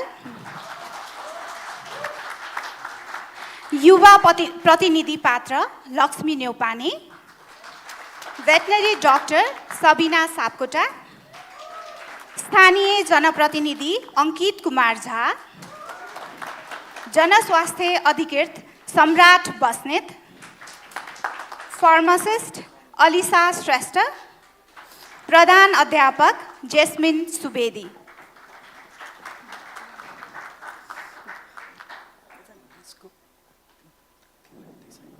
नाटकको दृश्य खुला सडक, किसान चिन्तित मुद्रामा ठेलामा मरेका कुखुराहरू बोकेर कतै जाँदै गरेको। हेलो, बिचरो म, बिचरा मेरा यी कुखुराहरू। हे भगवान्, के दशा आइलाग्यो होला मलाई यस्तो कुन्नी। औषधि नि कति किने तर केही उपाय नै लागेन। 5-7 वर्ष अगाडिसम्म त सबै ठिकै थियो। यही कुखुरा पालेर जीविकोपार्जन नि गरेकै थिएँ। अब यही नेपालमा बसौँला केही गरौँला भनेको खै केही पार लाग्ला जस्तो नै छैन। अब यो गएर तलाउन पाए आएर बाँकीलाई दाना नि हालिदिन पर्यो। फेरि आउँदासम्म कति 70 भइसक्ने हुन् कुन्नी। किसान बाटोमा हिँड्दै गर्दा भेटनरी डाक्टर र एकजना युवा कुरा गर्दै गरेको सुन्छ। ल हेर्नुहोस् त, आज पनि यो पत्रिकामा यति लामो लेखाएको रहेछ औषधिको समुचित प्रयोगको बारेमा। अब यस्तो कुरा त तपाईँहरू जस्तो युवाले विशेष पहल गर्नुपर्छ नि। हो नि है, कुरा त ठिकै हो, तर यसमा हामी के नै गर्न सक्छौँ र? हाम्रो कुरा कसैले सिरियसली लिँदैनन्। अनि यो त सरकारको जिम्मेवारी होइन र? सरकारले मात्रै सबै त कहाँ गर्न सक्छ र? समुदायका सबैजना यस विषयमा उत्तिकै सजग रहनु एकदमै जरुरी छ नि। अनि यो त हामी सबैको साझा जिम्मेवारी हो नि। नि त हाम्रो गाउँकै माइल दाइ होइनन् र? कहाँ जान लागेछन् तिमी ठेला बोकेर? ए हो त, आउनुहोस् त हेरौँ। दाजु कता जाँदै हुनुहुन्छ हजुर? ओहो डाक्टर नानी नमस्ते। नमस्ते नमस्ते। कता हुनु नि? हेर्नु न, कुखुरा पाले थिएँ, सबै कुखुरा मरेर सकिनै आँटिसके। म त त्यही फाल्न जान लागेको नि। ओहो, के भएर मरेछन् त यति धेरै? खै भयो भन्नु के भयो भन्नु, अलि अगाडिसम्म त सबै ठिकै थियो, एक्कासी बिरामी पर्न थाले। हेर्नु न, औषधि नि कति खुवाएँ कति, मेरो त केही पारै लागेन नि। हेर्नु त, म त बर्बाद भएँ। के दशा लागेछ दाइलाई? ओहो, अनि यत्रो धेरै मरेका कुखुरा कता लाँदै हुनुहुन्छ त हजुरले? अब मान्छे भए पो काजक्रिया गर्नु, कुखुरोको काजक्रिया गर्ने कुरो भएन के रे? त्यही खोलामा लगेर फालिदिन्छु। मरेको कुखुरा कसले पो किन्छ र? कमसेकम खोलामा ती माछाले त खान्छन् बरु। ओहो नि दाजु, यसरी मरेका कुखुराहरू लगेर नदीमा फाल्नु हुँदैन नि। यस्तो गर्नु भनेको त आकाशतिर फर्केर थुक्नु जस्तै हो। यसरी त तपाईँ समस्याबाट मुक्ति पाउनुहुन्न, बरु झन् अर्को नयाँ समस्या निम्ताउँदै हुनुहुन्छ हजुरले त। होइन, यो लगेर फाल्दैसी त सकिगयो नि, फेरि यसले गर्दा के निम्तिने हो र? ओहो नि दाजु, यसरी मरेका कुखुराहरू खोलामा लगेर फाल्नु भनेको त वातावरण प्रदूषित गर्नु हो। अनि फेरि यी मरेका कुखुरामा प्रतिजैविक प्रतिरोधी ब्याक्टेरिया रहेछन् भने त फेरि त्यही पानी र खेतीपाती मार्फत हामीमा आइपुग्छ, हामी बिरामी पर्छौँ। अनि उपचार सम्भव भएन भने फेरि हामी आफन्तकै काँधमा बोकेर त्यही नदी किनार पुग्नुपर्छ। त्यसैले यस्ता कुखुराहरूलाई त खाल्टो खनेर राम्ररी व्यवस्थापित गर्नुपर्छ नि। आवी हो र त्यस्तो पो गर्नुपर्छ, मलाई त केही थाहा नै थिएन त। ओहो, अझ हजुरले आफ्नो फार्ममा राम्रो जैविक सुरक्षा अप्नाएको भए अहिले स्वस्थ कुखुरा बेचेर मस्त पैसा कमाइराख्नुहुन्थ्यो नि हजुरले त। यो शान्ति सुरक्षा भन्ने त सुने हौ मैले पनि, तर यो जैविक सुरक्षा भने चाहिँ के हो नि डाक्टर नानी? जैविक सुरक्षा भनेको सूक्ष्म जीवहरू जस्तै ब्याक्टेरिया, भाइरस फार्ममा नछिरुन् भनेर गरिने तरिकाहरू जस्तै निसङ्क्रमण सरसफाइ, पशुपन्छी मानिस यिनीहरूलाई यतिकै फार्ममा जान नदिने, बिरामी भएका पशुपन्छीलाई छुट्याएर राख्ने, यस्ता तरिकालाई नै जैविक सुरक्षा भनिन्छ नि। अझ भन्नुपर्दा हामीले यतिकै त एन्टिबायोटिक कहिले युज गर्नु नै हुँदैन नि। कुरा यस्तो पो रहेछ, हामीले पशुपन्छी पाल्दा खेतीपाती गर्दा त जथाभावी औषधि प्रयोग गर्न नहुने पो रहेछ। यसरी पालेर बजारमा बेच्ने उत्पादन त स्वच्छ सफा र तिनमा एन्टिबायोटिकको अवशेष नभएको हुनुपर्ने रहेछ। अब म पनि सफा मासु स्वच्छ ठाउँबाट बेच्ने ठाउँबाट मात्र किन्छु। बल्ल बुझेँ, खाद्य स्वच्छता हामी सबैको जिम्मेवारी रहेछ नि। होइन, तपाईँहरू यो के कुरा गर्दै हुनुहुन्छ? मलाई त मेरो फार्ममा कुखुरा हुर्काउन बढाउनलाई त एन्टिबायोटिक चाहिन्छ। अझै वास्तवमा भन्नुपर्दा मलाई त अझै तागतिलो र बलियोवाला एन्टिबायोटिक चाहिन्छ। डाक्टर नानी, अस्ति नै मेरा कुखुरा बिरामी परे नि, मैले पल्ला र रामुदाइकाबाट औषधि ल्याएर खुवाएँ। मसँग अघिल्लोचोटि कुखुरा बिरामी पर्दा पनि औषधि थियो, मैले त्यो पनि खुवाएँ। अनि फार्मेसीमा गएर अरू दबाई पनि ल्याएर खुवाएँ, के खुवाएँ। रामुदाइका त त्यही औषधिले कस्तो राम्रो काम गर्यो, ट्वाक्कै निको भयो। मेरोमा त कुखुरा अलिक गलेका रहेछन् कि कुन्नी, मेरोमा त औषधिले कामै गरेन। ए डाक्टर नानी, बरु तपाईँले मलाई यसो कडावाला एन्टिबायोटिक लेखेर दिनु त, म नि मेरो फार्ममा ट्राई गर्छु बरु। त्यस्तो हुँदैन नि। यसैबीच स्थानीय जनप्रतिनिधि र स्वास्थ्यकर्मी सँगै त्यहाँ आइपुग्छन्। अस्ति पार्टी त थियो होइन, पार्टीको कुरा। नमस्कार। के हो नि, ग्रिल चिकन पार्टीको तयारी हुँदैछ कि क्या हो? के को अवसर हो नि? त्यस्तो होइन नि। के भयो त, कुरा के भएछ? यहाँ किसान दाइलाई फार्ममा समस्या परेको रहेछ। उहाँले कुखुराहरू कति मरेछन्, तिनीहरूलाई गाड्नलाई खोलामा लग्दै हुँदो रहेछ। यो कुखुराहरूलाई कति धेरै एन्टिबायोटिक पनि प्रयोग गरेका रहेछन्। उहाँ यति धेरै खर्च भएर टेन्सनमा पनि हुनुहुँदो रहेछ। अनि उहाँलाई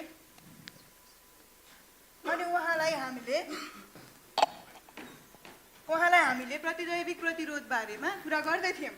यसले हामी र पशुपन्छीहरूमा कस्तो असर गरिरहेको छ र यसलाई भविष्यमा हामीले कसरी कम गर्न सकिन्छ भन्ने बारे छलफल गर्दै थियौँ। डाक्टरज्यू भन्नुहुन्छ, हामी युवा भनेको त समाजमा बदलाव ल्याउने वास्तविक शक्ति हो रे त नेताज्यू। हो, अब उहाँले ठिक भन्नुभयो। अब खासमा मलाई पनि यो औषधिको जुन रेजिस्टेन्स भन्नुहुन्छ नि, त्यसको बारेमा अलिअलि चाहिँ सुनेको छु मैले होइन। र वास्तवमा भन्नुपर्दा मैले हाम्रो जनस्वास्थ्य अधिकृतज्यूसँग पनि यो औषधिको प्रयोगबारे कसरी सजग रहनुपर्छ भन्ने कुरा पनि गर्दै थियौँ हामीले। र उहाँले त झन् यो हाम्रो सामुदायिक विद्यालयहरूमा सरसफाइ, स्वच्छता, रोग लाग्नबाट कसरी बच्न सकिन्छ र साथ सँगसँगै यो औषधिको बढ्दो दुरुपयोगलाई रोक्नलाई के गर्नुपर्छ भनेर योजनाहरू पनि बनाउनु भएको रहेछ होइन त? खासमा भन्नुपर्दाखेरि मान्छेहरूलाई औषधि सम्बन्धी सचेतना निकै नै कम छ। अब बिरामी पर्दाखेरि ल्याब परीक्षण र डाक्टरको सल्लाह बिना नै एन्टिबायोटिक प्रयोग गर्छन्, अवधिको मात्राहरू पुर्याउँदैनन्, जसले गर्दाखेरि उपचार गर्न कठिन मात्र होइन, ज्यानै पनि जान सक्छ। र यो समस्या पशुपालनमा मात्र होइन, हामी मानिसहरू पनि बिरामी पर्दाखेरि डाक्टर कहाँ नदेखाइकन औषधि पसलबाट सिधै एन्टिबायोटिक किन्छौँ र त्यसलाई गलत तरिकाले प्रयोग गर्छौँ। यो दुरुपयोग त सर्वत्र छ। अब थाहा नहुँदा हामीले पनि यस्तो गल्ती त गरिराखेकै छौँ त। हो, अब जस्तै यो औषधिको जुन बढ्दो दुरुपयोग छ नि, त्यसको लागि म अहिले नै के गर्न सक्छु भने ठ्याक्कै थाहा भएन। तर म सधैँ मेरो समुदायको सेवाप्रति समर्पित छु र हाम्रो पार्टी पनि समुदायकै सेवामा समर्पित छ भन्ने हजुरहरूलाई अज्ञात नै होला। र सायद आउने आगामी दिनमा तपाईँ जस्तै युवा, डाक्टर, किसान सबैको साझा सहयोगले हामीले समाजमा केही विकासको कार्यक्रम गर्न सक्छौँ कि भन्ने आशा पनि छ हामीलाई। एकछिन नेताज्यू, कुरो के छ भने सरकारले हामीलाई चाहिए बेला त सहयोग गर्ने कुरै छैन। अस्ति केही बिग्रियो भने पनि डुब्ने नि हामी नै हो, अझै डुबे नि ठिकै छ, केही बिग्रियो भने दोष पनि हामीलाई नै लगाइन्छ। तपाईँहरूले हाम्रो बारेमा केही सोच्नु पर्यो नि। तपाईँहरूले यसो हाम्रो लागि केही सोचेर बजेट बनाउँदा उर्दा यस्ता सचेतनामूलक कामको लागि पनि त बजेट छुट्याउनु पर्यो। तब मात्र पो गएर हामी किसानहरूले एन्टिबायोटिकको सदुपयोग कसरी गर्छौँ भनेर बुझ्छौँ, सिक्छौँ। डाक्टर नानीले नि त भन्नुभयो नि भर्खरै, हो कि नै? एन्टिबायोटिकको बारेमा बुझ्नु सिक्नु त हामी सबैको साझा जिम्मेवारी पो हो अरे नि त।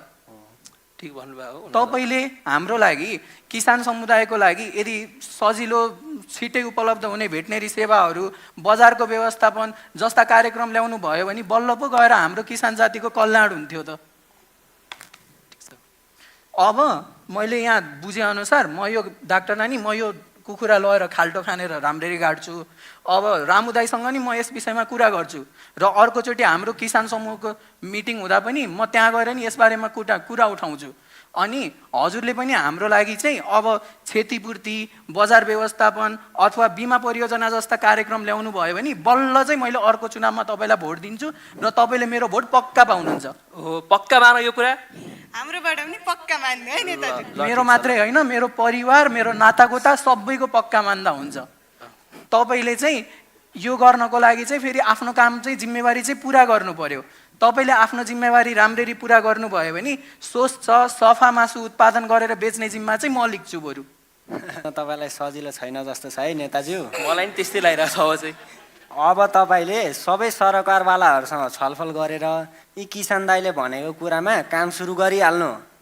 अब बेला आयो, आफ्नो समुदायको लागि केही ठोस गर्नु पर्यो नेताज्यू। भनेपछि हामीले यो एन्टिबायोटिक भन्ने चिज त थाहै नपाई दुरुपयोग पो गरिरहेका रहेछौँ होइन त? हो नि, एन्टिबायोटिक त हामी सबैले दुरुपयोग गरिरहेका छौँ, जसले गर्दा यी ब्याक्टेरियाहरूमा प्रतिरोधी क्षमता बढिरहेको छ। अब हामीले गलत तरिकाले व्यवस्थापन गरिएको फोहोर भयो, खाना पानी तथा यो सङ्क्रमित व्यक्तिहरूबाट पनि यी ब्याक्टेरियाहरू हामी र हाम्रो समाजमा फैलन सक्छन् र यो निकै घातक हुन्छ। हो, ठिक भन्नुभयो पिएच साहब हजुरले। मैले पनि अघिदेखि किसान दाजुलाई यही कुरा सम्झाउँदै थिएँ।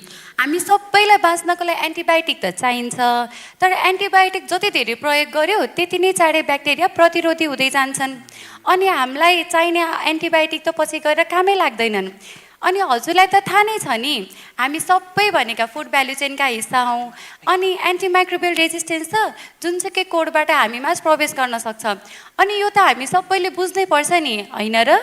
हो होइन, मलाई आज यहाँ आएर हजुरहरू सबैको कुरा सुन्दा त ठिक त प्रयोगै गर्न नहुने चिज रहेछ जस्तो पो लाग्यो त। क्या हो, मैले के बुझेँ नि डाक्टर नानी, सही बुझेँ क्या हो? झन् उल्टो बुझे जस्तो छ नि हजुरले त। कहाँ त्यस्तो हुनु के? डाक्टरज्यूले भन्न खोज्नु भएको चाहिँ आफ्ना कुखुरा फार्ममा चाहिँ जैविक सुरक्षामा लगानी गरेर अभ्यासमा उतार्नुहोस्, अनि कुखुराहरूमा सङ्क्रमण नलागोस् भनेर वातावरण सुरक्षित राख्नुहोस्, उचित खोप लगाउनुहोस्, अनि सबै कुराको राम्रोसँग अभिलेख राख्नुहोस् भन्न खोज्नु भएको हो के? अनि तपाईँले कुखुराहरू मर्न थालेपछि मात्र होइन के, योलाई सुरुदेखि नै रोगको रोकथामको लागि डक्टरसँग परामर्श लिनुहोस्। अनि त्यो एन्टिबायोटिक खुवाउँदा चाहिँ अनिवार्य रूपमा डक्टरसँग सल्लाह लिएर मात्र खुवाउनुहोस् भनेको हो के? तपाईँले यो कुखुराहरूलाई राम्रोसँग गाड्नुहोस्, नष्ट गर्नुहोस् भनेको, लगेर खोलामा फालिदिनुहोस् भने होइन के? अब त त्यसो गर्दिनँ म। ठिकै त भने डाक्टरज्यू मैले। ठिक हो। के हामी समाजमा सकारात्मक सोच ल्याउनलाई ड्राइभिङ फोर्स बन्न सक्छौँ त? पक्कै पनि, युवाहरू भनेकै त ड्राइभिङ फोर्स हो नि। अझ म त तपाईँलाई हाम्रो विद्यालयले गराउन लागेको सचेतना कार्यक्रममा सहभागी गराउने बारे सोच्दैछु। भइहाल्छ नि त्यो काममा त। तपाईँहरू जस्तो युवाको माध्यमबाट हामीले हाम्रो समुदायमा सरसफाइ, स्वच्छता र सुरक्षित आचरणबारे बालबालिकाहरूलाई अझ मजाले बुझाउन सक्छौँ। र बालबालिकालाई शिक्षित गर्नु भनेकै त परिवारलाई शिक्षित गर्नु हो नि। प्रिन्सिपल म्याम पनि आउनु भएछ त। नमस्कार म्याम, अस्ति मैले तपाईँसँग छलफल गर्दै थिएँ नि विद्यालयमा सचेतना कार्यक्रम गर्ने भनेर। हो, म त्यही कुरा गर्दै थिएँ। अनि उहाँ हामीसँग अहिले जोसिलो युवा पनि हाम्रो साथमा आउनु भएको छ। उहाँले हाम्रो कार्यक्रमलाई सहयोग गर्ने भन्नुभएको छ। अब हाम्रो कार्यक्रम चाहिँ सफल होला जस्तो छ म्याम। हाम्रो कार्यक्रम त सफल हुनै पर्यो नि, गर्नै पर्छ कि त्यो हामीले। यो एएमआर समस्या एकदमै गम्भीर हुँदै गएको छ। 1 महिना अगाडि मेरो बच्चालाई ज्वरो र खोकीले निकै गाह्रो पारेको थियो। मेरो श्रीमानले चाहिँ फार्मेसीबाट औषधि ल्याउनु भएको थियो, तर त्यसले त कामै गरेन। हामीले त उसलाई साह्रो परेर अस्पतालै लानु पर्यो नि। त्यहाँ पुगेर थाहा भयो उसलाई त निमोनिया भएको रहेछ। त्यो तपाईँहरू भन्नुहुन्छ नि त्यो प्रतिजैविक ब्याक्टेरिया के पो? हजुर हजुर, त्यो सुपरबक्स प्रतिजैविक ब्याक्टेरियाले सङ्क्रमण गरेको रहेछ नि। अनि त्यस्तो हुँदाखेरि त पहिला सुरुमा काम गर्ने एन्टिबायोटिकहरूले पछि त कामै नगर्ने रहेछ। त्यही भएर हामीले अस्पतालमा डाक्टरले भने अनुसारै परीक्षणहरू गरेर औषधिहरू खुवाएर बल्ल निको भयो नि। औषधिको कुरा हुँदैछ कि क्या हो? म तपाईँ पसल बन्द गरेर निस्किन लागेको। तपाईँलाई औषधि चाहिएको छ भने अहिले लिनुहोस्, नभए त भरे बेलुकी मात्र आउँछु। होइन होइन, ओहो, तपाईँले यस्तो के गर्नुभएको? तपाईँले त उहाँको बच्चालाई पठाउनु भएछ नि। उहाँको बच्चालाई त अस्पताल लान परेछ पछि, अनि पछि ल्याब टेस्ट गरेर हेर्दा त त्यो औषधिले कामै नगर्ने पो देखेछ त। अब सर पनि टेन्सन मान्दै आउनुभएको थियो अनि औषधि माग्नुभयो। मैले पनि यसो अनुमानकै भरमा चलेको एन्टिबायोटिक दिएको थिएँ, काम गरिहाल्ला कि भनेर। त्यो औषधिले काम गरेन छ है? गरेन नि। के गर्ने? तपाईँलाई पनि थाहा छँदैछ नि, मानिसहरू आउँछन्, प्रेसक्रिप्सन ल्याउँदैनन्, यस्तो भयो उस्तो भयो भनेर सिधै औषधि माग्छन्। के गर्नु, व्यवसाय नि यही हो, गर्नै पर्यो। अनि हेड सर प्रेसक्रिप्सन बिना भएको थियो कि क्या हो म्याम? त्यति बेला नानीलाई निकै गाह्रो परेको थियो अनि हामी दुईजना आत्तिरहेको थियौँ, के गर्यौँ भने थाहा भएन। बिना प्रेसक्रिप्सन औषधि बेच्न नपाउने नियम अलि कडा रूपमा लागू भएको भए हुने, ताकि मैले पनि औषधि दिएन भनेर गाउँलेहरूले मलाई गाली नगरून्। यो त औषधि बेच्ने किन्ने दुवैले बुझ्न पर्ने कुरा हो नि। हो, एकदम ठिक। अब उहाँले एकदम ठिक कुरा गर्नुभयो। म एकछिन टोक्छु तपाईँहरूलाई होइन। अब मलाई चाहिँ के लाग्छ भन्दाखेरि यो जुन औषधिहरूको तपाईँले बढ्दो दुरुपयोगको बारेमा कुरा गर्दै हुनुहुन्छ, यो हामीले समाजको बच्चाले मात्रै बुझाएर हुँदैन, हामी आफै पनि बुझ्नुपर्छ। र खासमा यो किसानले मात्रै तपाईँले सदुपयोग गर्नु भनेर सिकाएर मात्रै भएन नि। समस्या के हो भनेर बुझेर मात्रै हुँदैन, समस्याको समाधान गर्नुपर्छ र त्यसको लागि सुरुवात आफैबाटै गर्नुपर्छ।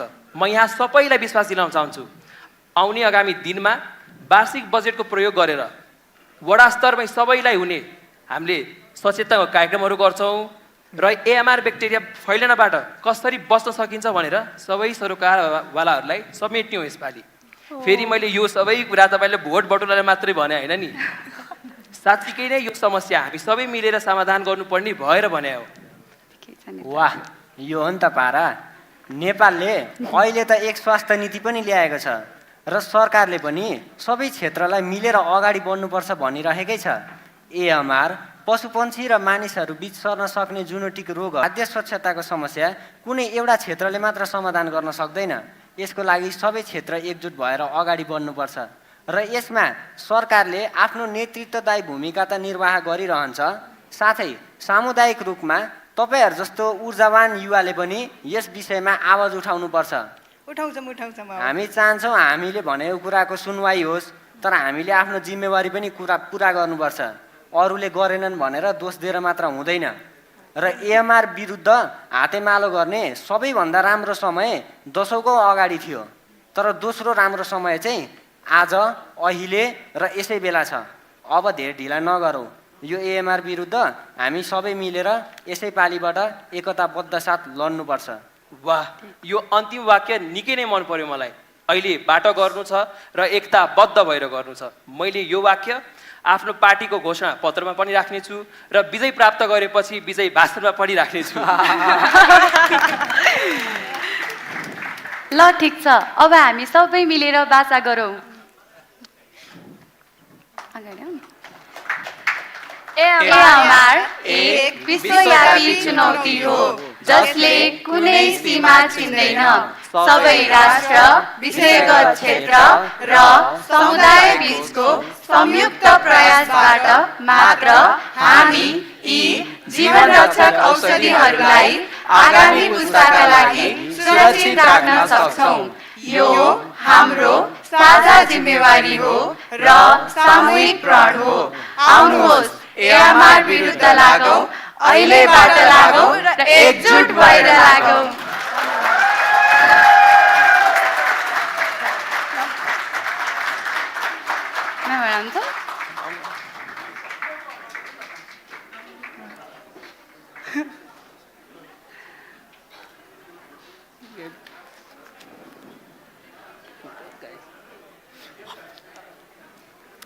Thank you so much for that amazing performance. One more round of applause for our performers, please.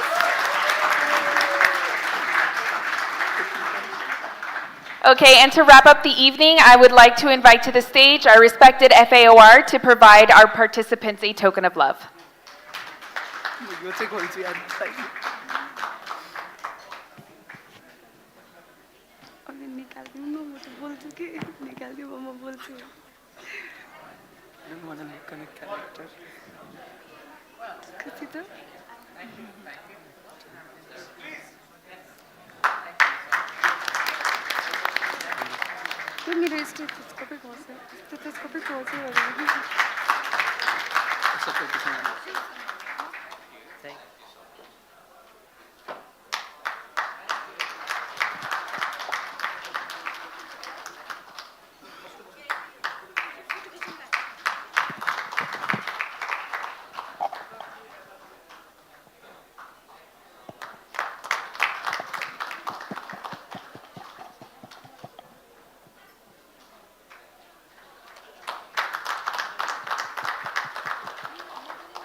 Why don't you do the closing? Come on. Yeah, no. You need to do it. Please. Yeah, you can do it. I did the opening, so you do the closing. Come on. And for closing remarks, I would like to invite our Assistant FAOR, Mr. Arun GC. Thank you, Marisa. Respected FAOR, Joint Secretary of Agriculture and Livestock Development, government officials, private sectors, youth, entrepreneurs, all the participants of this very, very engaging, very, very insightful Nepal Food Forum 2025. Thank you a lot on behalf of the government of Nepal and FAO Nepal for your very great contribution to coming up with the various ideas to make the 2026 a grand, impactful year coming up. So with these very brief remarks, I would like to conclude Nepal Food Forum 2025. Thank you.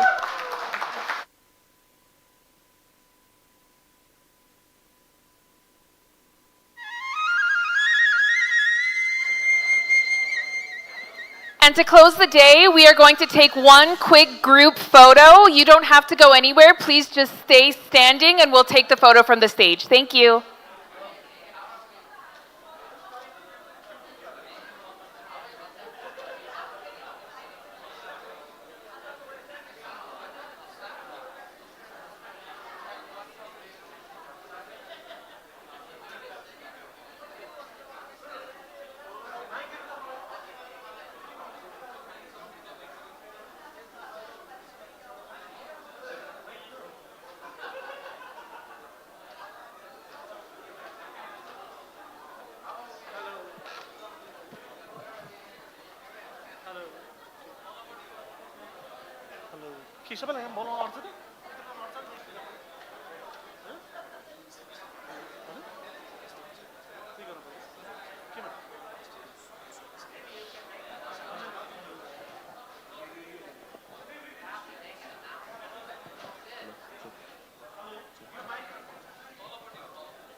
Check.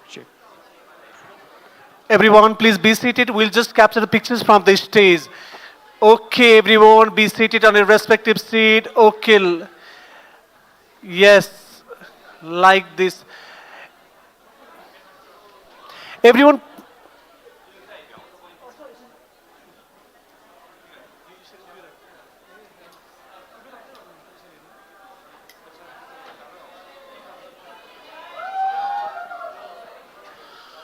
okay. Everyone, get ready, please. Smile, please face to this camera.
For FA